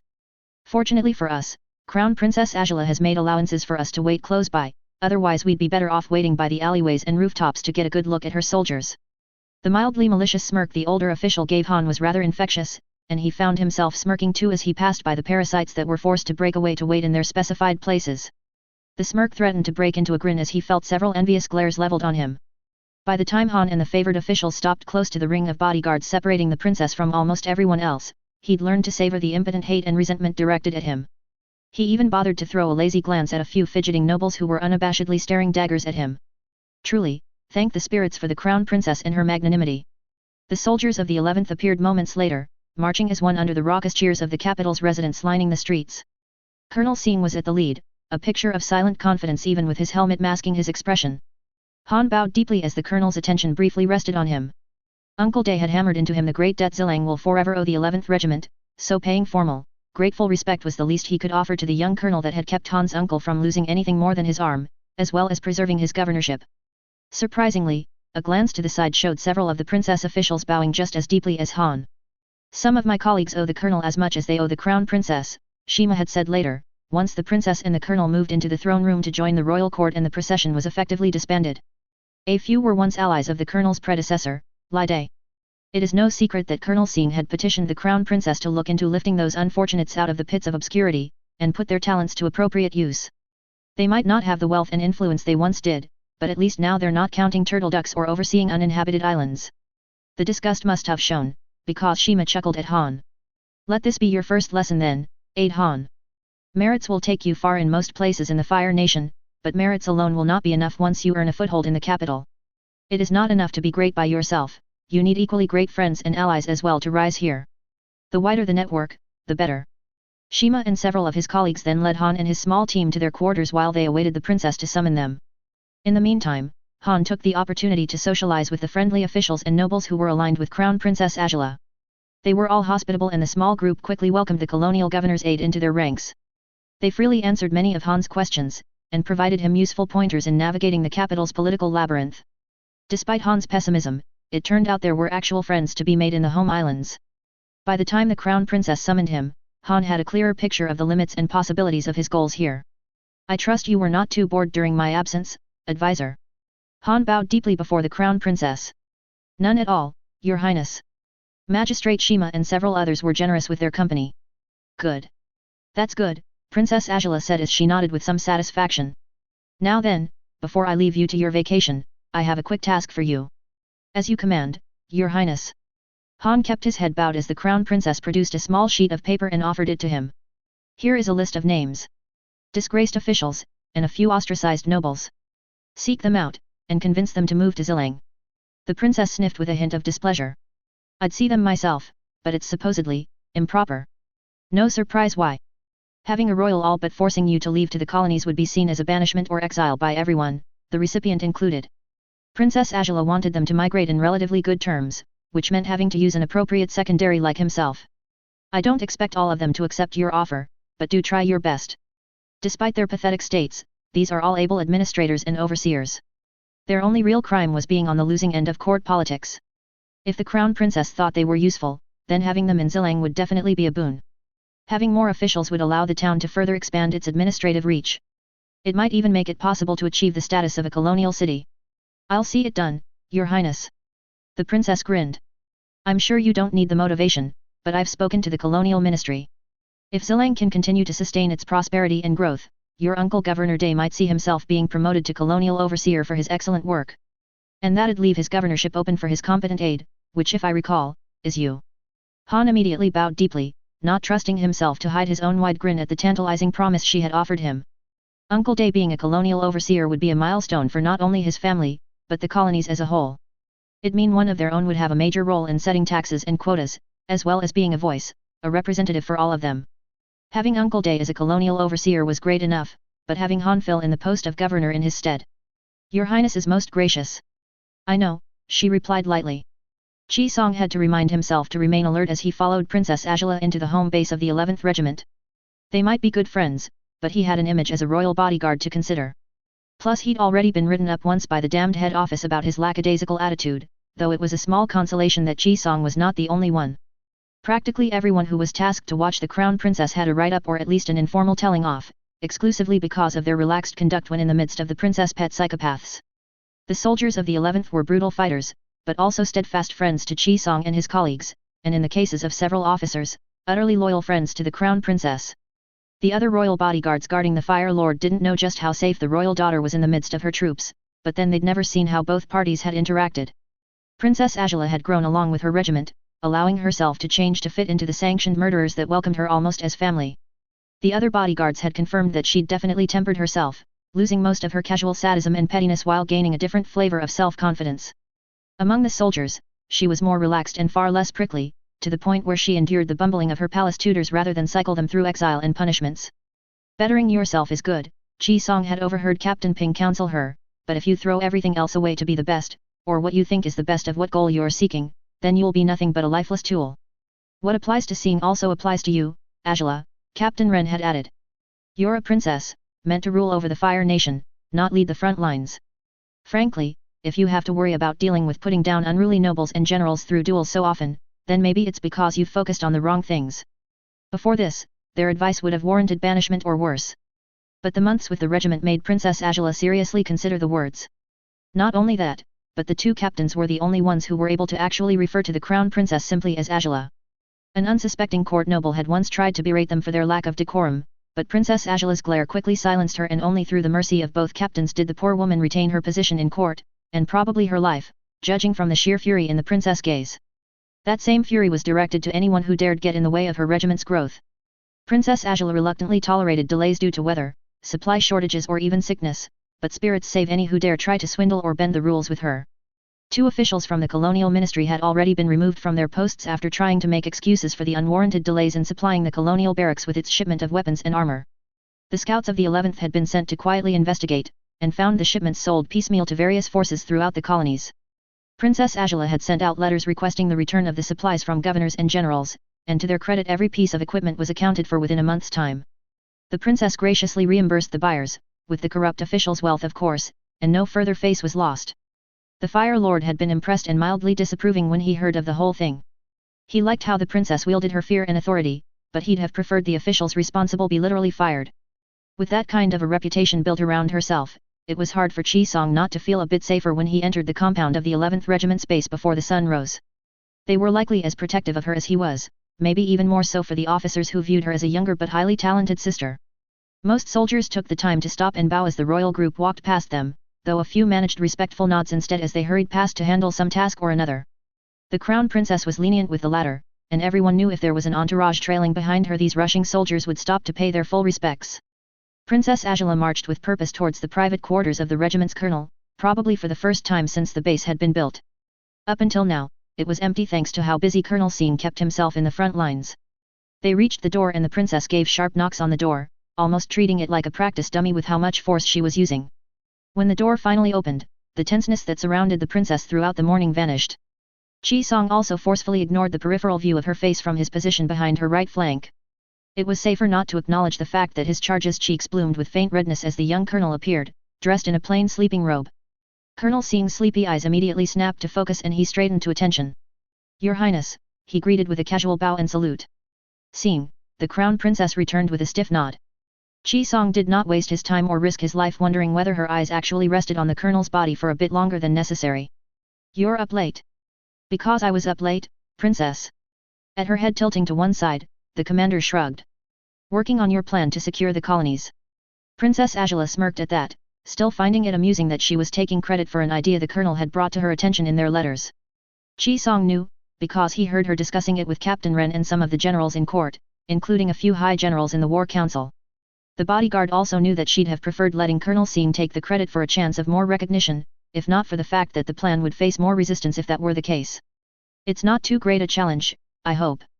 Just down to the what-ifs, the main details have been triple-checked and given over to the new officers to review and poke holes in." "Good. I have secured the services of General Shou, and Colonels Dao, Kota, Yashin, and Hua. You have your army, Sing." "More like you have your army, princess." The crown princess rolled her eyes. "Semantics. With the new army's core confirmed, we will see how many more will flock to this unglamorous task. If we can gain even half of the names you've highlighted, the campaign would be done in a year's time. 2, at most." There was a huff before Princess Agela folded her arms. "Do you have such low expectations from me?" "No, Your Highness," the colonel replied with a shake of his head. "Just low expectations from everyone else." "Perhaps. But don't forget, it is my name that will be attached to this operation. As unglamorous as it might be, there will still be many who will seek out a chance at earning royal favor." "Of course, Your Highness. Now, make yourself presentable. You owe me a sparring match, for the years you've been gone, and, for the other day." Chi Song purged the thought that a blushing princess might be cute, so that he didn't accidentally sign his death warrant by blurting it out at the wrong time. The regimental home base was quiet, but it was not because the sun was still rising. The recruits here would usually be in the middle of endurance drills by now, or finishing up their night training. And neither did the 11th being given leave as a whole contribute to the heavy silence, as many of the soldiers would only head back to their homes in a few days' time, once the captains had finished transferring recent knowledge to the instructors to further refine the curriculum. Instead, it was Agela's presence that kept everyone still.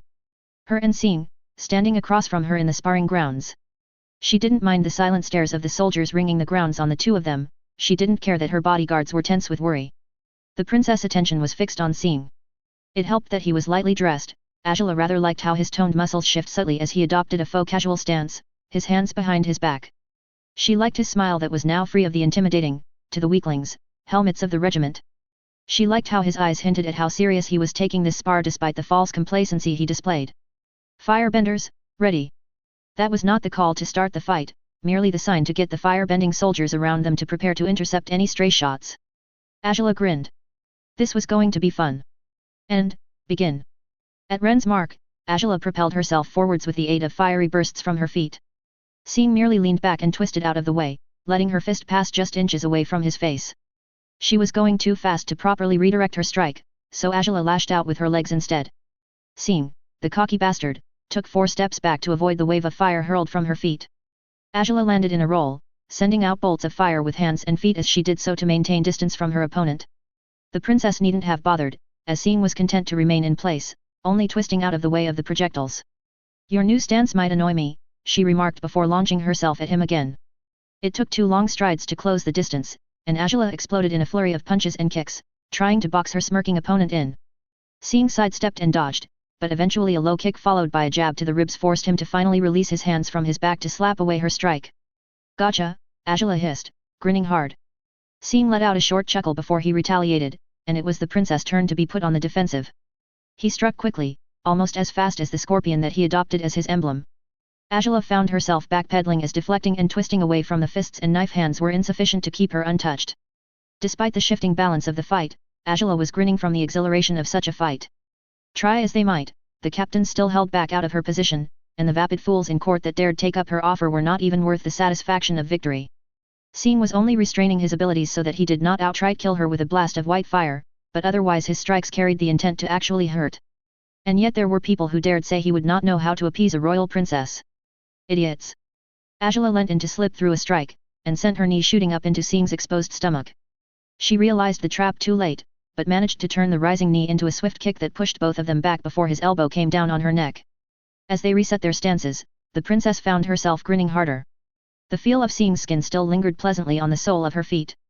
It was hard and warm, and there was an urge to try getting an open palm on him somehow. Agela crushed that stray thought and focused on the fight. She was determined to at least try and win this fight. Deciding that another brawl would not favor her, Agela dropped into a traditional sleeping dragon stance. As expected, Sing rushed at her to stop her from fire bending. She quickly flowed into a combat stance of the 11th, and her hands quickly snapped out into a punch. The sounds of awe from the soldiers around her sent a thrill running up her spine as blue bolts of fire forced Sing to sidestep and only almost, stumble. With his charge slowed, Agela channeled her chi into her hands to conjure 3 short blades of blue fire between her closed fingers on each hand, as if she were suddenly wielding throwing knives. She fully broke Sing's charge by hurling the daggers, sending 6 bolts of azure flame that forced him to leap aside, and then back. Oh, well done, princess. The praise, while snarky in its delivery, was genuine. Sing wouldn't be grinning like that if it wasn't. Agela knew him well enough, even with the 3 years apart. Thanks, she replied smugly, letting a ball of blue fire dance in an open hand. It was something I developed by myself. No doubt about it, otherwise whoever taught you such a technique would not shut up about it. I'm glad you approve. It doesn't hurt if the princess who leads us proves herself to be extraordinary in her abilities. Your attempts at flattery have been noted. And Agela will never admit how much she enjoyed it. Not in public, anyway. Now, we're in the middle of a fight. Of course, your highness. Let me end this so I can continue singing your praises. He leant back, and with a quick downward slash blasted apart the ground between them in a huge wave of white fire. Agela flinched at the blinding light and the wall of heat slamming into her, but still sent jets of blue fire into the fading explosion. She had misjudged Sing. Instead of diving through the cloud of smoke and dust as she'd expected, Agela glimpsed up to find the boy diving downwards, head and fists first, from the air. She quickly punched out more bolts of fire, though the hasty attacks were quickly batted aside. Agela was forced to jump away when Sing let out a torrent of blinding fire, but the blast wave knocked her off balance and caused her feet to trip over one another. She was falling backwards, but the fall was arrested when strong hands reached out to grab her wrists and pull her back up.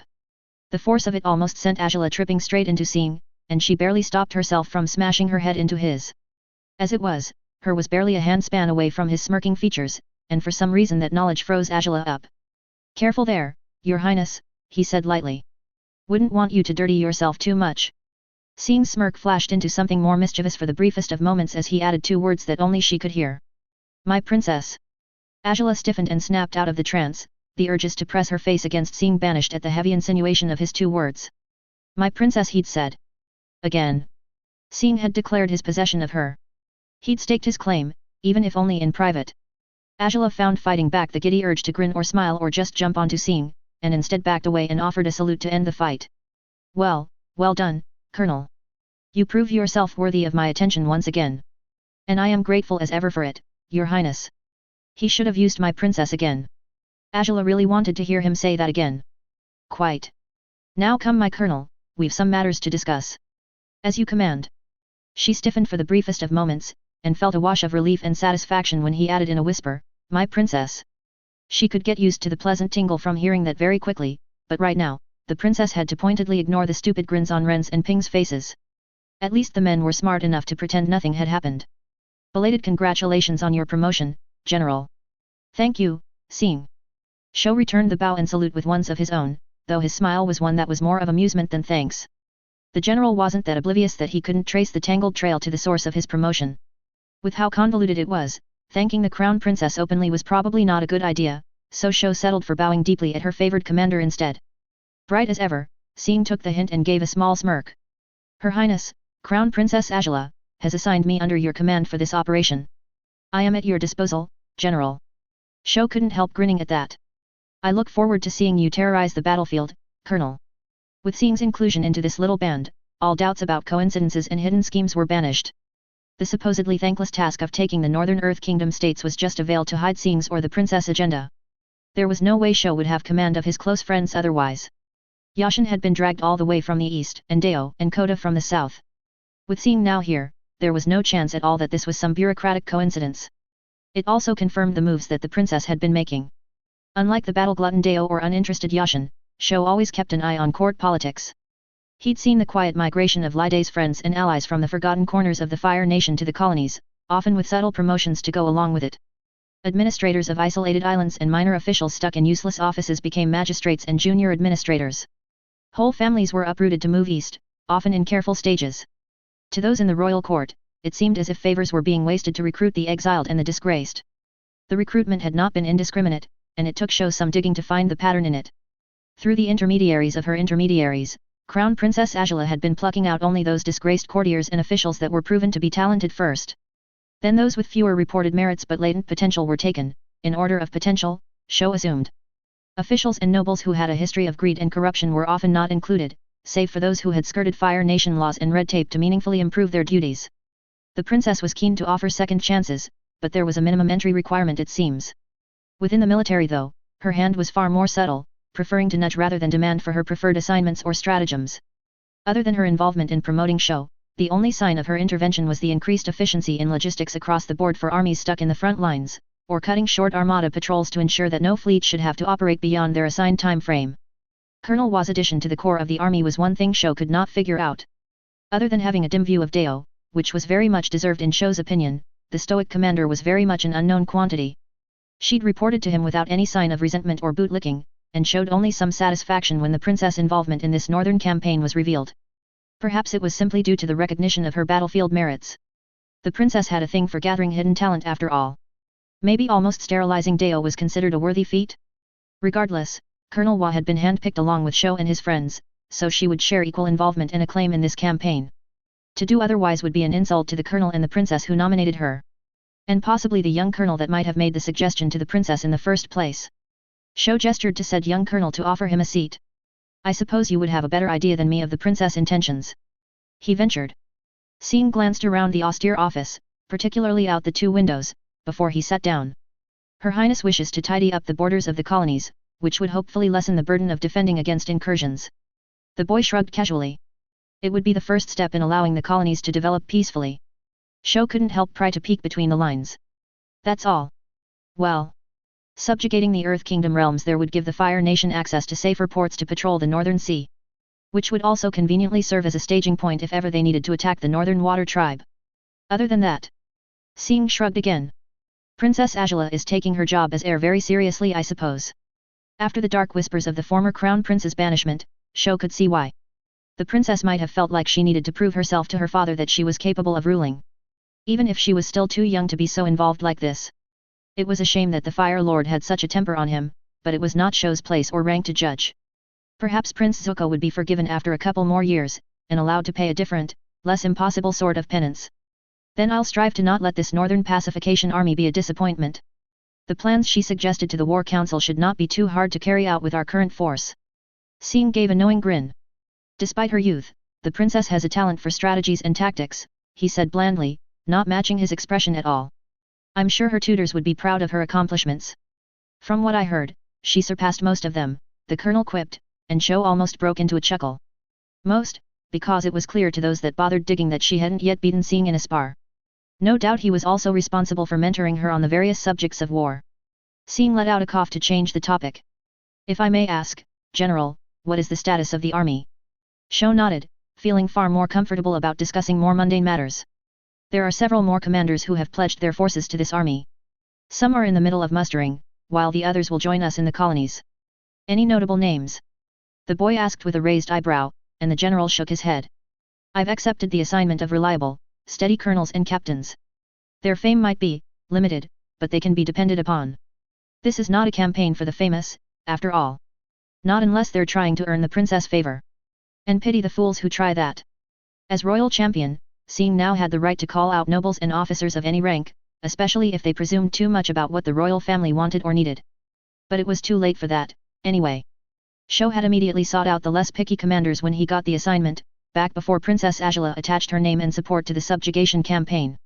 He had little stomach for glory hounds and parasites after Shiluo. Speaking of favor, Shou said, digressing from business for just a bit with a placid smile. What's this I hear of you making the princess blush, Sing? The way Sing fidgeted was highly satisfying. It was good to see him act his age. I hope you didn't apply kotas, lessons in approaching girls? Or spirits forbid, Dao's? On some thought, Sing couldn't possibly have taken Dao's advice, he'd be a eunuch otherwise. This almost feels like old times, Yashin remarked with a casual smile as he raised his tea bowl in the air. His old friends mirrored the action, and they clinked their bowls together before sipping the rice wine-laced tea. That hits the spot, Kota exhaled as he leaned into his seat. All praise to the crown princess for allowing us to fight alongside each other again. Yashin chuckled and reached for the teapot for a refill. I'll drink to that. Dao let out a belch that quite possibly shook the wooden walls of Yashin's study room, and had the decency to look somewhat ashamed. My bad. Anyway, good health and good cheer to the princess. And the Fire Lord, of course, Kota drawled. Of course, the other two colonels agreed, and they clinked their bowls again. Yashin made a show of remembering someone else as he downed his beverage, and then reached for the teapot again. Can't forget our young Sing too. Yes, indeed, Kota agreed, his head bobbing sagely as he extended his empty bowl to Yashin. Thank the spirits for the boy. Lai Dai would be proud of what he's done for himself so far. Left unsaid was Sing's definite involvement in getting the band together again, as the boy once said. Here. And the kids with us as well. We'll definitely have some good fights to look forward to. Yashin and Kota exchanged smirks before glancing at their boisterous colleague. Of course the fighting's all you care about, Dao. The loud colonel gave a toothy grin. Well, there's no soft company in the front lines. None that you've not chased away, Kota added with a laugh, and with good humor, Dao joined in as well. Hopefully, Dao wouldn't get lucky out there, or they'd have to palm off the task of calming Lady Dao to poor Sing again. Or settle for trussing Dao and somehow tossing him into enemy lines so that his wife would tear through the enemy to reach and finally castrate her philandering husband. Truly, how the old colonel was able to keep his balls after such a long and lax marriage was a marvel to Yashin. The trio continued to enjoy their little reunion with laughter and reminiscing. Eventually, the topic shifted to more current topics. So it's true that young Sing bested the Mad King. Dao's half-drunk eyes locked onto Kota with sudden seriousness, and his head bobbed up and down a little too loosely. Heard it from the troops who tagged along with Sing's. The boy ran into the king of Omashu, there was a big fight, and Bumi left the field. Tell me how Sing lost that fight. Point, Kota conceded with a shallow bow. A shame for his age, the thinner colonel sighed. It'd be interesting to see how far Sing might go as a general. Yashin smiled at that sentiment. Young Sing definitely had the talent, and such a promotion would do much honor to Lai Dai's memory. Yes, fortunately with his accomplishments, it's only a matter of a few years. Unlike us old-timers stuck where we are. Hey now, Dao interrupted, a little affronted. It's not all that bad for us. Shou got to general, didn't he? Both Yashin and Kota leveled him a look. Yes, Dao. The youngest among us, the talented one who studied under Lai Dai, got promoted to general. What's that say about us? After a few seconds of pondering Yashin's question, Dao let out a heavy sigh. We're fucked. The other two nodded with faux sageness. Quite so. You're too loud and reckless, Kota doesn't like having to decide everything, and I can't stand the shoulder rubbing. Well, Colonel's not so bad, Dao consoled. But you're right, Sing just needs a few years, then he can get to fucking the PRI. The colonel of the 4th Regiment aborted his sentence as he received cold glares from his friends. Deo, Yashin began, if you're going to say what I think you're going to say, I suggest you do it outside my estate, so I don't get dragged along when the royal guard comes for you. Kota snorted. And say it a little louder, so the palace can hear it straight from your mouth. The flustered commander huffed. I wasn't trying. No, you're not, Kota agreed. With you, you skip the trying part and go straight to offending. How you manage to have children with the way you antagonize women is truly a mystery. Bah. As if you've got any right to talk, cocksucker, Deo deflected, and the colonel of the 31st Cavalry Regiment raised a finger. Sodomizer, actually. But it's not about me now, is it? Please, Yashin interrupted before things escalated. He didn't want to renovate his home again. Back to the topic of our young friend. As his friends cooled down, he smiled and brought them back to the matter at hand. Anyway, any news regarding the Northern Pacification Army? He'd been late to the capital, so Yashin had little time to be dragged into court politics. Oh, plenty, Deo huffed, his face suddenly flashing red with anger. Got a few damned nobles asking me to join their little petition to request for the 11th relegation. The tea in the colonel's hand began to visibly steam and bubble. The royal champion is too young to take such a prominent role, Deo mimicked in a high, mocking voice, and then snorted with derision. Fucking idiots still haven't gotten it in their heads that the boy's above their petty tactics. It's in the name. Royal champion. That's about the same here, Kota admitted with an irritated frown. There's insinuations of Sing being too young to be part of the army's core. The smarter ones just ask for him and his regiment to act as a reserve for show, to allow Sing a better opportunity to learn proper soldiering from the esteemed and hard-working general who worked his way to his rank. Even Yashin had to sneer at that. Why some felt the need to stall Sing's rise was a puzzling mystery to him, but then again such was the power plays of the capital city. The goal always seemed to be dragging everyone else down so that you could step on their heads to rise up. Once more, it was Deo that took the loudest offense. Bah, as if any of those ass-lickers know anything about soldiering. It was a sentiment that Yashin could toast to, so he did. Deo gulped his bowl of tea and let out a hearty burp. They just want our boy to keep grinding away uselessly so he doesn't keep making fools out of them. Keep him stuck doing nothing like what happened to Lide. Unfortunately, it was probably an accurate assessment. Good thing the princess knows to keep Sing clear of them. Of course she would. The girl's smart after all. Yashin winced at the informal address of the crown princess, while Kota just sighed with the resignation of a man about to be executed. Deo didn't notice or care, and went on. She'll make sure Sing gets the glory he deserves. Then maybe. Yashin stopped him before he got everyone in trouble again. Deo, no. We know, so you don't have to say it.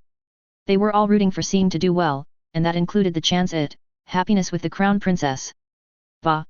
Deo thankfully conceded the point and sagged in his seat to grumble. Stupid court fools who've barely seen the front, let alone fight in it, and they think they know soldiering. He loudly gulped down another bowl of tea before finishing his tirade. Impressing the princess, earning the respect of the Mad King, getting victories that officially impressed the Fire Lord? Now that's soldiering. See any of them even do a fraction of that. Yashin had to go out to call for another batch of wine and tea. It'd be a shame to not toast vehemently to that. There was no fanfare in Zillang this time to welcome the soldiers. Instead the town's main roads were kept clear to allow for the regiments of the Northern Pacification Army to march through unimpeded. General Shou led the way with his 16th Regiment, taking a straight route out of the colony to head north. Interestingly, Colonel Hua found her 51st Grand Company trailing right after them. She'd expected the other groups to go after the general's command, they were all better acquainted with him after all. But instead, her Grand Company had taken the next highest place of honor. Perhaps the general was trying to reassure her? If so, Hua appreciated the gesture. She was well above it, but being the odd one out in a core group of otherwise familiar friends made for some awkwardness in the main command tent. Why the crown princess saw fit to pick her for this army was beyond Hua, but the colonel was grateful for it. And she was even more grateful that the general had kept the blabbering Deo at the rearmost position. Almost rearmost position, anyway. Honor and courtesy demanded that Dao's 4th Regiment be ahead of the regiments and companies that attached themselves to the army after the crown princess involvement was made public. It would be unseemly if the core groups, the ones picked by the cunning princess herself, were relegated to the back of the line. The army of about 30,000 soldiers, discounting camp followers and supply staff, moved in surprisingly good order and speed, with the 11th Royal Regiment serving as a whole as scouts. Rather interestingly, the crown princess soldiers were always sent ahead of the army. General Shou fully trusted their abilities, as did Deo, Yashin, Kota, and even a few of the other commanders. Hua had to admit feeling rather impressed with the colonel of the defiant 11th. Young Sing was far more intelligent and cunning than his detractors whispered. And he was humble too, never once giving any airs about his rank as a royal champion. He only voiced his thoughts when the general or the other commanders asked him about it, and had so far never made any requests for his regiment's placement. It would be easy to mistake his humbleness for meekness, but Hua was not fooled. The boy had fended off King Bumi, after all. She'd heard the excited chatter of the soldiers firsthand, and there was no way such awe could be falsified. And any doubts about young Sing's abilities were quickly dispelled when messengers from the 11th brought back news of an Earth Kingdom army moving to intercept them barely 2 weeks after leaving Zillang. It was a smaller force than the Northern Pacification Army, which suggested that there might be other groups on the way to support them. Colonel Sing requests permission for the 11th to engage them, the soldier reported, and General Shou grinned as he nodded. Tell him to leave some for us. They're going to engage the enemy force. Hua had asked, speaking for the other stunned colonels and captains. The enemy army had been reported to be a small force, but still, it was just one regiment against several thousand soldiers. Is that wise? The general nodded with some amusement. Don't worry, I trust Sing to be a good sport and leave us a satisfactory piece of the fighting. He's just going to tie them down. Any words she wanted to sputter in protest were interrupted when the blowhard Dao opened his mouth. Ah, calm your tits, Hua. The boy's been bleeding the Earth Kingdom for a while now. Hua strode up to her chuckling colleague and feigned a kick between his legs, which he dodged as she expected, allowing her to redirect the momentum into a powerful downward strike that decked Dao across the face and knocked him down on all fours. You're a colonel and a nobleman, she spat angrily. Act like it. While the other commanders stared in horrified silence, General Shou and Colonels Yashin and Kota were grinning and chuckling. Well said, the general offered, and then glanced at his friends. 8 from me. Hua blinked confusedly at that. Sounds right. 8 as well, Yashin replied with a nod. 7, Kota added casually. What? Your score, the colonel of the 31st Cavalry blandly remarked. Would have been a solid 8 or even a 9 if you used an uppercut instead. I'd have preferred a low blow myself, General Shou commented as Kota yanked Dao up. Anyway, make ready your forces, commanders. If we move quickly enough, there'll still be an enemy to fight. It took the better part of 2 hours before they came across fleeing Earth Kingdom peasants, many covered in soot and smelling of shit. Hua had her troops double-time it to the sounds of fighting, only to find a battlefield covered in thick smoke and broken earth, and littered with bodies. She didn't find the banners of the 11th, but the enemy army seemed disorganized, and were looking the other way with their backs generally exposed to her. Not questioning the opportunity given to her, Hua quickly ordered her ranks to tighten up and prepare for a wedge charge. Beside and behind her, the other commanders were adopting similar orders with their regiments and companies. The Earth Kingdom army did not react in time to the flanking charge. A storm of fire swept away the surprised soldiers, and earthbenders were quickly overwhelmed by the sheer ferocity of the initial barrage. Hua herself dove into the fray with her flames channeled to her sword. She ignored the conscript chaff and seared a path towards officers, cutting many of them down as they tried desperately to restore order to their ranks. Hua kept a stony, grim expression as she dueled and bested her enemies, the cold battle trance that settled on her lending Hua clarity to her senses. She ignored the battle roars of her allies, or the fearful cries of her enemies. At the back of her head, Hua made note of the flow of battle around her, and she had short moments of awareness to bark out orders. Other than that, Hua enjoyed the meditative violence of combat. Any who stood in her path were cut down in short order, by flame or by blade. The colonel cut and stabbed and burnt anything that wasn't Fire Nation, and her final blow was against something that tried to pounce at her from behind. Whoa! Easy there, colonel. It's me, spirit's sake. The battle's over. Hua snapped out of the battle trance, and she extinguished the flames on her sword as she withdrew it from the bind with Dao's axes. I know, she said with a snort, absently flicking the ash and soot off her weapon before sheathing it.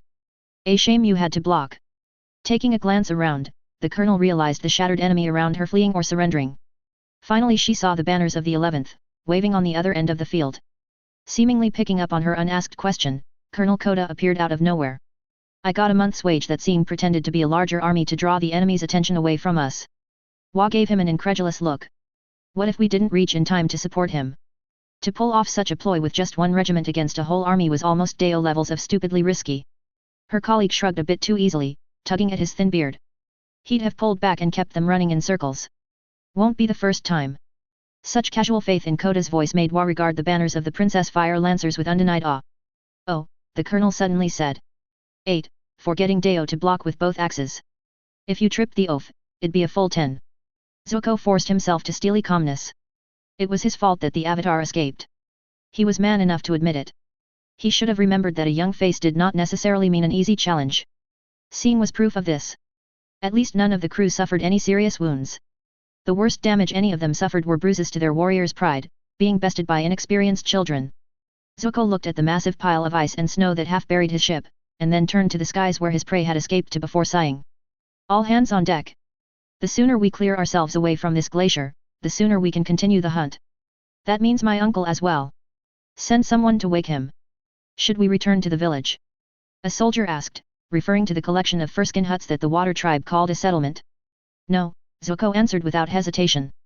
The Avatar had escaped us, but there was no grave dishonor from his actions, even if he had help from the tribe.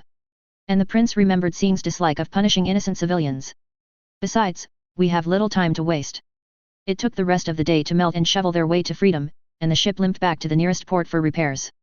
With nothing else to do but wait, Zuko spent the coming days refining his fire bending with his uncle, as well as honing the non-bending combat with the crew. The Avatar had been far more nimble than expected, and his small size gave him an advantage that the prince hadn't considered until he was being led around in circles in a vain attempt to land a hit. The close quarters combat that Zuko had learned from Sing was ill fit to face an opponent that was much faster and could soar through the air. Improvements had to be made to the fighting form, and to that end Zuko did his best to remember his encounter with the Avatar, despite the bitterness of the crushing defeat. The men with him could not replicate the airbender's agility, but a degree of simulation could be achieved by having them throw a barrage of fire bolts for Zuko to evade and strike. Uncle Iroh had been concerned about such an extreme regime, but the prince was not worried. After surviving the flames of his father, getting hit by small blasts from the crew felt no deadlier than harsh gusts of wind. Granted, Zuko would not be able to firebend at all if not for Sing's unconventional help. The trust he fostered with his prisoners was educational, and had given the prince a second chance at life. The Fire Lord's wrath had almost roasted Zuko's lungs and heart, to the point where just speaking above a raspy whisper seemed like an insurmountable challenge, and simply standing straight invited stabbing pain to his damaged organs. For a while, Zuko had to struggle with the fact of being virtually invalid for the rest of his life. Then the closest thing Zuko had to a friend had locked him in with some cackling waterbenders, and they'd healed him. Just like that, with no reasons or excuses given. Uncle Iroh had said it was a necessary subterfuge, but it took the younger prince weeks of pondering before he realized the ugly reasons behind it.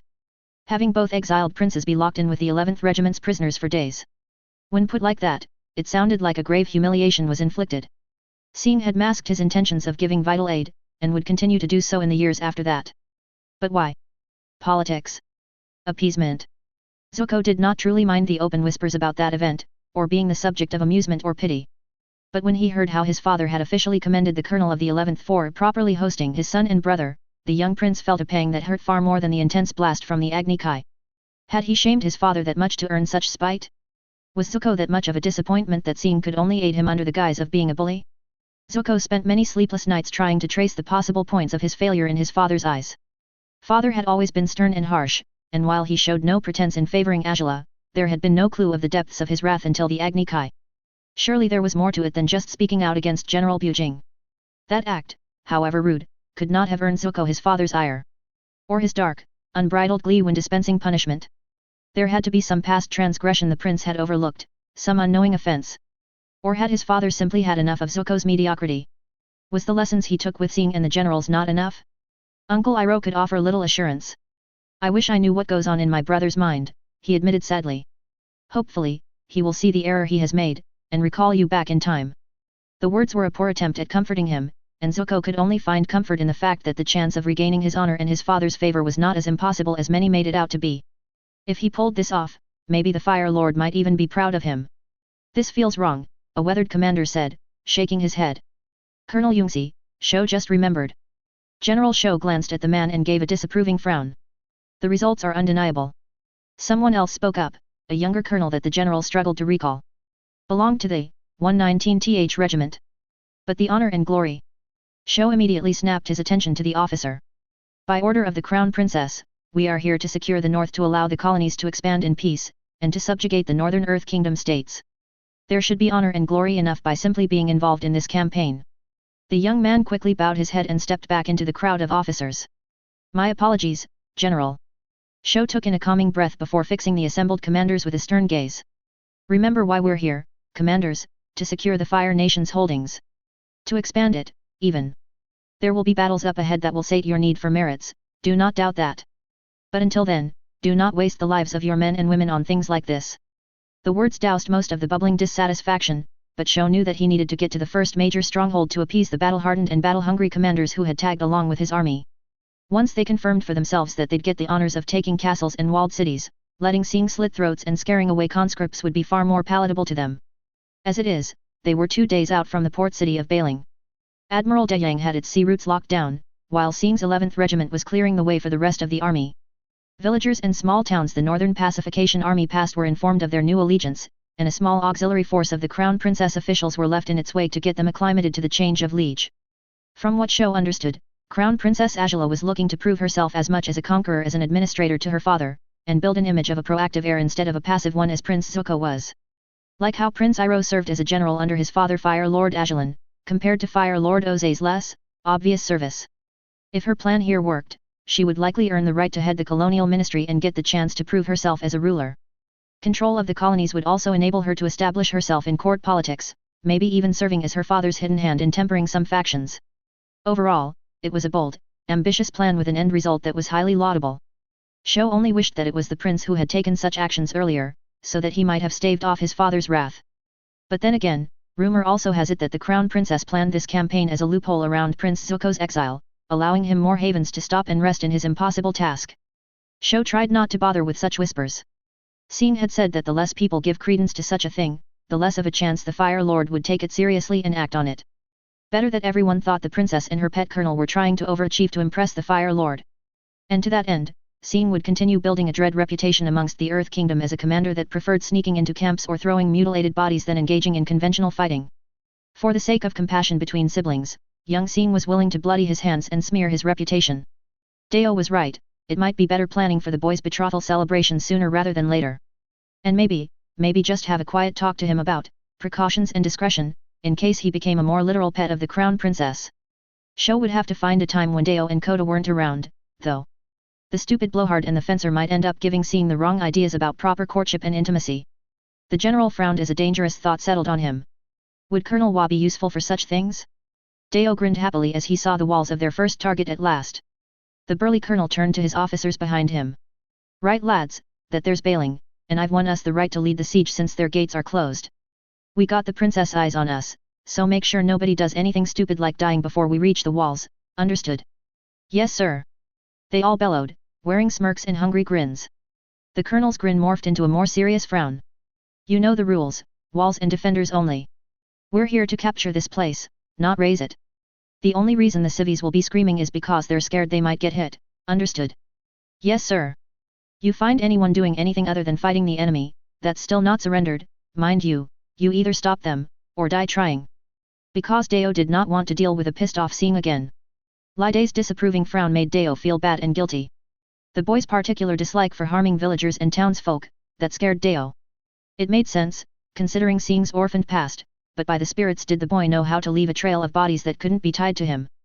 The last bunch of rapists Deo had freely, not out of pressure at all, no sir, pointed out to the 11th were found mysteriously hanging by a village square days after the 11th had moved on, their severed hands shoved up their asses and their dicks stuffed down their throats. The camp physicians were confident that the poor sods were likely still alive up until they were hanged, though how conscious they were as they were violated with their own severed extremities was unknown. Knowing Sing, Deo bet they were fully awake and aware of every moment of it. Such was the price to pay for working with the young dragon that took Lide's teachings and took it to an extreme end. Not that Deo minded it too much, the boy knew where to draw the line between rape and seduction, and never intervened if appropriate justice was dispensed before he got to the guilty. And the terror that spread really decreased the paperwork Deo had regarding his troops' misconduct. With such punitive action being spread through whispers, it shouldn't be surprising then that Sing and his regiment managed to do rather well with the Earth Kingdom villages that knew of them. Deo had to admit that it made practical sense as much as ethical one, especially when he had adopted the same hard stance himself. Having villagers actually sell you their stores instead of going through the hassle of confiscating the stuff was far more preferable, especially with the lowered risk of poisoning and such. Plus, if you were nice enough, their lady folk were often amenable to business arrangements. And they could be very, very amenable. Deo looked forward to seeing if the ladies of Bailing would meet such lofty standards. Right then, standard Earth Kingdom walls with their gates likely reinforced with earthworks. Get the ladders ready. As ever, Deo took the position at the tip of the formation, with broadaxes in his hands. His personal guards each carried massive metal shields mounted on wheels that would protect their colonel as they advanced, and made for a fine surface to fight on if the earthbenders got too ground shaky. About a third of his whole regiment were similarly protected, acting as shields for their comrades right up until combat could be joined. Years ago, Sing had suggested the wheels, which admittedly made moving the things a lot easier. It still felt like cheating to Deo though. Glancing over his shoulders to the banners of the other regiments just behind his, Deo almost cackled at the thought of Sho sweating his balls off from worrying too much as usual. Probably about casualties this time, he reckoned. Right then, Deo said as he focused back on the walls of Bailing. Sing's got his fun, now it's time for mine. The colonel raised his right axe high and then slashed it downwards. Horns blared the orders for the Fire Nation's 4th Regiment to begin marching. The sounds of siege shields trundling along as boots stomped in unison stirred Dao's heart. Behind them, other regiments would follow up to a distance, and then open up with firebenders and archers to suppress the defenders. Deo would have told them not to worry about it, but Sho, the spoil sport, had been insistent. Stupid general's authority. They got within engagement range, and the advance slowed a little as small boulders and rocky spikes thudded and pinged off the metal shields. Deo chuckled as he savored the impotent sounds of the enemy's retaliation. As they drew closer to the walls, the hailstorm of rocks intensified, though only for a brief moment. Sticking to their end of the bet, the other regiments kept back and began to unleash a storm of their own, made of arrows and fire. Double time, boys! Deo roared, the shields adding a bone-shuddering reverberation to his words. Get ready to stick it in them. The shielded formations of the 4th Regiment sped up, but just as they were about to reach the final stretch to the walls, a rumbling boom sounded from behind them. Deo turned in time to see something zip over his head and cause an explosion of dust and dirt in a section of Bailing's walls. Remembering who he was working with, the colonel roared for his men to keep moving. Really, the boy and his toys. Another boom, and this time the walls gave way in a small avalanche of cracked stone and pulverized mortar. A third crash of another impossibly fast projectile tore open a gap and created a mound of dirt that could actually be climbed up to the rest of the walls. Stupid kids taking the fun out of everything. Deo couldn't help grumbling. Still, it was only one small breach, and plenty more were needed to actually make a serviceable beachhead. 4th Regiment. Move your feet. Before someone else steals our fun. With the defenders more confused and worried about the sudden collapse of their bulwark, Deo and his men had an easier time setting up the ladders. Firebenders kept back to provide covering fire as siege shields were abandoned in favor of swords and axes, and the non-bending soldiers began to climb. Deo too joined the ascent, almost literally yanking himself up the rungs of his ladder to quickly throw himself over the walls. Despite their confusion, the defenders put up a good fight, and Deo relished the battle. His burning axes crushed armor and shield alike to pulp the flesh and bone underneath. The hardened metal cleaved through boulders and earth-bended walls, which then allowed Deo to hack apart the earth-benders behind them. It would have been a glorious, memorable battle, if not for the enemy declaring their surrender mere minutes later. Deo had to redirect his axes with a grunt of effort when he heard the desperate calls sounding along the wall. He snorted away his disappointment at another barely satisfying fight and then turned to the shaking soldier with his broken spear shaft before him. What can you do, right? Good fight, boy. Keeping away the axes, the colonel offered a hand to the young defender, who eyed him with plenty of confusion before taking the offer. Now be a good lad and join the rest of the surrendered group, all right? If you want, I'm up for dueling later. Leaving his troops to handle the cleanup, Deo looked over the walls to the Fire Nation army that was now marching into the opened gates. He found Sho, and quickly slid down a ladder to make his way over to his general friend. Oi Sho! What was that? The bastard had the audacity to give him a confused look. What was what, Deo? Don't play coy with me. The fight could have lasted longer. Sho rolled his eyes. It's not my fault that Bailing's defenders decide to surrender when Sing blew open the gates. Fuckin'. Sho leveled a frown at Deo. We're on a timetable, Colonel. So it doesn't hurt if we're ahead of schedule. As the colonel continued to curse and grumble, the general finally sighed. I tell you what, the next army we come across, I'll have Sing stay back and let you lead the battle. Deo gave his friend a look. 2. Knowing better than to haggle, Sho conceded with a shrug of his shoulders. Fine. Next 2 armies, you get the vanguard and Sing sits back unless things are problematic. I'll even let you lead the next 2 sieges, see if you can get the walls before Sing breaks them. Now that made Dao's eyes widen. Was that a challenge? It sounded like a challenge. Oh, it's on. Where's Sing? Gotta set the terms for this. Sing? Sing. Deo stomped away, all disappointment forgotten now that he had something else to look forward to. The boy had a new terrifying weapon to play with, but Deo would prove he would not be beaten when it came to breaking down walls. Gao consciously kept his breathing slow and silent as he slowly crawled towards the lights of the enemy camp. He grinned as he saw the slumped silhouettes of the guards. The Earth Kingdom armies had finally wizened up and reinforced their perimeter defenses at night, but the troops were paying an unexpected price for the hasty adoption of increased patrols. Just as how it took a significantly smaller amount of troops to man a fort and fend off an attacking force, so too did it only take a battalion or 2 to keep a whole enemy camp awake throughout the night. All it took was for firebenders to make themselves known by hurling flames over the walls, and everyone would have to wake up against the very possible threat of a night raid. Every now and then, the defenders would try sallying out to chase the harassers. Often, these attempts would only be a small improvised force, which made them easy pickings for the troops of the 11th hiding in the darkness to surround and silence. Firebenders would quickly jump up to snuff out torches and lanterns to maximize confusion before the slaughter commenced. If they sallied out in force, the battalions of the 11th would slip away into the night, taking out whatever enemy groups that were isolated enough.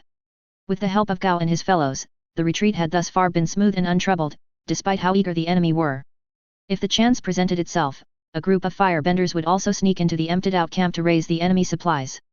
And if the enemy was brave enough to ignore the harassment and kept to older, less rigorous security, the battalions would happily pick away at the more vulnerable patrols and find a way to slip in for some burning and stabbing. Then the defenders would still be forced to wake up, only now they'd be in a far worse state than before. Regardless, the overall result was a wary enemy who was forced to stay up all night, or even several nights, and were in poor condition for a pitched battle with the other forces of the Northern Pacification Army. Gao heard that some of the allies were complaining that the fighting wasn't fair, which was honestly stupid. They'd prefer a fair fight over an increased chance of living and winning. Gao had a girl and his parents waiting for him back in Udeo, so those pathetic, lonely virgins can take their honor and fuck off with it, thank you very much. At least the sentiment wasn't unanimous. Some regiments, most likely not made up of lonely virgins, were grateful for the dirty work the 11th Royal Regiment did on their behalf. Enough so that those in the 8th and 31st Cavalry took the effort to reserve prime camping spots for them when they had the chance. Gao was very sure that those people were particularly blessed with loving parents, spouses, and children. They probably were good fucking partners, not like the honor-hungry, lonely virgins who probably saw their dicks as useless dangling bits only meant for pissing. Gao didn't like those self-righteous pricks, but still, they were on the same side, so orders were to tolerate them. On the other hand, this bunch of Earth Kingdom soldiers were not on the same side, but the trooper felt bad for them. After the initial feint in the evening, they'd been forced to double their guards. Then when the scouts of the 11th stole away a couple of patrols, the whole camp was put on alert up until the night. Poor fucks.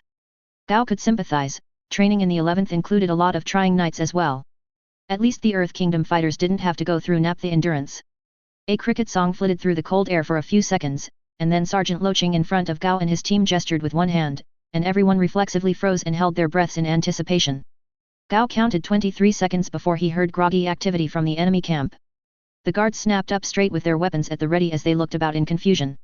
Then shadows could be seen dancing across the tents, probably of soldiers rushing to the other end of the camp to meet a supposed probing attack. Amidst the rising clamor, Gao heard the cricket song again, and Sergeant Loching snapped out another hand gesture. Gao and two comrades rose up a little. It was time for the squad's earthbenders to do their work. With practiced effort, the trio focused on the ground below and around them, and very slowly shifted the dirt away to lower the entire squad into a considerable depression. Now able to at least kneel comfortably, Gao and the other earthbenders began to work their way towards the camp, carefully displacing the dirt and rocks in their way, making it look like earth was flowing around a bubble that encapsulated the whole team. The sergeant kept his head just high enough to take a peek and guide them, while the members of the squad of 20 kept their weapons and fire-bending ready.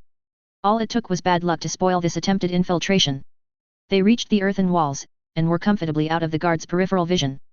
Gao kept his breath even as the hard part came up. Sergeant Loching gave a nod, and the trio pressed their hands against the base of the wall.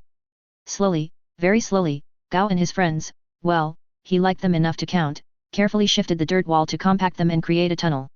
It was grueling work for both body and mind, one accidental burst of chi, one misjudgment of the rocks embedded in the walls, and the earth tunnel would collapse enough that the enemy would get alerted to their presence. Still, for all the taxing work, Gao wasn't going to complain. It beat having to actually use earthbending in combat, which meant having to duel other earthbenders. Gao was man enough to admit that he was not a strong earthbender, and he was ever grateful that the 11th Royal Regiment with its appealing pension and pay still took him in. They just needed him to move dirt instead of throwing boulders, and Gao would happily move all the dirt his sergeant ordered him to if it meant avoiding a straight-up, fair fight. Like right now, as they finally reached through the other end of the wall. Their first breach of the walls was a small vision slit to take a peek of the interior. Confirming that they were not in any place too dangerous, the sergeant gave the order, and the earthbenders quietly crumbled away the rest of the earth and widened up the tunnel for everyone to slowly crawl out. They found themselves at the edge of a bush forest of tents for the enlisted. The earthen huts of the officers could be seen further in, along with larger structures that probably served as storage and stables. The camp was a hive of activity, though it was all flowing towards the other end.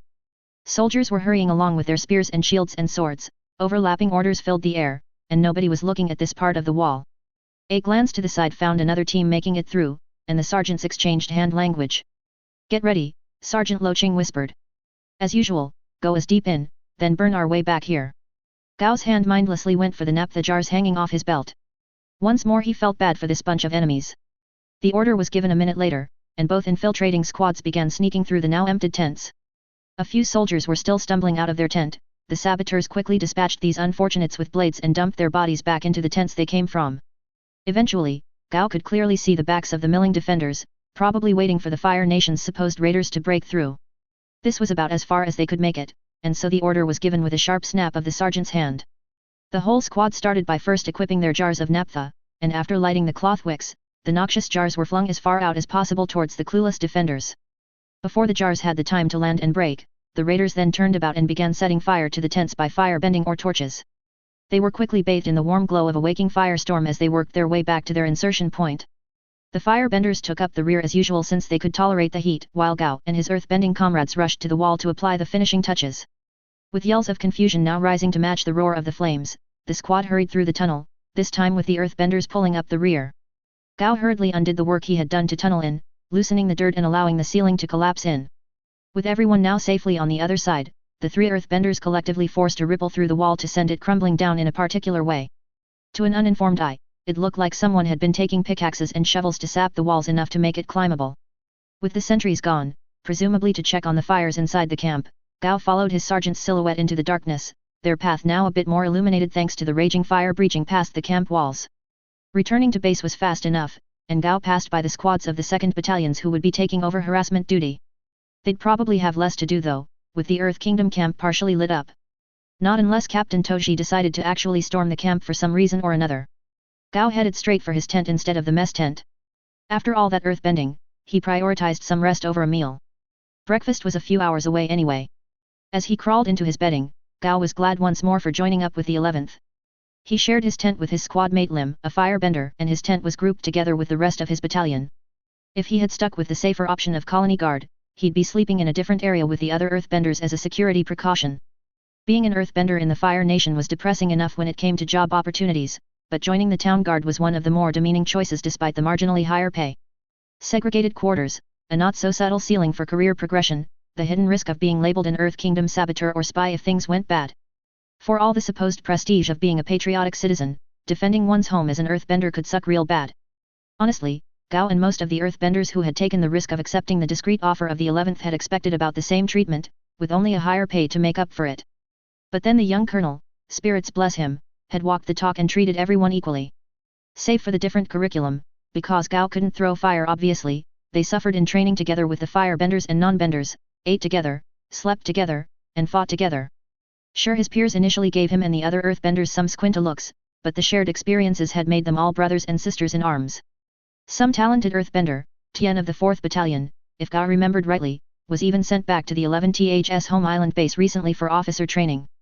He'd be the first earthbending lieutenant of the Fire Nation military, and the colonel was vocally expecting more out of Tian so he could make the guy a captain of his own battalion later. And not an earthbenders only battalion either, the guy might actually lead firebenders. Way to go, Tian. Back in the colonies, you'd be lucky to make sergeant for longer than a few weeks before they replaced you with someone more deserving. So it came as no surprise that Gao found his loyalties leaning more towards the regiment first, with the wise and forward-thinking crown princess of course, may the spirits bless her too, and then his home colony Udeo, and then the Fire Nation itself. The only small price right now was that the earthbenders wore the same markings as non-benders, and were prohibited from using their bending in the open, whether in the presence of allies or enemies. From what he understood, the 11th were using the earthbenders as secret weapons, partly to keep the enemy from reacting properly, and partly to ensure none of the more virginous allies tried to cause trouble with accusations of spies and saboteurs.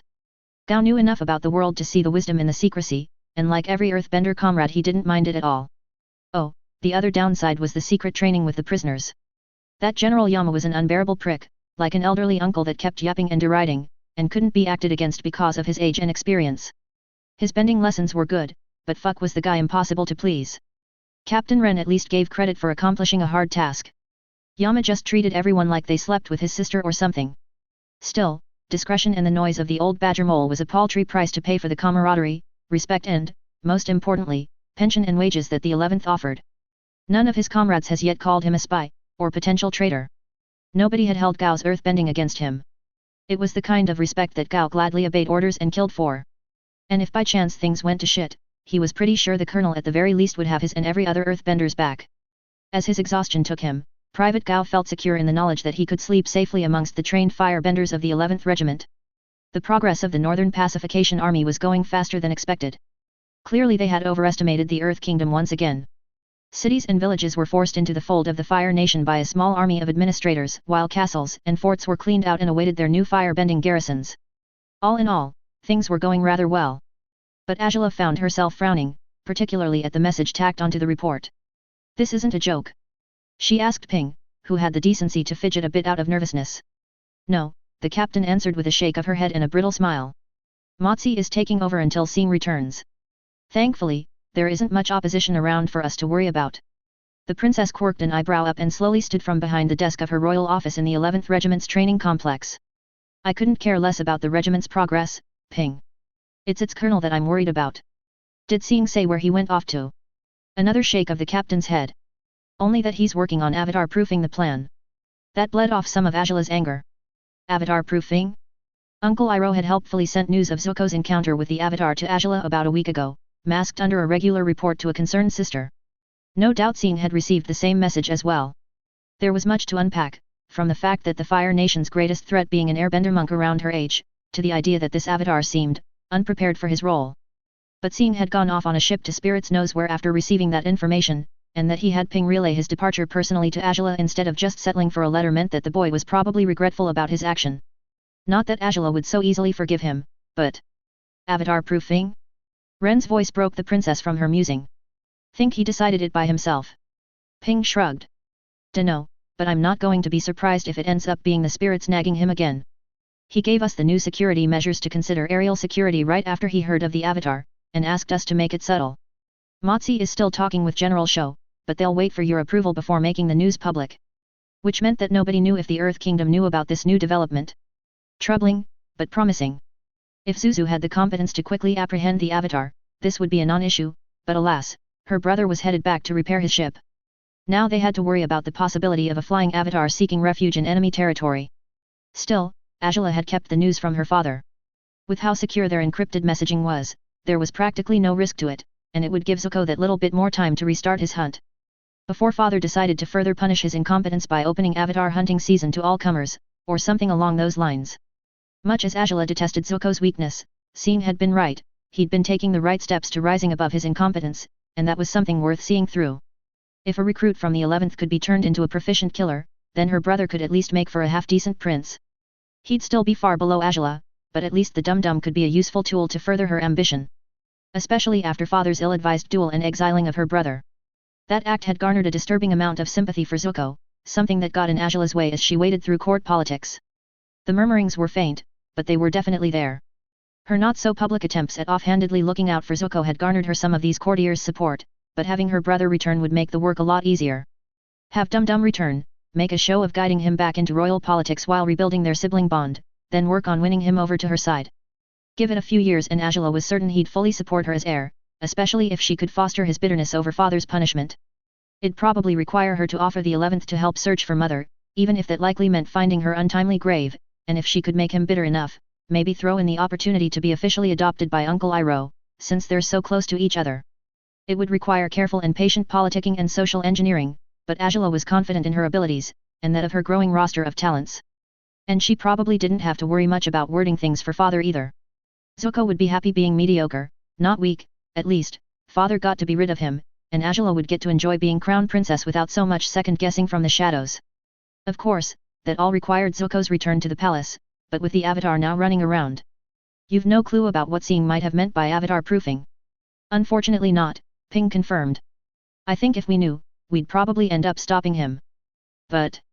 The captain paused to fish something out of her belt pouch, a piece of folded paper. Sing did ask me to deliver this to you as means of appeasement. Agela took the paper and carefully unfolded it. She read through the message, quickly at first, then took a moment to fully process what had just been written before reading through it again, more slowly this time. Everything all right, Agela? Ren asked. The princess glanced up at the two captains, her two surrogate elder sisters. Did Sing ever mention anything about Omashu? Ren and Ping exchanged confused glances before shaking their heads. We just kept up with the news on the south, but no plans were made. That made Agela frown heavily. Sing just promised to give me Omashu after he's back and the northern campaign is over. As an apology. Ping whistled while Ren's jaw dropped a little. Well, that explains why he preferred quick raids over drawn-out encirclements, the captain of the 4th Battalion remarked. Also explains why he didn't argue much with Deo and the other battle-hungry nutters about the sieges. Ren hummed thoughtfully. Well, maybe he got something out of the spirits. Agela's frown turned into a scowl. The spirits better be giving him flawless directions.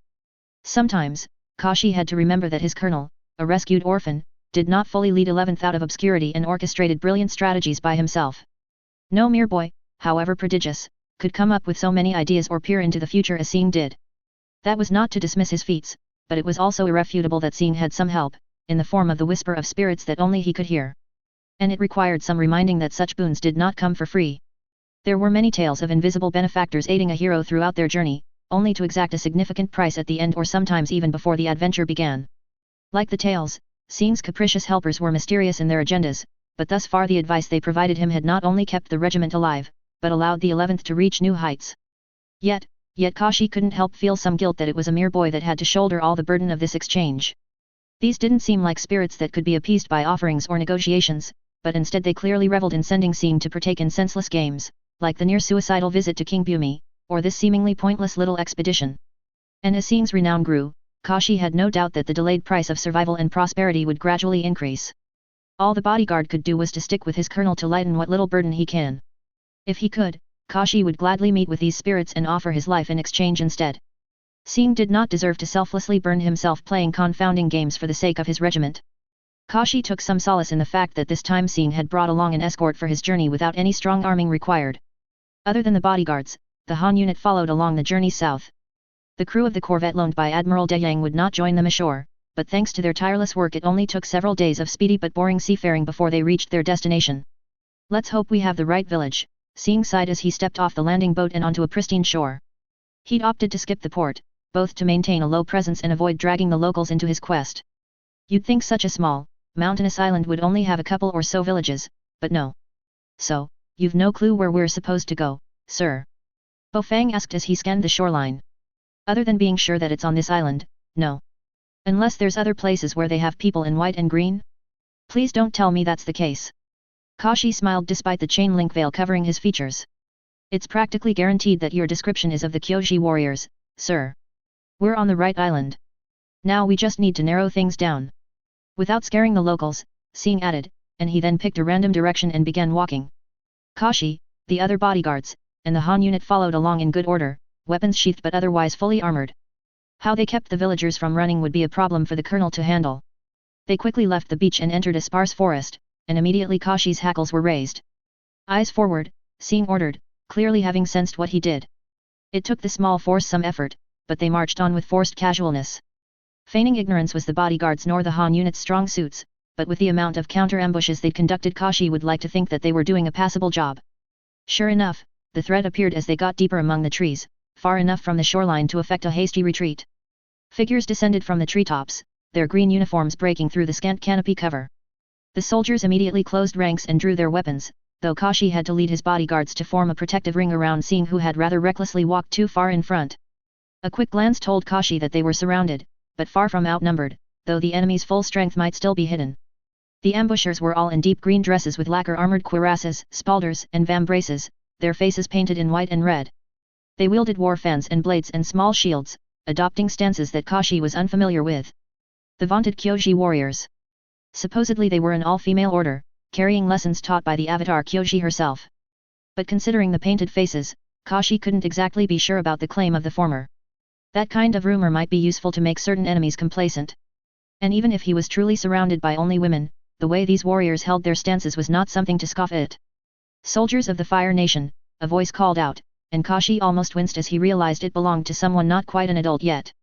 She wore a more ornate golden headdress compared to the others, he belatedly noticed. A squad leader, at the very least. Your kind are not welcome here. Sing pushed through his protective ring to face the speaker.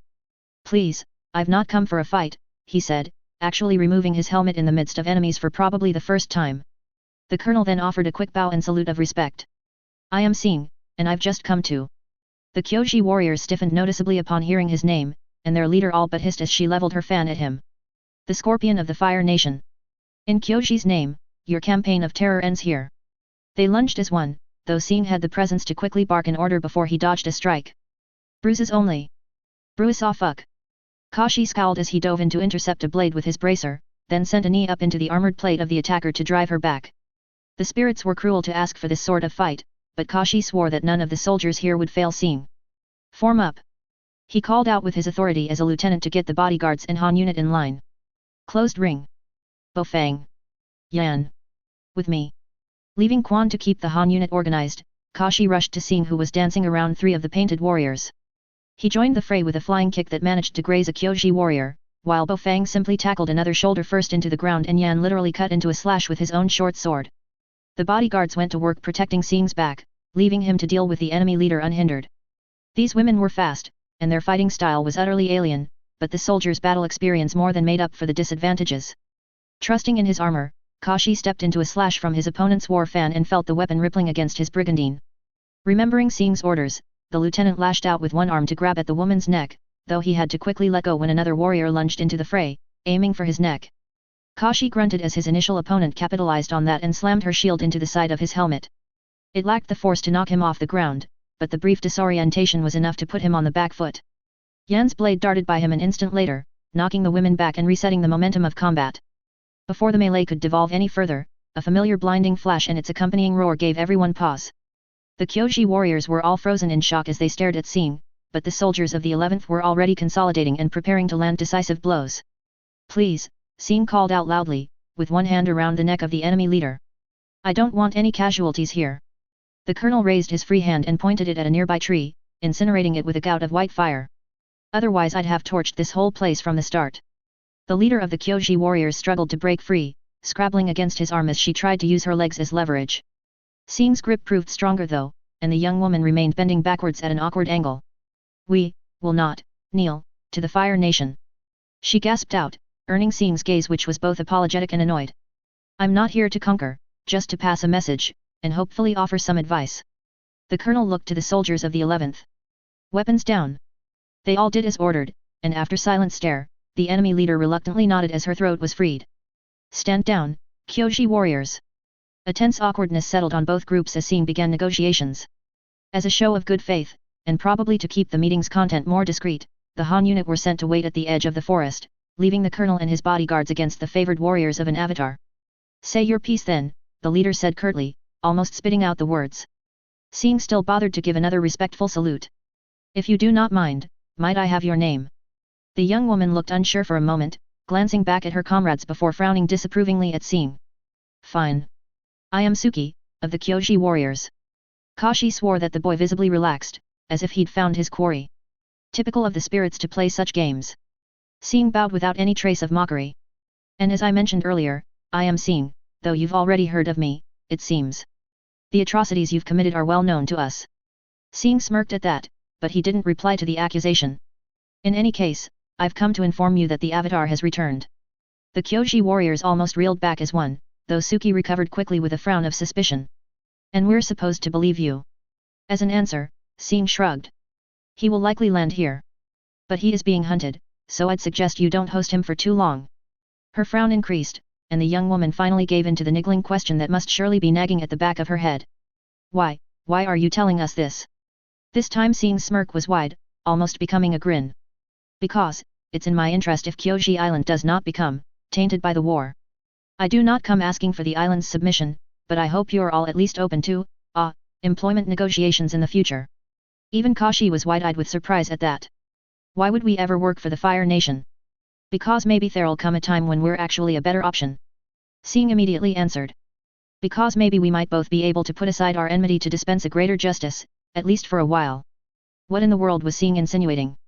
That there was a bigger threat than the war? You have your armies, why would you need us? I don't, came the unhesitating reply. But again, it'd help a ton, especially because we'll be likely dealing with Earth Kingdom victims. It'd be hard for soldiers like us to approach them, wouldn't it? Much better to have reliable, unfeared faces to look after them. Kashi found himself frowning at the clues, his mind struggling to piece together this vague scenario being presented to him. It surely couldn't be Omashu, the plans didn't call for any civilian suppression. In the meantime, Suki shared a silent, concerned look with her warriors, one heavy with a promise of a weighty discussion in the future. Then her gaze returned to Sing. Say that we believe you. You don't have to. If the avatar arrives on your island, you'll have some proof of my word's value. When the request for aid of the Kioji warriors arrives, you are free to make your own judgment with all the news that will be bound to follow the request. Sing smirked a bit smugly. I'll be sure to make the truth clearly known when that time comes, to banish all ambiguity of the cause you'll be offered to join in. Suki's frown faded a little, but her suspicion remained. If what you say is true, then, I can only promise to consider your words. Good enough for me, came the shrugging reply. Sing seemed happy enough and was about to turn to leave before he paused as if remembering something. Oh, by the way. If the Avatar gets chased by a Fire Nation force led by a guy a bit older than myself. If his name happens to be Zuko, tell him that I hope he compensates any damage he does to this island. Quote me on that. The faster you get the message over to him, the less fighting you'll have to deal with, hopefully. Suki and the other Kyoji warriors could only offer confused looks at that, while Kashi found himself exchanging equally clueless looks with his fellow bodyguards. If he still persists in being difficult, tell him that Agela has plans for this island, and she doesn't appreciate him ruining it. Almost absently, the boy leaned back to throw a sideways glance at his bodyguards and whisper too loudly. She didn't. They left after that, with the confused Kyoji warriors watching over them every step of the way. Kashi couldn't help his curiosity once they were almost back to the boats. What is it you're preparing for, sir? Whether the spirits bade him to be silent or whether it was Sing being unnecessarily obtuse about it, the colonel gave a wry smirk as he answered, war. To drain the secrets of Lake Laogai. Hopefully it'll get us a nice home. The journey back north would have been fast, if not for the little detour Sing decided to take. Since we're passing by, we might as well, right? He meant investigating the suspicious location provided by King Bumi years ago. It was by the edge of the mountain range south of Omashu. Kashi simply acquiesced with a weary sigh, knowing that any attempts to stall or stop the colonel might see him sneak off by himself again, maybe even successfully. At least now he had considerable backup. Their march inland was uneventful, mostly thanks to this part of the Earth Kingdom being lightly populated. As a precaution the little troop kept off roads for the most part, and spent 2 days moving through rolling plains and shallow hills before coming across a rather foreboding forest. The densely packed trees were tall, withered grey and bereft of any foliage, while the ground was devoid of even a blade of grass. It was a dead forest, but it was also obvious that flames were not the cause of its sorry state. As they marched closer, Kashi noted that the trees were sturdy despite their brown-grey dead hue, and their barks were relatively pristine. A check with a few of the Hans, whose families were foresters, confirmed his suspicion that this was not the work of any disease either. Must be the land, Manchahan remarked with some confidence. See how the ground is neither dry nor smelly, but how nothing but the trees are growing. Could be something bad happened. The Avatar. Sing suggested, and the Han shook his head. This would have been a tourist site if the Avatar was involved here. Maybe the spirits. At that notion, the whole group tensed up, Sing included. I don't see why Bumi would send me here just to deal with spirits. Kashi shared exasperated looks with his fellows. Their colonel had not considered the fact that the Mad King was still an enemy, and, well, raving mad to start with. Still, they marched into the forest, finding and quickly following the faintest remains of a path through the surprisingly solid trees. With the sun setting, the troop was forced to camp for the night, relying fully on their rations as everyone assumed that the woods were too desolate to bother sending foraging parties, let alone consider risking them. Kashi was awoken by the sound of creaking wood and the alarm of the sentries, and he quickly rushed out to find Sing at the edge of the camp, right hand smoking as he ordered the rousing Hans into formation. Night raid. Fall in. The lieutenant heard another round of creaking from the deep darkness beyond the camp. The way the sounds echoed gave him an image of something fast and powerful. Then he saw the tree shudder, with the moonlight betraying several withered tips falling over. The image in his head grew several times in magnitude as a result. 11th Royal Regiment, brace. Combat instinct drove Kashi to fall in line with the others behind Sing with his sword ready. There was no attempt at subterfuge from the hidden enemy, it was coming straight at them from one particular direction. Sing was in a stance, ready to breathe fire at the first visual sign of the intruder. The whole troop was not prepared for their foe's arrival. Kashi had expected a feral beast, or at most a rampaging spirit. He'd not expected a torrent of purple flames to surge out from the depths of the forest. Sing clearly didn't either, but he reacted quickly by releasing his own fire. The dim purple torrent met the blinding white beam, and the explosion that resulted flung everyone off their feet. Kashi had to consciously remember his duty and reach out with his arms to grab onto the boy who was sent almost flying above their heads. The soldiers quickly scrambled to their feet, with the bodyguards shielding a trembling Sing to allow him precious seconds to recover. This time, the Han unit broke up into a dispersed formation, their spears held in a throwing grip while the free hands of the firebenders were ready to fling bolts at the smoking portal before them. The enemy stomped closer, and it felt like the ground trembled to a deep drumbeat. Crashing trees accentuated the growing tremors, but to their credit the Hans did not show any signs of faltering. A dark shape appeared behind the thick smoke, full of bristles or horns and moving with serpentine sleekness. Something told Kashi he knew what he was about to face, but to acknowledge it might break the bodyguard's resolve, so he opted instead to grit his teeth and wait to strike out. A harsh, smoky snarl sent smoke rolling towards them, thinning the smog just enough to confirm the details. Kashi stared at a reptilian head glimmering under the moonlight, full of fangs and crowned with horns. A pair of eyes, glowing with furious malevolence, sat above its snout, sweeping through the soldiers with a primal disgust. "Dragon," somebody whispered shakily.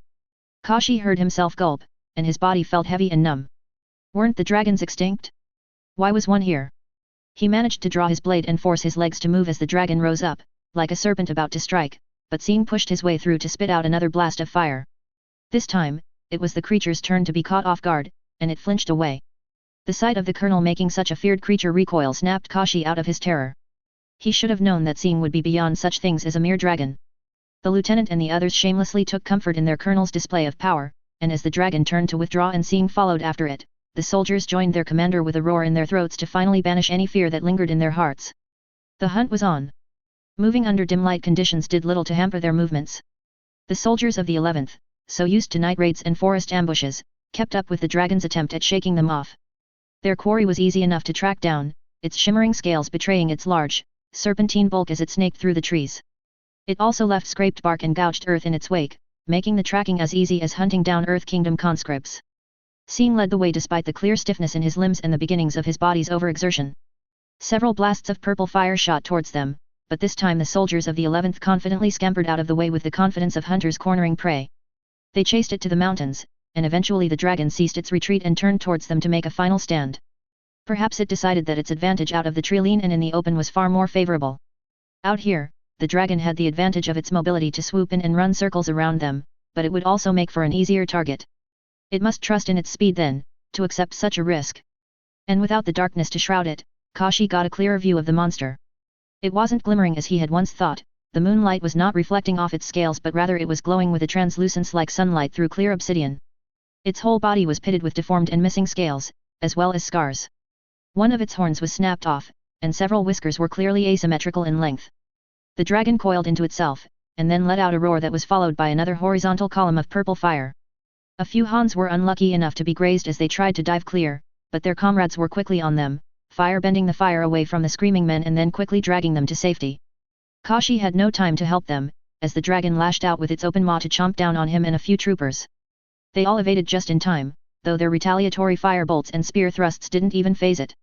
It took Sing's charge with a fiery fist to break the creature's follow-up attack, and Kashi had to surge out with blasts of flame below his feet to intercept the whip-like strike of its tail from connecting with Sing. The lieutenant felt himself flying from the blow, and his whole body exploded with pain when he finally crash-landed into something. Vision blurring and feeling lightheaded, Kashi stumbled to his feet, but fell over almost immediately.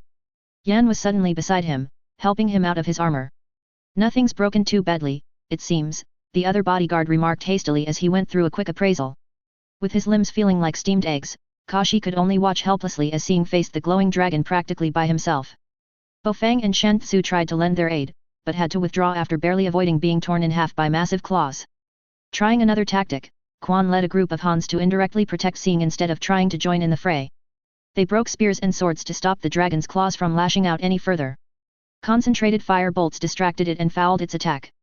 4 Hans bravely latched onto its tail in an attempt to weigh it down, though they were promptly flung away. In the midst of this, Sing remained in front of the dragon's head, and was clearly weaving around to keep the troops clear from any further gouts of fire.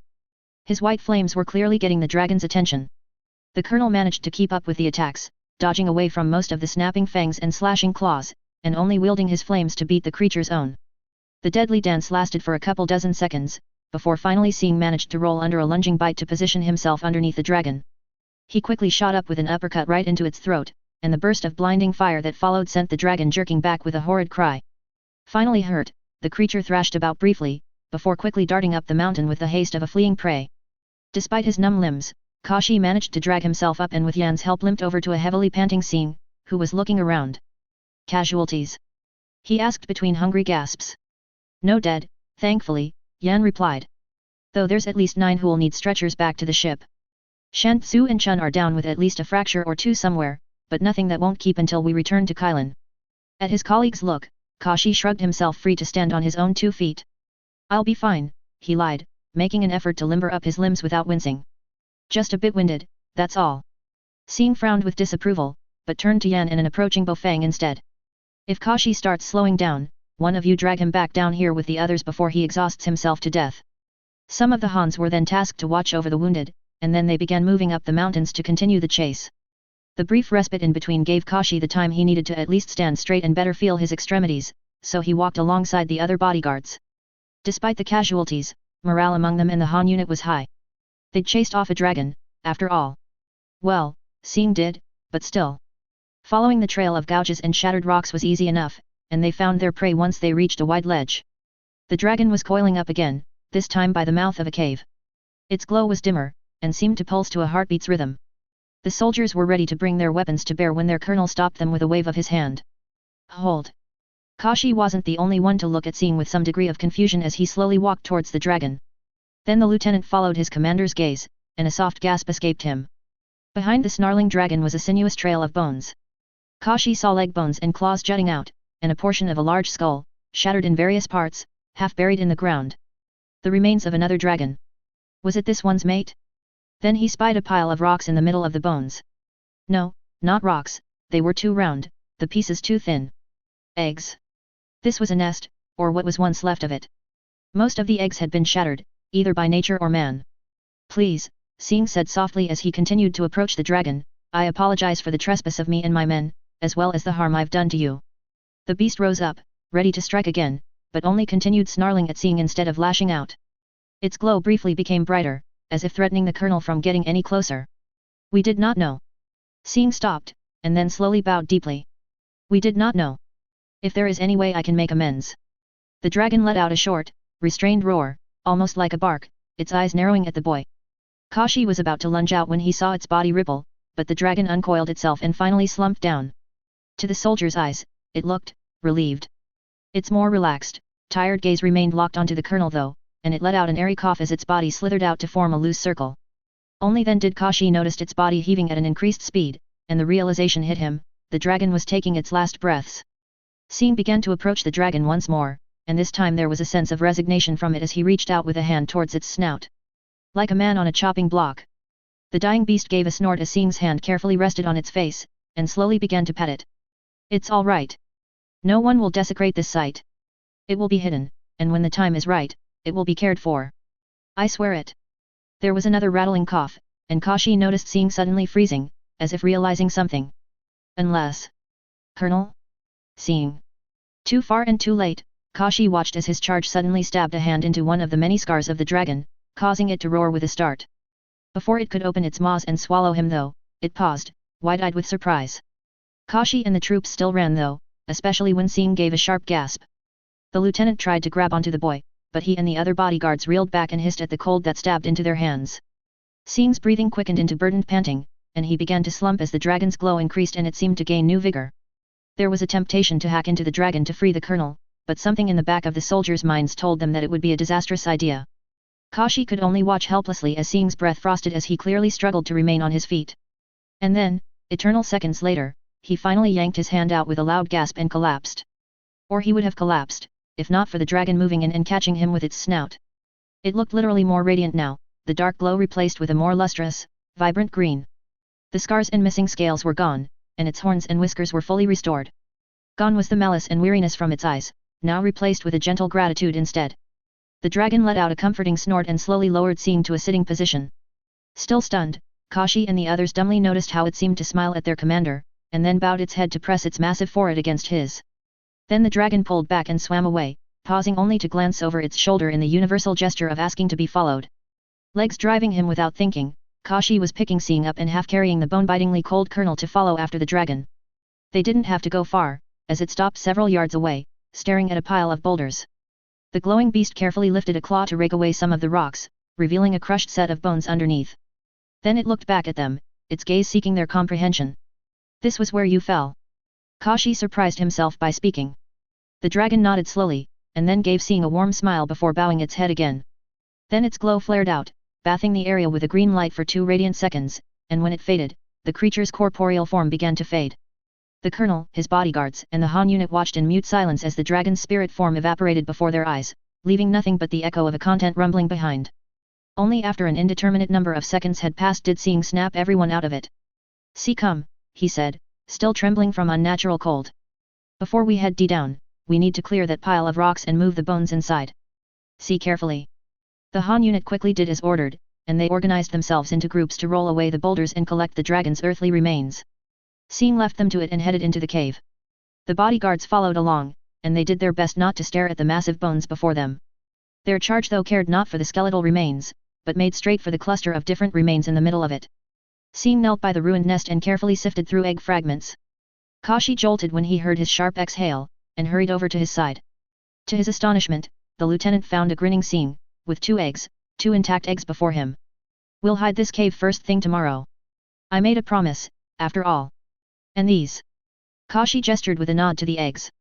"Surely after all this time they'd be nothing but hollow rocks by now?" The boy grinned. "It made me make another promise." He pressed a hand on each egg, and visibly trembled with effort for a fraction of a second, before leaning back with an appraising gaze. Kashi was not the only soldier gasping in surprise when the eggs rattled in place. "Looks like the 11th Royal Regiment might have to change its emblem to match its new mascots." The marching of boots not too far away caused the earthen walls to tremble and loose dirt to fall away. Motsi reigned the bubbling claustrophobia as he and the soldiers of 1st and 2nd Battalions waited in the near darkness of their underground chamber. Thanks to their earthbenders, the job only took half a night of shaping the earth, and with their skill they were able to create the void far closer to the enemy army's route than before with wooden covers. Sing's training regime for them had made the loyal earthbenders of the 11th just as knowledgeable and proficient as their Earth Kingdom counterparts, even if they might not be as powerful. That competence allowed them to falsify ground density to fool earthbender scouts with impressive effectiveness, while building a far more comfortable and ventilated hiding hole. As usual, they hid underneath rougher terrain like islands of shrubs or rocky outcrops, to further minimize detection. Redesigned periscopes gave a discrete view of the surface. Smaller and lighter than those used in the Navy, Motsi found these devices rather useful, even on the surface. The scouts were definitely happy about owning them, allowing them to not stick their necks out as much. The 3rd and 4th Battalions were on the opposite end of the marching force, so essentially the enemy was moving between them right now. But a pincer ambush was not the goal here. It revealed the regiment's trump card unnecessarily. Instead, they patiently waited for the army to march past before the earthbenders carefully created a ramp up to the surface. Now safely in the enemy's rear, the majority of the 11th Regiment regrouped in the safety of a trench, but not before taking their time to prop up the wooden boards they brought with them in their hiding holes and roughly hack at the dirt walls with shovels. A red herring, as Sing would say. Motsi didn't know why it was called that, considering that there was nothing about red herrings that were misleading or cunning. As far as he knew they were caught rather straightforwardly like most other fish, and showed no remarkable skill. Maybe it's because Sing got fooled by their taste? The gathered battalions waited for evening and the Earth Kingdom army to set up camp, and only when their earthen walls rose did the soldiers breathe a sigh of relief.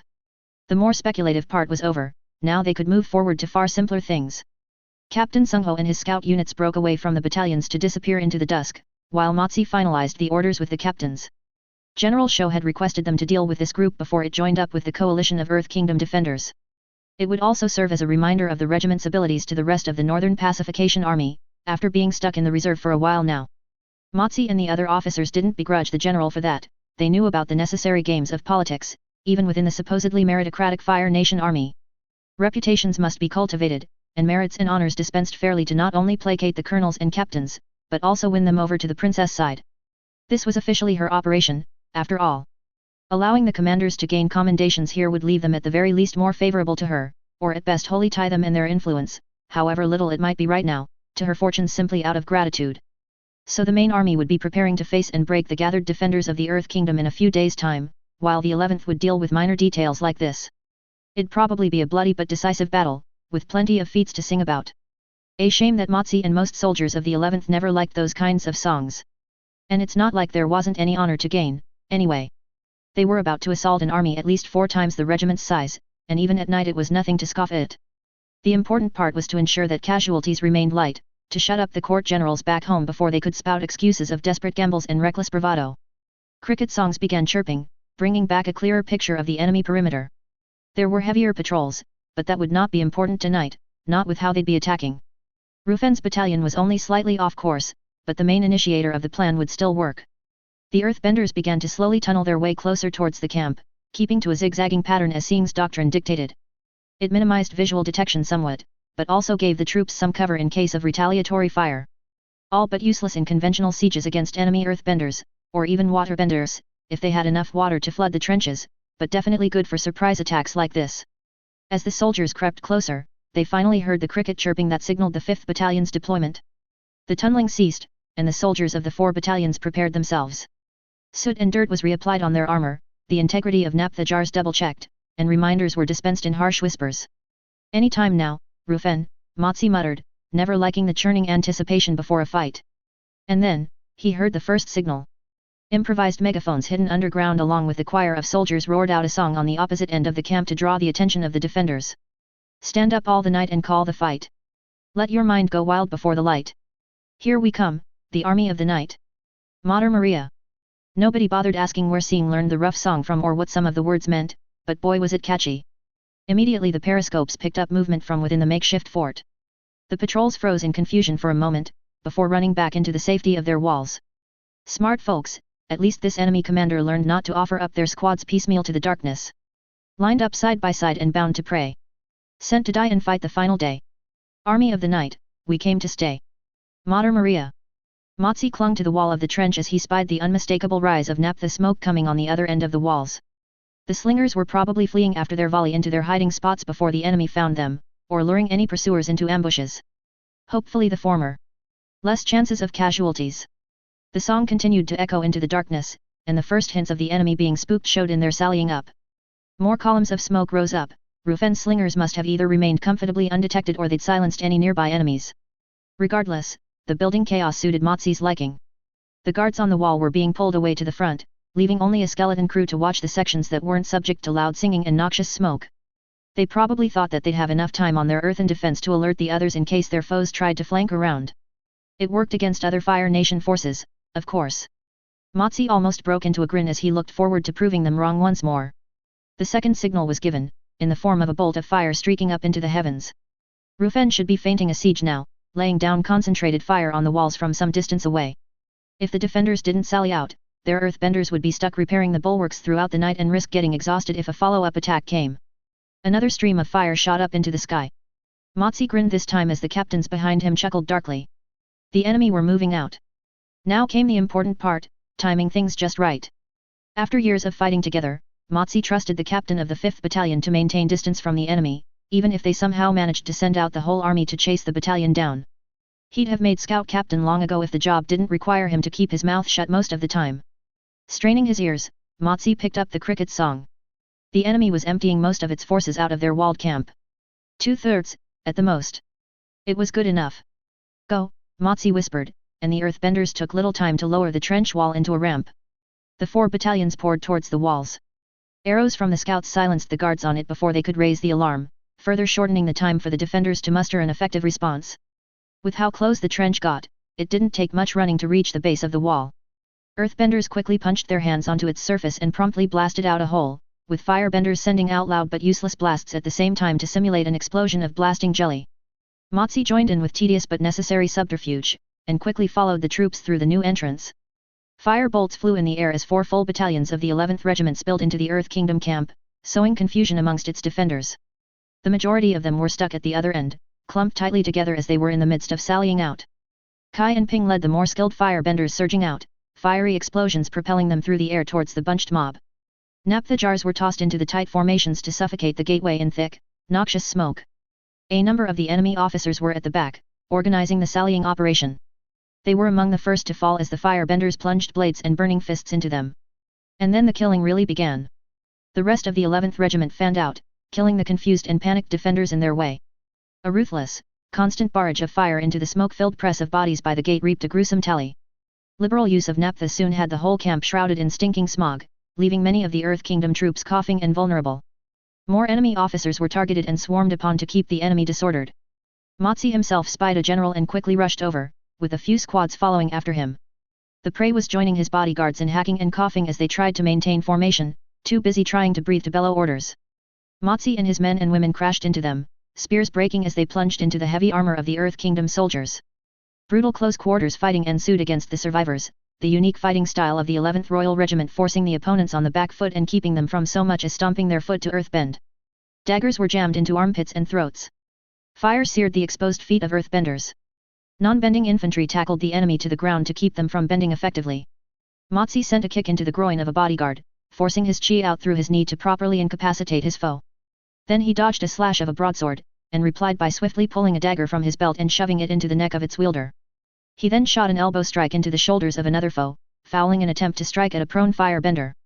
Motsi let the trooper finish that opponent. He found a clear path to the general. Said commander was doing a good job of staying alive, considering he was constantly coughing as he fended off 11 THS soldiers.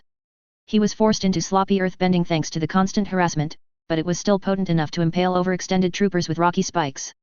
And his blade work was similarly impressive as well. The general's glaive batted aside spears and flames almost casually, and even as Motsi dove in, the massive blade was being buried into a sergeant's gut in an eviscerating chop.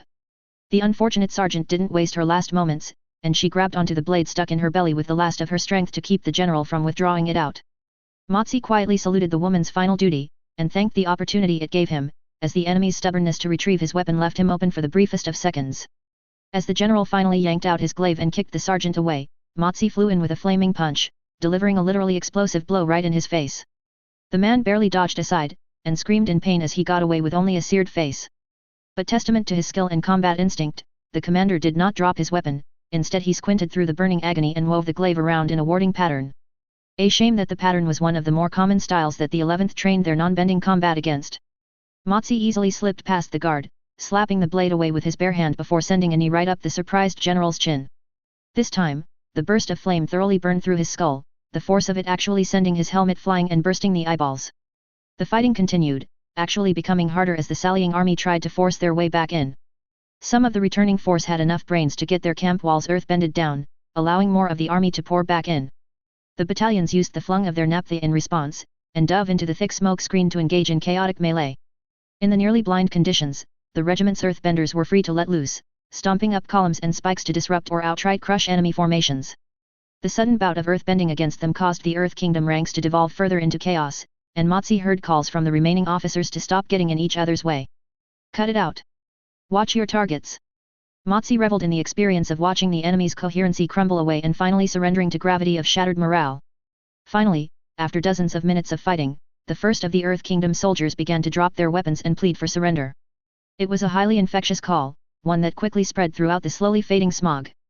Soon, pretty much the whole army and its cowering camp followers were on their knees, empty hands held high or behind their heads. Motsi waited for the final tally before he allowed himself to smile. 87 dead on our end, with at least 3 times that many wounded, Kai reported. In exchange for 400 or so bodies from their side, most of them piled up by the gate there.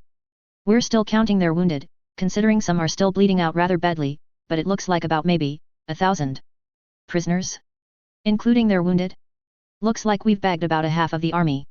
The majority of those outside the walls have fucked off when they saw the surrenders, but Rufen's team got some. Good. That was very good. Around 4,000 bodies for less than a tenth of total casualties. The princess would no doubt be pleased with the results, and it would further add to the 11 THS string of feats without stepping on anyone's toes.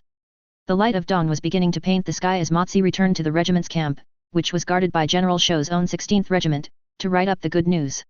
He found a sealed message waiting in his tent, with no signs of tampering. General Shou was a surprisingly considerate field commander. Motsi broke the seal and unfurled the letter, his eyes quickly reading through its contents, finding and decrypting the simple cipher with near natural ease. He coughed in disbelief at Sing's report, and then slowly reread the whole thing to make sure he hadn't gotten the wrong cipher pattern. A third attempt confirmed that Sing wrote what he wrote, and Motsi found himself sitting down on his bedroll, sighing aloud. The lieutenant colonel got up, and then dragged himself out of his tent to gather the captains and the quartermaster. Hopefully between them, they'd be able to figure out the logistical and political challenges of hosting and hopefully hatching dragon eggs. On the Crown Princess orders, with the official approval of General Shou to make things nice and tidy, the 11th was sent down to the stagnant southern lines after the breaking of the Northern Earth Kingdom's largest army. The Northern Pacification armies would now have the luxury of besieging multiple settlements at once without fear of the supply lines being left too vulnerable, and such undertakings would serve as a good chance for the colonels to prove their worth. Kai felt it a shame that they had to leave, but just as the commanders of the Northern Pacification Army glutted on the merits and honors harvested from that campaign, Sing was eyeing a rather ambitious meal to sate the 11th's political need for renown. He had promised Omashu to the young princess, and unlike many outside the regiment, Kai had little doubt that his little brother would fulfill that promise. Sing had felled a dragon by himself, and found dragon eggs. After that, what would be so hard about taking a city? It was all a badly kept secret, of course. Rather than trying to stop the rumors completely, Sing had opted for regulating the gossip that flowed out from the returning Han unit. The unanimously accepted news was that Sing had visited Kioji Island to warn them from meddling now that the Avatar has returned. Then he visited a place that informants had gleaned out of the Mad King, and found a cunning trap in the form of a maddened dragon spirit. Several wounded soldiers had bore the practically unique scars of dragon fire on them, which were left by the healers as proof for the inevitable court official to investigate. Those unlucky Hans were sent back to the regiment's home base to rest and present some of the evidence to Princess Agela. The discovery of dragon eggs was left vague, and since only Sing, Kashi, and some of the other bodyguards actually saw the eggs up close, crafting the right tale wouldn't be too hard. Not that it'd be easy, either. They were still working on the finer details to present back to the palace. It'd be nice to keep the eggs for themselves, but everyone knew it'd be impossible, not unless the Fire Lord decided to be far more magnanimous than he currently is. Hopefully, Omashu would help earn Sing some clout to maneuver in court with. Colonel Wa's 51st Grand Company accompanied the 11th in their task, to serve both as allies and as outside witnesses. It was about the best choice for the roles, considering the stern commander was known for her blunt reliability, and more importantly she was outside of Sing's social circle. Though that was slowly changing. So sacrificing the advantage of range would reap greater benefits, so long as the momentum is maintained. The colonel was a surprisingly keen learner of the 11th's approach to war, and Sing and Motsi spent a good chunk of the cruise south briefing them about things that weren't regimental secrets. Colonel Wa even joined in some of the drills to get a hang of it herself, and would then bring up new questions or offer her own suggestions. It might sound like a nuisance, but Kai and the others happily welcomed her open mind and eagerness to learn. It was good to see another commander taking the 11th Regiment's style seriously, and one that fully respected and strove to understand the decisions Sing made. Kai wouldn't say it, but Deo was right, Colonel Wa was far from the frigid frost fire that some whispers made her out to be. By the time the 11th Royal Regiment and the 51st Grand Company landed on colonial shores and began marching south, camaraderie between the two groups were all around warm and friendly, with Colonel Wa offering far more respect to Sing than many others outside of Colonel Lide's group of friends. Kai took some spiteful joy when she presented the princess orders and read them aloud to the sputtering general in charge of the southern front. By order of Crown Princess Agela, with the approval of Fire Lord Oze, her 11th Royal Regiment will soon conduct a breakthrough towards Omashu. The 51st Grand Company will aid them in this task, as well as serve as the Fire Lord's witnesses to the conduct of the Crown Princess soldiers. The aid of the Southern Division in this endeavor is unnecessary, but welcomed. Which meant that the general all but threw his own men to join in the operation, no doubt seeking to gain some renown for being involved. Kai noted how the man had only offered the services of a few other regiments, probably belonging to his more favored or friendly colonels. They had a small army preparing for the breakthrough mere days later, more than enough to send the Earth Kingdom lines into a bit of a panic with a concentrated assault. Losses from the aggressive move out were light, on both ends. Only after passing the first line of forts and trenches did Kai and his friends notice that the Earth Kingdom garrison was far lighter than anyone had expected. In some areas, there were more banners than men. The taking of the north and the push east must have cut off a considerable amount of support here, Motsi remarked thoughtfully, saying what everyone was thinking. Probably helps that a lot of Omashu's allies might have pulled back their troops to look to their own lands, Kai added with a faux sage nod. Especially those that risked getting cut off from the eastern campaign. Wykong grunted with a sharp smirk. Well, if it means we get to hit Omashu in days instead of weeks, I'm all for it. Faster we let Sing take over the place, faster we get to receive the wedding invitations. Chuckles broke amongst the officers, with occasional glances at the command tent's entrance to make sure that Sing was still discussing strategy with the commanders. After making sure that the boy wouldn't be stepping in with a wry comment, Kai grinned at his friends. I want to see how the palace fuckwits try to spin that against Sing. Wykong shrugged, though he was grinning just as hard as Kai was. Probably call him reckless for overextending the lines unnecessarily, or accuse him of being blindly ambitious. Ooh, that'll be fun to see, Ping said. Wanna bet whether it's the Fire Lord or Agela who takes them out? A month's wage on the Crown Princess, Rufen opened with a laugh. Because Sing's being insulted. Motsi sighed heavily. Seriously. The Fire Lord doesn't take kindly to subtle insults. With good humor the other captains and lieutenants began to add to the highly circumstantial pool, and then opening more likely scenarios to be bet on. Kai didn't have money on it, but he really hoped that Sing would call out the fuckers to a duel somehow. That'd make for fun times in the capital. The Fire Nation is making another push. King Bumi stared at the fidgeting messenger for a moment before breaking into a grin. Well, it's about time. General Zillang wore a worried look. Do we reinforce, Your Majesty? How best to play this? They'd managed with the bare minimum at the front lines until now, leaving Omashu and its allies free to reinforce and reorganize. If they wanted to, the whole southern region could be mustered to break the incoming thrust. But beyond the exorbitant cost of lives, it wasn't part of the plan. What Sing's brilliant idea called for was grand theatrics, the kind to enrapture the spectators from both the Fire Nation and Earth Kingdom. Bumi rose from his throne. Muster the troops. I'll lead them. The whole court broke out in hopeful smiles, and the king almost broke into maniacal cackling. The poor fools. Prepare for Plan Badger Mole. Just in case. That sobered them up, and sent many heads turning towards each other. Why, Your Majesty? A courtier dared ask. Bumi put the gravest expression he could. I barely beat the boy the last time around. We've both gotten older since then, and I doubt he's gotten weaker along with me. Ostrich horseshit, of course. He was still confident he still held a comfortable advantage over young Sing in power and skill, but the kid might have grown more wily, which warranted respect. General Zillang, ever reliable, bowed to speak. If the threat has grown, Your Majesty, shouldn't we call the other states for aid? Surely the dukes and princes would be eager to help us push the Fire Nation back. Which was true. Omashu had earned a lot of favors in leading the southern states to halt the Fire Nation's expansion, and Bumi's own encounter with the Scorpion Dragon had impressed those who knew of him. Enough for them to exaggerate the feat. Coupled with Ba Sing SC's relative inaction, it took very little to win over most of the realms south of the Si Wang Desert. Silence from the Ba Sing SC gave Bumi free rein to send out training instructors to help the larger duchies to build up their troops, while also sending out suggestions to strengthen trade and logistics networks between the southern states. It also helped that Ong had conveniently dropped by for a quick visit. Though barely lasting a few days, news of the Avatar popping up in Omashu had given Bumi a lot of prestige to work with. To some, it was as if the city and its king had been blessed by the Avatar itself to carry on the resistance against the Fire Nation. So if Bumi really needed the southern realms to send reinforcements, he had no doubt that they would. That however was not required for this stage of the plan. The king snorted and rolled his eyes. And risk leaving them vulnerable like what happened in the east? Remember that Ba Sing SC didn't help their neighbors, so who do you expect will help protect the other states if the Fire Nation decides to go on another blitz while we're all distracted here? Again, pure ostrich horseshit, but nobody knew that there was actually enough manpower to both guard the borders and muster a repulsion force. It needed some ingenuity and politicking, but the time was not right. Not yet. And since nobody else but Sing and Bumi likely knew about it, the whole court unsurprisingly became pale and grim at the idea of facing the Fire Nation unassisted. Deciding to act his role, Bumi put on a reassuring smile. Don't worry, my lads, we'll remind the Fire Nation why they kept clear of us for nearly 100 years. Omashu will meet the worst the Fire Nation has to offer, and we will not quail behind our walls like those in the impenetrable city. The officials and commanders straightened with defiant determination, and Bumi could almost feel their resolve radiating outwards. It's good to know he still got it. He grinned, this time a little more genuinely. And besides, the boy still owes me a rematch. It took 2 weeks before they met with proper resistance. Practically all of the castles and cities they came across were devoid of their lords and fighting men, and sometimes women. From what Kai understood, the moment their line broke, the Earth Kingdom quickly began migrating their forces to the south or east to consolidate their military strength instead of wasting them in futile piecemeal resistance. That was about the smartest thing Kai had heard come from their strategists in a while now. The captain hoped whoever thought up that plan got paid well enough.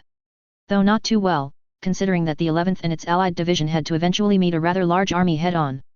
Trying to draw them out or harass them would be too risky this time. The damned Mad King himself was leading the blob of earthbenders. Sing had tried to put up a brave front, but Kai could see that his little brother was nervous, probably trying to fight off the memories of almost getting crushed by the Mad King. With how overwhelmingly strong King Bumi was, it was no wonder that Sing was very apprehensive about using the regiment's standard tactics against this enemy army. Kashi and his fellow bodyguards had made it clear that the insane earthbender could have dropped a whole mountain on them without breaking a sweat if Sing hadn't gotten him to leave. Having to run into that kind of madman at night, or be stupid enough to try hit and run harassments on him. Yeah, Sing was right to stay away from the usual tactics. If Kai got hurt or worse, Ren would never let him hear the end of it, even from beyond the veil. So the 11th Royal Regiment had to form up with Colonel Wa's 51st Grand Company and other forces, and Sing and Motsi had to spend 2 whole days hammering out the details for the battle to come. With the way the voices from the main command tent spilled out, it sounded like this whole operation would have to rely on the momentum of the first engagement to carry it to victory. Otherwise, the parasites from the southern division that hitched along might just flee the moment the Earth Kingdom stiffened their backs. When the day of battle came, the 11th held the center of Fire Nation's army as it squared off against the Earth Kingdom. The enemy line was clearly larger, at least double in size, and they were all enlisted soldiers to boot. That was worrying. King Bumi must be really serious about fighting back. As customary, Sing raised a flag of parley, which was replied in kind by the king of Omashu. Kai joined him, along with Motsi and a gaggle of colonels, majors and captains. On the other end, the Mad King marched with his own group of commanders and advisors. They met in the middle of the field, with Sing offering a polite bow first. "Greetings, King Bumi." The madman only grinned in reply. "Good to see you again, Squirt. Brought a big crowd to see our rematch." "I suppose," the colonel replied, and Kai could hear the faint amusement in his voice. "I'd say the same for you. I'd have thought you would have hidden away and await our arrival." The Mad King snorted theatrically. "Ah well, you know how it is. Nobody wants to miss a big show. Now then. Unless you're coming over for dinner, I'm going to have to ask you and your little Fang Club to go back home. Actually, I don't think I have enough seats for all of you, so even if you're coming for dinner, go home." Sing's politeness contrasted heavily with the crazy king's brashness. "I'm afraid I cannot do that. I've promised to take Omashu." "A shame." King Bumi let out a sigh, and then his lips broke into a wide grin. His arm suddenly whipped out to point straight at Sing. "Then I'm calling you out, king to colonel. Old man to young runt. Right here, right now." Surprise hit both camps, and gasps rose when the colonel responded without hesitation, before anyone else could get a word in. "A duel in lieu of a standard battle? I accept your challenge, King Bumi. May the best runt win." The Mad King cackled as he waved off his concerned entourage, while Kai joined Motsi and the others in screaming some sense into Sing. "Are you crazy?" the lieutenant colonel asked with strained patience. "I thought you barely survived the last time, sir." "With respect," Colonel Wa added with a deep frown of genuine concern. "I know you value the lives of your soldiers, Colonel, but this is..." Kai finished for her. "This is madness. Don't listen to the spirits, Sing. Not on this one. Kashi, tell him." The bodyguard lieutenant was poised to add his thoughts, but Sing, to Kai's unsurprising dismay, waved them off a bit too breezily. "Please, I'll be fine. I promise I'll stop myself before things get too bad." The boy dared to smirk. "Besides, I didn't say I'd fully retreat if I lost. We can always make a detour and try to rush Omashu if we're forced to quit this battlefield." That's not even the biggest issue here," Colonel Wa said, in the tone of a lecturing mother. "This whole operation." "Please," Sing said, fixing a suddenly hard gaze at everyone, one that brooked no further protests. "I promise to walk out of there on my own 2 feet, win or lose. You all good over there?" The Mad King's voice called out, having already chased his commanders off. Sing turned to give the king a nod. "Just about." He then glanced at Kashi, then Motsi, Kai, and the others. "Please return to the lines." There was heavy hesitation keeping everyone's legs rooted, but Kashi finally gave a nod and turned, and with that the dumbfounded resistance melted away, and the men and women, Kai included, headed back to the army's lines. The captain glanced over his shoulders to see the back of his little brother facing off against the cackling Mad King, and then he exchanged a look with Kashi and Motsi. Surprisingly, it was the lieutenant who spoke first. I think we can leave this to the colonel." Kai blinked at the unexpected words, while Motsi's jaw almost dropped off its hinges. "Just because he faced a dragon's ghost doesn't mean he see." "It does," the bodyguard interrupted with a strange surety. "I've seen both the Mad King and the dragon with my own eyes, Lieutenant Colonel. I can honestly say that the dragon scared me far more, and is by far the deadlier of the two choices." "Yeah, the Mad King isn't immune to normal fire and spears," another bodyguard commented. "And he got the jump on us the last time, anyways."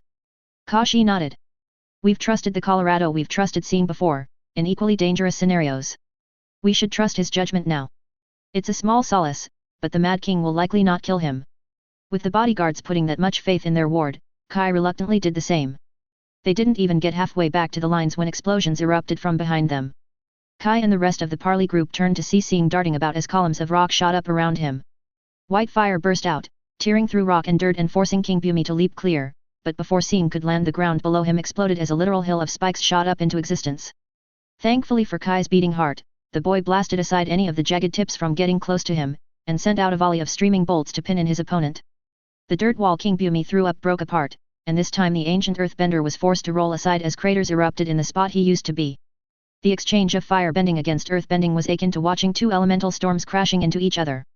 Building-sized boulders and columns shot up, only to be shattered by blinding gouts of flame, which then broke against thick earthen bulwarks like a wave against a coastal wall, which was then breached by a torrent of fire.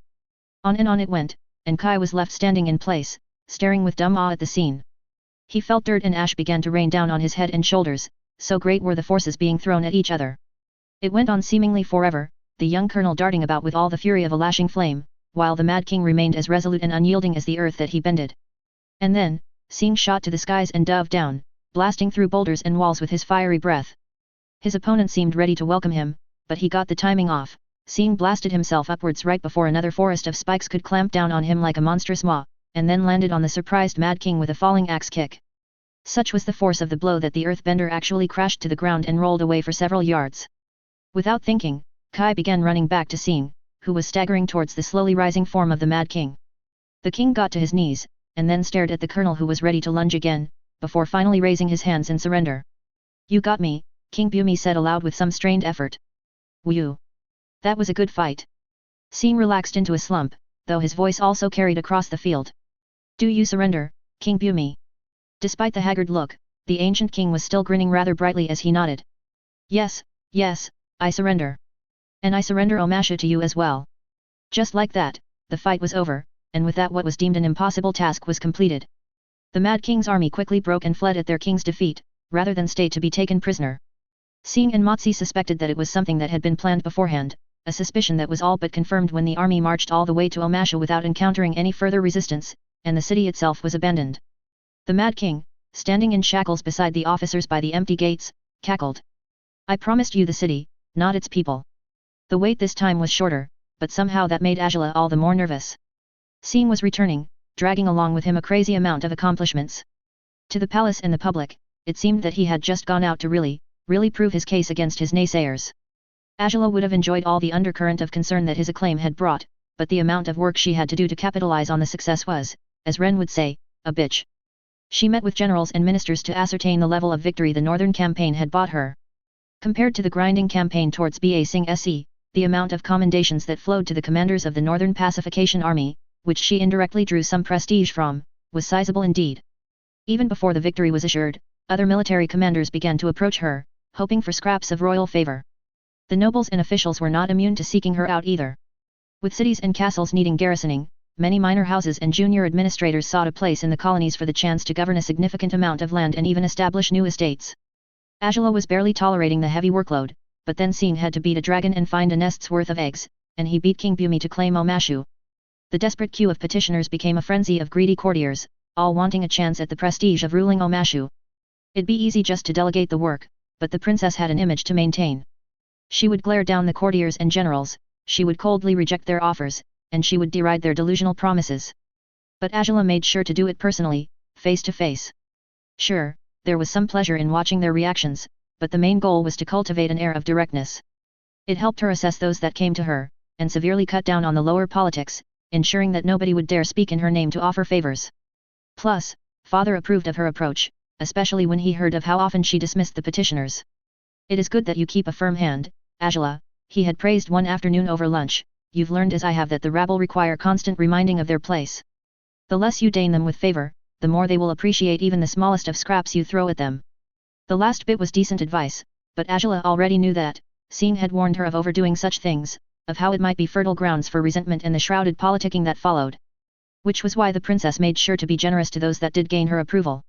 Anyone who came with decent suggestions and realistic expectations were given at least some form of consolation if she couldn't meet their request. Small outskirt regions were assigned to humbler officials who knew not to aim too high, but Agela made sure that those regions stood a chance at prospering under capable administration. Sons and relatives of less deluded generals were given patrol duties in bandit-infested regions to prove themselves, so they might eventually be worthy of actually occupying castles and major forts. Nobles who sought minor, out-of-the-way holdings were given land running along major routes, so that they had a realistic chance of building themselves up. Agela handed out the more choice assignments and roles to those already aligned under her, of course. Her magistrates were elevated to colonial judges, her nobles were tasked to oversee more prosperous towns. And thanks to the Fire Lord being impressed enough to promise her the colonial ministry, she had a small army of rescued, formerly disgraced court officials ready to join her in the ministry. If she played things right, Agela would be the direct ruler of the colonies, answerable only to her father. Which shouldn't be too hard to manage. And Omashu. As much as she wanted it, Omashu would be out of her hands soon. Sing's idea was good, but Agela didn't like just giving such a prize away. But her colonel had promised her a greater reward, and the princess trusted him enough to deliver on it. Seeing his face now, with an enigmatic smirk plastered on it as he answered her summons in the royal garden, Agela felt happy that she had someone so reliable as her underling. Sing's company and efforts had allowed the princess to achieve a greater potential, and he's not failed her yet. But still. Your Highness, Sing greeted with a formal bow. Agela grinned and walked over to him. Sing. Good work out there. I am grateful for oof. She stepped back from him, withdrawing her fist from Sing's stomach. Her hand hurt far less compared to the first time, unsurprising since he was here only in a nobleman's robes instead of brigandine armor. And that's for Omashu, Agela remarked dryly. What were you thinking? You could have been hurt, she didn't say. Couldn't say. Not here, not now, where uttering the words risked giving in to the urge to grab Sing and hug him. I found it a risk worth taking, the boy said with his trademark smirk as he straightened and recovered from the hit. I hope you can forgive me for my recklessness, my princess. Agela startled a bit when she barely picked up the last two words, muttered just soft enough for her and only her ears. Her cheeks felt a bit warm, but the princess fought through the bubbling awkwardness. We'll see, Sing, she managed, and then quickly shifted topics. You don't have the dragon eggs with you. I have sent them to the royal alchemists and archivists to verify their authenticity.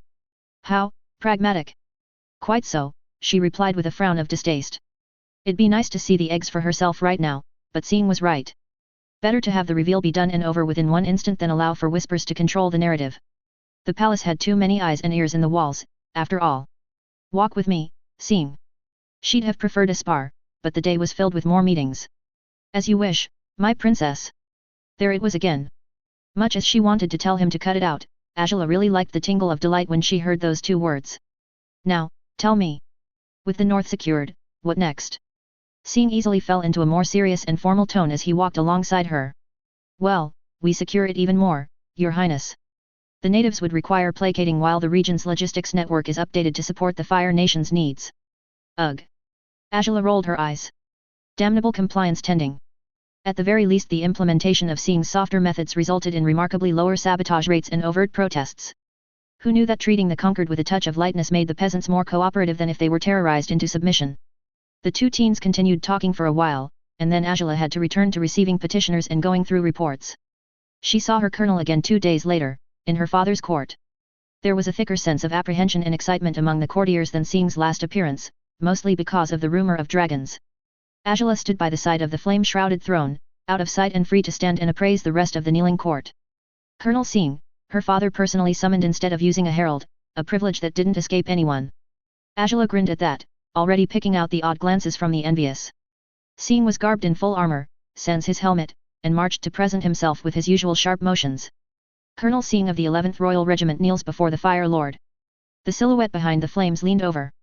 It seems that each time you return, you bring more outlandish news for us, Colonel. I apologize for the trouble, Your Majesty, came Sing's immediate reply, and Agela rolled her eyes. Snarking really was a default stance for him.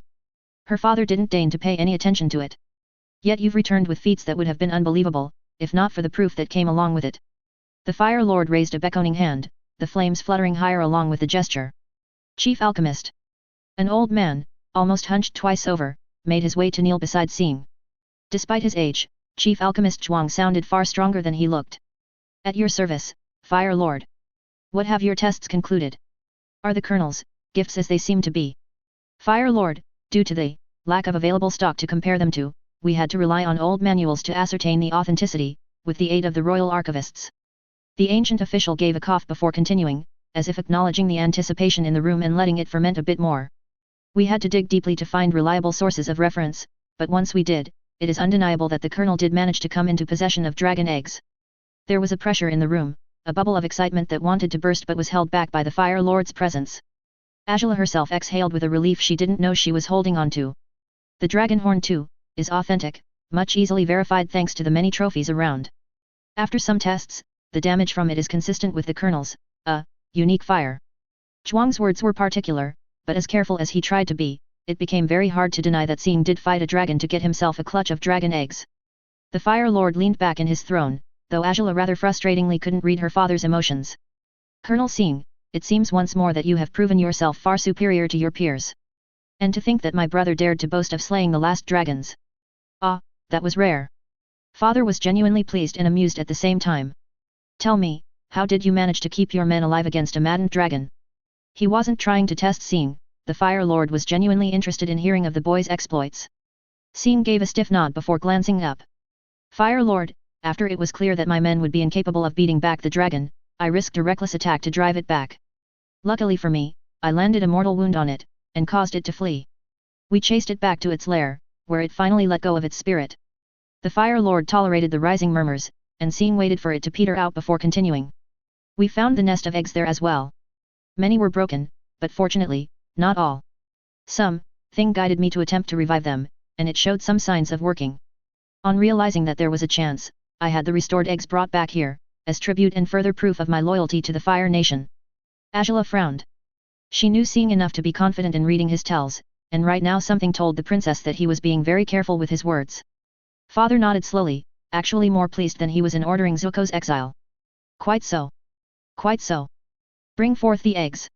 At the order, a quartet of palace guards appeared, each holding onto one leg of a large standing tray. On its silk-cushioned surface, sat 4 large eggs, each almost as big as Agela's head. From where she stood, the things looked like they were chiseled out of stone, save for the abnormal smoothness to their surfaces. The tray was laid down between Sing and the curtain of fire, and for the first time since Agela could remember, the flames separating the Fire Lord and his court were lowered as he rose up and walked over to it with some apprehension. Without breaking his gaze from the gift, her father asked almost absently, "You've not requested to keep any of these?" "No, Fire Lord. I know the value of these eggs is worthless for someone like me." Agela watched her father almost painfully break away his gaze to give her colonel a questioning look, prompting the boy to explain himself. "As you know, Fire Lord, I tried reviving a couple of eggs, by circulating chi into them.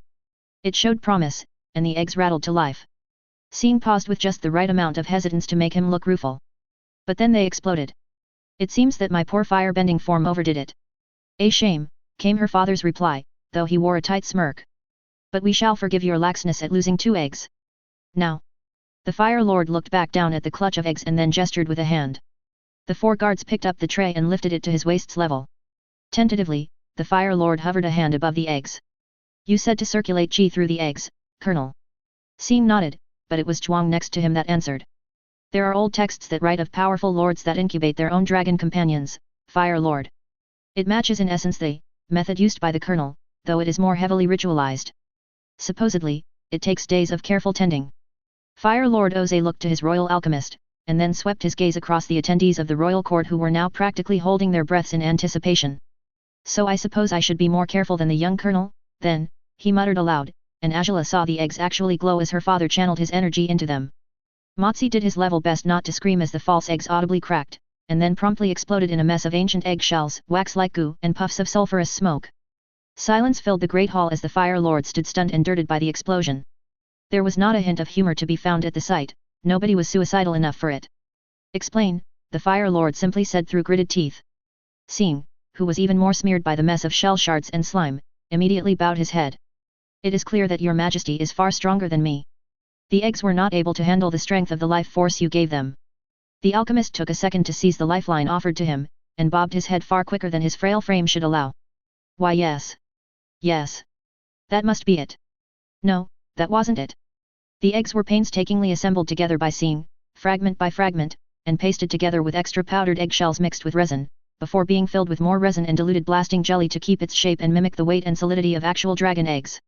Sing even had Hyung stitch together abominable skeletons to serve as unhatched dragons within the resin core. "But I barely put my strength in it."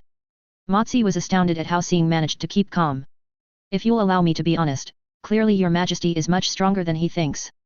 If you ask my men." "Oh, please don't.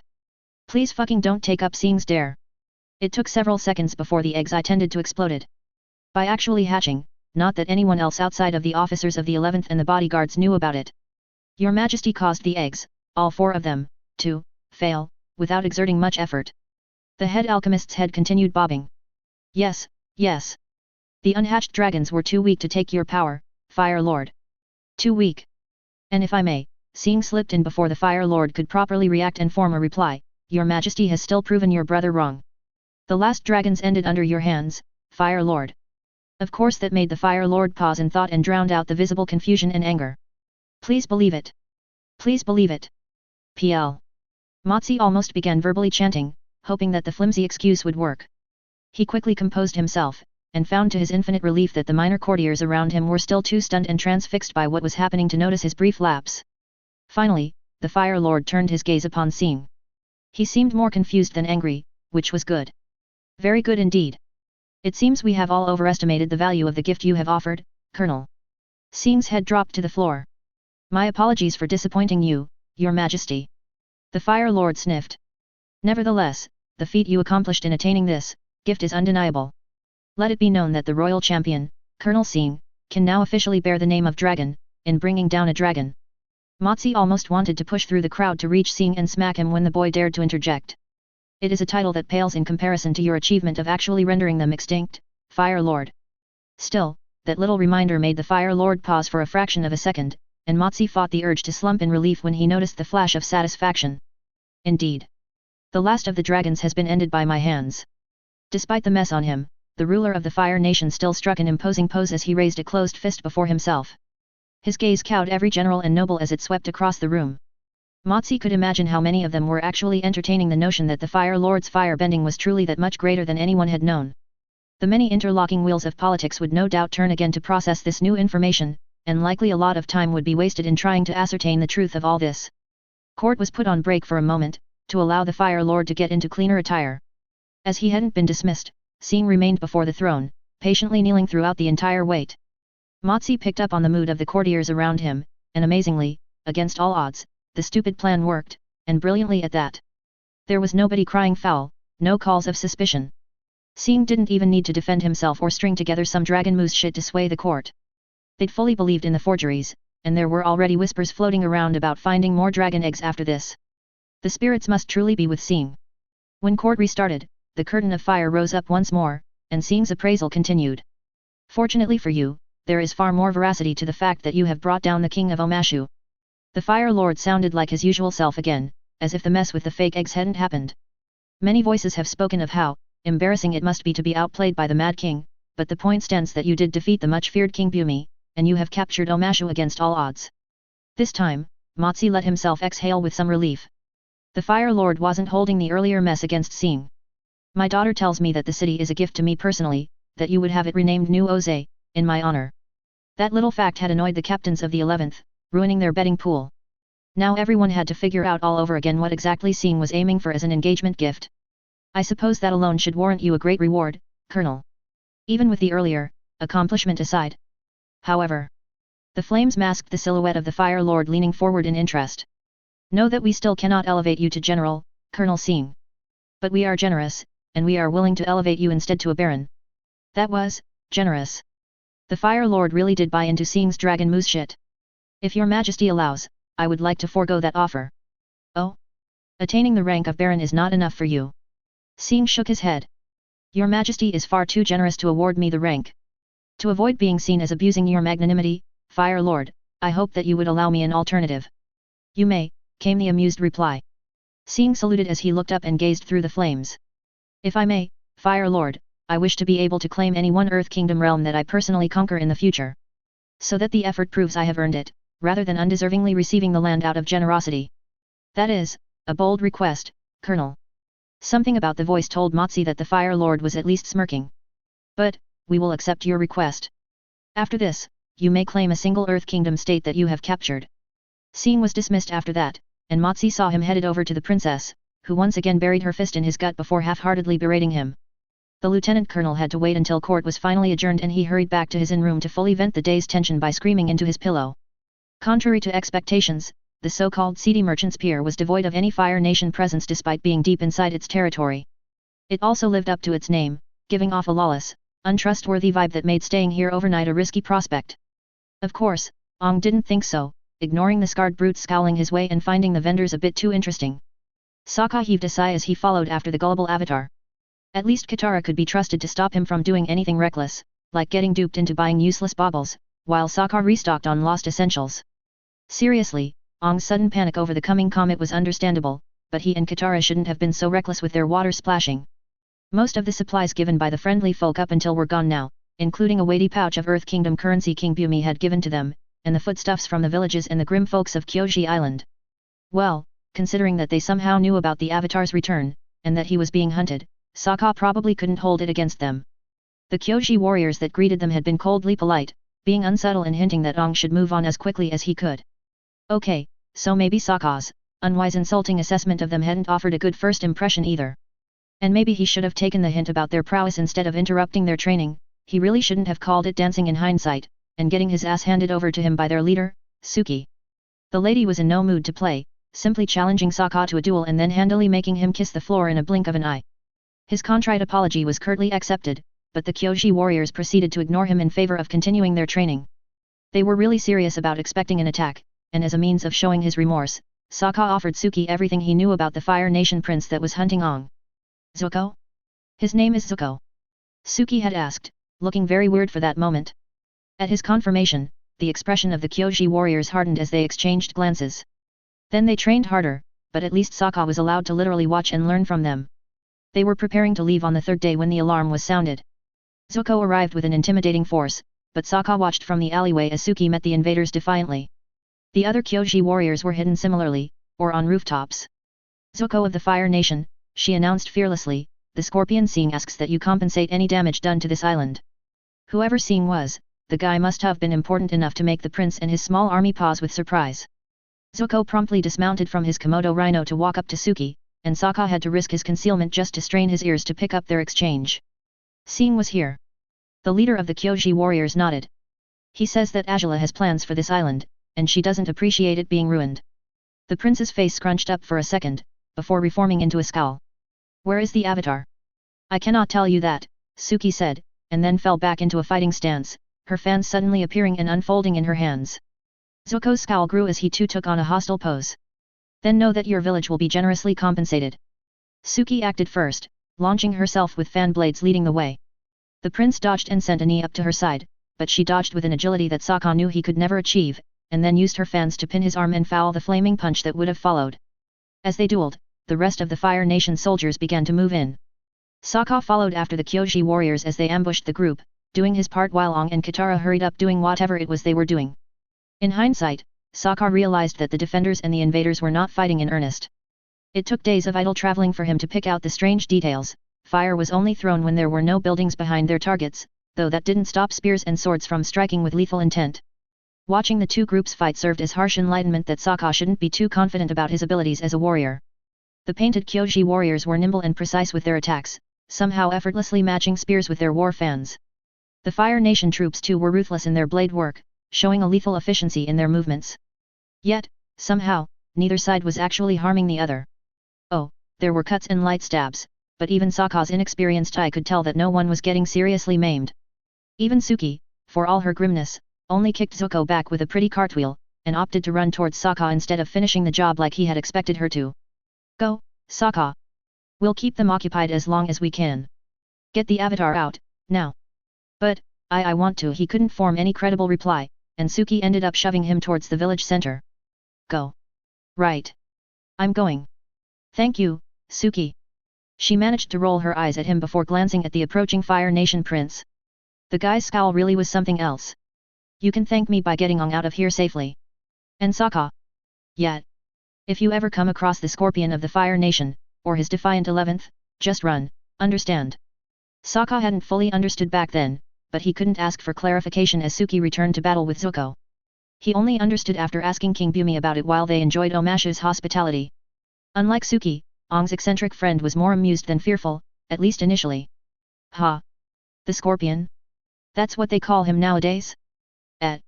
Scorpion. Meh, I guess it sounds cool. So who is he? Ong had asked with almost painful innocence. Sokka said his name made Zuko stop. Pause. It made Zuko pause in thought. Bumi's face took on a serious expression, a cold one that was far more intimidating than his little act when they had first encountered him. Colonel Sing, leader of the 11th Regiment. A cunning and dangerous foe, that one. Almost made me break a sweat dueling him. The king looked a bit too smug announcing that last bit. Is he after me as well? No, I don't think so. But that doesn't mean you can just waltz up to him. Bumi then turned to Sokka to offer a slow nod. Heed the warning you received. Stay away from any banners bearing the Scorpion. If you think I'm a mad genius, you should hear what he's done. That foreboding piece of knowledge expanded to a confusing and terrifying degree when they visited the villages. The folks of the mining village were as much fearful as they were grateful for seeing the scorpion dragon, or seeing the young dragon. Supposedly he was somehow responsible for returning village's formerly enslaved earthbenders and lightening their taxes, which would remain the case so long as the village didn't do anything regrettable. Yet there were also rumors of him and his regiment committing horrible actions on their enemies. It was a mistake having Katara and Ong around to hear of mutilated bodies and throats being slit in the night. Both had trouble sleeping because of it. Not Sokka though. He simply chose to stay up as a night watch to provide some comfort to them. He never mistook rocks for severed heads or the crackle of dying flames as footsteps of boogeymen. Most definitely. The people of Senlin were far more approving of the monster for some reason. Then again, maybe Sokka didn't understand the significance of new roads and cabbage donations. They were actually considering calling for the Scorpion's help to solve their dark spirit issue before Ong's timely arrival. An oppressed Earth Kingdom village seeking a monstrous example of the Fire Nation for aid. How loony was that? From them, Sokka learned that Sing had supposedly slain a dragon recently. That infuriated Ong, who apparently met dragons before they went extinct, and found them friendly enough.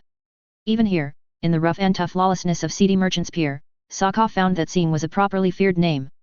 A casual mention to try prying more news about the scorpion dragon had earned him harsh glares from the stall vendors and their customers within earshot. Here's a free tip, kid, the grocer Sokka had engaged with snarled, keep that name, and anything related to it, to yourself. Everyone's trying to get on with their lives here, understood? Bad news only comes if you go looking for it. Why yes sir. Understandably, Sokka's mood after that was soured for the rest of the day, made worse after his sister's really unwise decision to steal from pirates. Maybe after she's had her fun learning how to better splish and splash, he could convince her to return the scroll somehow. They already had one angry prince on their tail, adding pirates to the mix wasn't going to make things better. Zuko reined in his temper as he followed his uncle through the smuggler's port. Bad enough that it was a wasteful detour, the aptly named seedy merchant's pier was not a place that made him comfortable at all.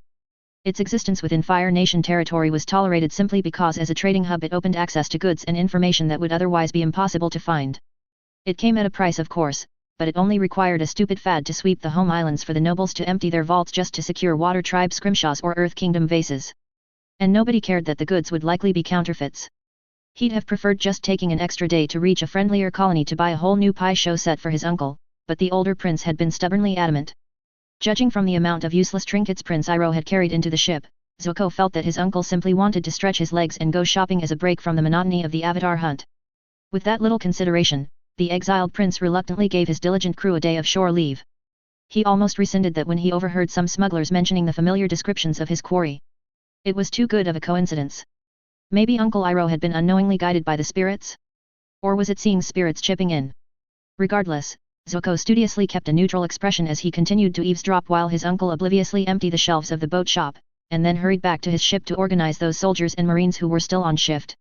Roping in the smugglers would be a significant boost to manpower, especially considering their local familiarity, but Sing's lessons about working with unknown quantities stuck with Zuko.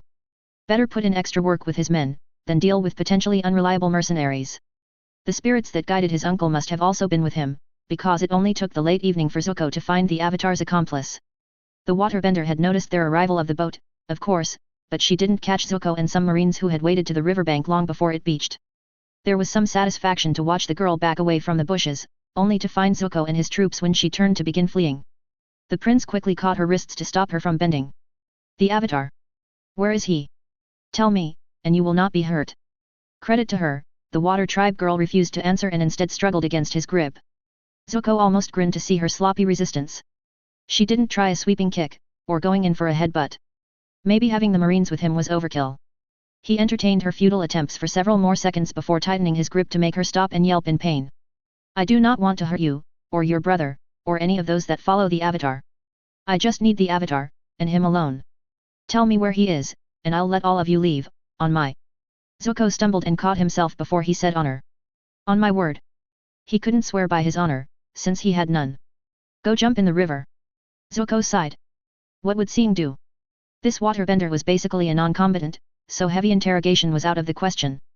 Not that it was a reliable source of information anyway.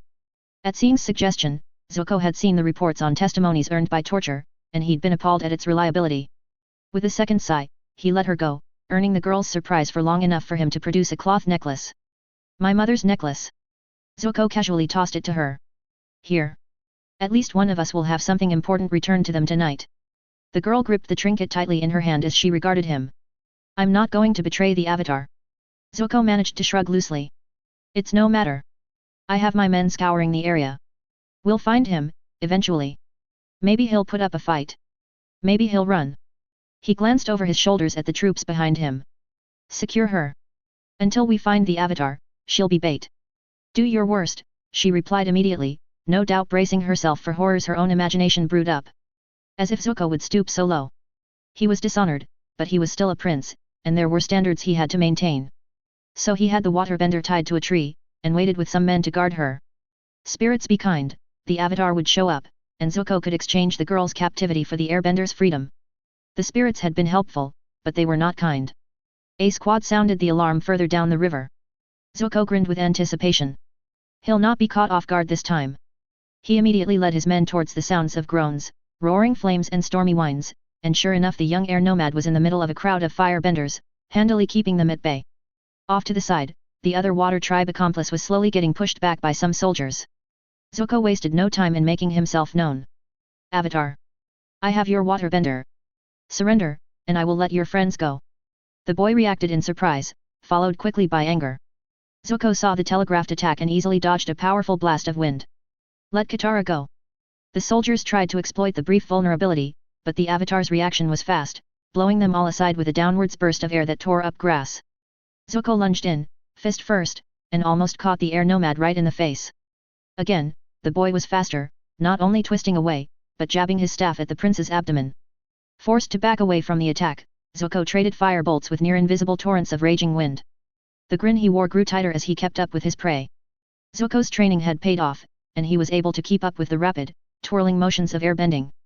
Now if only he could find an opportunity to land a telling blow.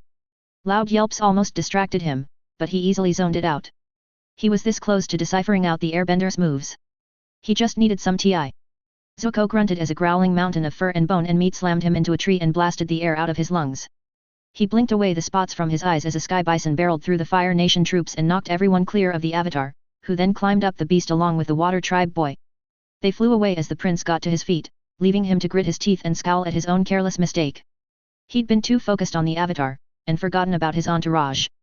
Silently berating himself, Zuko wasn't surprised when the soldiers reported that the Avatar had found and freed the waterbender. Of course she'd be freed. The spirits had generously guided Zuko here, but he'd botched the chance they'd given. Trying hard not to verbally vent in front of the men, the exiled prince stomped off back to the boat. The hunt would continue, and he'd have more lessons to study from his uncle. Zuko would learn from this mistake, but hopefully it'd be the last one he'd make in this hunt. I thought. Sing, damn him, grinned at Agela's stuttering. What did you think, Your Highness? Agela tore her gaze away from the surprise to glare at him. I thought you said your attempt destroyed the eggs. The boy bowed with mock formality. I said that the eggs exploded after I channeled my chi into them, Your Highness. Perhaps I should have added that the explosion was caused by the hatchlings within. Words failed the princess, and she could only turn her attention back to the two creatures that shouldn't exist. Right now they seemed like small serpents with legs and a head that was a cross between a dragon moose and a mongoose lizard.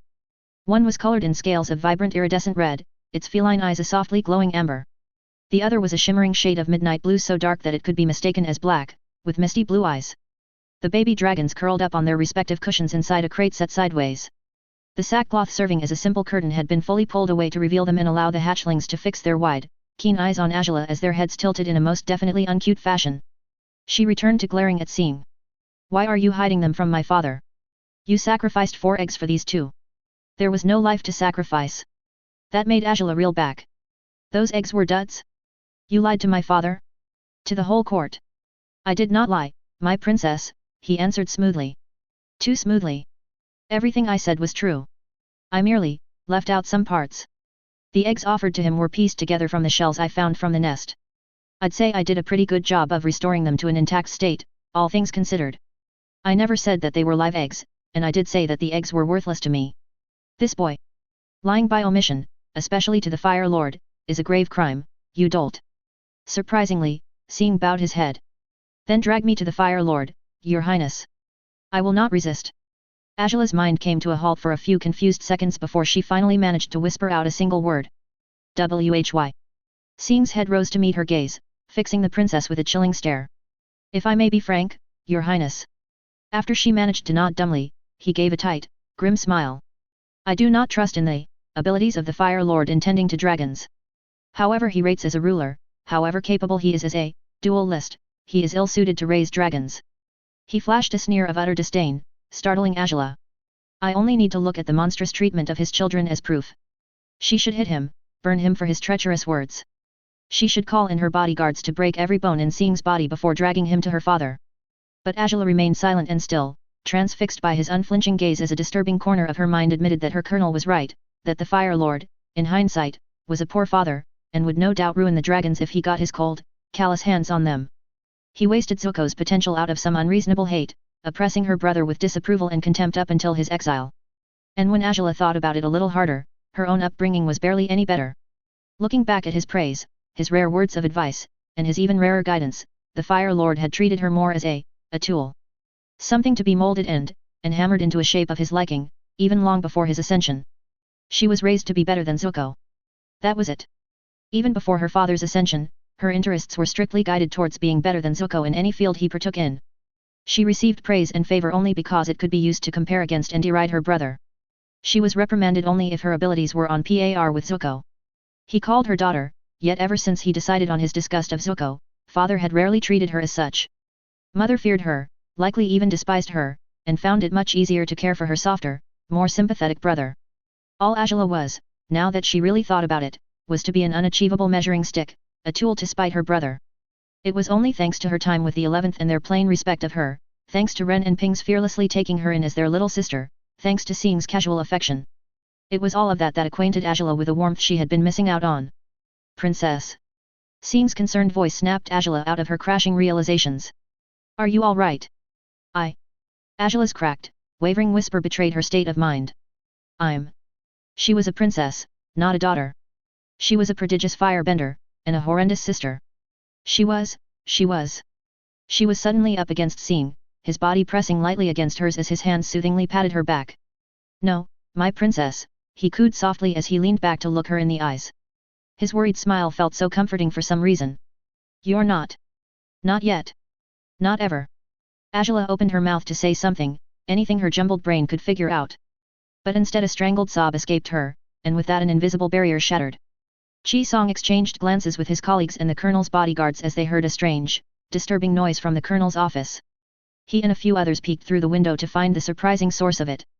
The colonel was gently embracing the crown princess, soothing her as her shoulders heaved and she sobbed into his shoulders.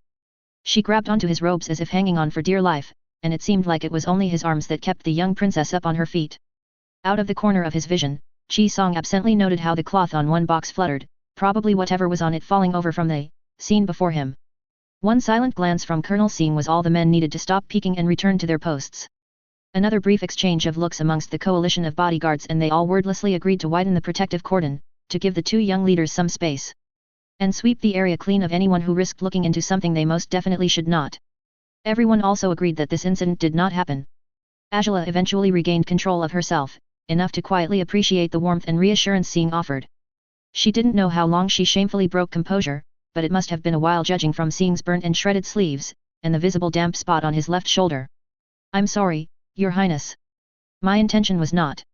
Agela shook her head, rumpling Sing's robes as her cheek rubbed against it. It was a necessary thing, she said with a sniff. Better now than later, I guess. Thank you, the princess whispered a little hoarsely. There's nothing to thank, my princess. Not now, Sing, Agela muttered. Not now. As you say, my princess. She pulled back, and Sing's arms fell away without resistance. Thank you. She didn't need to tell him what for, the look he gave her as he nodded told Agela that he fully understood. The light pressing of his lips against hers for a brief few seconds was all the reply she needed. We can talk more about this later, if you'd like. Give yourself more time to think things over. Agela nodded. That's probably the best option. She then glanced at the obscured crate and forced herself to change subjects. We have to return back to the main topic. Sing didn't bat an eye and moved to uncover the crate again. The two dragons greeted them with curious gazes, their heads turning together to look between Sing and Agela. Reining in the last of her composure, the princess nodded at her colonel. You are right. The Fire Lord cannot know about them. Not now, at least. If they're going to be weapons, they'll be her weapons, not his. He'd likely waste the potential of these dragons to further humiliate Zuko. Thank you, Your Highness. Agela. Sing froze in confusion. You can call me Agela, she told him plainly. After everything, you deserve at least that much. Despite all that had happened earlier, annoyance warmed into Agela as she saw a smirk creep into his features. Do you prefer I call you by your name, or if I called you my princess, my princess? Either works, she answered with a roll of her eyes to cover the lie. She much preferred the latter, so long as they were alone with no one else to listen in. Thankfully Sing did not waste more time teasing her, and instead had Agela extend a hand towards the still curious, still silent hatchlings. The creatures sniffed at her fingers inquisitively, and then darted out with a soft flap of wings to spiral up her arm. Agela startled a bit from the sudden movement, but the dragons did not seem to mind, and continued to fly up towards her and rest on either side of her shoulder. There was a delightful tingle down her spine as the dragons pressed their snouts against Agela's neck and cheek, and nuzzled against the princess. Her hands went up without her thinking, and they carefully stroked the creatures. Out of the box, the princess could pick apart some of the more distinct features on each of the dragons. The red-scaled one had 2 pairs of wings, with a series of small bumps at the back of its head that promised to be a crown of horns. On the other hand, the back of the dark blue one split into multiple tail, each curling and flexing independently, and it only sported 2 pairs of bumps on its head. Both were equally wondrous, in their own way. Not cute. Well, maybe they were somewhat cute. Regardless of their differences, both dragons were rumbling contentedly as they continued to rub their heads against the princess, and their tiny claws flexed on her shoulders in a soothing massage. You'll keep them with you? Sing shrugged. I was thinking of leaving one of them with you. He inclined his head towards the red dragon that was giving out a louder purr. Probably that one, since she seems to take a liking to you more. She. Another shrug. She told me she's a she. Agela blinked. You can talk to them. Sing raised an open hand and wobbled it. Sorta. I used my chi to hatch them, so I'm linked to them in some way. I think.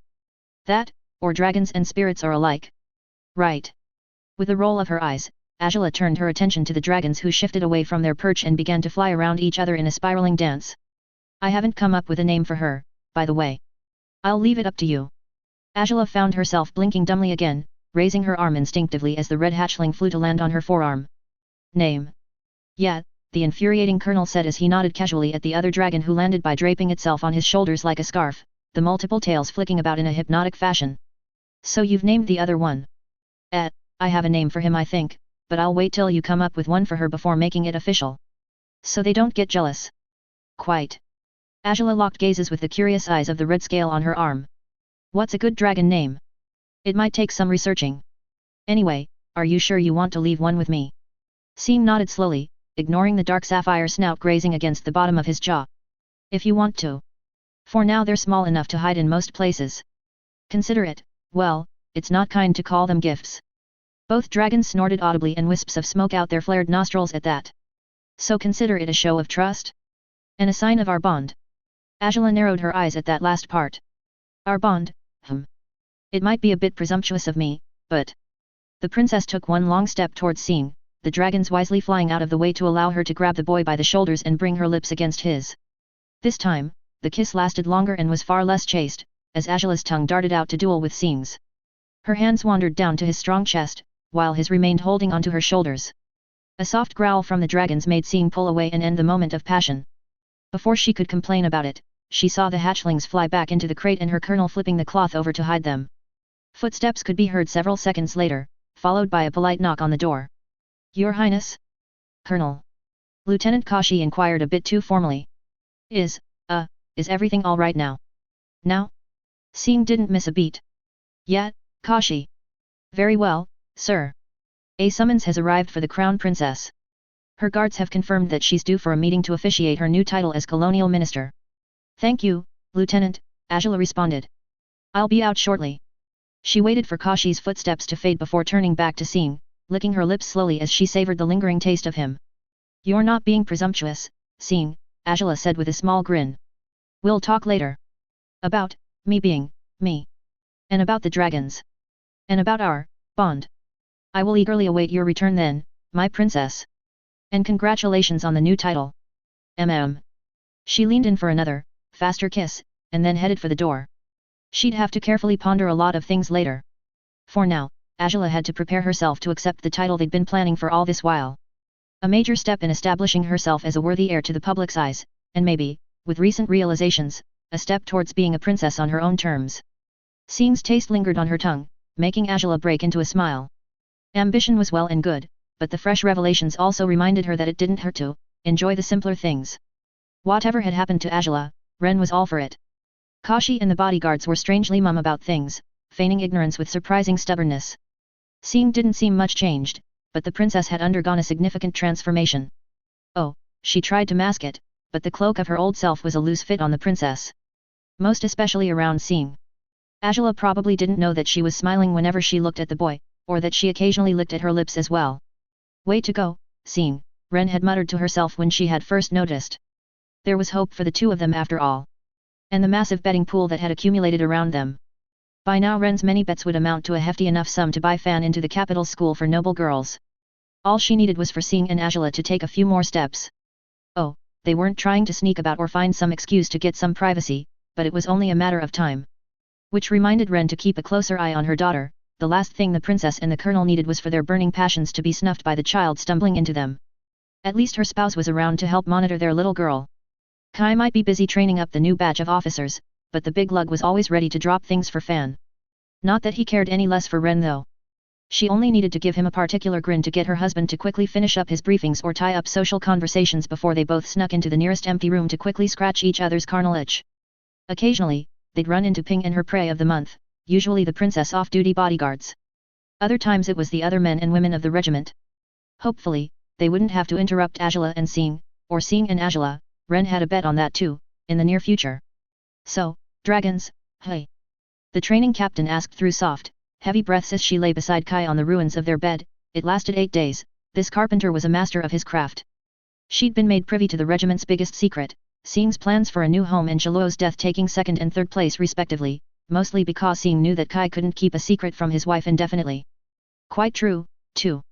All Ren needed to do was tickle him just right for as long as she needed to. The big turtle duck always gave in within minutes of her edging sessions, which Ren carefully used to secure some extra comforts like getting Fan her own room or promising to cover some of her training shifts. Sing was wise to keep Ren in the loop. You'll see them soon, the captain of the 1st Battalion said with a wide smile tinted with exertion. He's just preparing for contingencies. What contingencies? Kai shrugged, and Ren knew that he truly didn't know. No blue balls for him tonight, then. She did find out a day later, and it was not what anyone was expecting. This is for Fan. Sing handed over a pair of rather cute stuffed dolls. Dolls that were made to look like dragons, one in red silk and another in blue. Get her as attached to these as possible. That way, if she happens to run into the real ones, we can lower suspicion if she runs around talking about dragons. That was rather ingenious, and surprisingly far-sighted. Just as expected of her cunning little brother. Keeping aside the stuffed toys, Ren followed Sing, Kai, and Motzi into the colonel's room. Inside, Agela was sitting on the bed, while Ping, Weikeng, and Rufen stood nearby and watched as two creatures, one a brilliant, glittering red and the other a deep sapphire blue, each the length of Ren's arm and dancing like ribbons in the air in front of the princess. Both sported wings, though the red one had an extra pair. The blue one had far more tails to compensate though, whipping about like, well, a multi-tailed whip. Their wings fluttered with the delicateness of butterflies as they swirled about before the entranced princess, yipping and sending out small tongues of flame. Ren had seen the sculptures and drawings, but to see a dragon in the flesh. They're beautiful. The two magnificent creatures stopped their dance to turn towards the captain, and for a moment she felt a flash of panic about interrupting them. But their keen gazes held only curiosity, and together their heads tilted adorably to one side. Ren, meet the dragons. Dragons, meet Ren. Ren almost squealed with delight as the two serpentine beasts let out soft yips and flowed towards her. They brushed up against her, nuzzling at the captain's neck and face briefly before flying towards Sing, who was nodding at something. Well, they like you. I'm glad they did, Ren managed, and then noticed the other captain smirking at her. What? Kai chuckled. Nat, it's just fun to see someone go through what we did as well. I dare say Fan might have some competition, Agela of all people snarked. Oh hush, you, she returned, though her gaze remained locked onto the dragons. The way the light sparkled off their scales was almost hypnotic, and their cute little yips gave Ren a protective impulse she'd never felt with Fan before. Anyway, Sing interrupted, meet Kayin. Ren turned to the red dragon that actually nodded slowly at her, wings flapping laconically. An Orakai. Its sibling nodded as well. Sing then glanced at Agela, and the two exchanged silent looks. I'll be taking them with me for a while, until Agela has completed her preparations. Keeping them here would also be problematic, so the plan is to build up a suitable place for them in our Zillang barracks. Ren nodded at that, quickly understanding the risks of having the two dragons on the home islands. Before her thought could go any further, the colonel grinned at her. Don't worry, I'll have you rotating your work over there as well, so you get to play with them. She snorted at that, though the nod she gave right after was one of gratitude. Sing was as considerate as ever. In any case, Agela has agreed that this remains a secret for the time being, and we'll be making preparations towards the time we cannot keep it anymore. Hopefully by then, we'll be able to properly protect our 2 new members of the regiment. They all nodded seriously at that, reminded of the dangers harboring these wondrous creatures would bring should they be discovered.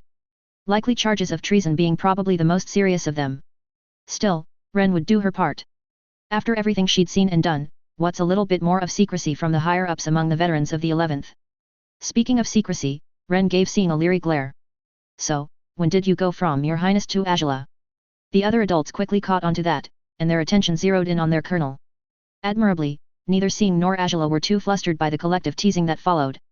The princess instead surreptitiously snuck out a hand to wrap around the colonel's as she half-heartedly retaliated with sharp words and dismissive snorts. They made a cute couple. Ren would have to remember to pass on the list of herbs Agela would need to keep her eventual nights with her new boyfriend trouble-free. On the other hand, Kai better not peddle the snake powder crap to Sing, that stuff was a definite scam. Long-lasting nights Ren's sweet ass, the stupid concoction almost ruined the night by inflicting Kai with sudden bowel actions. Iro sighed as he read the latest news from home. Sing had killed himself a dragon, Oze had destroyed a clutch of dragon eggs, and that sent a new wave of eager dragon hunters out into the world. This was concerning. If the reports are true, then the boy had managed to face down a restless dragon spirit that Iro and the other nobles before him had avoided at all cost. The eggs though? That was new to the prince. Along with the whole tale of resurrecting them. There was much to consider. This Sing once more proved himself to be a highly talented boy. He would have to ask Piandeo to reach out and further discern the colonel's ambition. Especially since he was a potential White Lotus recruit, Sing's path should be monitored with some degree of caution. With Bumi brought down and Omashu lost, the war was taking on a second wind. What the prodigious earthbender saw in allowing himself to be defeated was still beyond Iro, but the prince was certain that it was not Bumi's idea alone. Whatever Sing had planned, it had been interesting enough to get Bumi to play along. That alone was something to deeply consider. A shame that the hunt for the Avatar would not be going anywhere near Omashu, else Iro could sneak in some time with the eccentric king to hopefully draw out more details. For now though, he had to pass along the report to Zuko, who was still keeping up a stoic mask after the incident at Seedy Merchant's Pier. The boy was being too hard on himself, Iro thought, and no doubt hearing about Sing's new accomplishment would make him push himself harder. At least Zuko took some of Iro's advice, otherwise the young prince would have likely burned himself out by now. Zuko? Iro inquired, knocking on the door to his nephew's quarters. Yes uncle, came the reply, and Iro slipped into the room to pass the scroll. As expected, Zuko's gaze hardened as he read through the report, but he managed to steady himself with a slow, careful exhale. I thought you killed the last dragons. Iro could only shrug. The other answers he had formulated would likely draw out more unwelcome questions. It seems I was wrong, then. So you think Sing's tale is true? After all he's done, it would be more outlandish if it weren't, he admitted. I only hope that the Fire Lord's attention on him doesn't push him too hard. Zuko nodded slowly, staring off into the other end of his room. Yeah, Sing's a good commander. Hopefully the expectations on him don't become too great and he's not mistreated. Like me, Iro knew Zuko refrained from adding. We can always stop by Zillang to meet with him and extend our congratulations, the older prince offered, knowing better than to exacerbate the self-pity by addressing it with attempts to cheer Zuko up. I'd rather not, Zuko answered with a shake of his head. Not now. We've lost sight of the Avatar, but I'm sure he's close by. We'll continue searching, until our supplies run low. Then maybe we'll drop by Zillang. Iro sighed. As you say, my prince. I do, Zuko replied resolutely. I know I cannot match Sing, but I must at least try my best uncle. The boy's face twisted briefly into an amalgamation of shame and disgust. I've disgraced my father. I'd rather not lose what little credibility I have left with the closest thing I have to a friend. I'm sure Sing will not see you in such petty light. He won't. Zuko snapped, almost shooting up from his seat. You think I don't know that? The young prince then slumped, almost melted down into the chair. That's what makes it worse. I don't deserve his respect, but he gives it so freely. Iro held back a sad sigh and simply laid a comforting hand on his nephew's shoulder. You know that Colonel Sing does not hold anything against you, he does not see you in any bad light. You should do the same, Zuko. I can't, uncle. I just can't. Not until I've regained my honor. Not until father welcomes me back again. Iro could only sigh again. He'd done this whole exchange several times already, all he can do is slowly, patiently chip away at Zuko's stubbornness. Maybe after a few weeks, he'll try again. That, or he could actually consider sending a message out to Agela. She's the new colonial minister, so maybe Iro could negotiate some arrangements with his niece. After the Scorpion's arrival and the news he brought, the Kioji warriors had gathered as a whole to discuss the potential return of the Avatar, as well as the troubles that would follow along. Nobody liked the fact that the Fire Nation commander seemed to have plans for Kioji Island. So preparations were made, and when the Avatar did show up, in Suki's village too, no less, those preparations were ramped up. Hidden shelters were constructed for each village, to allow for the island's whole population to hide in if push came to shove. The Seoul trading port began undergoing renovations to both reinforce and allow for quick sabotage if it was captured. The Kioji warriors underwent a more intense training regimen while training up the adult villagers into respectable militias. None of those tasks were completed when Zuko, Prince of the Fire Nation, made landfall, and turned the Scorpion's words from an omen into a prophecy. Suki had gambled and used the monster's name, and surprisingly the words had bled off most of the prince's hostility. They still clashed though, but by the time the invaders left to chase after the Avatar, no lives were lost, and the village was relatively intact. Suki and her fellows suffered some wounds to their pride, but they'd get over it. Zuko and his soldiers were well trained, and it took the Kioji warriors all their martial skill to both fend off and occupy the Fire Nation for as long as they did, even if the enemy had been holding back. Suki had ended up being tripped by a sudden leg sweep, and found the prince's hand hovering close to her face, glowing with the threat of a blooming flame. His scowl carried a mix of respect and annoyance. "You fought well. I can see why Sing wishes to keep this place intact." He left with his troops, leaving the Kioji warriors to deal with the light aftermath. Incredulously, a Fire Nation boat beached on the next day, packed with sacks of Earth Kingdom currency. Suki then came to realize the sheer influence the Scorpion Dragon of the Defiant 11th held to be able to make a prince play nice. With the village restored and the defense preparations continuing, Suki made the decision to head for the Earth Kingdom to gather more information. Sing had promised to seek them out again for some purpose, and if that was truly the case, Suki wanted to know what exactly was happening in the Earth Kingdom that made the Scorpion think he could cause the Kioji warriors to side with the Fire Nation. Traveling the Earth Kingdom was an eye-opening experience for Suki and her small unit of Kioji warriors. A lifetime of isolation had etched certain expectations of the mainland, many of which they were finding out were either obsolete or outright false. Her team encountered and promptly escorted the refugees of Omashu headed south to Sufang. From them, Suki learned of King Bumi's selfless sacrifice to save his people. The ancient king had faced down the Scorpion Dragon in an attempt to halt the Fire Nation's advance for a second time, but he lost the rematch. Yet the duel had bought his troops time to disperse and regroup to other realms, while Omashu was quickly emptied out as the Fire Nation's advance slowed in fear of a trap. Even in defeat, the Mad King had been well prepared. Supposedly, the king of Omashu was held prisoner in his own city, but already the other states were drawing up plans to retake the city and liberate its king. Suki shared the admiration the refugees had for their captured monarch, yet she was also quite aware of the enormity of what had transpired. King Bumi, well known as the king who had single-handedly stopped an entire Fire Nation campaign, had been brought down by a monster in the form of a boy.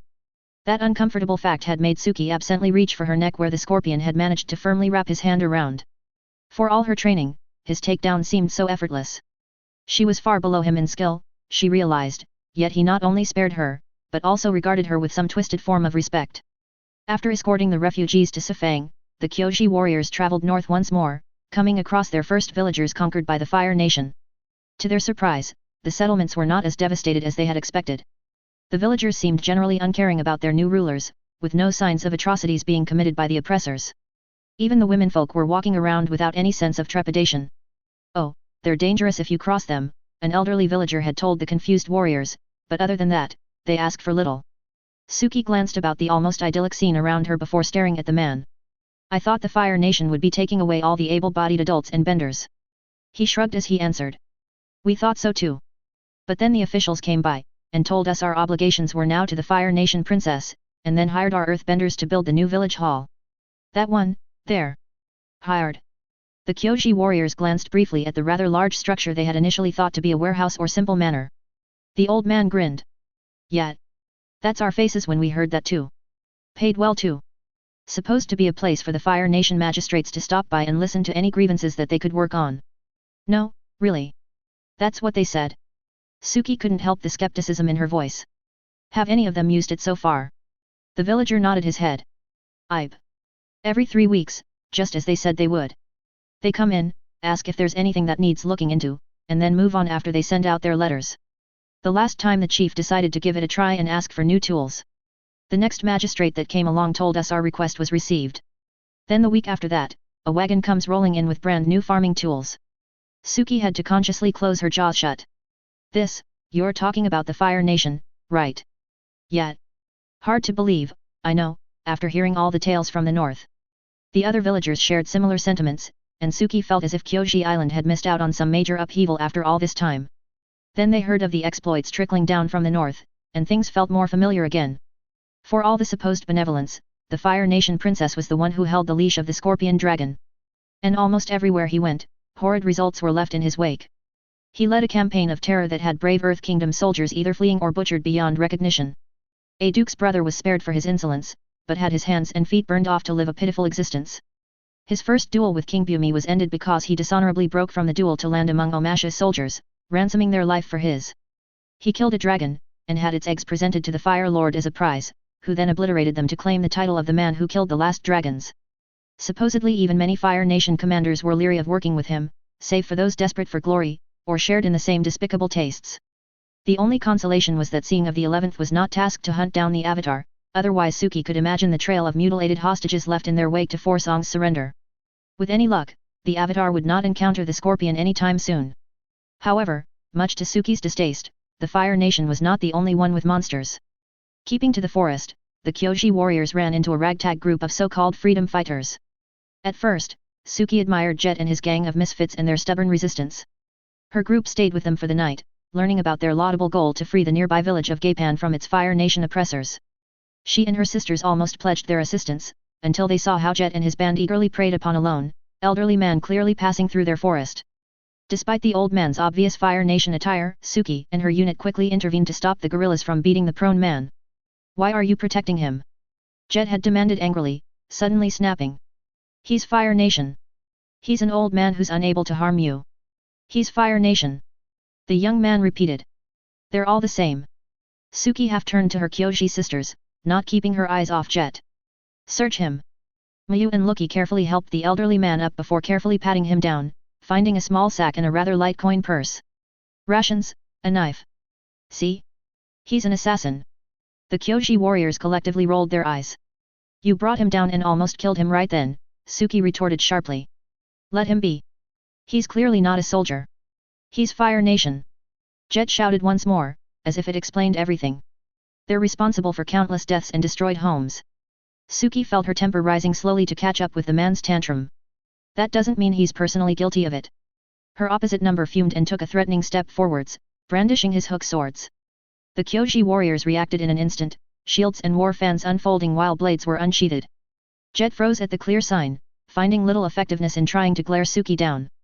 You don't understand. How can you understand? You haven't lost anything to these monsters. The tension spiked as the resistance leader went there. Suki leveled her war fan at him as her eyes narrowed dangerously. I understand that there is a clear difference between righteous vengeance and wanton destruction for the sake of unjustified entitlement. She then gave a sideways glance to the old man. Elder, leave. Now. We will protect you. As the Kyoji warriors held their ground against the scowling freedom fighters, the old man nodded quickly, and hurried out the way he came as fast as his frail legs could carry him. Once he was gone, the tension bled out with Jet spitting on the ground between him and Suki. Fucking traitors. Hate-bound monster, she returned. Unsurprisingly, they did not stay for a second night, opting to leave the region as fast as they could.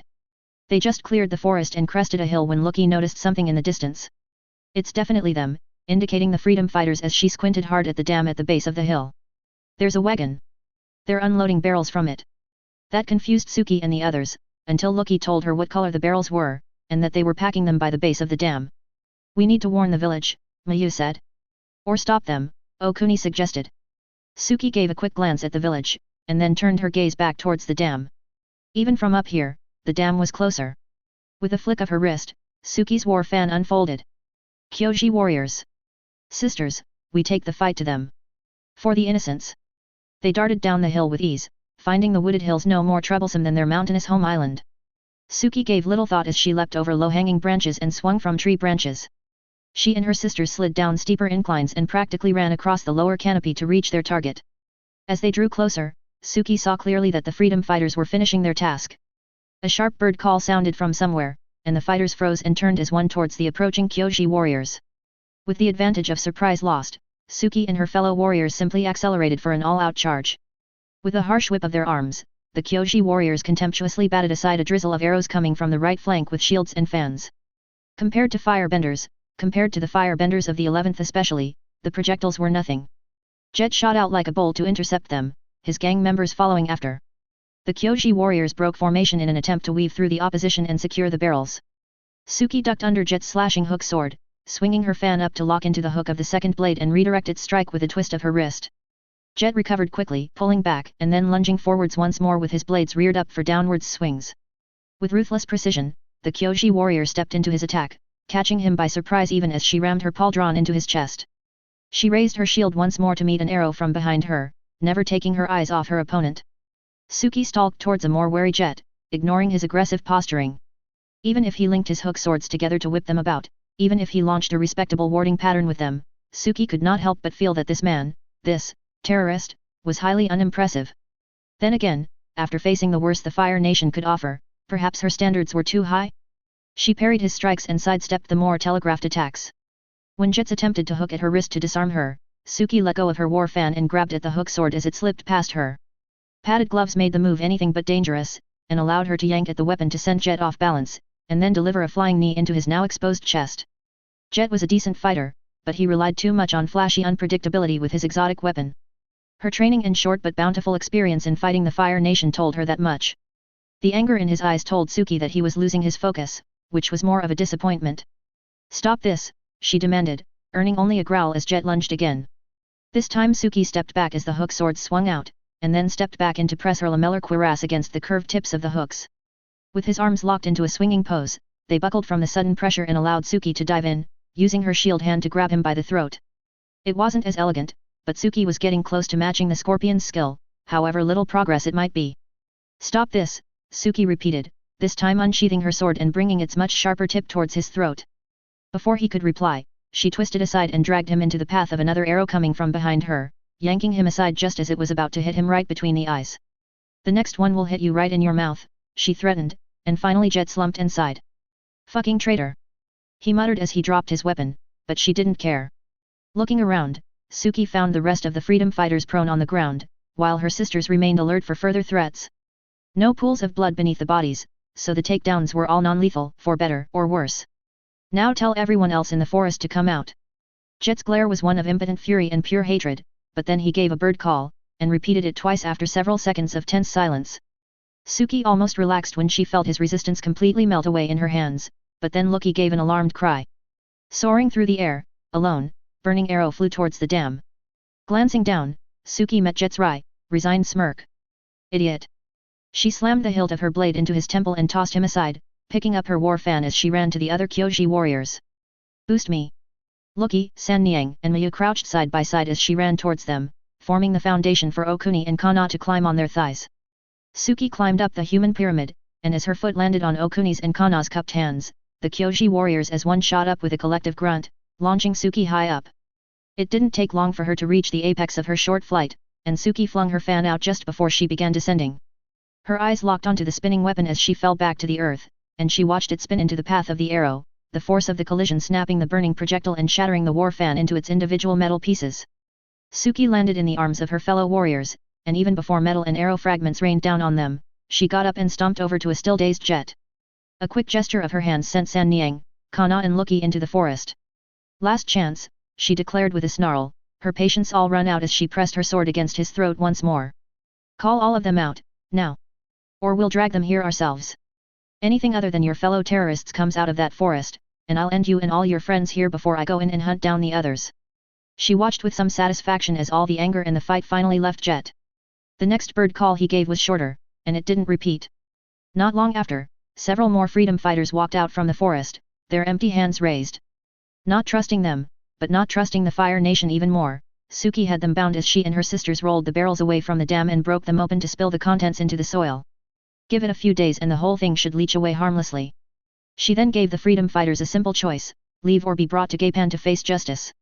Suki knew better than to get a promise from them to not commit any more acts of lunacy. She could only hope that they would hopefully be demoralized enough to try again anytime soon. Naturally, all of them chose to leave. If your idea of freeing your people means killing them, then I suggest you work for the Fire Nation instead, Suki coldly offered, ignoring the flare of rage from Jet. Otherwise, learn to actually fight your real enemies, rather than settle for sulking in the shadows and bullying the helpless. Whether they took her advice or not, Suki didn't care. Not until she ran into them again. Hopefully that wouldn't happen anytime soon.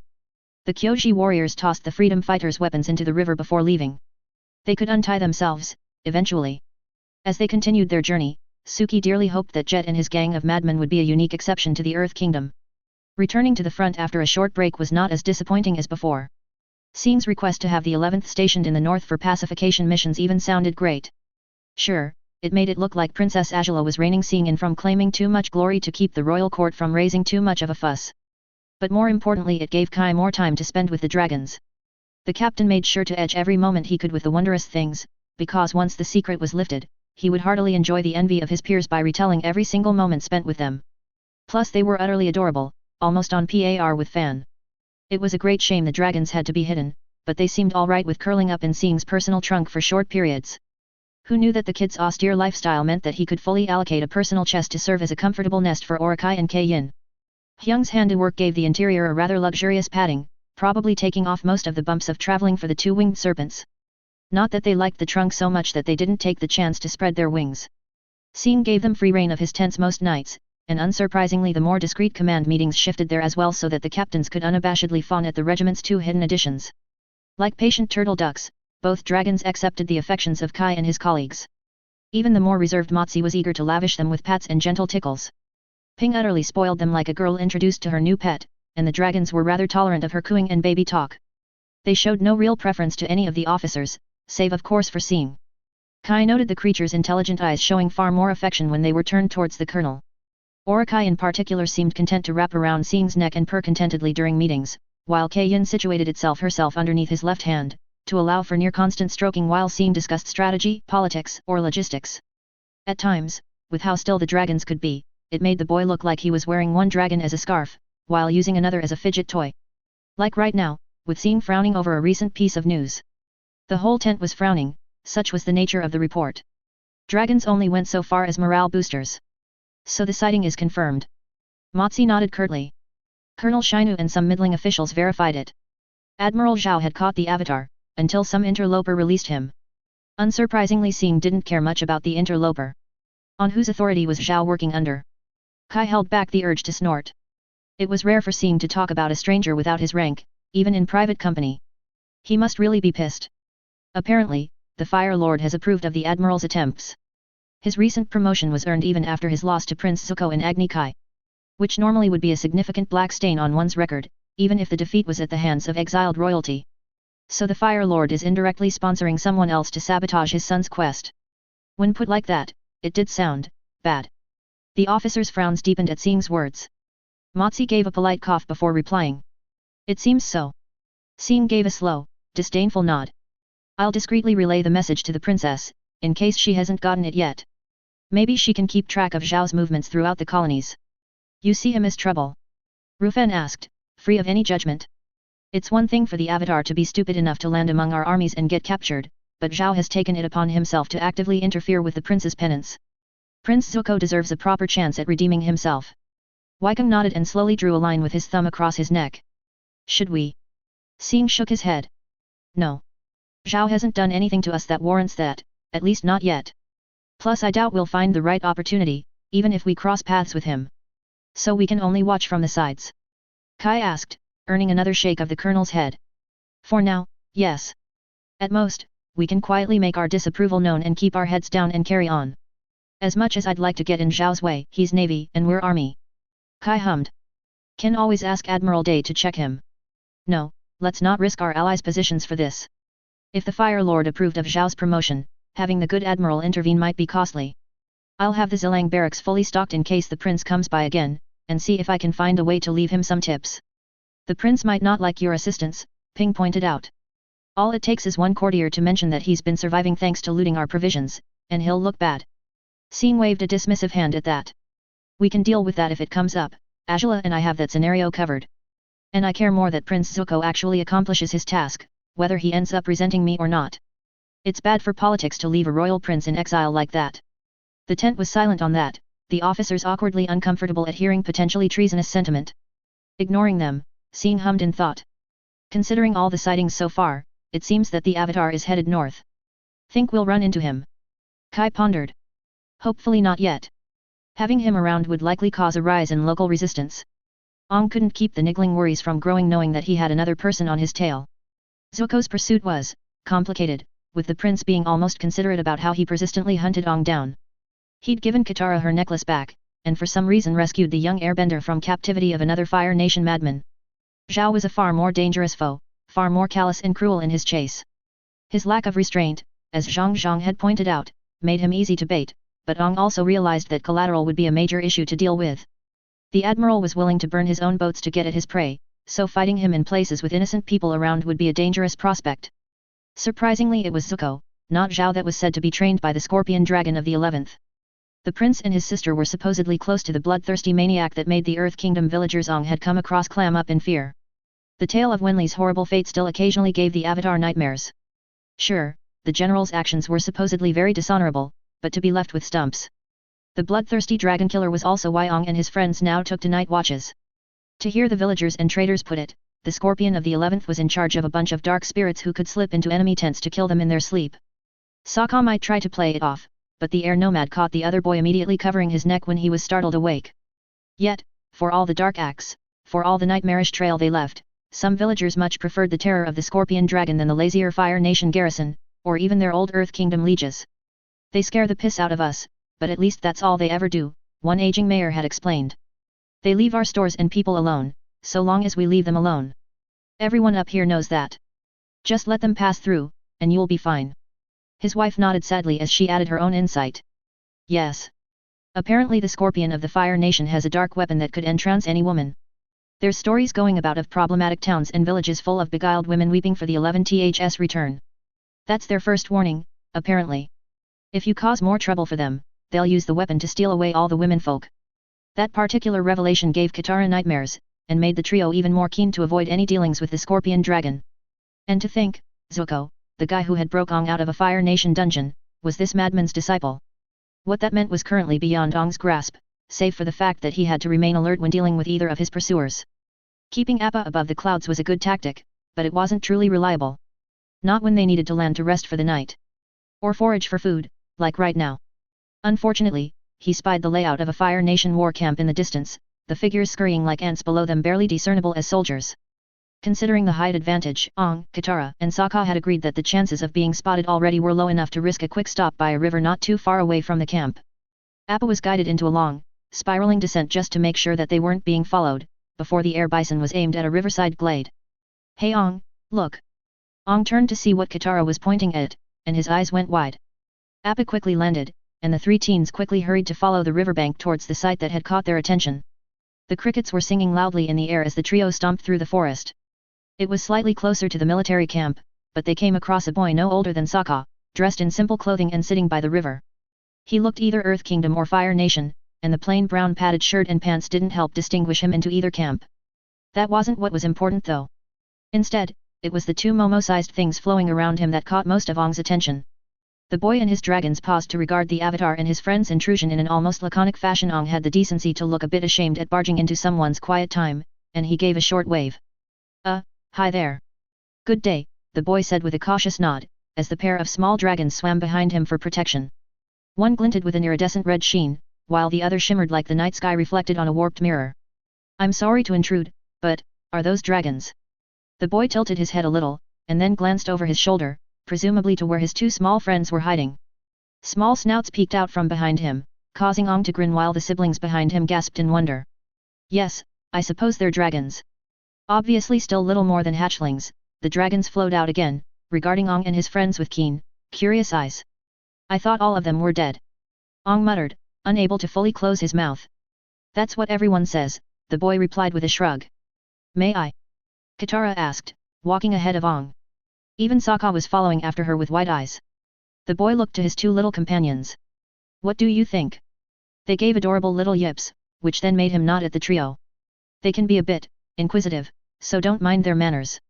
To Ong's delight, the two hatchlings flew over, the red one rubbing its head against Katara's extended hand while its opposite swam around Sokka's neck and then nuzzled into Ong's own palm. Okay, that's not as ticklish as I thought it'd be, the water tribe boy remarked. A bit, tingly, I guess. Both dragons were highly tolerant of the trio's affections, allowing for Katara to run her hands up the nubs along their spines, and Ong to pat their heads in a way that would usually send Momo flying off in annoyance. The little meeting lasted for a while before the dragons decided to return to the boy. So what brings you three around these parts? The boy asked as the blue dragon draped itself around his neck and the red one stretched out on his lap. We were passing by, and were looking for a short break, Katara answered openly. There's a village nearby, I'm sure they can take you in. Ong shook his head. We can't. After some hesitation, and considering that the boy trusted them with his dragons, the Avatar added pensively, the Fire Nation is after us. The boy didn't react much, other than giving an understanding nod. The settlements of the north are mostly in Fire Nation control. Good decision. We've had some help though. Some places were kind enough to give us some supplies when the Fire Nation soldiers weren't around. That's good, but I don't have anything on me now, unfortunately. Ong winced, realizing how rude his words had sounded. Oh, it's okay. I didn't mean it like that. I just saw you and your dragons, and I needed to meet them. The boy chuckled, and the dragons flew up and perched on his shoulders as he rose to his feet. Well, you've met them. Considering you're on the run, it's a big risk though, don't you think? Sokka snorted. It's fine, we spotted a camp some ways off, but we made sure to be real sneaky to get here. A thought came to Ong, and he raised a worried finger. Shouldn't you be careful with the Fire Nation as well? Once more the boy tilted his head to one side. And why is that? Ong frowned with concern as he nodded to the two baby dragons. I heard that there's someone going about killing dragons. Yeah, calls himself the Scorpion Dragon, Sokka added. Stupid name, if you ask me. I mean Scorpion sounds threatening, but adding the dragon is so unnecessary and ruins the mood. Is that so? It sure is. Every village we came across will tell you the same story. A shame I don't stay in villages or towns for the time being. The boy said with a wry grin. No surprise there, it'd make him an easier target for the Fire Nation. You should be careful, if he finds out you have these dragons with you. The boy waved off Ong's concerns, throwing a rather carefree grin. Don't worry. I'm pretty sure Fire Nation or Scorpion Dragon is not going to be an issue. But still, you should be careful, Katara said, not too amused at his attitude. From what we've heard, that Scorpion Dragon is a dangerous person. Hiding out here might not be enough. Really? The boy gave them a puzzled look, with an undercurrent of something. Something that Ong couldn't pick up. Do you mind telling me of this Scorpion Dragon? Not at all, Ong answered immediately. We haven't met him yet, but everyone says that he's a dangerous person. More monster than person, Katara corrected sharply. He tortures and murders people in his way, and is responsible for breaking the Earth Kingdom armies with brutal tactics. You don't say. We're not kidding, Sokka added. The guy's supposed to be this great firebender that's gone crazy. So crazy that the Fire Nation princess has to do some sort of magic doohickey to get him under control. That, or she did, other stuff, to keep him in line. Ong didn't really need to hear the details of that one. He sounds unhinged. PFT, you better believe it. He maims people and gets his people to kill his enemies in their sleep. He's a raving lunatic that kills other Fire Nation generals for getting in his way. The boy was frowning now, and Ong did his best to back Sokka up. As unbelievable as it all sounded, that every village told more or less the same story told him that there was some disturbing truth to all of it. Please, I know it's hard to believe, but you have to be careful. He killed a dragon, and then presented the eggs to the Fire Lord to be destroyed. Every village we've met has told the same story. After a second, the boy nodded, while the dragons merely yipped shrilly at him. Maybe they understood the danger as well. I see. I suppose I should be grateful for your warnings. Hopefully he had some trust in their words. Ong would dearly like to see the dragons again in the future. I'd invite you to stay longer, but unfortunately I don't think my place would be comfortable for you. Despite the chance of spending more time with dragons, Ong managed a smile. It's all right, we'll be headed off anyway. His manners finally returned to him, and the Avatar quickly corrected his rudeness with a sheepish bow. I'm sorry. I'm Ong. Katara and Sokka followed suit, and the boy nodded at each proper greeting. By the arrows on you, I take it you're an airbender. And the Avatar, too. Katara excitedly added. Don't worry, once Ong is ready, he'll kick out the Fire Nation and you and your dragons can live without having to hide in the forest like this. The boy gave a weird look, and then shrugged. I guess considering dragons should be extinct, airbenders and avatars breaking that trend as well shouldn't be too surprising. Ong grinned at the wry sentiment. They parted ways, happily accepting fishes that the dragons caught from the river and thoroughly cooked with their fiery breaths. Only as they returned to Appa and took flight again did the trio realize they did not get the dragon tamer's name. Ah well, we can always find him again, Sokka offered. After all, how hard can it be to spot a guy with 2 whole dragons? With the intruders gone, Kashi and the bodyguards, along with Scout Captain Sung Ho, broke out of the forest cover to join their amused colonel. They followed his gaze to the treetops in one direction, and sure enough, after several minutes of patient waiting, a 6-legged sky bison broke through the treeline and flew up into the heavens. We could have taken them, Sung Ho stated blandly, earning a shake of the Seing's head. No point. Prince Zuko is still quite a ways off, and waiting for him while we hold the avatar might be more trouble than it's worth. We have nothing yet that can reliably stop an airbender from flying off without killing him, and using his friends as hostage would not sit well with Elder Kylan and her fellows. It'd ruin our attempts to keep a low profile too. Sung Ho mused. Yup. Can't gain goodwill from the generals if it looks like we purposely set out the fighting to bag the biggest prize yet. Gotta make us sit out the fighting so that we don't show up the others. Seeing sighed, and then shrugged his shoulders, while his dragons danced in the air around the group. The colonel then flashed a grin at everyone. Besides, we're here to keep the peace among the conquered lands. And I didn't see the airbender or his friends breaking the peace just now, did you? They were a bit loud, Sung Ho offered with a smirk. Remind me to send a quiet message to Prince Iro once we return to camp. Also, we'll be packing up and trying to follow after them. Kashi frowned. I thought we weren't hunting them. Sing's grin was much sharper this time. We aren't. We'll be picking after the trouble that they'll inevitably drag along. Trouble, like Admiral Zhao. Sung Ho posed, and the boy shrugged. Who knows? Kashi's frown deepened. The spirits are probably talking again. But then, they've been very helpful so far, so perhaps he could stand to trust their guidance a bit more, even in the case of the avatar. Anyway, looks like I'll have to pick more secure locations for dragon outings.